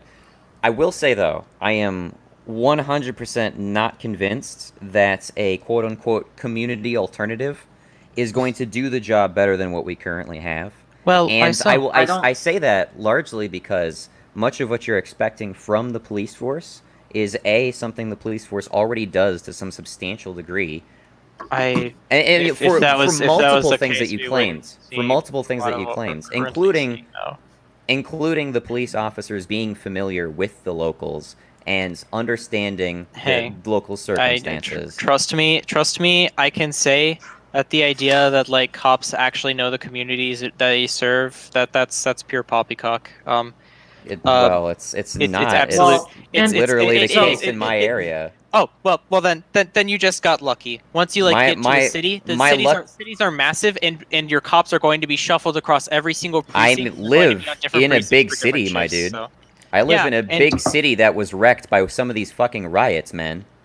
Yeah, I mean the pharmacy where I'm supposed to like get some of my medications burned down. So Like no one, I don't think can't anyone, say. I don't think Yeah. people here are really pro riots. Like, no one's Yeah, really, like- except for maybe Tog.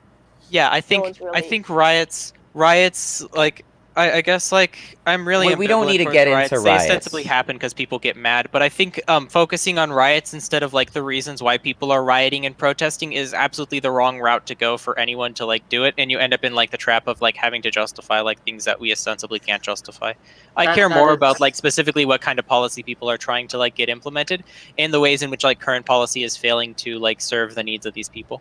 I agree with that to an extent, but at the same time, I can't help but think that much of what you're saying is ideal under a police system is in these big cities, especially the one that I'm in, that people are already getting that. And Well, as a they're resident of a big city, I certainly am not seeing this, and this certainly doesn't seem to be panning out in any data that we see like nationally on policing. some of my coworkers are cops, my dude. So I talk with them extensively all the time about this like- stuff. They know people in yeah, my like, community. They I know know- they know emotionally disturbed persons and how to respond to them. I know there is one particular person and I know, in my and neighborhood. I know some cops who, when I got robbed, they thought that I was paying for a prostitute because I also got raped. So I've been fucked over by cops before so, as well. yeah, we can. So Yeah, we could throw a whole bunch of good cop, bad cop things. I care more Yeah. about what ostensibly seems to be like present within data and the ways in which like policy seems to be leading to those like to that data or But lack which of policies moreover. which policy or lack of policy is resulting in that though?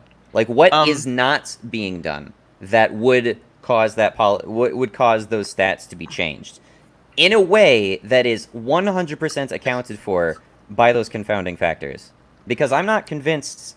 I'm not convinced that it is all accounted for. And B, even if it is all accounted for, I'm still not comfortable saying that that's systemic racism. Because it's Yeah, not direct proof.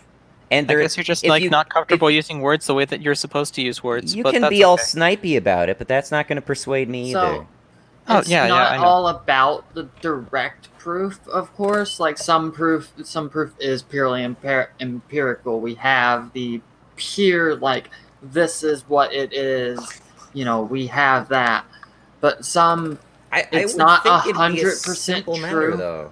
It's like it's not a particularly simple matter, especially when you get into things like racism. It's incredibly Carl, difficult to like actually qualify these things. Carl, but whenever you get into things that are like, oh, systemic racism, it's not something we can prove with laws and shit that we can just delete out of our system and be like, hey, that didn't work, get rid of it. Like, it's more of a thing of, oh, well, this is what it shows. It's sort of like gravity. Gravity it's the law of gravity, but a law is just a theory, right? Or the theory of relativity. We're almost certain it exists, but is it actually true?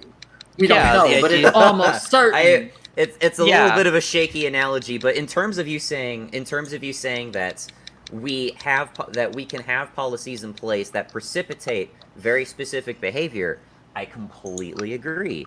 And I definitely think that we incentivize things that we don't want, and we disincentivize things that we do want. And that we should have policies that, I guess, min-max the results of that shit. But again, when it comes to this, I would like to think that if it is such a black and white obvious thing, that you can point to a specific policy and say, boom, look at that. Clearly delineates between, treatment of different races. That's racist. We should abolish the policy.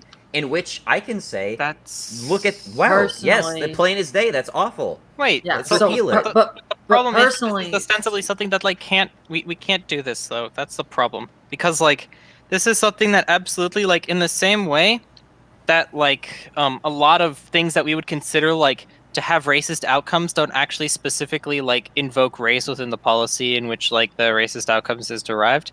This is in the same light going to be in a way in which racism seems to manifest, but is not necessarily pointed to explicitly as racism or systemic racism per se. Instead, what you're going to see is a lot of obfuscation that yeah, sure, we can see that consequentially it seems like this specific race tends to be they seem to be convicted more, they seem to this, that, the other thing, and then we always end up in discussing other confounding factors, even ones that end up being accounted for when we make data considerations, and then it inevitably comes to the belief that there's not really a problem to address because the policy's already in place, when ostensibly, even if you think that policy's in place, it seems as though it needs to be expanded and enforced significantly more rigorously, which would require at the very least that we amend that policy. Okay, so do you have a specific view on the George Floyd incident, Farrell? There was absolutely no justification for the individual who put George Floyd into a chokehold to put him into a chokehold. To my understanding, even if there was a criminal history, the escalation of force that took place absolutely was entirely unjustified, and absolutely I think it would be perfectly fine to entirely overhaul that entire police precinct, because it seems as though they were not necessarily organized in a way to prevent people like the person who killed George Floyd from continuing to do racist action. In fact, to my understanding, the person who even killed George Floyd already had a significant history of racial problems to begin with. That's so that this individual was you... able to respond specifically to this case and was able to put someone into a chokehold, and there were other officers who understood that this person had issues with hate in the past, and they just kind of stood by, is absolutely unacceptable. I think you made a lot of assertions there that you really can't bake up. And I think every single thing that I've said is perfectly consistent with my understanding. Well, first off, he did not put him in a chokehold at all.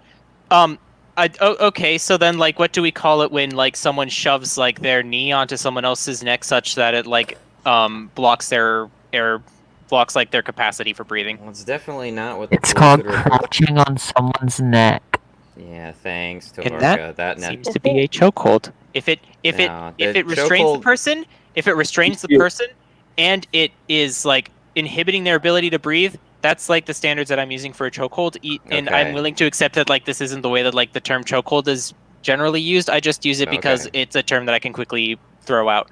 Okay, the thing is, this person, I just see no justification for that a specific kind of restraint. That specific as this person is saying they're going to die, as they're saying that they cannot breathe. I don't know how this person was even allowed onto the police force if they're so willing to kill people indiscriminately. Well, I think it's awfully uncharitable for you to assume this person was intending to kill someone indiscriminately. Okay, so not to mention you say hold on. You also saying you're trying to kill someone indiscriminately is rather the opposite of saying they're killing someone out of hate, now isn't it? It can be indiscriminately killing a specific type of person, but what I mean to say is, so say that I shove my knee right onto your neck. You can't breathe. You repeatedly tell me that you cannot breathe, that you are losing consciousness, that you are facing hypoxia, that your lungs are shutting down and your organs are going to shut down and you're going to fucking die. You make it very clear to me that you're going to die. That is exactly what George Floyd did. If I continue to keep my knee on your neck and do not open your air pipe so that you can actually breathe, absolutely I would say that I'm murdering you. I would be willing to say that. Absolutely. Well, it definitely my didn't main unfold question quite like is- that. But And I you would know, say that there's some level of intentionality because you've made it clear that like if I continue to act, that I'm going to kill you. Okay, And so if I was to like actually do that, then absolutely I would say that like that's reprehensible. I've explained earlier in the stream that there are some substantial mitigating factors to that particular instance. But I think my main issue is not Maybe whether or for not me. what the my main issue wait, is not with what wait, the what guy justified- did so what wrong. justifies choking a person to death? You're What justifies literally contradicting what I just now saying. I'm saying I'm not even really focusing on what's specific, whether what he did was wrong. I already concede that. Shouldn't have done it. It was violating the use of force continuum, and the three other officers with him violated their departmental policy, which was included a duty to intervene. Okay, so they applied they applied a higher use of force than was called for by misusing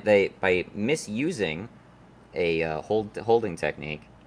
And furthermore, when the officer was clearly doing this well past the time under which circumstances where it was acceptable, the officers did not intervene.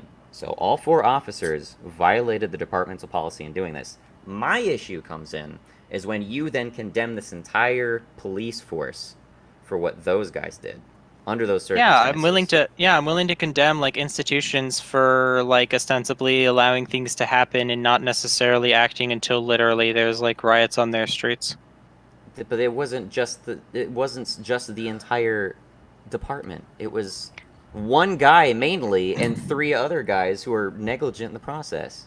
Yeah, and if you have a system which is like allowing this to happen ostensibly and allowing people to have such flagrant disregard for like processes policy. They got charged. They're in jail right now. If there's no body by which to like enforce like things and prevent this kind of flagrant violation, like this absolutely like flagrant and showcasey like violation of policy, like absolutely I would say that there's something wrong if like you have an institution which is literally like not extremely concerned about preventing this as much as possible in the future. Like police forces generally spend more time like ensuring that like they won't lose funding and ensuring that like officers won't be held like significantly more accountable after things like this happen. The New York Police Department has repeatedly shot down like non-police oversight committees saying that police should be the ones looking over their own. Okay, so I mean, I really don't see how you can condemn the same organization which is currently holding those people accountable when you've previously stated that the issue is accountability. I would argue that it's actually the issue is proactive accountability. The idea that so that's why I asked what could they have done. What could they have done? If there is so first of all, the person who specifically did this had a very long history of complaints related to like race issues. This person should absolutely have been getting substantiated at all. Yeah. There's a pretty lengthy history, like even within police records, of this person having had like some level of disciplinary issues related to race. But like the fact that none of that seems to have like led specifically to that person being removed from like ostensibly like black areas, and that this person was allowed to continue to like respond to specific areas. Yeah, from areas where people were generally like you're going to find like more dense like black populations. I don't know like, about you, dude, but if I personally found fairly wouldn't want conclusive, I personally wouldn't like want racist officers in like areas where they can, leading people to bad things. But like at the same time, I would say like this person should have been fired quite a while back. I have a bone to pick with Farrell. Real quick. Well, if you want to, I'm gonna step away for a second. If you want to do that. Okay. So I'm going to pick my bone with you for a second.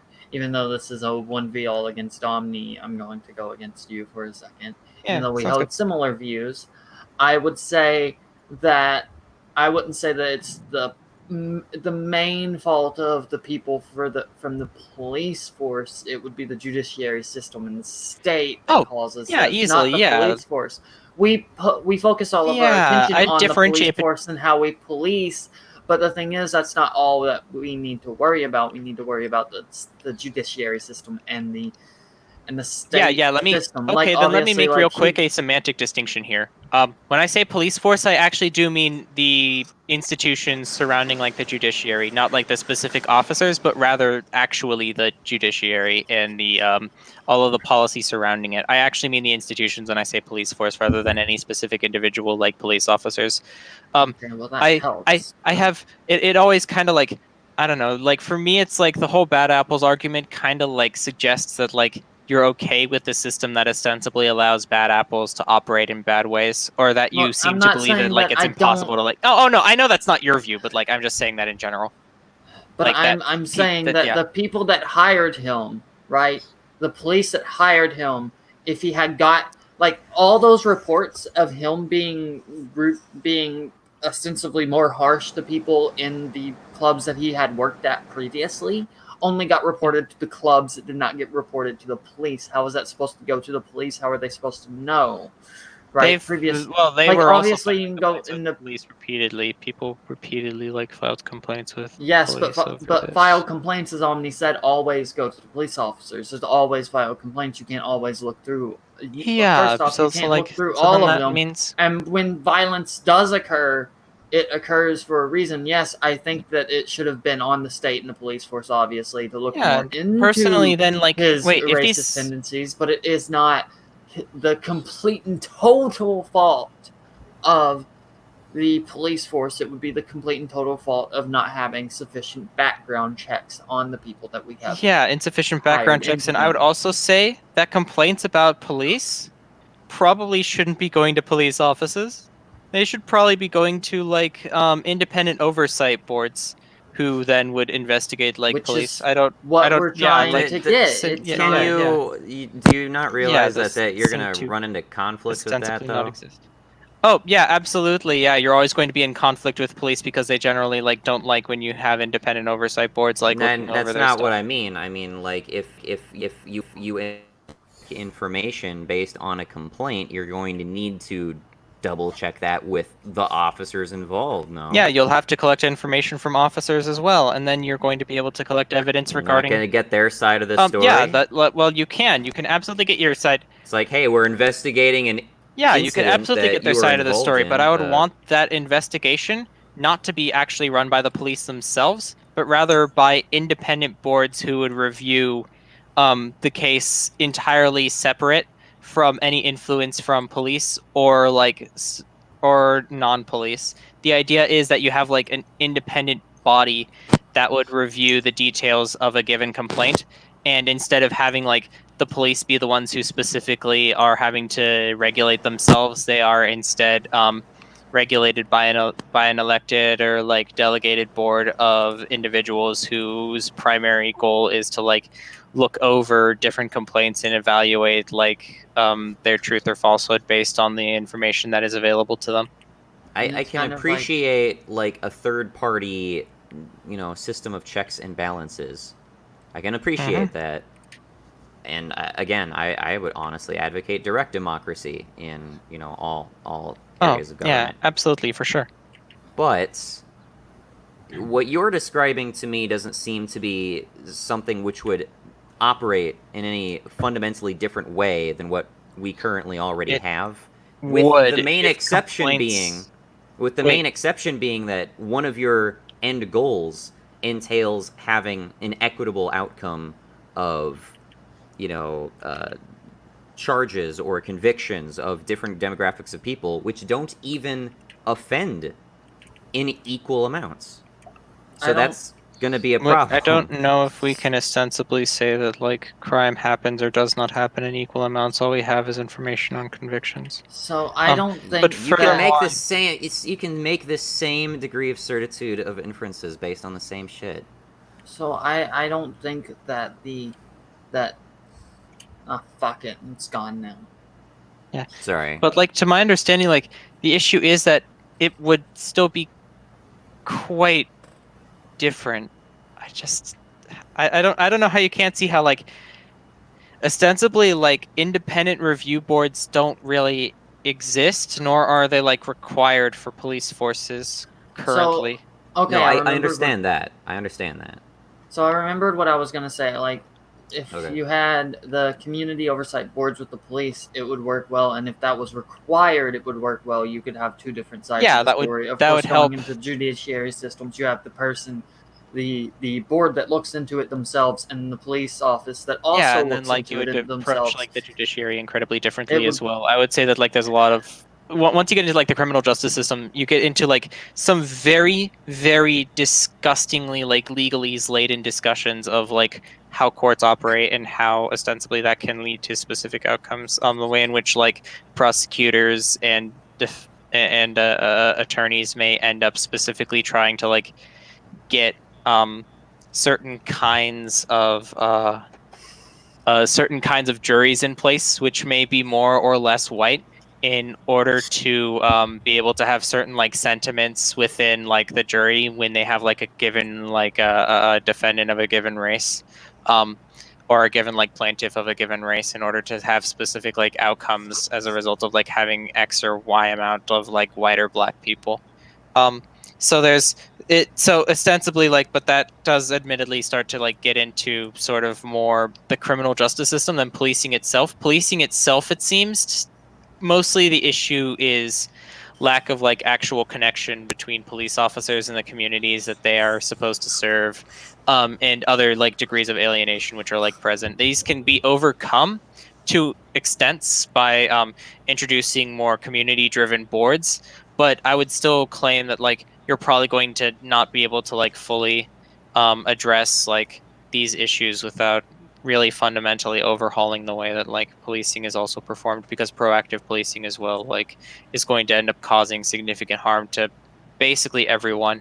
The way in which like they focus primarily on adherence to law instead of like the ways in which like law can still end up like harming people who need to still be like protected in some way is absolutely like something that police are not able to like do right now. There's a lot of issues still with like policing on top of this that end up being like conflated into Black Lives Matter, because they ostensibly just want to see like police forces not be like racist.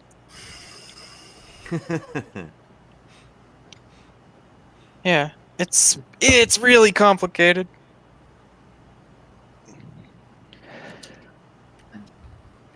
I'd just rather people stop fixating on race when they don't have evidence that that's a race issue.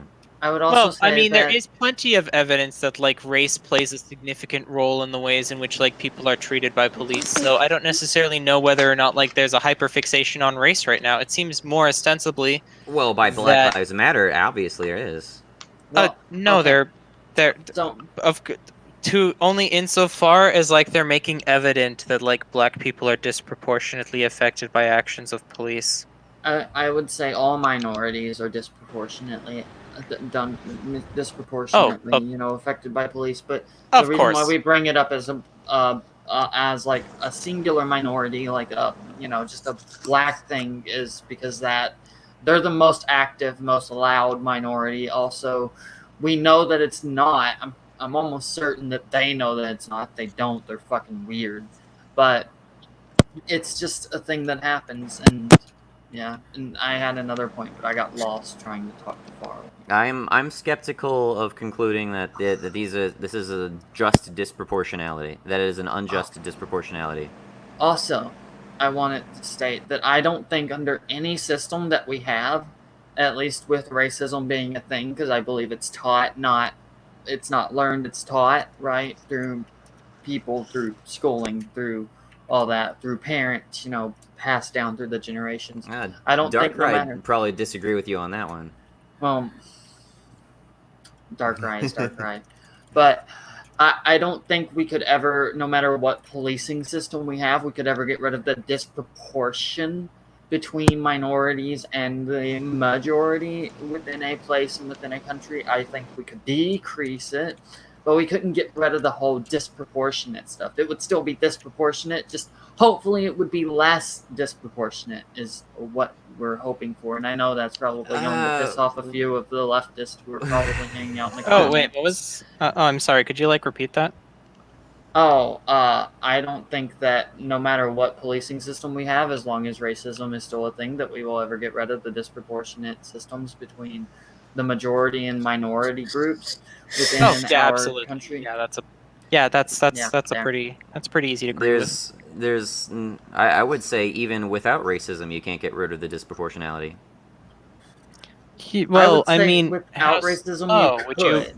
So would you say that there are certain qualities within like black people, which means they're always going to disproportionately commit more crimes? You said always. I didn't say that.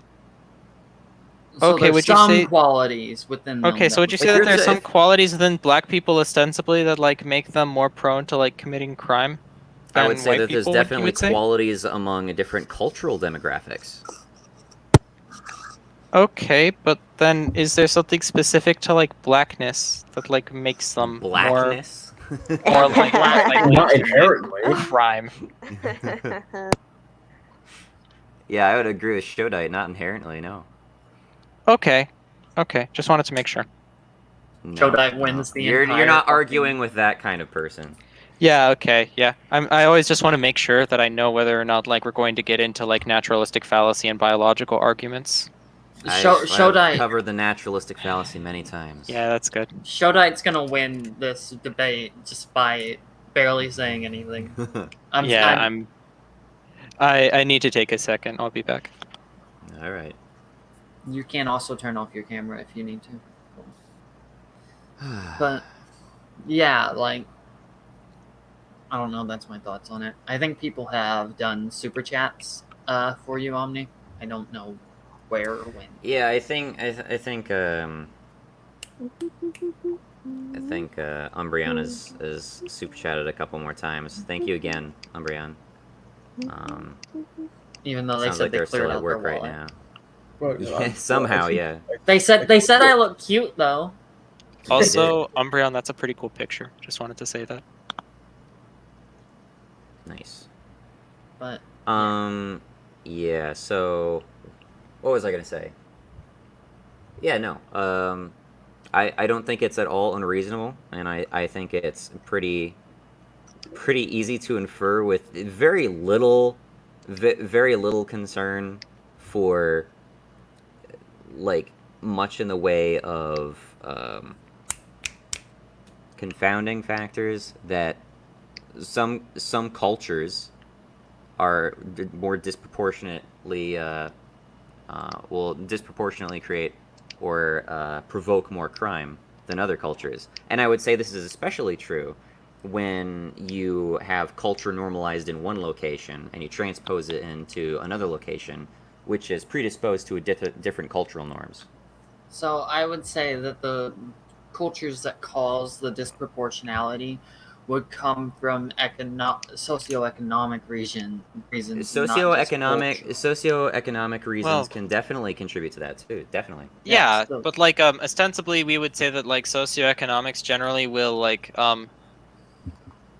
that socioeconomics will generally also lead to effects within the ways that cultures are organized, and they tend to like sort of feed off of each other. So like one of the reasons that we might see like lower income areas having higher like propensity for crime would be something such as, say, like if there's like a lack of like jobs that seem to pay enough, because it might be more profitable to, you know, push meth around than to go sit at like a desk for 8 hours a day.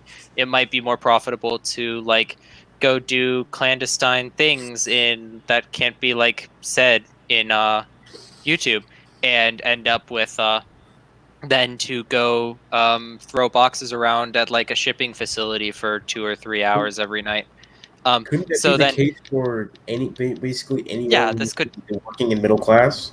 Oh, absolutely, yeah. This is why we Which is the generally will majority see of like Americans. yeah, I this is why wouldn't we say see an middle overwhelming class. like maybe not middle class, but like absolutely you will see like an overwhelming like inverse relationship between the level of socioeconomic status and the level of criminality, or rather like the degree of criminality. Like you are significantly more likely to commit more egregious crimes the poorer you get, and this seems to compound immensely once we start looking at that the average black family has about like 1/32 of like the wealth of like the average white family. These are people who are generally incredibly poor, and they end up in this like kind of cycle where it's like it's incredibly difficult to move up from like being that far down, and so they end up like in cultures where it's like they've kind of at points resolved to like the only way that right now they can like kind of make it is like just doing what they can. And it seems like the way that we would have to address this is through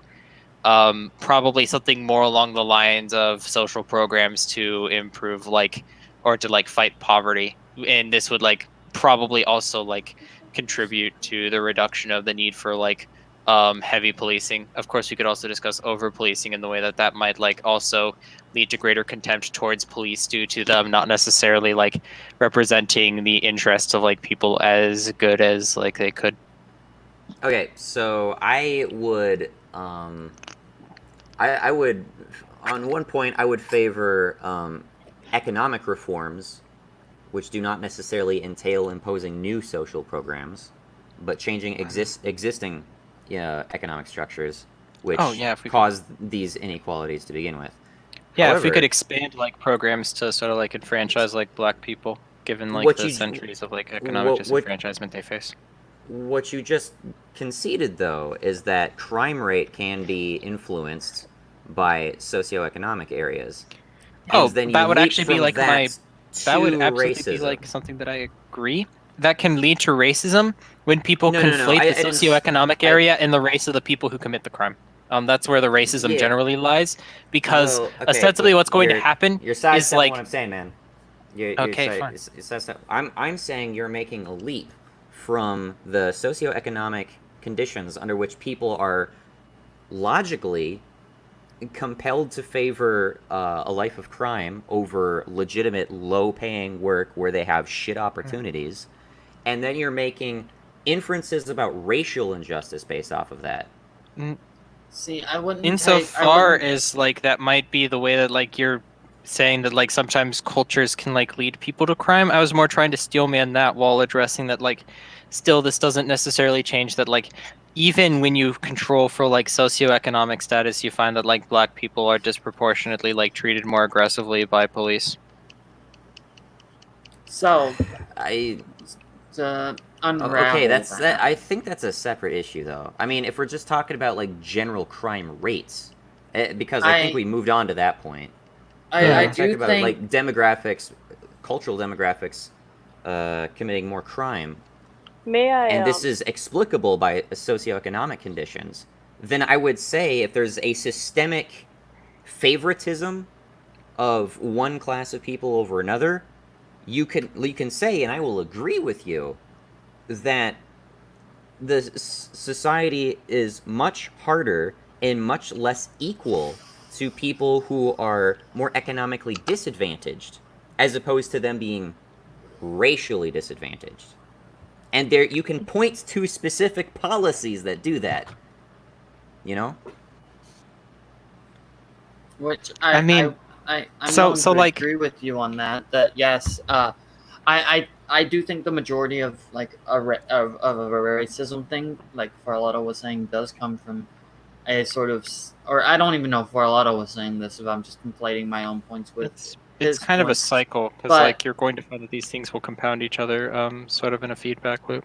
So I would say that being poor in a way, yeah, and desperately like hurting for money, selling drugs on the street, making more money than actually like working at a business that pays minimum wage, and you know you don't have very many opportunities to move up the ranks in that business, I would say would cause the issues where it would seem more it would influence more racism. So creating a way to get them out of the extreme poverty they're in. I'm not saying that obviously everyone needs the same amount of wealth, but just get them out of that extremely diminished poverty line. I actually agree with that. I agree with that. You could actually hypothetically reduce ambient racism by addressing those socioeconomic issues. Oh, for sure. Yeah, that would be an easy agree. If you can like overcome some of that socioeconomic gap, then there would be less like justification for some of the biases some people might have racially. They tend to play into each other. The idea is rather that like these people have ostensibly been like incredibly lower class for like a while, and they are affected by this, such that like now there's sort of like culturally we anticipate that like certain people are going to be of like certain socioeconomic status given like qualities such as like the color of their skin combined with like what clothes they're wearing, and these can lead to like profiling. These can lead to like people being treated differently because we believe that they might be like more aggressive. It all comes down inevitably to just sort of like the ways in which like people's biases form and the ways in which people conflate like certain qualities of people. I completely see that. I 100% see that.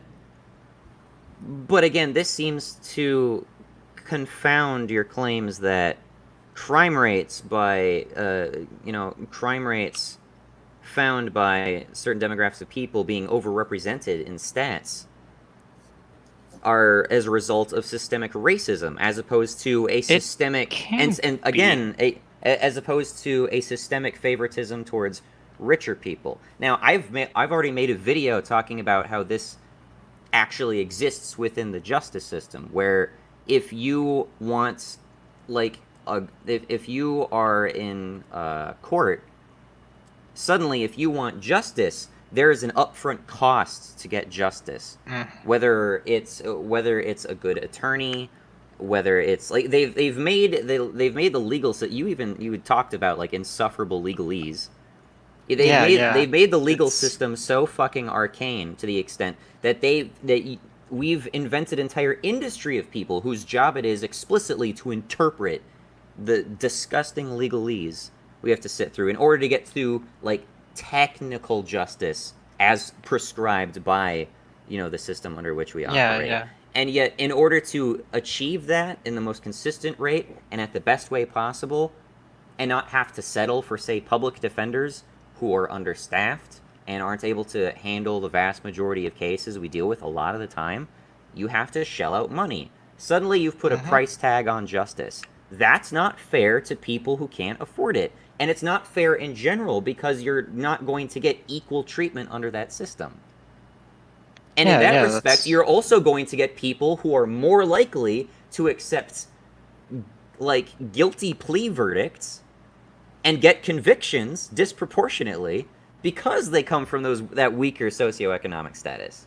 Yeah, if you can improve the socioeconomic status of people, that would absolutely like reduce the amount of crime or conviction that you can do, that you can like effectively like see. But I guess like the issue is that this might not necessarily overcome the way in which like police ostensibly view these people, because you're still going to have like. I can see that. The issue would then be not that there's like this like that the aggression comes from that there's this sort of idea that there's this consistent like this group is a group of people who are doing way more like violent crimes, so we always need to be careful that they're going to like be incredibly aggressive. Instead, we focus on that justification I'm glad we're agreeing. For the race. I'm really glad we're agreeing on that. It seems like it's probably more that I would say that you have like optical concerns with like Black Lives Matter specifically. It seems as though when it comes to like policy, I would say that you have a reasonable like degree of wanting to expand like accountability systems and make sure that they're actually like able to have proper consequences for like negative police action. Well, unfortunately, the contention that resolves out of even this agreement is still that I feel like you've conceded, at least partially, that this is a confounding factor to systemic racism being to blame for disproportionate representation under the system. I wouldn't even say socioeconomic is the only reason for this. I would say there are other factors influenced by cultures. It could even be pop culture. Yeah, of course. Like we can get into like intersectionality here. Yeah, absolutely. There's a lot of different factors which come together in order to like, which will influence sort of like the way that people like view things. Though I would be hesitant with pop culture because ostensibly I don't see that like, I don't necessarily know whether like pop culture outside of like maybe. I don't necessarily see a widespread within like pop culture glorification of crime such that like people are going out and like becoming copycats of like people who like are bragging about like crime. Oh my god, dude! Have you heard of Instagram? That website is rife with that precise thing. I Same with guess. YouTube, kind of. I mean, same kind of with YouTube. I guess like I haven't necessarily seen like People on YouTube I'd do have it to do too. more research specifically on this, but to my understanding, like most of the time, this is something where like cultural factors get really, you get kind of lost in the weeds when you start discussing cultural factors because it's really difficult to look at like specific cultures, and especially when you like start looking at popular culture, because like what popular culture constitutes even has begun to fragment again now that the internet has like allowed people to get into their own little corners. It's I'm pretty sure, wild. but I'm just talking about I'm just talking about trends, and even if you're referring to like subcultures, even subcultures can contribute to that. Like I consider myself straight edge, but that's not to, but me saying that isn't at all to ignore or dismiss or erase the point that there is an overlap with the subculture of straight edge and vigilante crime. Like that exists. Maybe not so much nowadays, but that used to exist. That used to be a substantial thing. That subculture was that subculture does exist, and there was a substantive overlap between people who claim that they were straight edge and people who go out in the streets and beat up people who are smoking weed or fighting with other gangs. you know. Yeah. Now you don't want to make the correlation equals causation mistake by saying, oh well, these guys listen to hardcore music, therefore hardcore music precipitates violence. No, that would be a mistake to make. But Okay. when We all know rock music is the devil. when there's the direct True. when there's the direct knock-on effect of these guys aren't straight edge, therefore I'm going to beat them within an inch of their lives and then admit to it on a television expose on me before I get fucking arrested for exactly that sort of shit, then you have something a little bit more substantive showing that, oh wow, this culture is kind of breeds violence to a degree. Yeah, insofar as like there's probably a lot of like violence in a lot of the culture that we see like everywhere ostensibly. It's just, I guess, like you could say that it might be more critically approached by some people or less critically approached by others based on like levels of education or the like. I would say that even the type of crime more than likely varies depending on the culture. Oh yeah, absolutely. You're probably going to see that in like generally, since white families are more wealthy, the kind of like crime that you're going to see from white people is going to be significantly different than like the crime that you're going to see from poorer. Like you're going to see more white collar crime. You might see more fraud. You might see more like different forms of theft. You might see like you're going to see things that are probably going to be a lot different. I was gonna reference to like white collar crime, like when I was talking about like easier ways of income than like compared to like getting a regular job. I was gonna like reference that, but you guys keep going. Yeah. But yeah. Wouldn't you say that that's also a cultural tendency? Like we see an overrepresentation of that particular sort of crime by this group of people, cultured around certain socioeconomic rungs?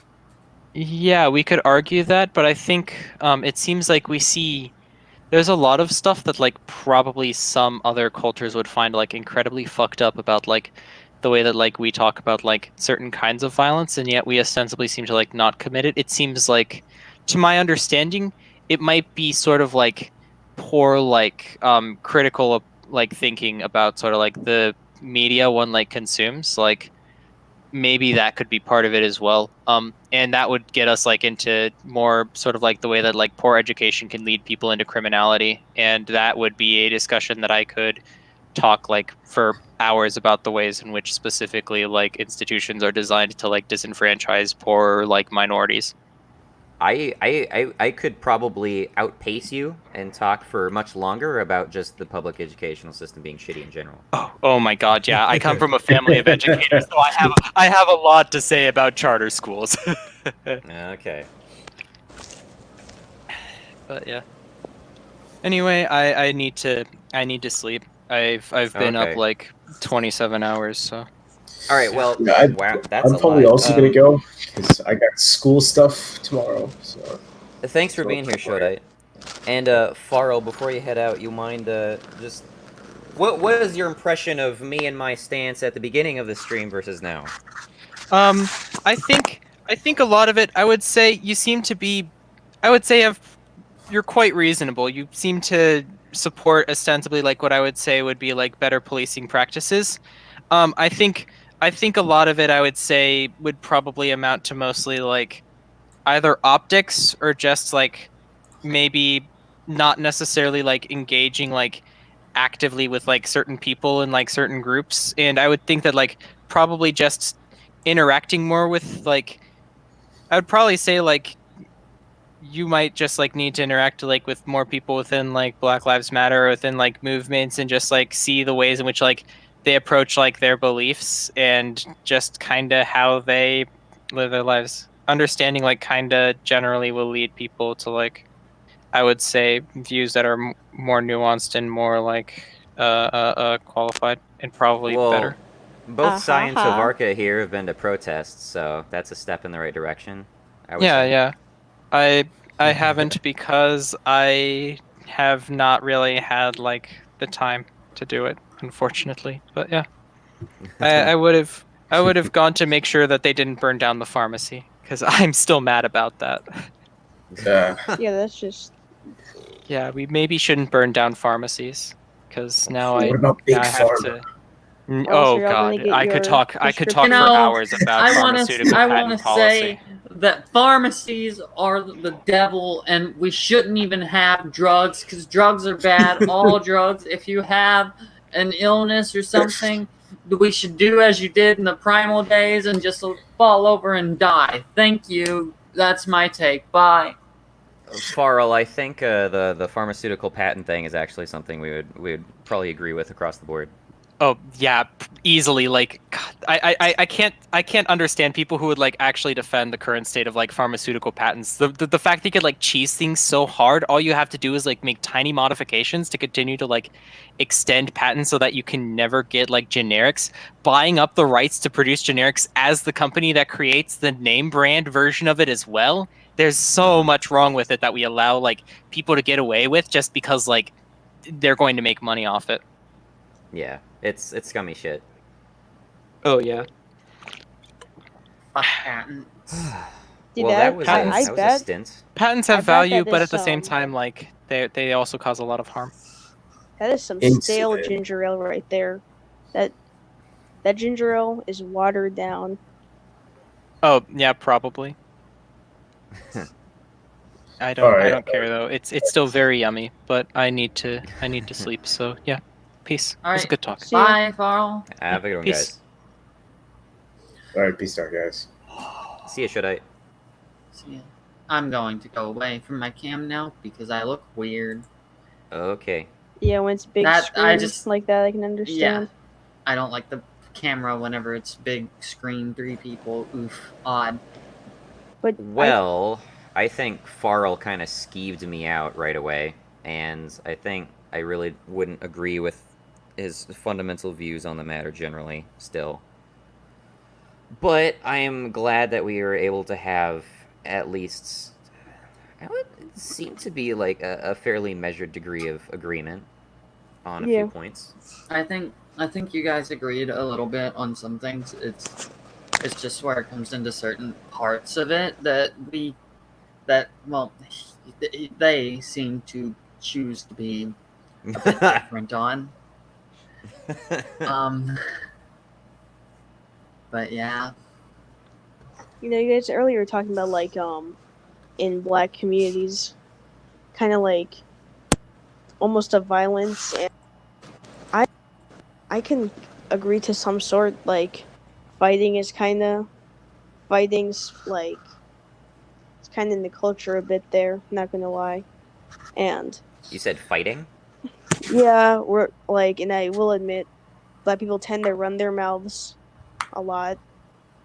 You know, seem they like to push it, and I will admit that. But I mean, That's it. again, I don't even mean to say anything that's like unique to like racial politics at all. You can say the exact same sort of shit, like just separating rural towns from urban towns. You go down, you go somewhere rurally, and it's a relatively quiet neighborhood.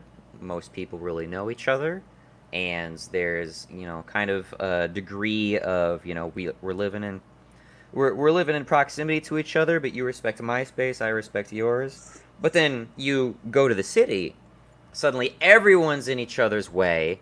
Nobody knows each other. Nobody gives a shit about you. Fuck you, right? If there is any, there's far more likely to be like traffic altercations, and when there is a traffic altercation, by God, you're in the wrong. Fuck you, you know. That you can see the same sort of cultural disparities there. You're gonna see a lot more crime in urban areas versus rural areas, even if you correct for population density, I would say. Or I don't mean to say population density in like proximity to people being together, but in terms of like, oh, this area has more people, therefore more people equals more likely to have crime. But at the same time, but I mean to say more like they're operating in a different environment under different circumstances where they socialize with each other differently to a greater degree, Yeah. So you might see if you take like two lines and you have population level, you have population proximity. As you follow the crime rate along those paths, you're going to see it grow exponentially, I would say. At least that's what I would logically infer. I would be absolutely surprised that that's not the case. Okay, Omni. I hate to interrupt your conversation and stuff, but I have people DMing me and in your fucking comment section, which bothers the fuck out of me. But they're still trying to press you on the whole Marxism thing and what you think it is. Yeah, a lot of people were upset over that. Let me get through the comments a little bit. Fabmansaurus said, organization? I know BLM is a movement, but is it an organization? Probably not, lol. Well, it is an organization. It was founded by 3 women. It's got a website. You can donate to it. It is 100% an organization. Yeah, I was saying earlier that I definitely see those two as different things, like most people do. Because Janice says there's an organization called BLM, but there is a bigger movement by the same name. I don't mean to completely separate the two. One obviously precipitated the other. Yeah, there's definitely 2 different ones.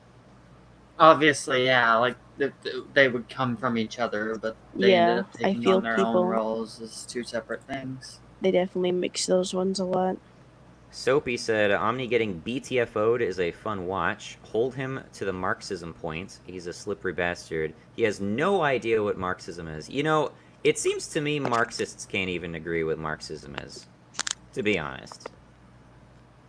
I mean, I've been on socialism versus capitalism before. Capitalists very, very infrequently agree on what it is. Socialists very infrequently agree on what it is. And this is more true of the term socialism, I guess I should say.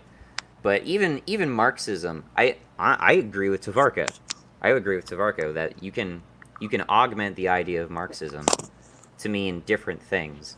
I mean, I would like to be more specific in my language insofar as, like, I casually refer to myself as a Georgist, but I don't believe in I don't believe in everything that Henry George thought. And so that's why I think it would be, that's why I think it's better to refer to myself as like a geoist, something that's influenced by Henry George, but not necessarily, his specific beliefs. But again, you can spin that off in various manners too. And the spin-offs don't necessarily include every individual belief that, Henry George believed. Yeah, And so as far as I'm aware, the whole cultural Marxism bit, the whole The whole critical theory aspect, as far as I'm aware, that really only extends to this notion of there being a proletariat and a bourgeoisie. I don't know that it extends beyond that, to be perfectly honest.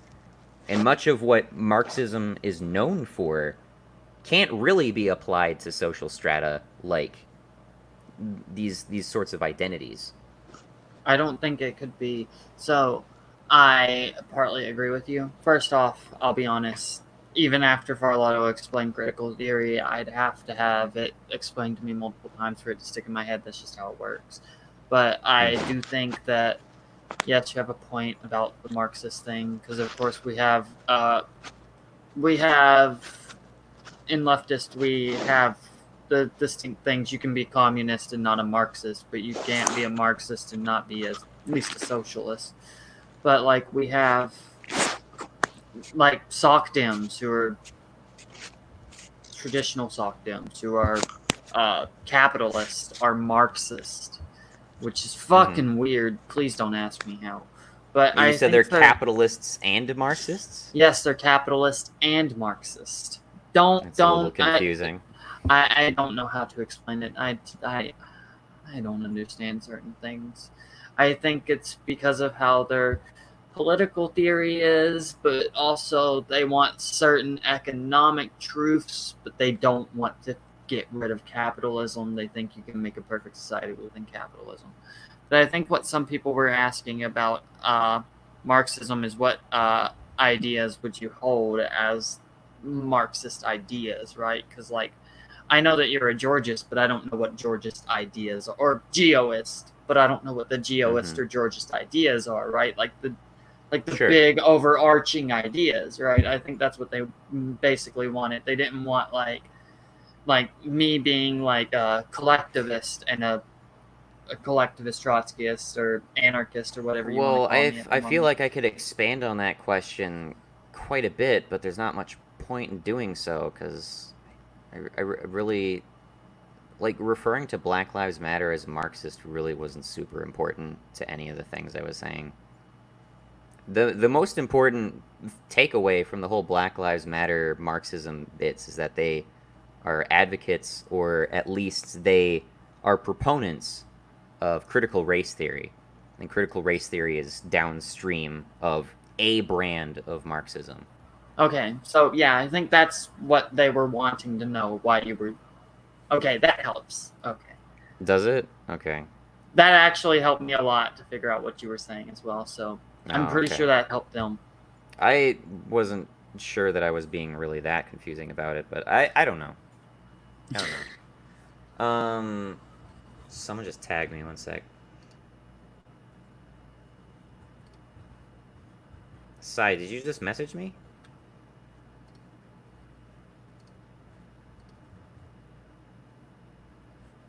I do not know what's going on. Sai, are you there? I don't know what he's doing. Anyway, Soapy also said he's just spewing buzzwords to scare libs Lamau. What reason do I have to scare libs? Are you assuming I'm a conservative? A partisan conservative? You'd be mistaken.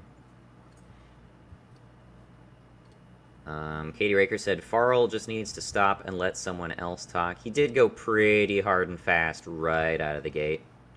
I will admit, though, he does not irritate me quite so much as Nick did.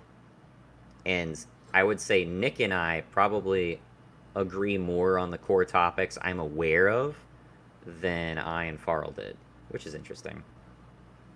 But I do think it would be nice to see you debate Farrell one-on-one. I think it would be like the funniest shit ever. I'm not sure I'd want to do that, to be honest. Yeah, I understand. I wouldn't want to debate Nick either, to be honest. I'm just saying, like, I think it would just be funny. Oh, okay. Well, now it's just me and you. Oh, he's trying to rejoin. What the fuck? Why'd you change your avatar, dude?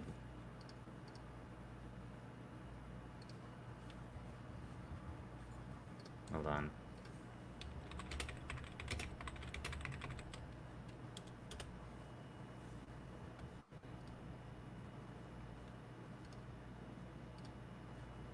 parking lot said Omnizoa needs to stop. Stop what?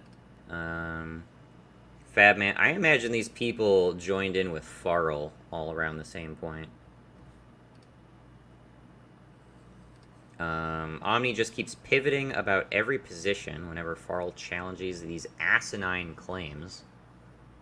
I don't know that it's pivoting. I think a core issue I repeatedly came back to was asserting that there's systemic racism based on, these statistical claims. Now, I can't verify over the course of just a verbal debate whether these statistical claims are true.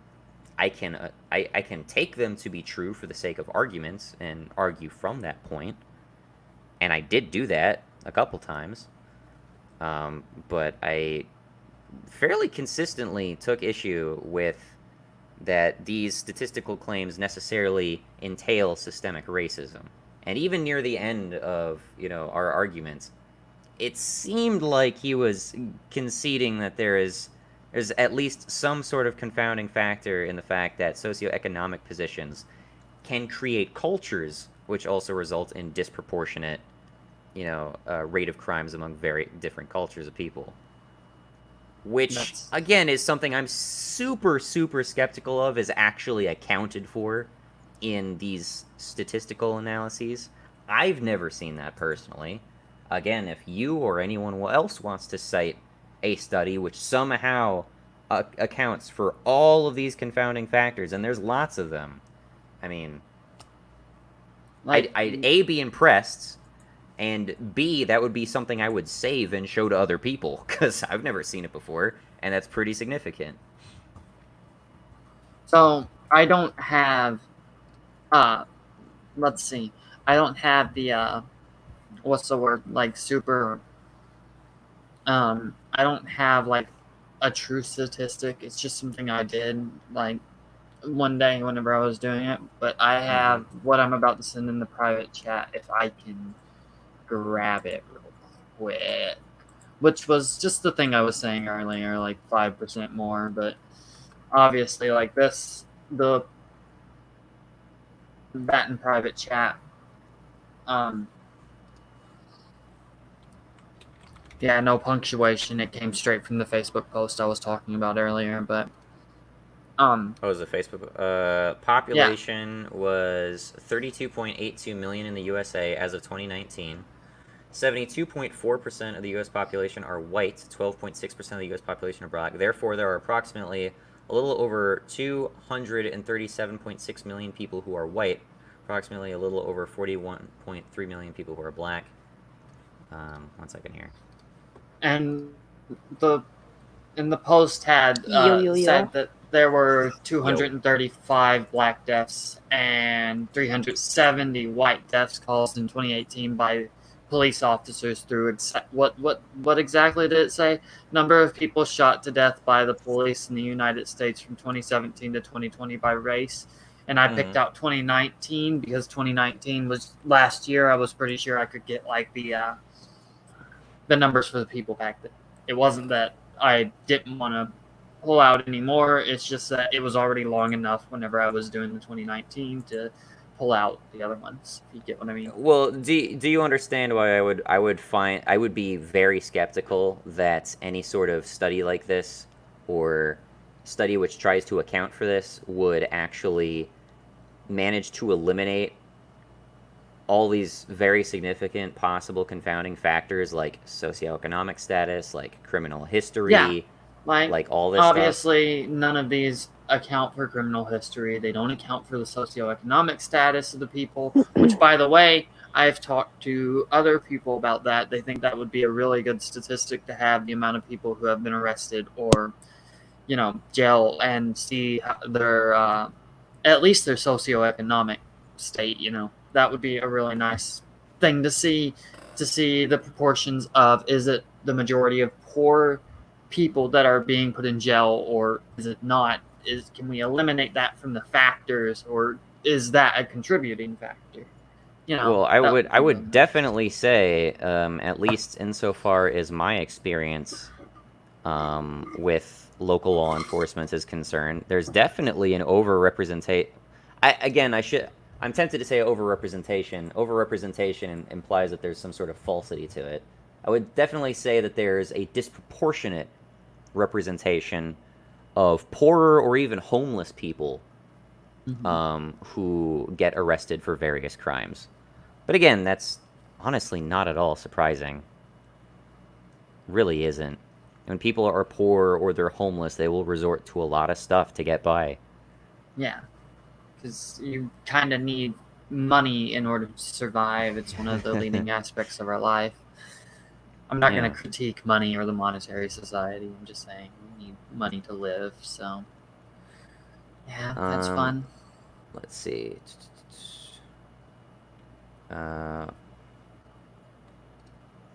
Why should someone debate another if they cannot talk about the issues empirically? Well, that seems to dismiss an awful lot of conversation, productive conversation, you can have based purely on, rationality and logic. I really don't understand why you can't do that. I rather insist on it too.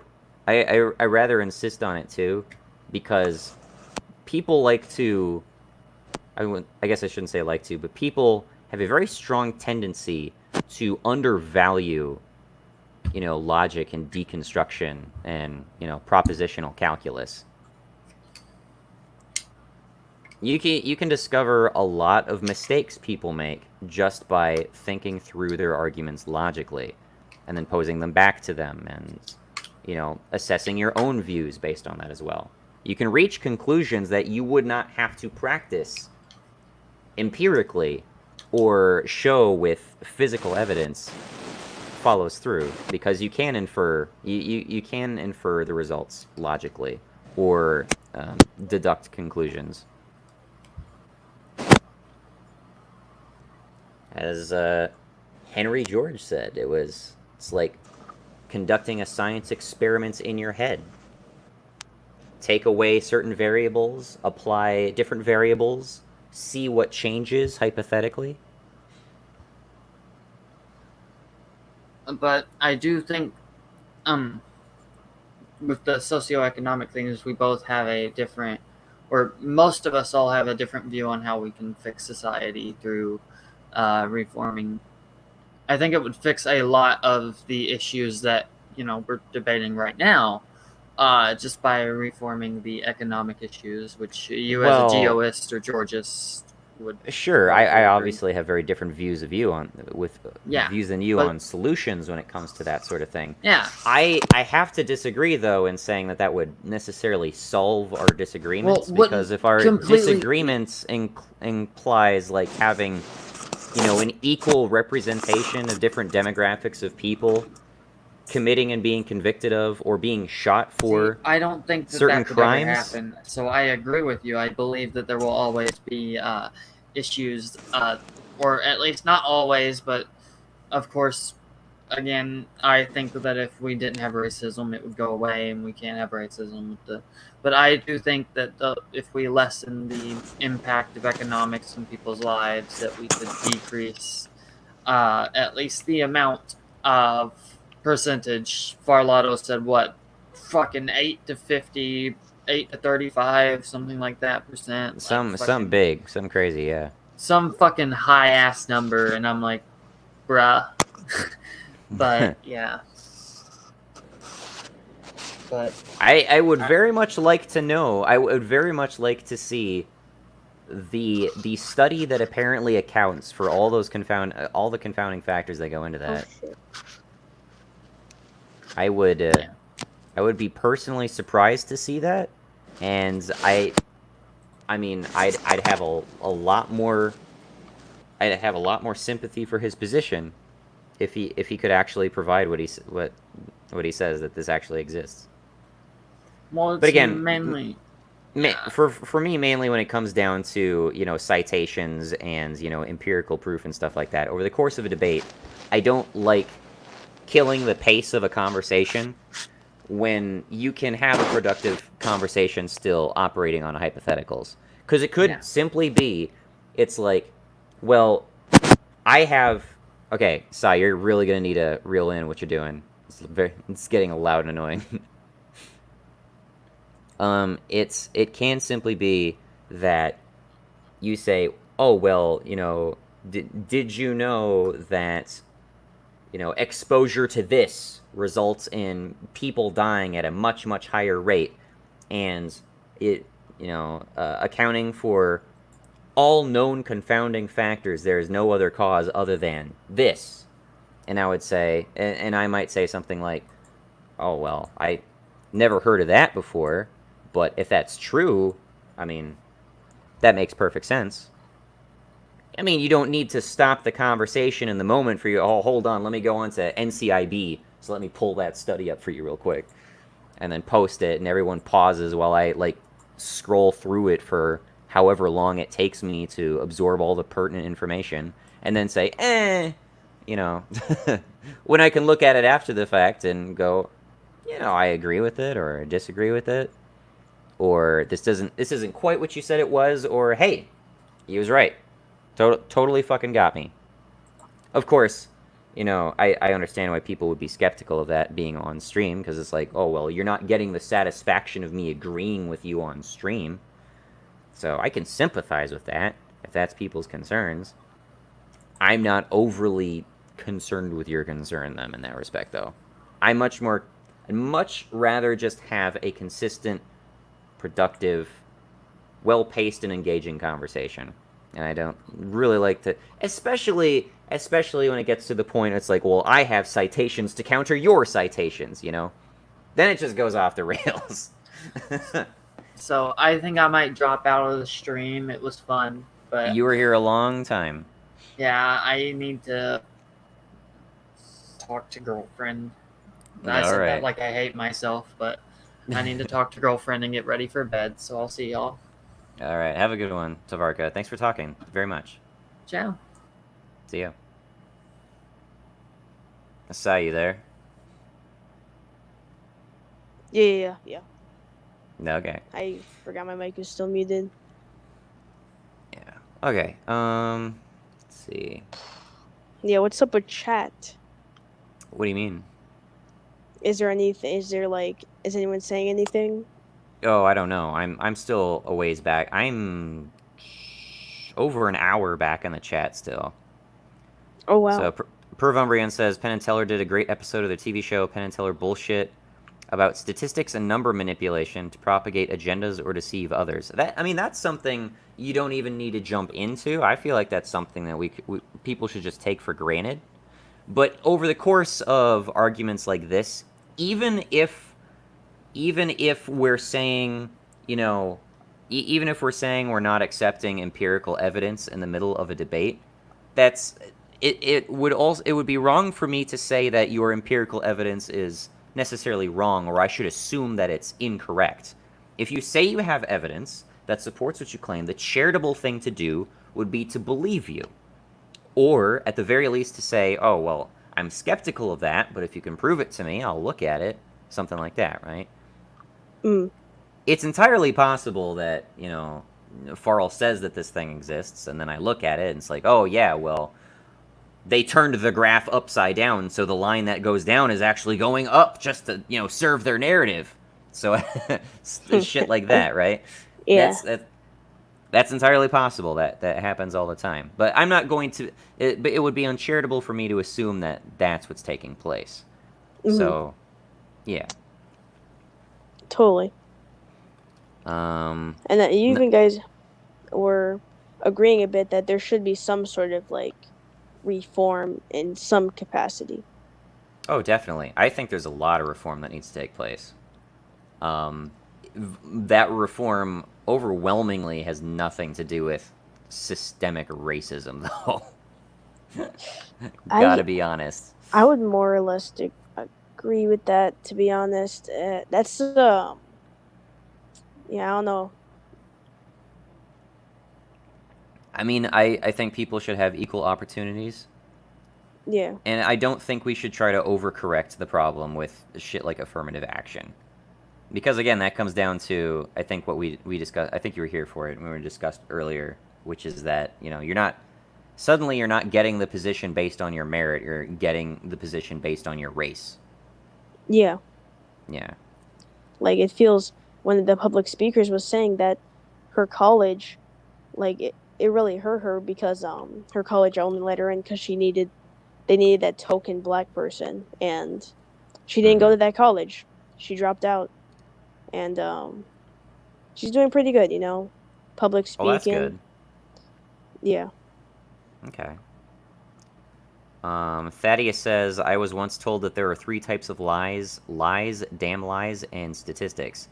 I am fairly certain that that is not an original quote. I'm pretty sure I've heard something like that before.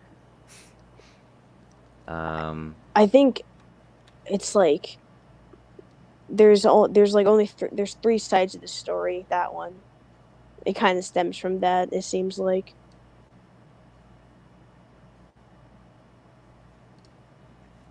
Thaddeus Walker said, how does turning a crime into a hate crime remove systemic racism? Without needing to attribute it to race, you already have a crime and unrepentant motivation. I agree with that. I don't often agree with Thaddeus. But in this case, I actually agree. I think hate crimes are redundant. I mean, what's your opinion on that, Sai? Was he saying exactly there? Well, I guess I'll try to paraphrase it. So basically, like, is there a meaningful difference to where someone should be charged should be charged more harshly if someone shoots you and kills you versus if someone shoots you and kills you because they're racist? I mean, I guess. I mean, is their crime really worse in that I case? guess. Sorry, what? Thing. You're fading out on me. It's just another thing that proved that you wouldn't be successful in society if you're just blatantly racist. How do you mean? Like, wouldn't you think, like, okay, this is kind of weird, but wouldn't you think, like, a normal murderer would be more successful than a racist murderer? I never thought about that. Why do you think that? I feel, like, in my head, it makes sense that a racist murderer would more likely go out and murder because they have a clear motive to murder because they hate that group of people. Maybe, are we talking murderer like it was a cold, calculated instance, or like? Well, that is a good question, because I guess if you're talking about if you're talking about a hate crime that kind of bootstraps the malintent, or even say the precipitation of, like, I'm going to kill you specifically because I don't like your kind, right? But if you say if we compare like instance with like instance, so say it's not a hate crime to kill someone because they're rich and you just fucking hate rich people, right? So I guess, yeah. Would you agree that rich people should not be a protected class? I guess, yeah. Okay, so if you accept that, then compare someone killing another person because they're rich to someone killing another person because they're a race they don't like.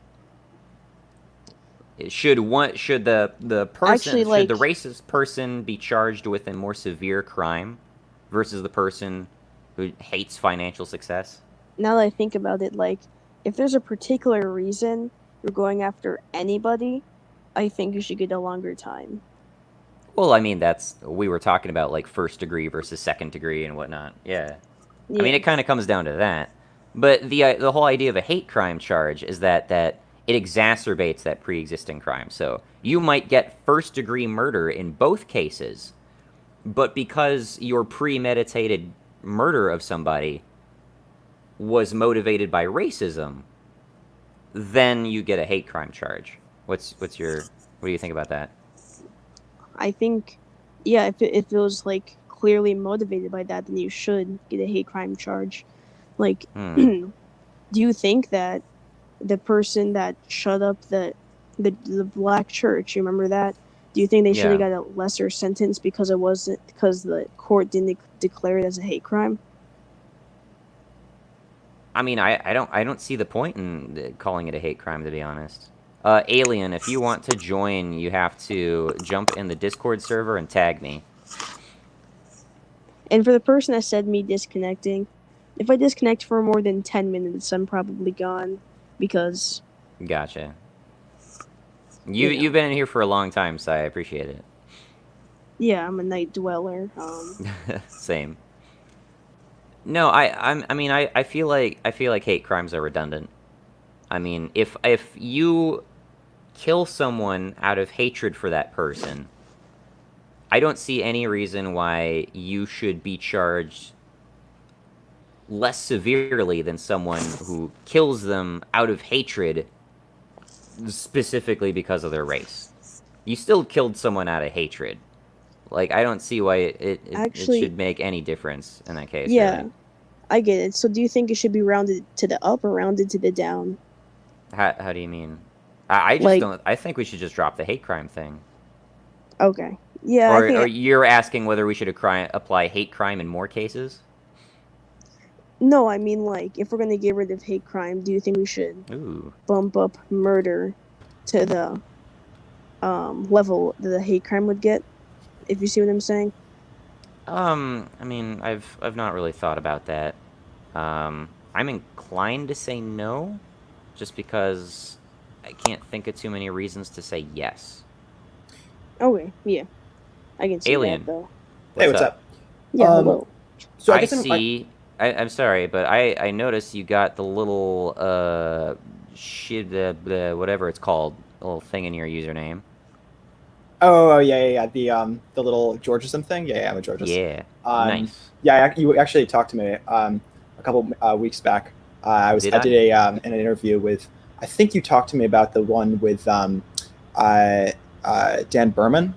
He's a libertarian who ran for president. Yeah, so we had a short thing over Reddit or something. So I guess my question is, when I approach law and I approach specifically the justice system, my goal is to try to decrease the likelihood that people are going to commit crimes in the future. Is that a fair? Would you agree with that as a basis, sort of reason for law, or It is specifically getting for a the little. justice system? It is getting a little bit late for me, so forgive me if I ask you to repeat that one more time. Yeah, it's totally fine. So when I look at the justice system, my goal in incarcerating a person is to make sure that they are incarcerated exactly as long as I need to keep them incarcerated before they are successful and beneficial members of society again. Is that fair? Yeah, I totally. I would say it's fair insofar as we're assuming that incarceration would help. Mm-hmm. Okay. Yeah. So I guess in the case of a hate crime, if you just generally hate Jews or generally hate blacks or whatever it is, it seems to me that you're more likely to go out and kill more blacks or more whoever it is that you hate, Muslims. And that's someone that I'm more concerned about having on the streets than someone who had a specific hatred for a specific person. It's someone who I have more hatred, I'm more concerned about that person than someone who is a just general murderer. Yeah, that's kind of what I was trying to get at. Mhm. That Mhm. in the future they're probably more likely to do it because they're less focused. It's just a group of people that they hate, not one specific person. I've never really heard that used as a justification for hate crime legislation, though. I mean, so I don't think that's the rationale behind it. I just think people are under the impression that hate crime, that's such a socially taboo thing. Yeah, I mean, I think that there's a Therefore, lot we of should get extra punishment. I think there's a lot of stupid reasons that people use for laws generally, but I don't think that just because other people use dumb reasons that sort of negates a good reason, right? So if I reductio that to say the rich people example, I'm not sure if you I would heard say that for on the stream. rich people example. Would you say the logic applies there as well? So the logic there would be that I hate rich people, therefore I'm more likely to go out and kill more rich people. Yeah. Yeah, so there's a couple of differences that I'd point to. The first one is that like there's not the sort of historic reasons. There's not like a history in our country of rich people being screwed over in the same way that there is a history of like Irish people or Japanese people or black people.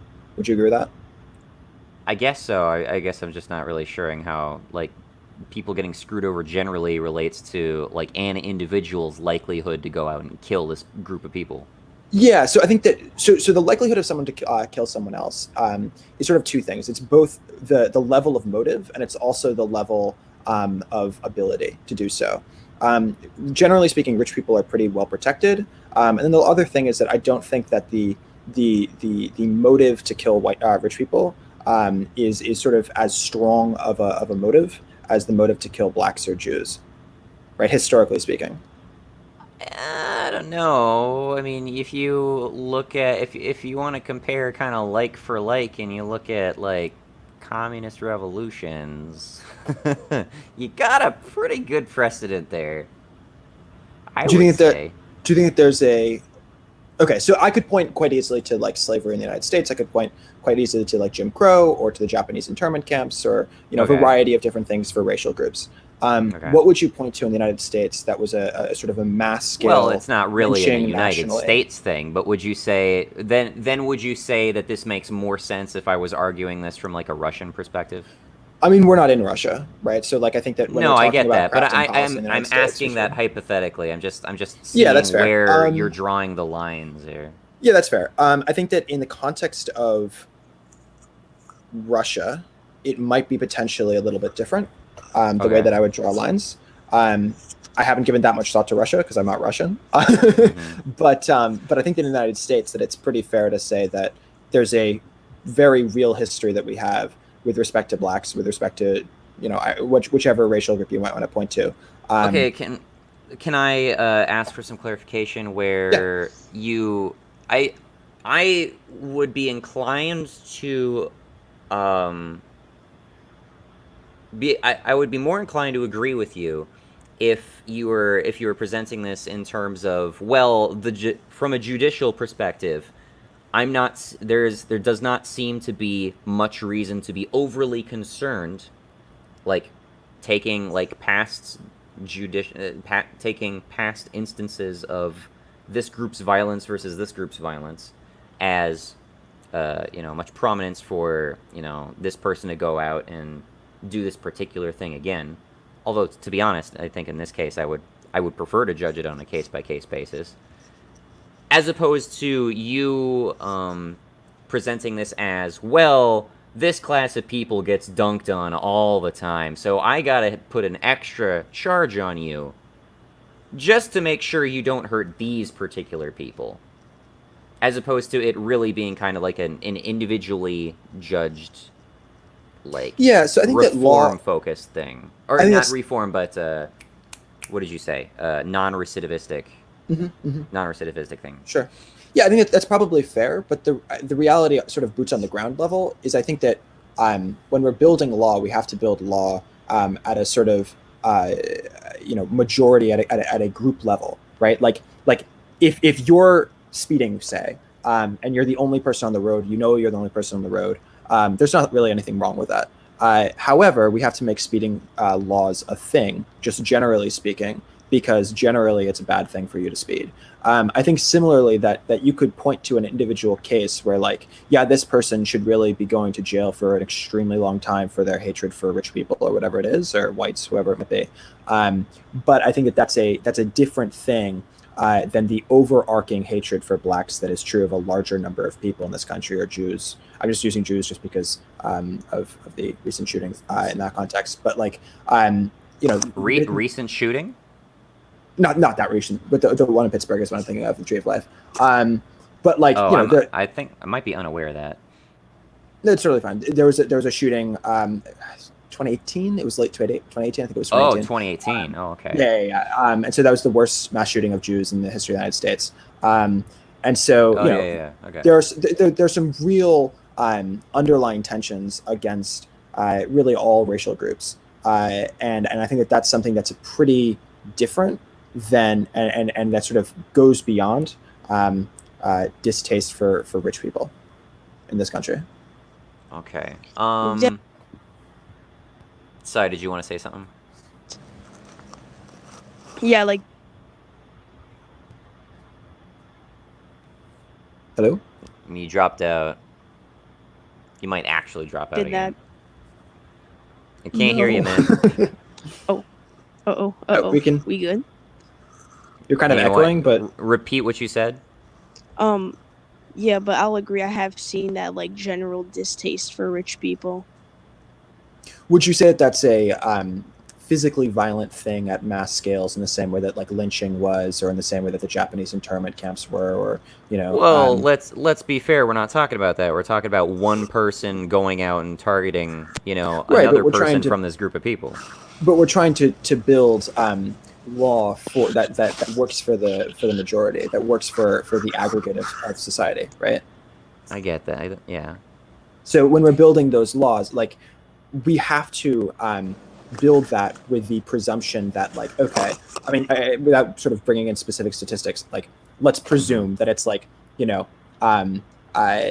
much more likely that the hate crimes against blacks are going to be something that exists at a mass scale, and that's going to be something that's going to be a repeatable offense, in a way that the hatred for rich people is probably not quite just a hatred for rich people. More likely, it's going to be a hatred for a specific person or a specific company, or an environmental hatred, whatever it might be, against like BP or whatever it is. And that's a different thing than just like generally, I don't like people who have more than $10 million.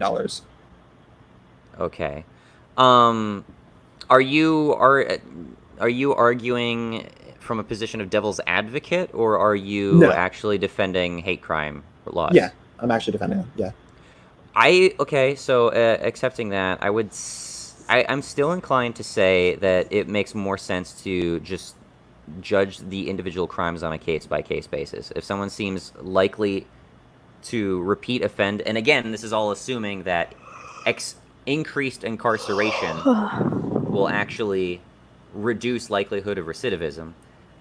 Taking that for granted and assuming that to be true, then I would still take it to be like a case-by-case basis. And even then, if we're assuming some flexibility with the actual crimes, I don't see why you would not just scale up the punishments for the crimes they actually took place, as opposed to hitting them with a new separate crime just specifically for that consequentialist, oh, I want you off the streets longer because you appear to be a bigger threat, Well, yeah, so do you believe in like mandatory minimums? I actually do. Yeah. You do. Why is that? Because I think without them, there isn't much in the way of like a standardized expectation for punishments for different varieties of crimes. Because without that, then you end up with the same shit people complain about, which is, oh, this person committed this crime and they got these numbers of years in jail, but this person committed the same crime and they got less time, or that sort of shit.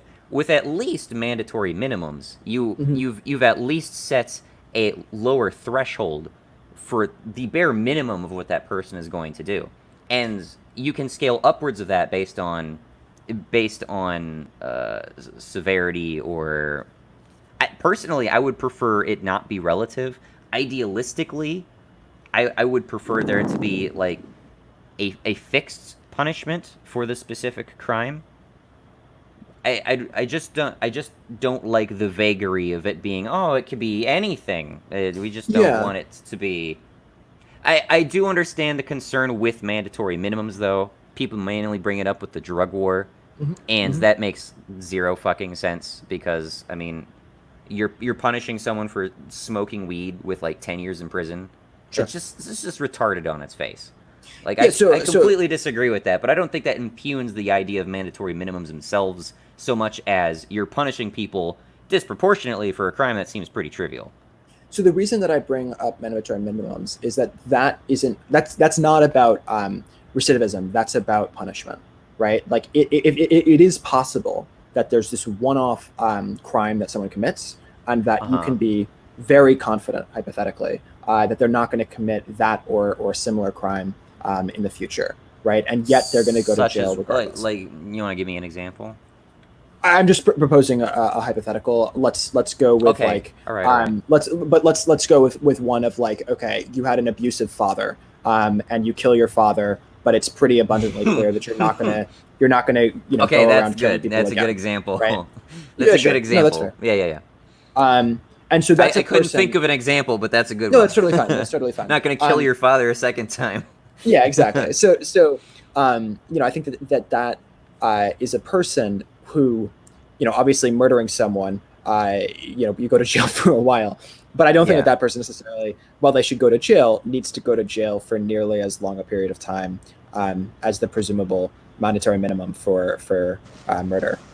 And I also think that person definitely shouldn't be going to jail for as long as a person who went out and murdered one black person because they hate black people. Because I think the person who hates black people probably is going to still hate black people the next time around. And so when we start talking about this mandatory minimum thing, it sort of begs the question of the mandatory maximum, right? This idea I of can like, hear you breathing. yes, is there a chance you could like mute yourself while you when you talk? Obviously, please do talk. But like, yeah, he's muted. All right, awesome.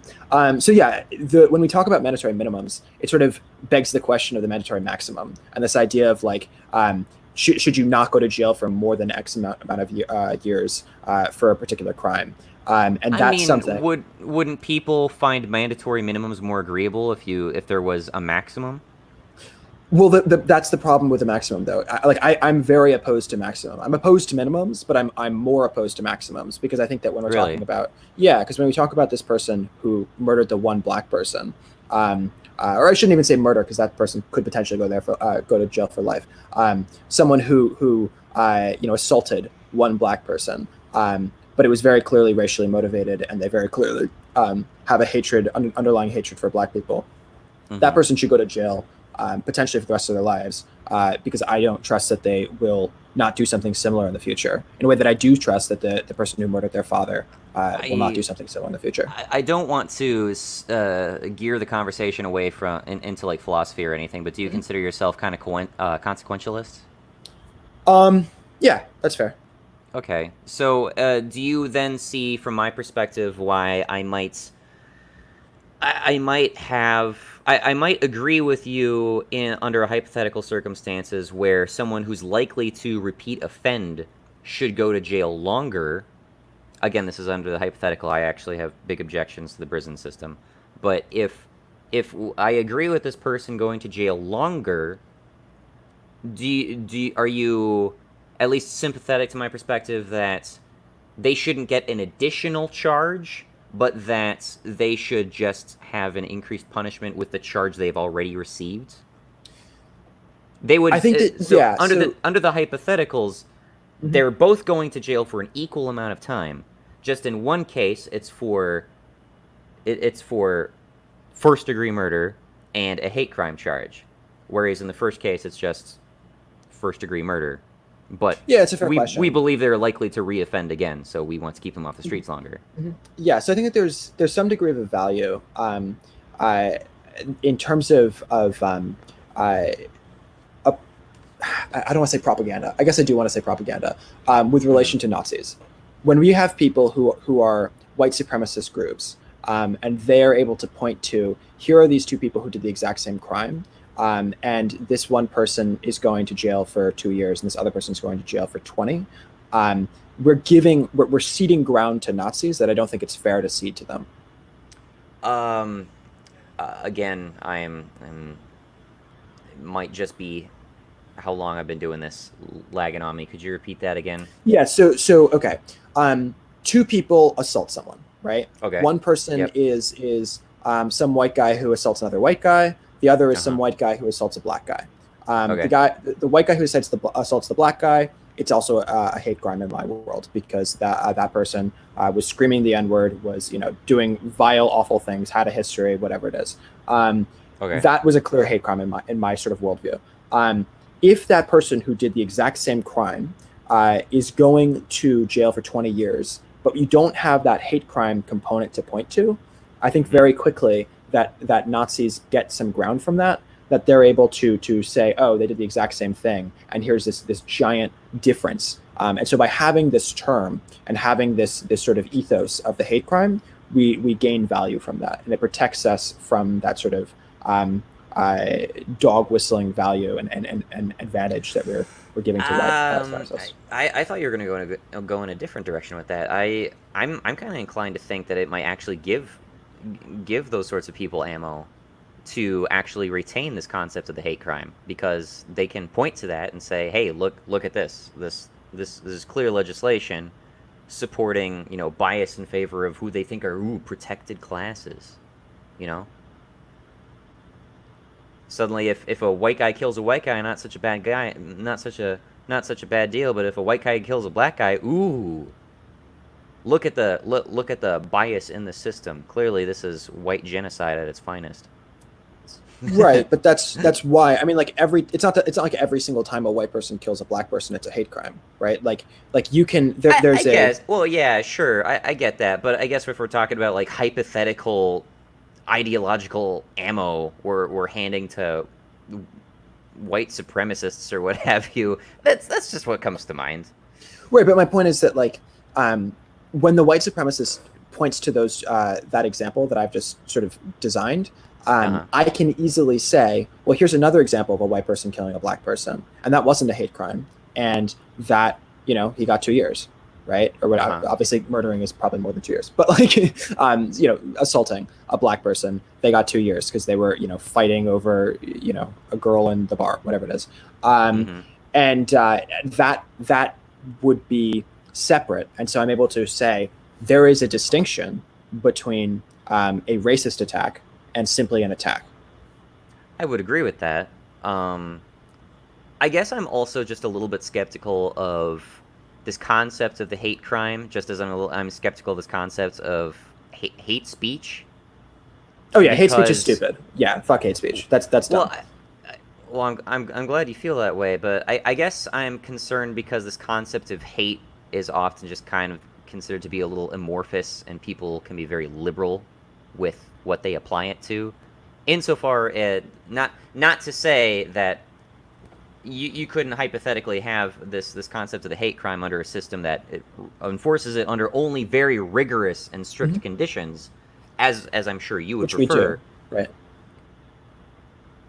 But because of the vagary that just comes attendant with this notion of a hate crime, I'm a little concerned that it could be, abused. Do you have any examples of that abuse? If I looked for it, I would not be surprised if I could find something like that. I don't think I'd find a lot of examples. Well, how do you think it could be abused? Well, I would say it could be abused insofar as someone gets the book thrown at them, like hardcore, just because, the victim in question was black, even though there isn't necessarily any, substantive evidence that, racism or what have you was a motivating factor. Well, is he arguing that just because a white guy killed a black guy, it's hate? Or is the white guy screaming the N-word? Yeah, that's not what Alien's arguing, clearly, but it's a possible concern that I would have with having, hate crime laws. Oh. Yeah, the reason that I'm to be fair, the same concern can be applied to literally all laws. Right. But right. I don't know. There's just the vagary that comes attached to this term hate. Yeah. So the reason that I distinguish it from sort of the hate speech idea is that hate speech is this idea of like harm that we can't quite tell, right? Like there's it's not called hate speech. It's called a call to action. If you do something like scream fire in a crowded theater, right? Like that's a call to action. That's a direct threat of violence in a way, and therefore that's illegal, and that's perfectly permissible. This idea of hate speech that like because I'm saying God hates the Jews or the gays or whatever it is, that's somehow like doing something is very different in my mind than the idea of, okay, now you've done something, let's ask why are you doing it, and therefore given the fact that you did it for a specific reason, are you more or less likely to do it again? Oh yeah, I completely grant that. Yeah, that makes sense. That makes sense. I'll be right back. Yeah. Actually, at that same time, I'm not leaving, of course, but I'm gonna turn off my air conditioner because I think it's sufficiently chilly right now. Fair enough. 1 second. Totally fine. I'm going to read the comments.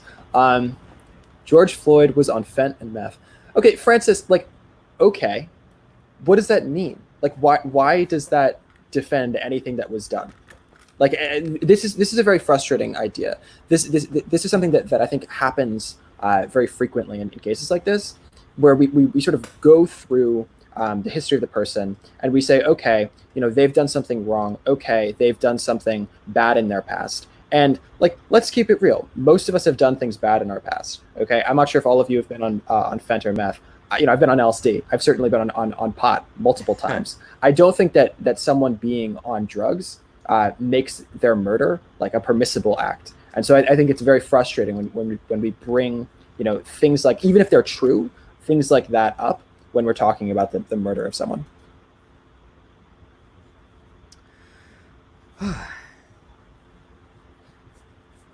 So you've been at this for 10 hours now? Yep. 10 Damn. and a half hours. That's a long time. No. I think this can only go on till just shy of 12 hours because last time I did this, it truncated at 11:55. So I'm just honestly just going to end it at 11:55. Sure. Because the rest of... Sadly, I feel like there was some nice conversation after 11:55, but that got completely truncated and was not preserved in the final video. So... Oh, that's awful. Yeah. Could you just cut the stream and then start a new one?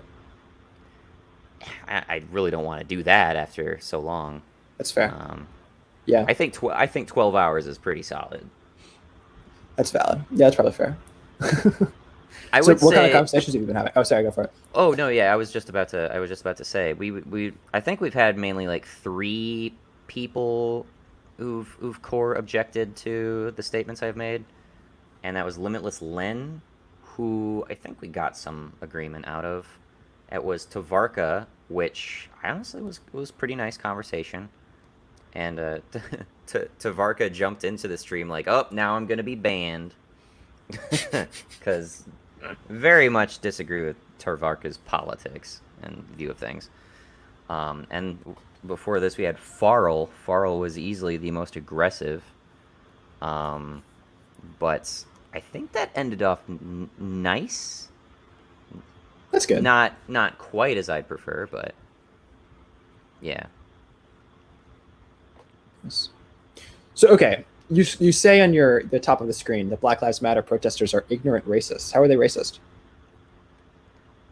I would say that's due to the fact that they're pushing the Black Lives Matter banner, and there's really not anything to substantiate what they're arguing for. I mean, if you're talking about Black Lives Matter as though like anyone's disagreeing with you, or at least the system somehow disagrees with you, and that's just a false narrative. And then to propagate one race of people as like, oh, these guys are being specifically targeted, when I don't see really anything to substantiate that definitively.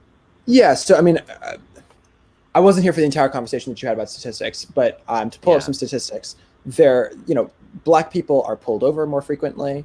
Black people are, once they are pulled over, they're more likely to get searched. They also go to jail for longer than do white men, right? Black men spend 19.1% longer in jail for the exact same crime as white people, or as white men, excuse me. It's also true that women spend substantially less time in jail than do men. But I think both of those are problems. And so I think that when I'm talking about the idea of Black Lives Matter, what I'm talking about is sort of the reality that blacks are treated differently through our justice system and through our policing system than our whites.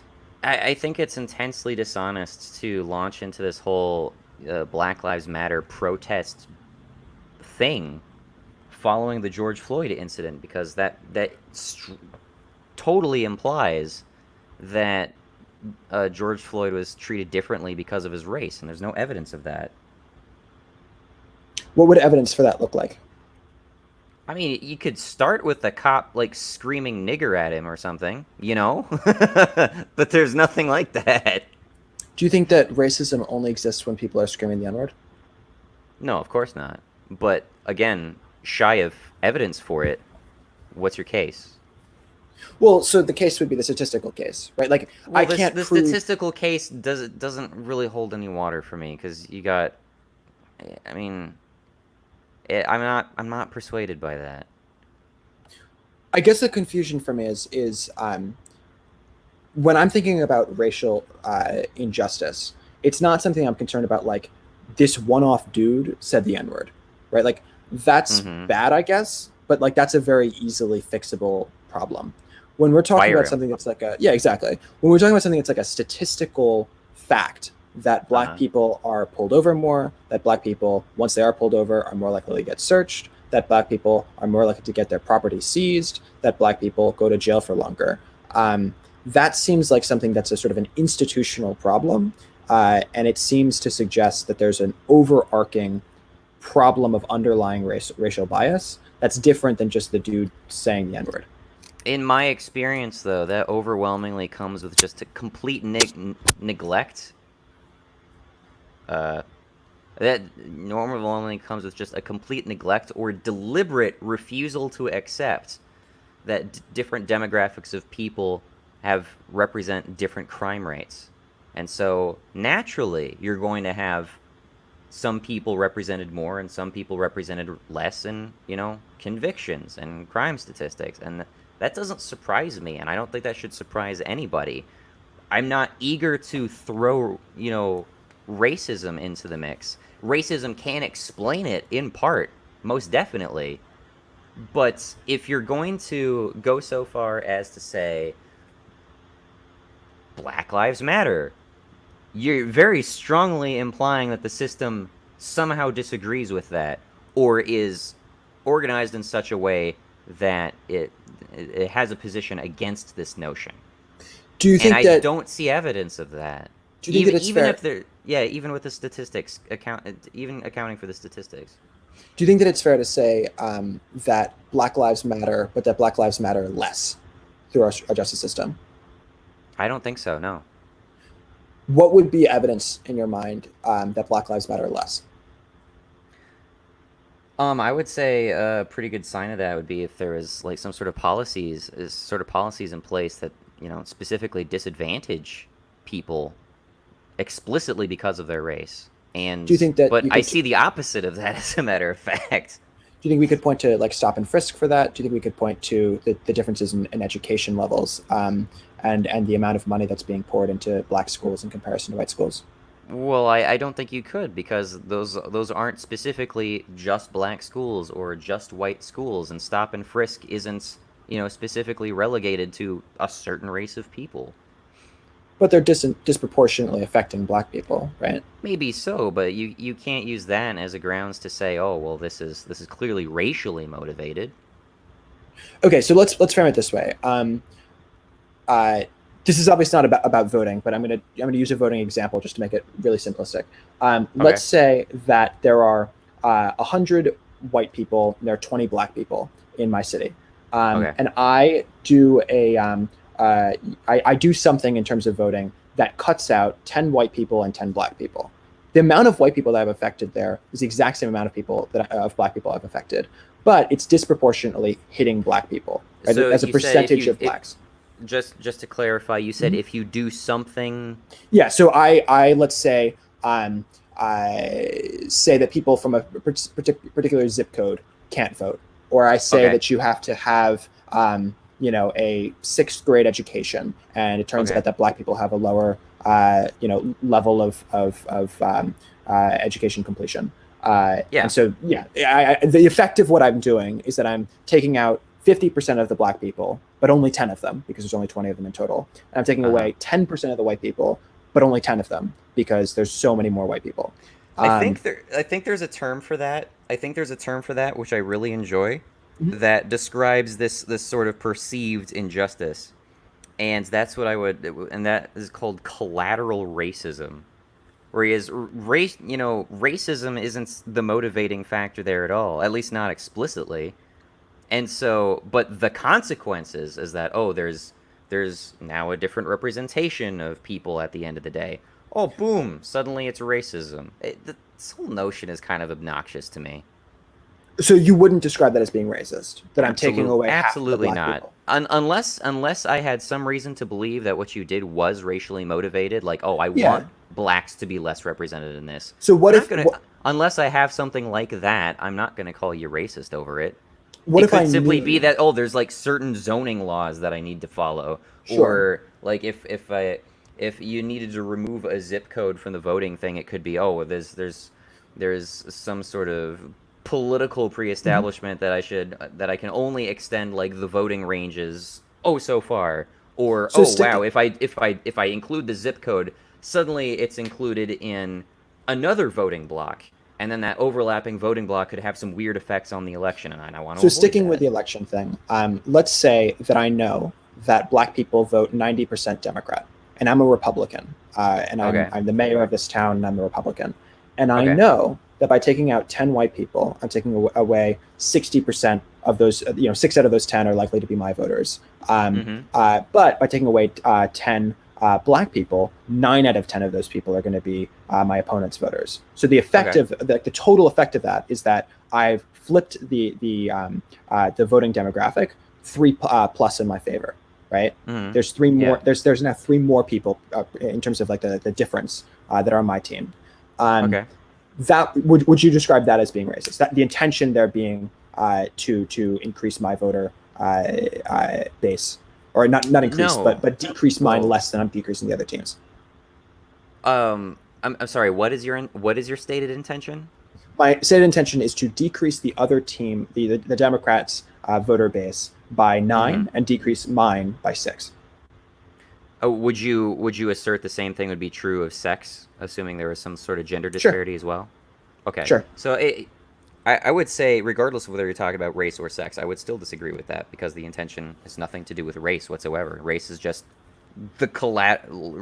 one category of people collaterally affected statistically by the consequences of this decision. And I think you can analogize my view of this similarly to what I was talking about earlier about my attitude towards presenting like empirical data in the middle of debates like this, right? I realize I can be completely conscious in my own head that proposing this policy for these live debates could be interpreted as, or could even have the effect of, shielding me from criticism because I am disallowing people to prove me wrong with empirical data. Like, I can be aware of that, I can be conscious of that, but that doesn't mean that that's my intention. You know? Okay, but you think that it's fair for people to get frustrated with you for it? I mean, I guess that's fine. So I think that the similar argument would be that in this voting circumstance, you might genuinely believe, as the Republican in this scenario, this mayor, that you're not trying to be racist. You're simply trying to fuck over the Democrats, and you don't really care if the Democrats are black or if the Democrats are white. Sure. But the effect is that you're decreasing the ability for black people to vote, and the effect is that black people. I don't think you are in that case. I don't think you are at all. You took away 50% of the black voters, and you took away 10%. Yeah, but you even said yourself that blacks aren't unilaterally voting for Democrats. 9 out of 10 now of them you're are. generalizing the effects of what that's having. You're not affecting all black voters. You're affecting only the 50%. Democrat black voters. Well, no, you're taking away. You're simply taking away 10% of the votes. You don't technically you don't know exactly which of those 10 voters are going to be voting Democrat and which are going to vote Republican. Maybe I'm glossing over details of your hypothetical. Yeah, so the hypothetical would be there are 20 black voters, and 18 of them are going to be voting for the Democrats. You know that. That 18 are going to be voting for the Democrats. All right.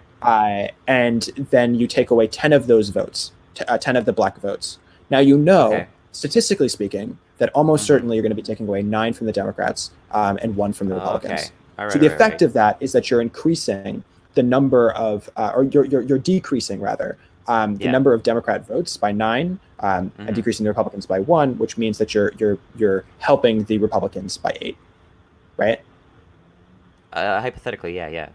Okay, so what you're doing there is something that is specifically targeting black people. And the reason you're doing it might not technically be in your mind because they're black, but rather because they're Democrats. Is it fair to say you're targeting them though? Because you just said that's not what you're targeting. You're targeting. Okay, maybe I'm a little bit confused because I feel like the hypothetical changed a little bit. What is your goal taking away from this voting? My this goal voting is to block. is What to, is yeah. this? What is this Your voting goal- block defined Your goal as? the goal is to help the Republicans, right? Okay, sure. But the way And you're this- going about doing that is by disproportionately taking away black votes instead of taking away white votes. Okay. And so if you're trying to harm the Democrats by taking away black voters, the effect of that is that even within Democratic circles, the level of power that black people have is disproportionately harmed. So the effect is racist, even if it wasn't meant racist. Well, the effect is racist. I don't agree with that notion. I like your conclusion to say that the intention is not racist, but you were inadvertently racist. I don't agree with that. I don't agree with that notion at all. So let's move away from. Go for it. I will say though that there is embroiled in that hypothetical this presumption, true or false, whatever it happens to be, this presumption that this black voting bloc will be voting predominantly Democrat. Right, You but could they do. Black interpret people do that to be disproportionately vote bigoted Democrat. in some way. It's not bigoted. It's just a statistical reality that black people overwhelmingly vote Democrat. Well, okay, sure, but that's again. Well, that's a thing again, it's coming down to intention for me, though. If your intention may be to fuck over Democrats, you might make a racist assumption about a group of people in order to advance your agenda against the Democrats. But again, it depends on how you're framing this hypothetical. If we're just accepting it's an absolute fact, no bias involved at all. I know that if I take away X amount of votes from this, I am specifically going to help my team by this amount. Then no, I'm not going to say that's really a racist thing. Okay, let's frame it this way. Do you think that saying black people are not allowed in my restaurant is racist? Well, probably, yeah. What if the reason that I say that black people aren't allowed in my restaurant is because I've done the math and it turns out that I'll make more money by doing that because there are a lot of racist white people who are more likely to go to my restaurant if they know that there's no black people that are going to be there? Is it still racist? Because I'm not doing it for racist reasons. I'm doing it for economically sensible reasons, right? See that. Well, this is why I asked about the details of how you're approaching the whole Democrat thing. Because even you can talk about the whole statistical fact angle of it, but my concern of whether it's racist begins in whether or not it requires a prejudice in the process. Yeah. So my point is that I don't think that a racist outcome has to require a racist intention. So this isn't. So if we use this example of the restaurant. This restaurant owner is simply trying to maximize the amount of money that he makes as an owner of this restaurant, right? Mm-hmm. And it turns out that there are a bunch of white people who are good customers of his restaurant. And there's a few black people who would like to be customers of his restaurant. But it turns out, economically speaking, that it's better for his restaurant strictly from a monetary perspective for him to not allow the black people because it'll keep the white people happy. Is that racist? It seems prejudicial to me. I'm inclined to say yes. So I think that those are the same thing in my mind, because I think that the reason that you're doing it isn't because you hate black people in either case. The reason you're doing it is because you want to make money, or because you want to get votes, or you want to have more votes than the other team. Okay, but here's my issue is that in the first case you said it was definitely guaranteed 18 of these 20. It is an odds game, right? Versus in this case, you're making a presumption about unknown people who would enter your restaurant. And I guess you are gambling. You are gambling odds in both cases, but there is the degree of intention that I feel like is kind of important to that. I could be fucking up, and you could have just nailed me with a reductio right now. I will concede to that. You may have just done that. It's getting a little late for me. No, it's totally fine. I got And you. and it does seem like you're making a at least persuasive analogy, but I'm still not prepared to agree to the collateral racism angle. I'm still not. I guess my confusion if is... that means I need to back up, if that means I have to back up my claim against, if that means I have to back up my claim, or I say backpedal, walk back is what I'm trying to say. If it means I have to walk back my claim about the Democrat thing, sure, then I'll do that. Yeah, that's fair. I guess my confusion is that when I think about like racial prejudice, it doesn't necessarily mean that like the person hates black people. When I'm thinking about racial prejudice, I agree with that. The effect of their actions is that they disproportionately harm black people, right?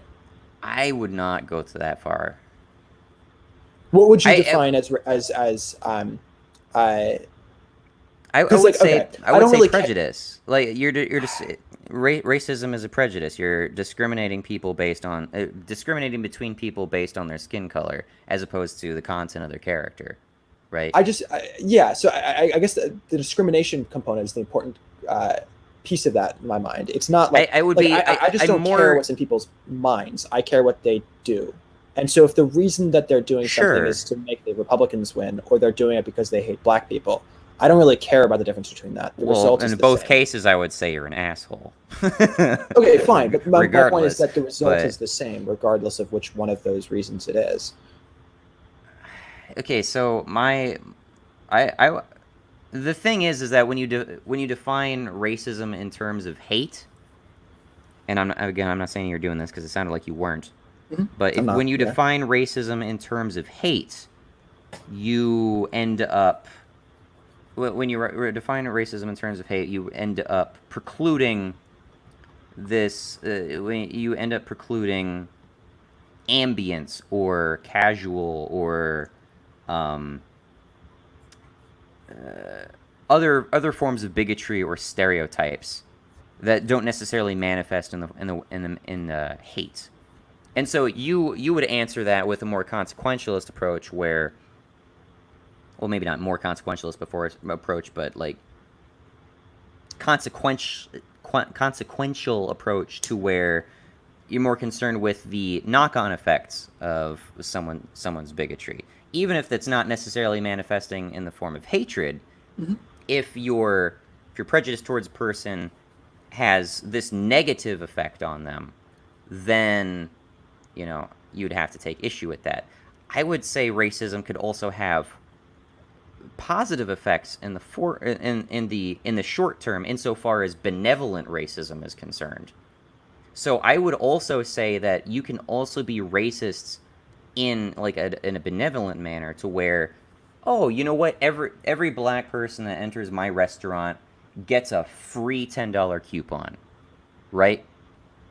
You could say that that's just because they're so disadvantaged, or I personally love black people. I want them to have the best experience at my restaurant more than anyone else, right? Sure. That's personally beneficial to them specifically in the short term. But if you step back and take a bird's eye view of the picture, you're not only setting a precedent that I would say is bad in the long term, but that's largely because you're also pre-establishing an inverse relationship with the other customers who you are not equally advantaging in that way. Yeah. So okay, here's a way to frame it. I guess that what you're pointing to is that there's a distinction between two different kinds of racism. I guess. So there's the sort of racism of like, I hate black people, I use the N-word, I like whatever it is. I just hate black people. And then there's the racism of, I am building a society by which black people are disproportionately disadvantaged, right? And I think these are sort of two separate things. When we're talking about Black Lives Matter, we're talking about calls for changes to our police force. So by definition, that is talking about the sort of the second one of those cases. It's not about like, oh, I hate black people. It's about black people are being disproportionately disadvantaged here. I get that, but that's also perpetuating what I would call like the bigotry of low expectations.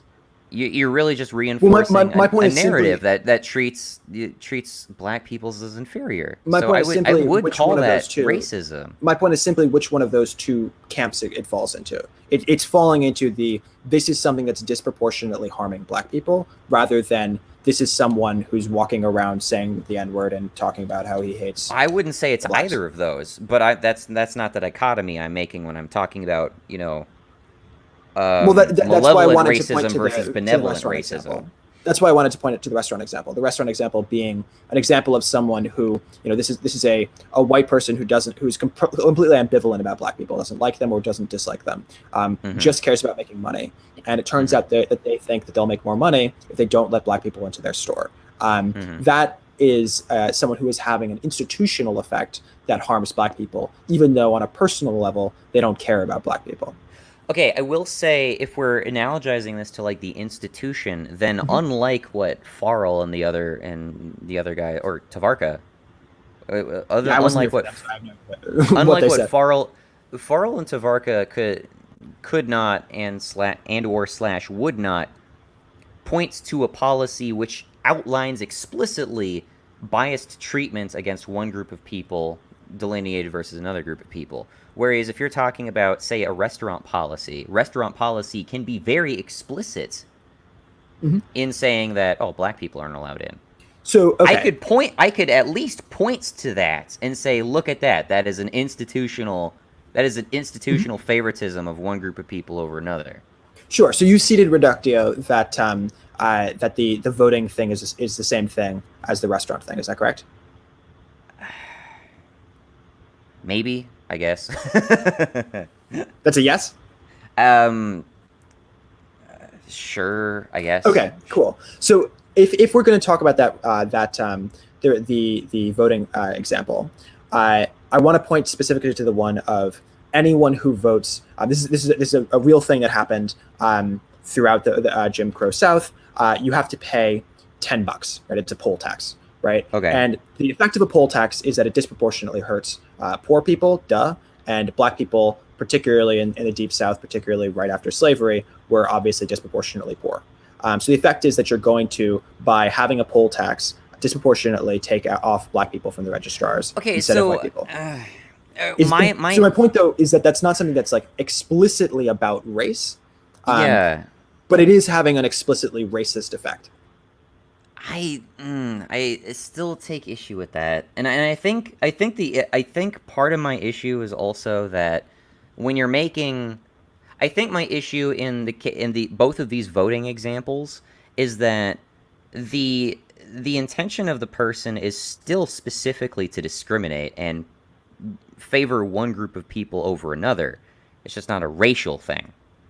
It's affecting them. It might have the knock-on effect of it being a racial thing, but the explicit purpose is not for it to be a racial thing. It's like, is it racist or is it sexist? Like I feel like it has to be one or the other, unless there's some weird hybridized combination ideological view where I like specifically am targeting black women or some weird shit like that, right? In these cases, it's either fuck the Democrats or fuck poor people, right? Right, but the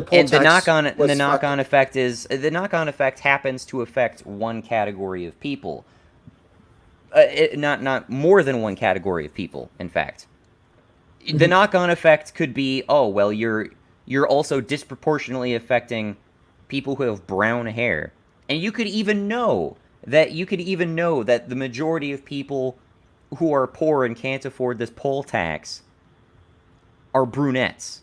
Does that automatically make you discriminating against brunettes? That just doesn't make sense to me.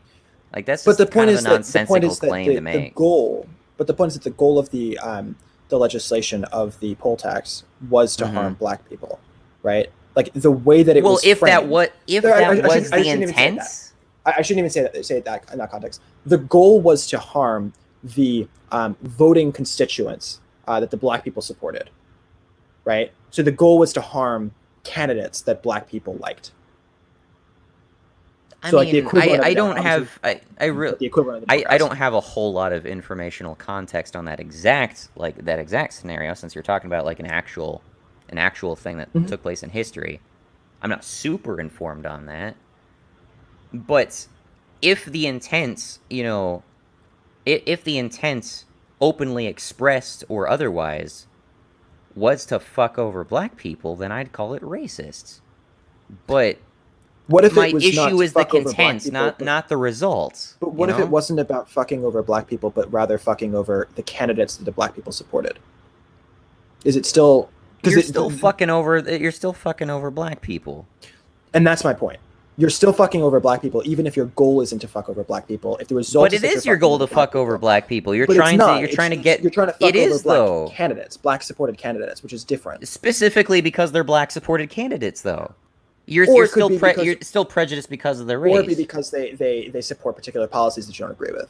Well, then it's a policy thing, and you can't say it's racism. That's wait. So even though unless the policies themselves are like meant to, unless the policies themselves like inhibit your racism in some way, then you could make a case for that as well. So cutting people out of their right as citizens because they're black, because you know that given that they're black, they're disproportionately likely to vote in one direction, that doesn't count as racist in your mind?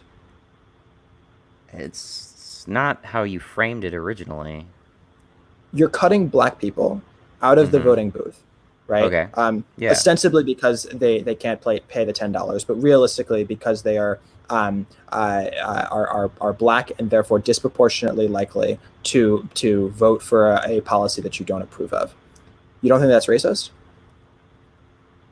No, it's just incidental in that case. I mean, it's again, if I concede the whole, if I conceded the reductio thing, what do you take to my reductio of the suddenly you're bigoted against people who have brown hair, I think that if you were able to point to an overarching system of oppression that harmed people with brown hair, then of course that brown-haired people could be potentially harmed in that because of that system. Yeah.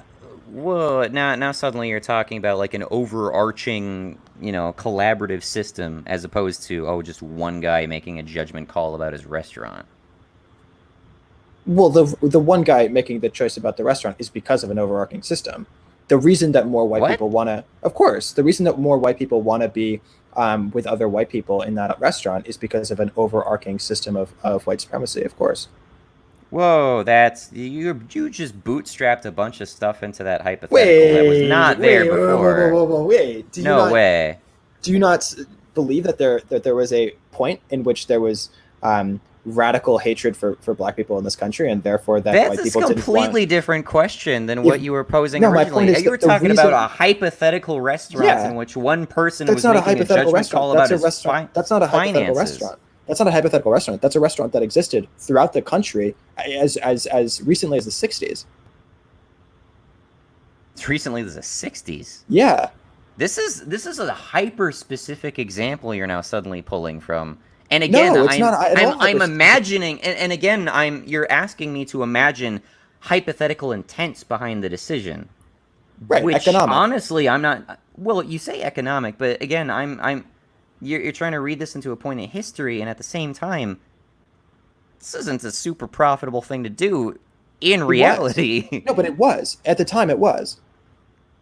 It was the economically correct decision not to let black people into your store.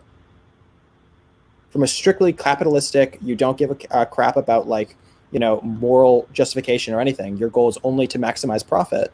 If all the white customers are going to go to a different store because you allow the 5 black people who want to go to your store, then obviously you should not let black people into the store. It's the economically correct decision to make, but the effect of it is a racist effect. This is why we have a constitutional amendment, not constitutional amendment, we have a constitutional decision, the Supreme Court, that decided that you're not allowed to have racial reasons to allow or disallow people into your restaurant. I think that's pretty shitty, honestly. But here's my issue with Wait, it. you think that's shitty? Yeah, I do think that's shitty. You think But that anyway. I should be allowed? Wait. You think I should be allowed to say that is a matter of private property that we would be getting into. But whoa, really? Yeah. I thought you were George. Oh wow. Okay. Yeah, I am Georgist. Laissez-faire, my dude. Right, laissez-faire, as in everyone has access to the market. Sure. Having access to the market Hopefully minimize regulations. Having everyone have access to the market requires that everyone has access to the market. That means that everyone should be able to go to the stores and be able to buy things. Dude, if I don't want to bake a fucking cake for you, I shouldn't have to bake a fucking cake for you. A cake is completely different. When we're talking about a wedding cake, that's completely different. Because a How is wedding that cake completely different from doing it. I don't want to force services on people. Because man. a wedding cake is And art. I don't want to make this conversation about that. Yeah, wedding cake is art. That's a specific case in which, like, you're not doing If something. I don't want to do business with you, you should not be forcing me to do business with you. You say you ask whether I'm Georgist. I'm geo-libertarian.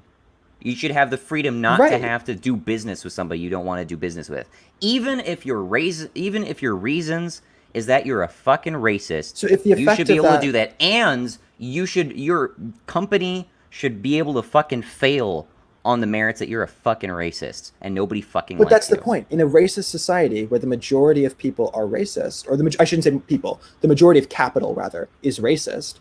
Majority of capital is racist? Money. Yeah, if the majority of money, like the people who own the money is racist. No. The people who own the money are racist, right? So if there are 15 people in your society, and there are only 4 of them who are racist, but those 4 people own 80% of the wealth, then the capital is racist, even though the majority of the people aren't. That is a weird claim to make that I'm not prepared to sign off on. Wait, okay. If you don't want to say the capital is racist, the usage of the money is a racist usage of the money. Is that fair? Okay. Okay. So seriously, there was a very specific point I wanted to target. I did not want to go off on this tangent about fucking doing business with people you don't want to do business with. Well, but the point is that, like, when we have, like, this is an effect. The effect of that is a racist effect, even if the reason for it isn't a racist reason. I don't agree with this notion of there being racist effects or collateral racism. It seems stupid to me. Really does. You can't be accidentally racist. Oops, It's not accidentally. It's a accidentally very purposeful racist decision. But it's not. What I wanted to say was that if you're explicitly delineating people based on their race, then you can make a case for that. And so again, even if you're so I might be walking back something I said about the restaurant or whatever I had. I don't even remember exactly how we resolved that. But basically, Donovan's trying to join right now. Donovan, post in the Discord. So basically, as I was putting to the other guys, if you can point to a specific policy that delineates between treatment of people based on race, you can make the case that there is racism in play. 1 second. Yeah, no problem. That's fine. So yeah. Here's racism. Okay, so did I say here's racism? Here's Donovan. What's up, Donovan? Donovan is racism. No, it's so in the case of that hypothetical restaurant, the stated written policy is we don't serve black people. Right. You can at least point to that as it explicitly prejudice against black people. And I would say, yes, you can point to that as a racist policy because the explicit intention is to discriminate between people based on their race, even if the precipitating reason for it is, odds are, these are going to be less profitable customers to have. We lost Jonathan. That's terrible. Donovan dropped. Okay, so what if instead of saying no black people are allowed to be a part of or at the restaurant or Irish need not apply, what if instead I say people with cornrows, right? So the effect is that I'm imagining a society where like all black people have cornrows and no white people have cornrows, right? So the effect is fine. that I have no issue fine? with that. Yeah, I have no issue with that. So the effect is that it's exclusively going to hurt black people, and it's not going to harm any white people. But that's fine because they say white it's people about who decide to cornrows. wear cornrows. Yeah, it's fine. It's cornrows. Right, but I'm assuming that every single it's a black person hairstyle. has... I am fucking my point disgusted by this hairstyle. My point I'm is not going to do business with people who have this ugly hairstyle. I'm assuming that literally every single black person has cornrows, and literally not a single white person has cornrows. You can do that all you want. You're making an assumption about that, but the key difference there, very significant key difference between these two hypothetical scenarios, is that in one case you're discriminating against someone against something they can't change about themselves, where in the other case you're describing someone who decides to adopt a certain hairstyle, which is a behavior. Okay, but if it's a behavior that is true universally of black people and is not true at all of white people, you're still comfortable with completely it? extricable from race. You can completely Even take though it's this not concept. even though it's not actually been extruded from race. It's extricable but hasn't been extruded. Sure. Okay. So if it's extricable but hasn't been extruded, you're comfortable with it. But if it's inextricably related to race, Consider if we actually had like a society in which this hypothetical was like normalized and established. Like one of the biggest companies that everybody goes to imposes a rule against cornrows. Which was but everybody still wants to go to it, right? Yep. And it suddenly precipitates this cultural change where the demographic of people who would normally wear cornrows suddenly stop wearing cornrows so they can go shop at the store. What is the consequential effect of that? Well, suddenly nobody has cornrows anymore, but everybody can shop at the store. okay. So let's use a different one that's not inextricable. Okay. When we're talking about right after slavery, by definition, if your parents were slaves, they weren't able to vote. There were a lot of, throughout the South, laws that said that in order to be able to vote, at least one of your grandfathers, you have to be able to prove that at least one of your grandfathers had voted, right?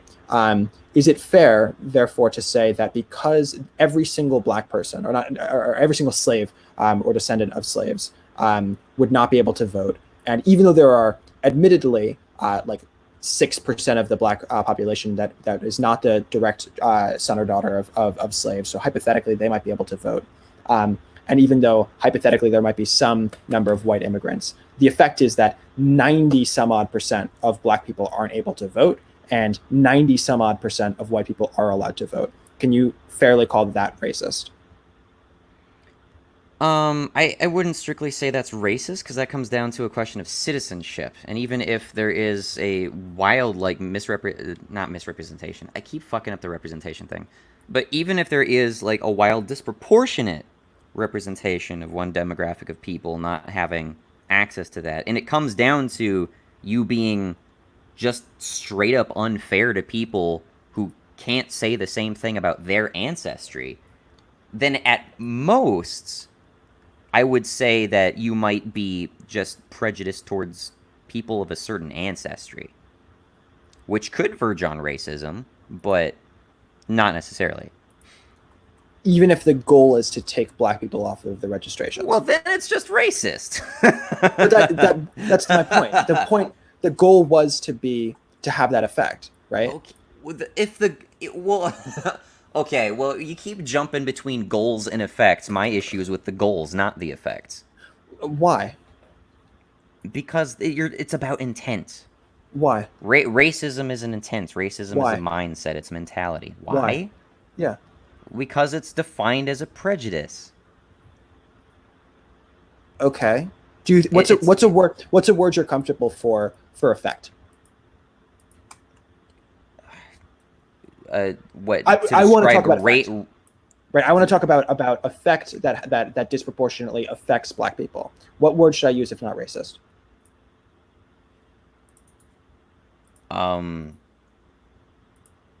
But I don't think there's a word for I don't think there's a word for it beyond goofy ass terms like collateral racism or accidental racism. Okay, but I don't really care what term we want to use. I just want to be able to have a conversation about effect. Okay, well, I just call it like these are the consequences of that. Whether you're choosing to racialize them or not is kind of on you. But the effect is racial. So my question is, what should I use? Is it if really not racist? What word should I use? Yes, the effect was racist when we said that black people that people whose grandfather had not voted were not allowed to vote. The effect of that was a racist effect or a racial effect. I don't sign off on that. I can't sign. I don't know what it means to say that you don't sign off on it. This is like I don't agree with that. It's not persuasive. It's not like I don't even know what you're specifically referring to at that point. Yeah, the fact that they made it so that people whose grandfathers had not voted, that had a disproportionate effect intentionally on black people. So I want to talk about then it's racist. But it's not the effect. You're talking about the intention. When you said that was the intention, then I have to say yes, it's racist. I'm not talking about the intention now. I'm just talking about the effect. When we're talking about just the effect, what word should I use to talk about the effect component? There's no term for it. There is no term for racialized consequences. For purposes of this conversation, we need a term. So what term are you comfortable with? Collateral racism. Okay, cool. Black Lives Matter is about collateral racism. Okay, I don't give a shit what Black Lives Matter cares about then, because collateral racism is just a retarded concept. So you there you go. Okay. End of. I don't care about collateral racism. So this comes down to you don't care about the effect of people's actions. No, not at all. I do care about that, obviously. But the effect of the action is a racist effect of the action. And so no, I don't care about racializing consequences when racism isn't actually a precipitating factor. If that is the intent or that is the goal, then I agree with you. But if it's not, and you're talking about racializing or sexualizing or cisgenderizing, whatever the fuck the issue is to appeal to your fucking wedge group or my voting block as being disproportionately affected by this, then you're making that an identity issue. I take issue with that. I take issue with your issue. You take issue with focusing on the effect of people's actions. No. I take issue with making this like a race thing when it's not strictly speaking a race thing.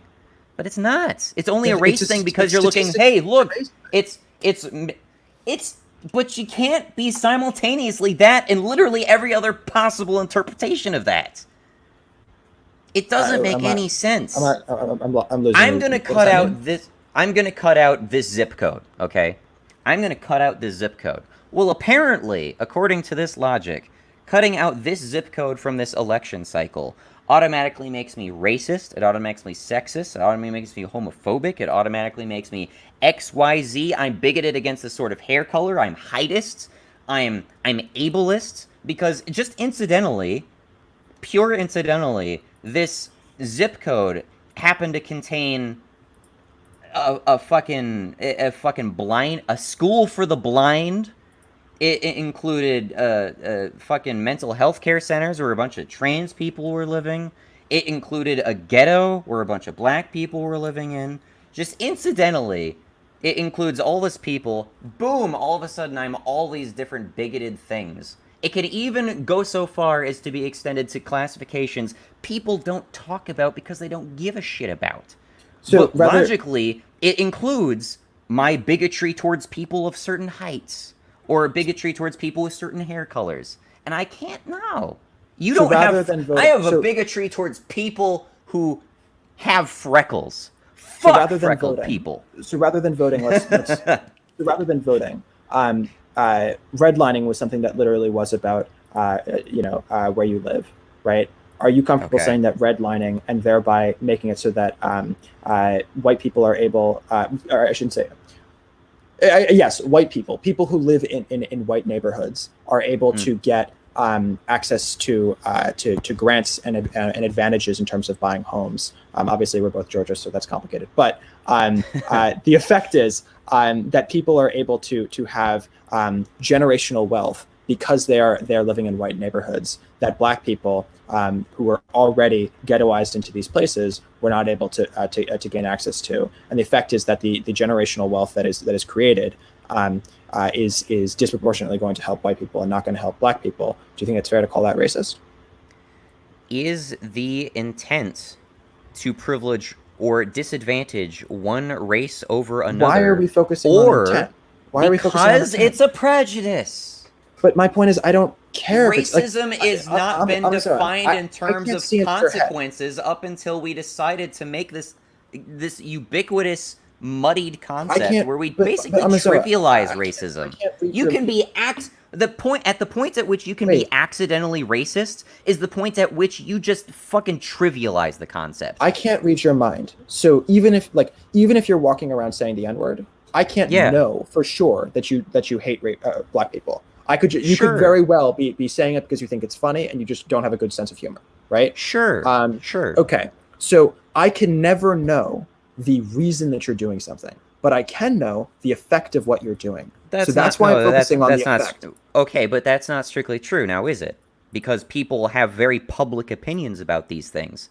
And again, as I've said before, you could discriminate explicitly based on race. As I said, if it states on the front of your fucking restaurant, we don't serve darkies, you can call that racist. I'll sign off on that. Or capitalist. That's not necessarily racist. That if racism, as you're defining it, is exclusively about hatred for black people, you could put that sign up. We clarified that. That's not what I said. We clarified that it's not just about hatred. Okay, so I believe what do you mean? I suppose what is it? It's prejudice. It's prejudicial discrimination based on race. We went over this. I said it was a false dichotomy to say it's hatred or it's consequences. Okay, so prejudice. So the prejudice does not require that the reason is because you hate black people. It's just that there's prejudice.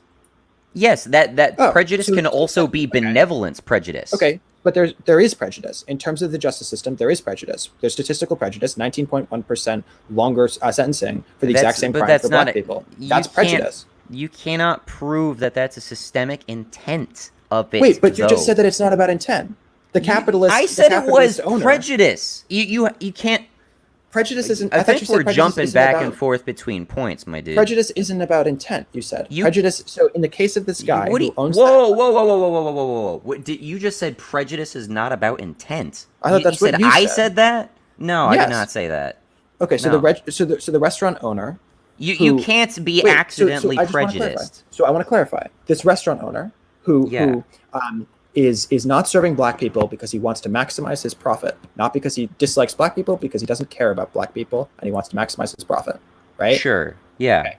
Is that guy prejudiced against black people? No. Yes. He is prejudiced against black people. Yes, he's prejudging every single person who comes into his restaurant. Similarly, there is a prejudging of black people when they're more likely to go to jail for a longer period of time for the exact same crime. That is a prejudgment. No. You cannot say that because you're generalizing a shit. No. You can't fucking do that because you're generalizing many different judgment calls under countless circumstances. You cannot make a clean analogy from one guy putting a literal sign on his door saying, we don't serve these people, to a system which does not have any laws. It does not have any laws clearly delineating between people on race and their treatment. We have a system now we actually do have that. Differently. We actually do have that, believe it or not.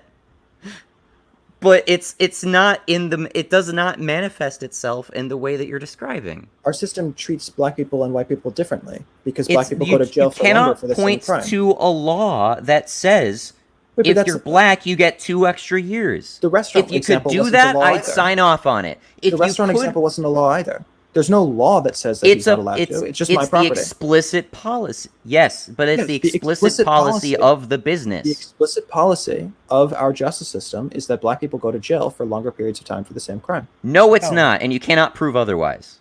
I can. There's statistics. No, that's that is circumstantial. That does not prove that that's the policy of the United States at all. It's not about the policy of the United States. It it's is. About the effect of the jury. You the effect cannot... of the jury and the judges is that the effect is that black people go to jail for a longer period of time for the same crime.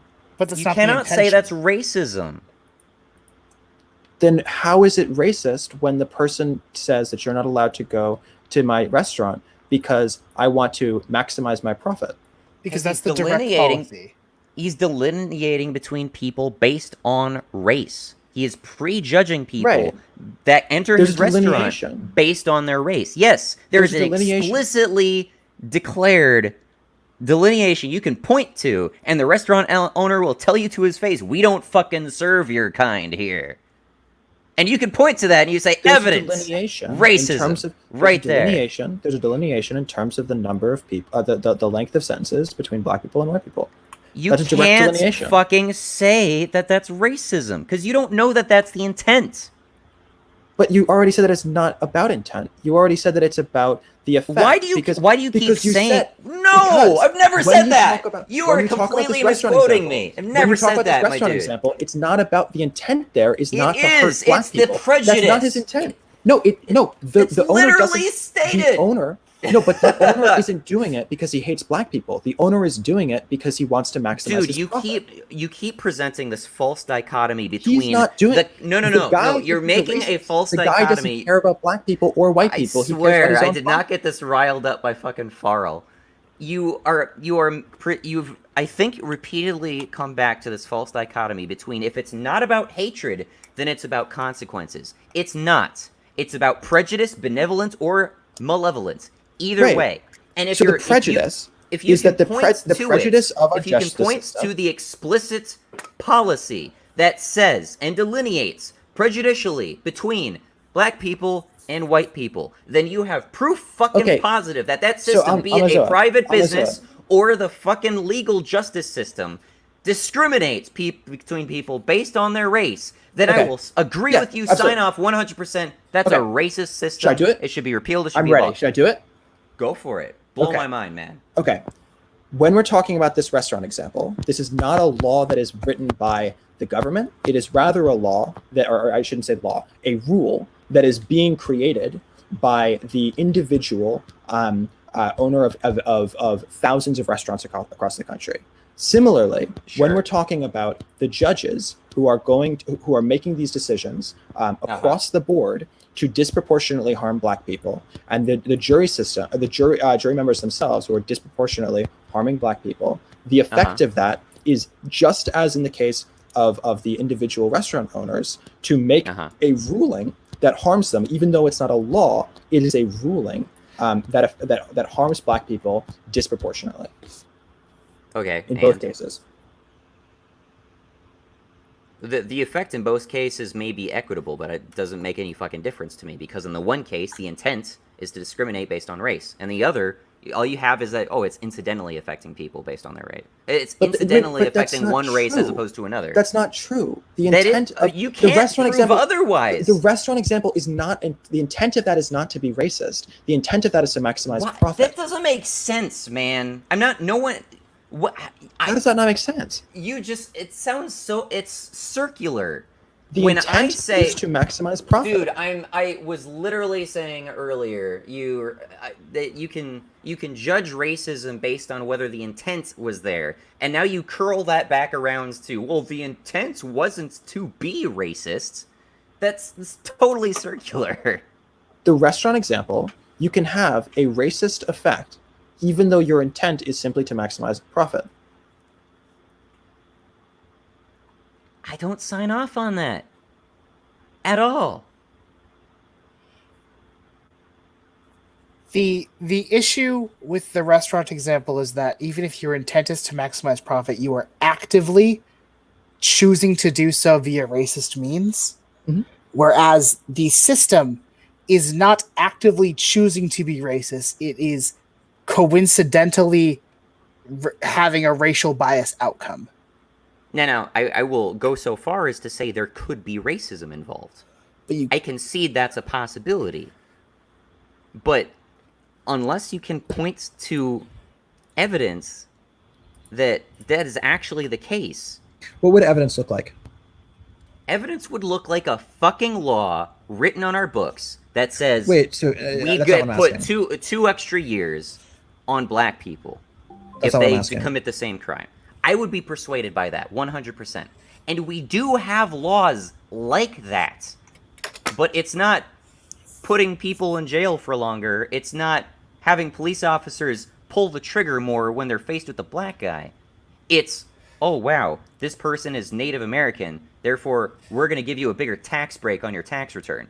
That's the sort of systemic racist bullshit. Okay, that's not what I'm asking about. What I'm asking about is the same. There's your fucking systemic racism, my dude. That's not what I'm asking about. I'm asking about what would racism, in the same manner as the racism of the restaurant example, that is not built into law, but is rather built into culture.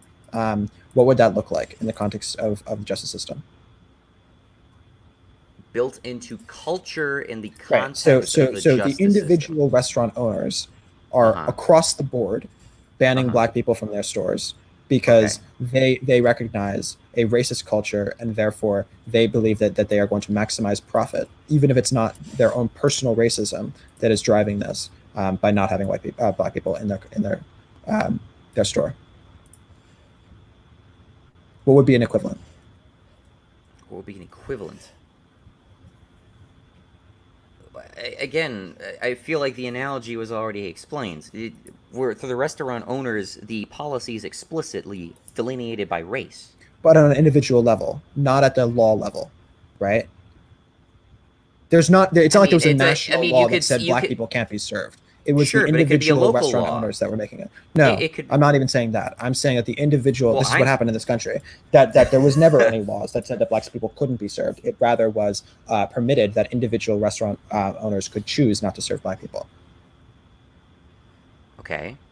Okay, so what would be an equivalent form of racial prejudice where it's not built into law, but rather that it's built into culture, similar to that of the restaurant system?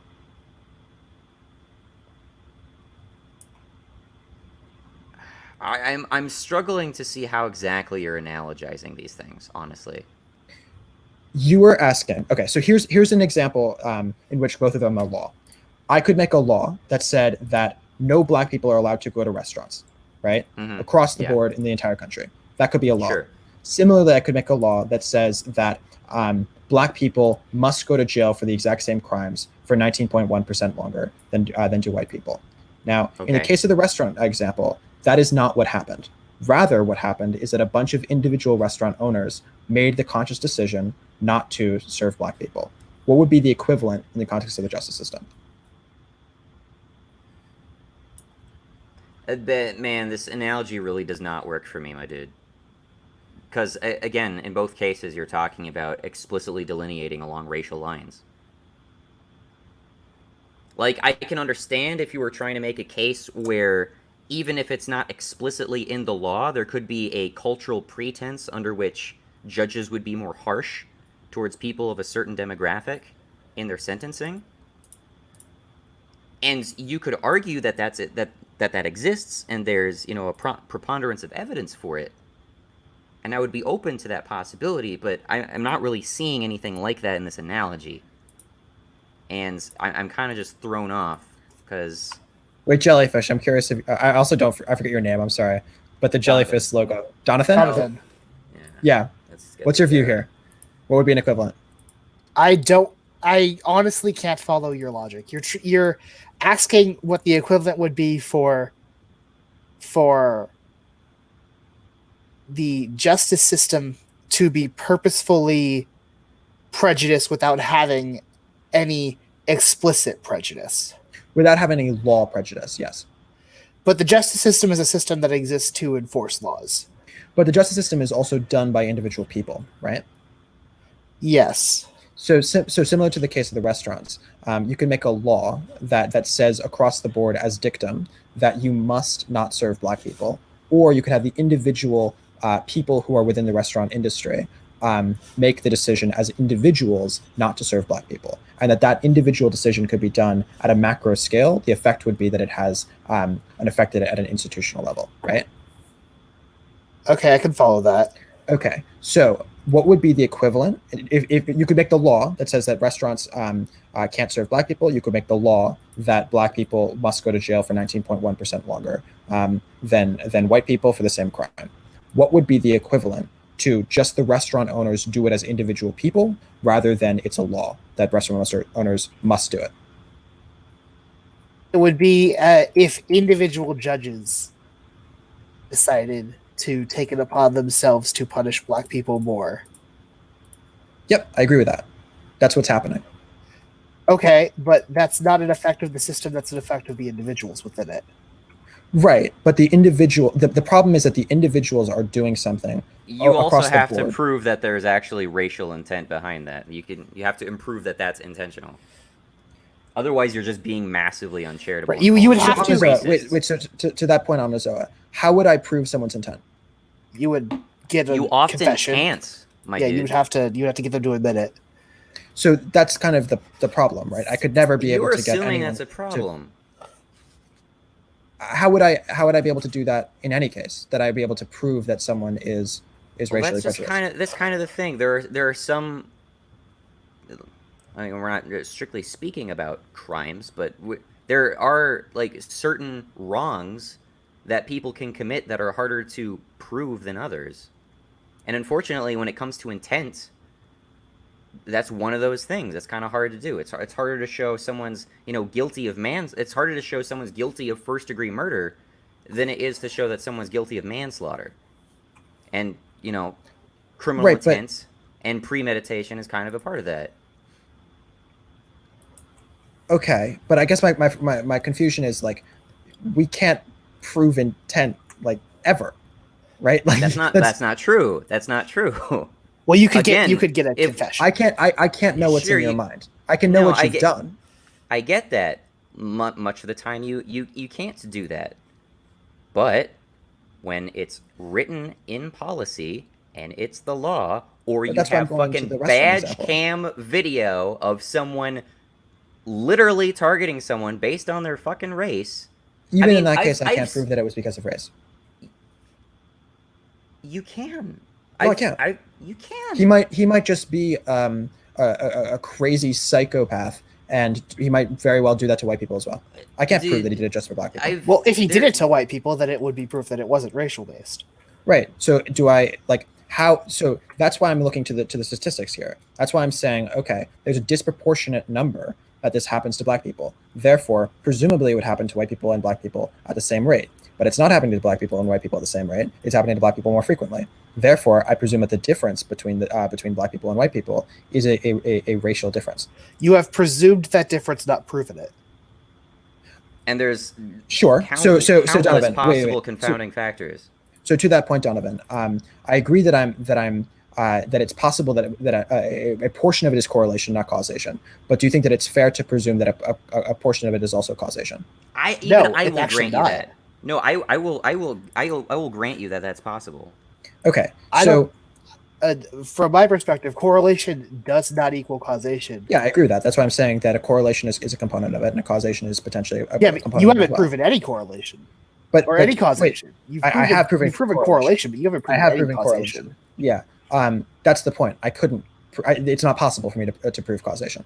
Well, it is in some cases. It's just how not would I in- prove causation in this circumstance?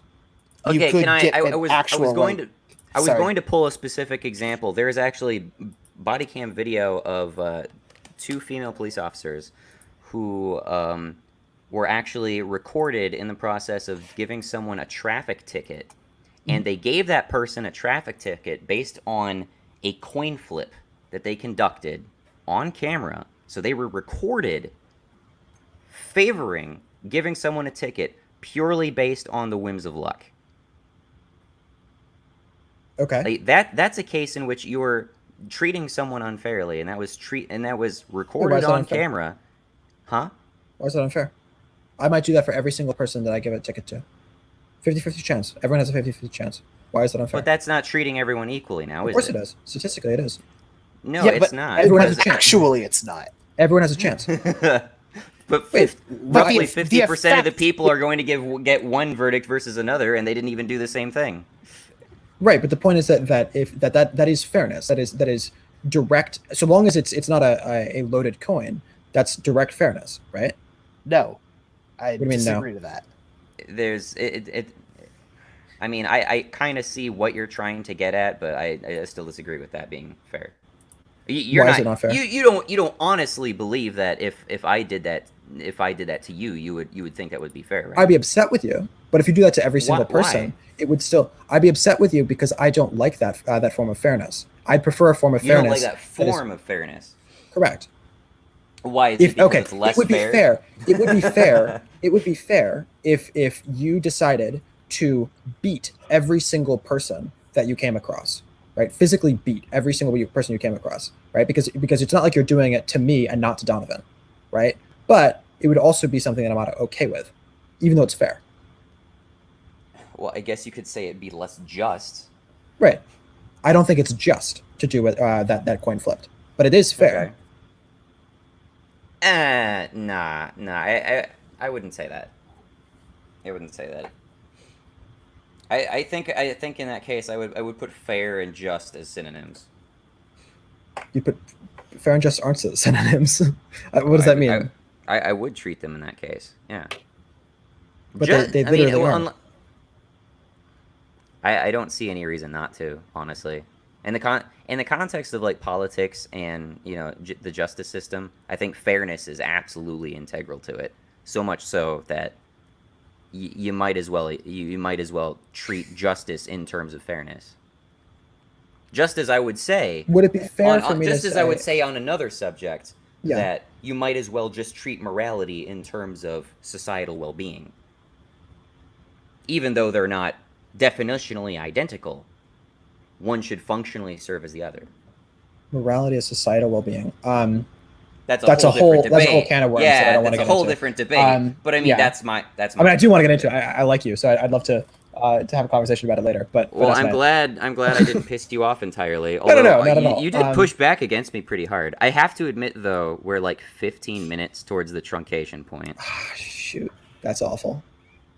Yeah. That's terrible. Yeah. What is the truncation point?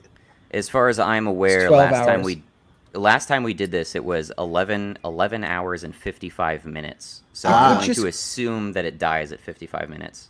I imagine you've literally been on stream for 11 hours 41 minutes. Yes, that is correct. That's awful. Have you even gone to the bathroom, or you just been sitting in a chair? A couple somewhere? times. No, a couple times. That's awful. Yeah. I am melting into my chair as we speak. I gotcha. I have fused with the fabric. Fair. Oh my goodness. All right. Well, yeah. I mean, All right.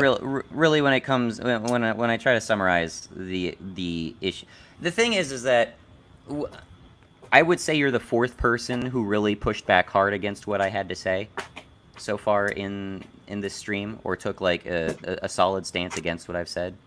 And I realize that a lot of people aren't directly addressing my claim here that Black Lives Matter protesters are ignorant racists. And that's fine, to be honest. Last time, veganism as a moral imperative was much more on point. Here it was more talking about, like, systemic racism more than anything Oh shoot! I else. should have come for the veganism debate. That would have been fun. That was a while back. Yeah. But yeah, I'm glad we were at least on the point of systemic racism, because that was kind of that's what I wanted. Sure. That is what I wanted the debate to be about, even though Yeah, it that's wasn't fair. explicitly, titled as such. Yeah, I just think that it's impossible to think of, to be able to figure out what's in people's minds, and so I think that we should be judging people based on their actions. Well, I would say that kind of throws a wrench into a good part of our criminal justice system, which depends on the probability of certain intents being factored into, specific crimes. If you have a if you are beyond a reasonable doubt that this was premeditated, or the specific intention was part of it, then boom, you get first-degree murder versus second-degree murder. So that is Right, is but important. the underlying, and but we the do, point is that the underlying idea of crime is about the action, right? I don't care what you do until you've done something, right? Like, so well, you're right. Of Once you've done course, something, but criminal intent judging intent But that's only is once you've absolutely actually done an fundamental action. to. But the point is that like it's not a crime to hate black people. It's only a crime to an additional crime, or it's not a crime to desire something. It's only a crime, an additionally like worse crime that you desired it prior to it being done and that you did it, right? Donovan, I think I can hear you breathing. Oh, my bad. So the point is that like the underlying problem of the crime is the crime itself, is the effect, right? And then the while sort of your reasoning behind it is important as a component of it, it's a subservient component to the effect itself. Well, ultimately, I would argue that consequences are kind of fundamental to this at the end of the day.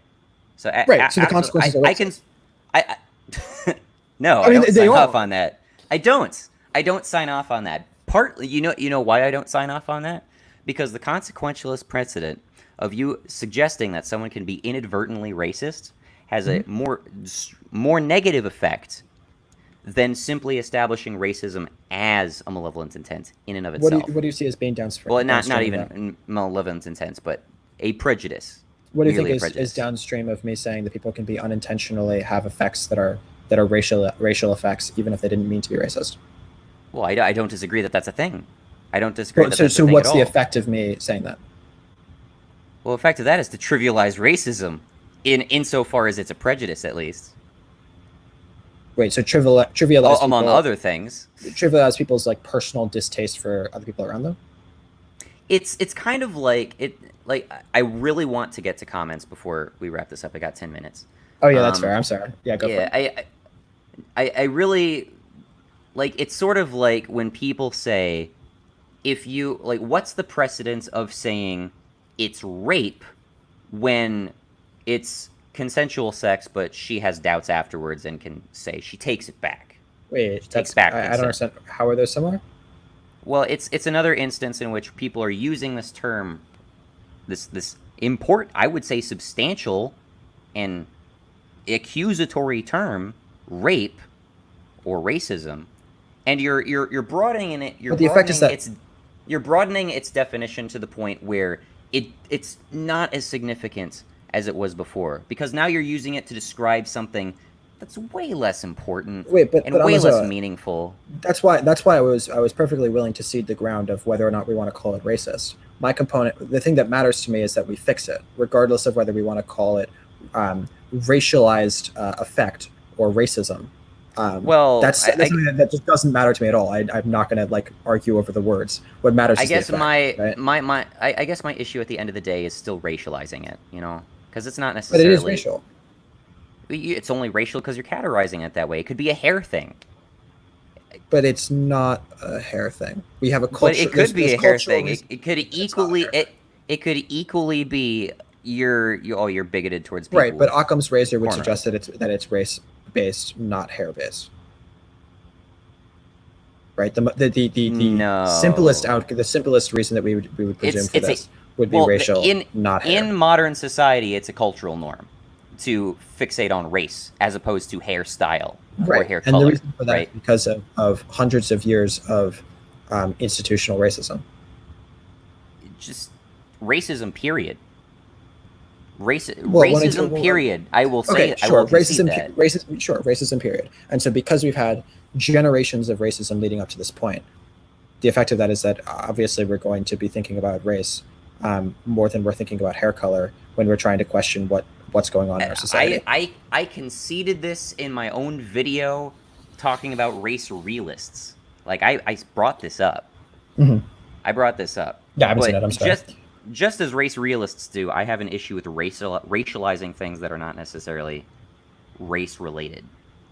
But if you can invent any category that you can be bigoted towards in this case. And when you open that door, you open that Pandora's box, I'm going to have to draw a line somewhere.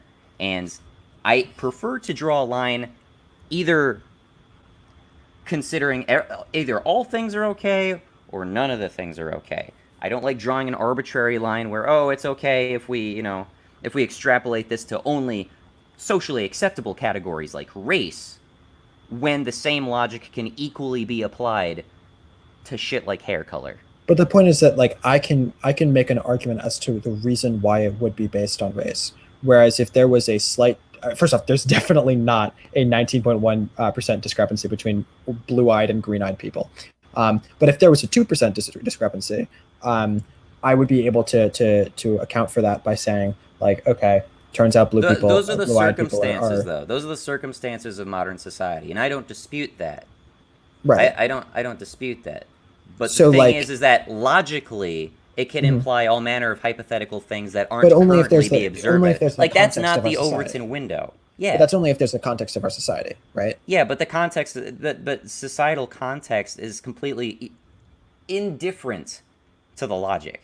But the point is that like the logic is based on the context of the society. So like the context of racism is different in different countries. Racism looks different in different countries, and so you know you might imagine like a disparity in policing between Japanese people and non-Japanese people in Japan because they're a pretty racist state on behalf of Japanese people. That would be a different form of racism, but it would still be racism, right? But the context would be different.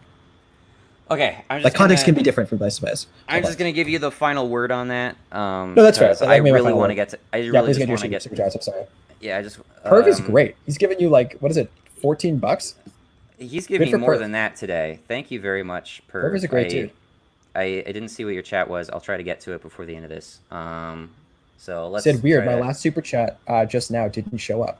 And that was for $2. And then he gave another $10 and he said final super chat to finish off the stream. He's a good guy. I did see the 10 one. I did see the 10 one. Soapy says, "Don't misgender my girlfriend, asshole." Apparently, Tavarka.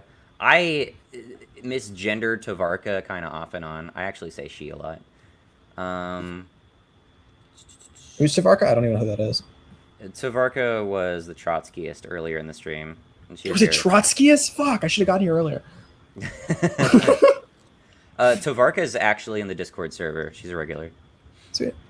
Perva Moran said, "No, Farrell hasn't won the debate because all he did was trying to say the system is rigged against blacks with no proof other than lots of blacks are arrested." I mean, that's kind of my issue. God, I watched about 7 hours now. Oh. Wasted. He wasted about 7 hours now. Okay. It's Sorry about 2 a.m. Go to bed, Sai. Fuck. No. You were here like Finish the this whole shit fucking out. time.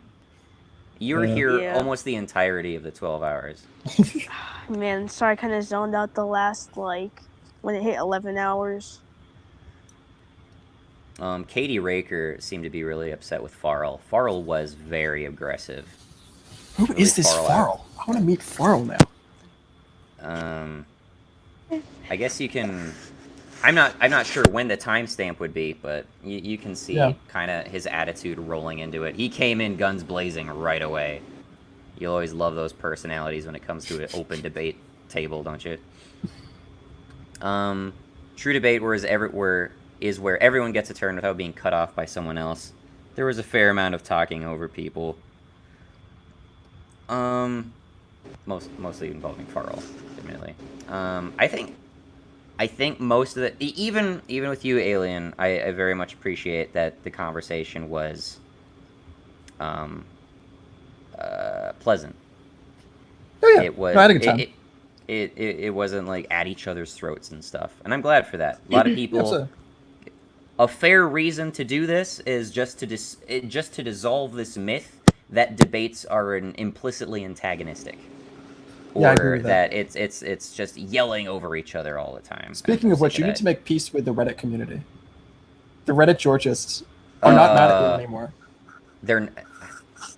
I was upset with the mod, but we can talk about that another time. Yeah, that's Eric fine. says, "I don't think this debate is going anywhere because Farrell keeps hitting the same points. Everyone else well, that's not necessarily evident that the debate isn't going anywhere so much as he's beat me in the debate. I mean, it'll often be a debate where it comes down to me just repeating myself because the other person's not listening. So, we're talking about the debate kind of reaching an impasse. Callum says he's been up for basically all of it, give or take. Perv was there for basically all of it, give or take 10 minutes.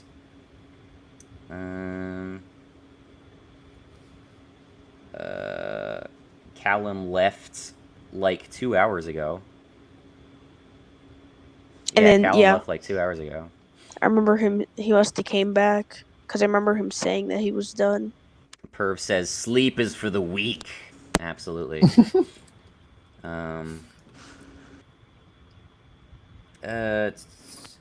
You said, Alien, how could statistics be used in arguments if you aren't willing to look at them? Well, I believe I said this earlier. You can accept them for sake of arguments and argue based on the logic that they are true. Sure. Which I did, and I'm perfectly willing to do that. I would say in most cases when people pull statistical claims, they're not trying to bullshit you. Or at least I would say, at least I would. You clearly have not spent nearly enough time with the Marxists. Let me clarify that. Let me clarify. We got like 30 seconds. I'm sorry. We got 5 minutes. I can't read everything. No, we don't have 5 minutes because it ends at 55. Oh shit. Okay. Never mind. Yeah, I can't get to all of it. All right, if the stream cuts off here for people who are reading after the fact, thanks for watching. Have a good one. Thank you. Bye-bye. For everyone else, and the few seconds that this is going to remain in the last bit of the video before it gets truncated in like 5 seconds. I love you. You're great. Yeah.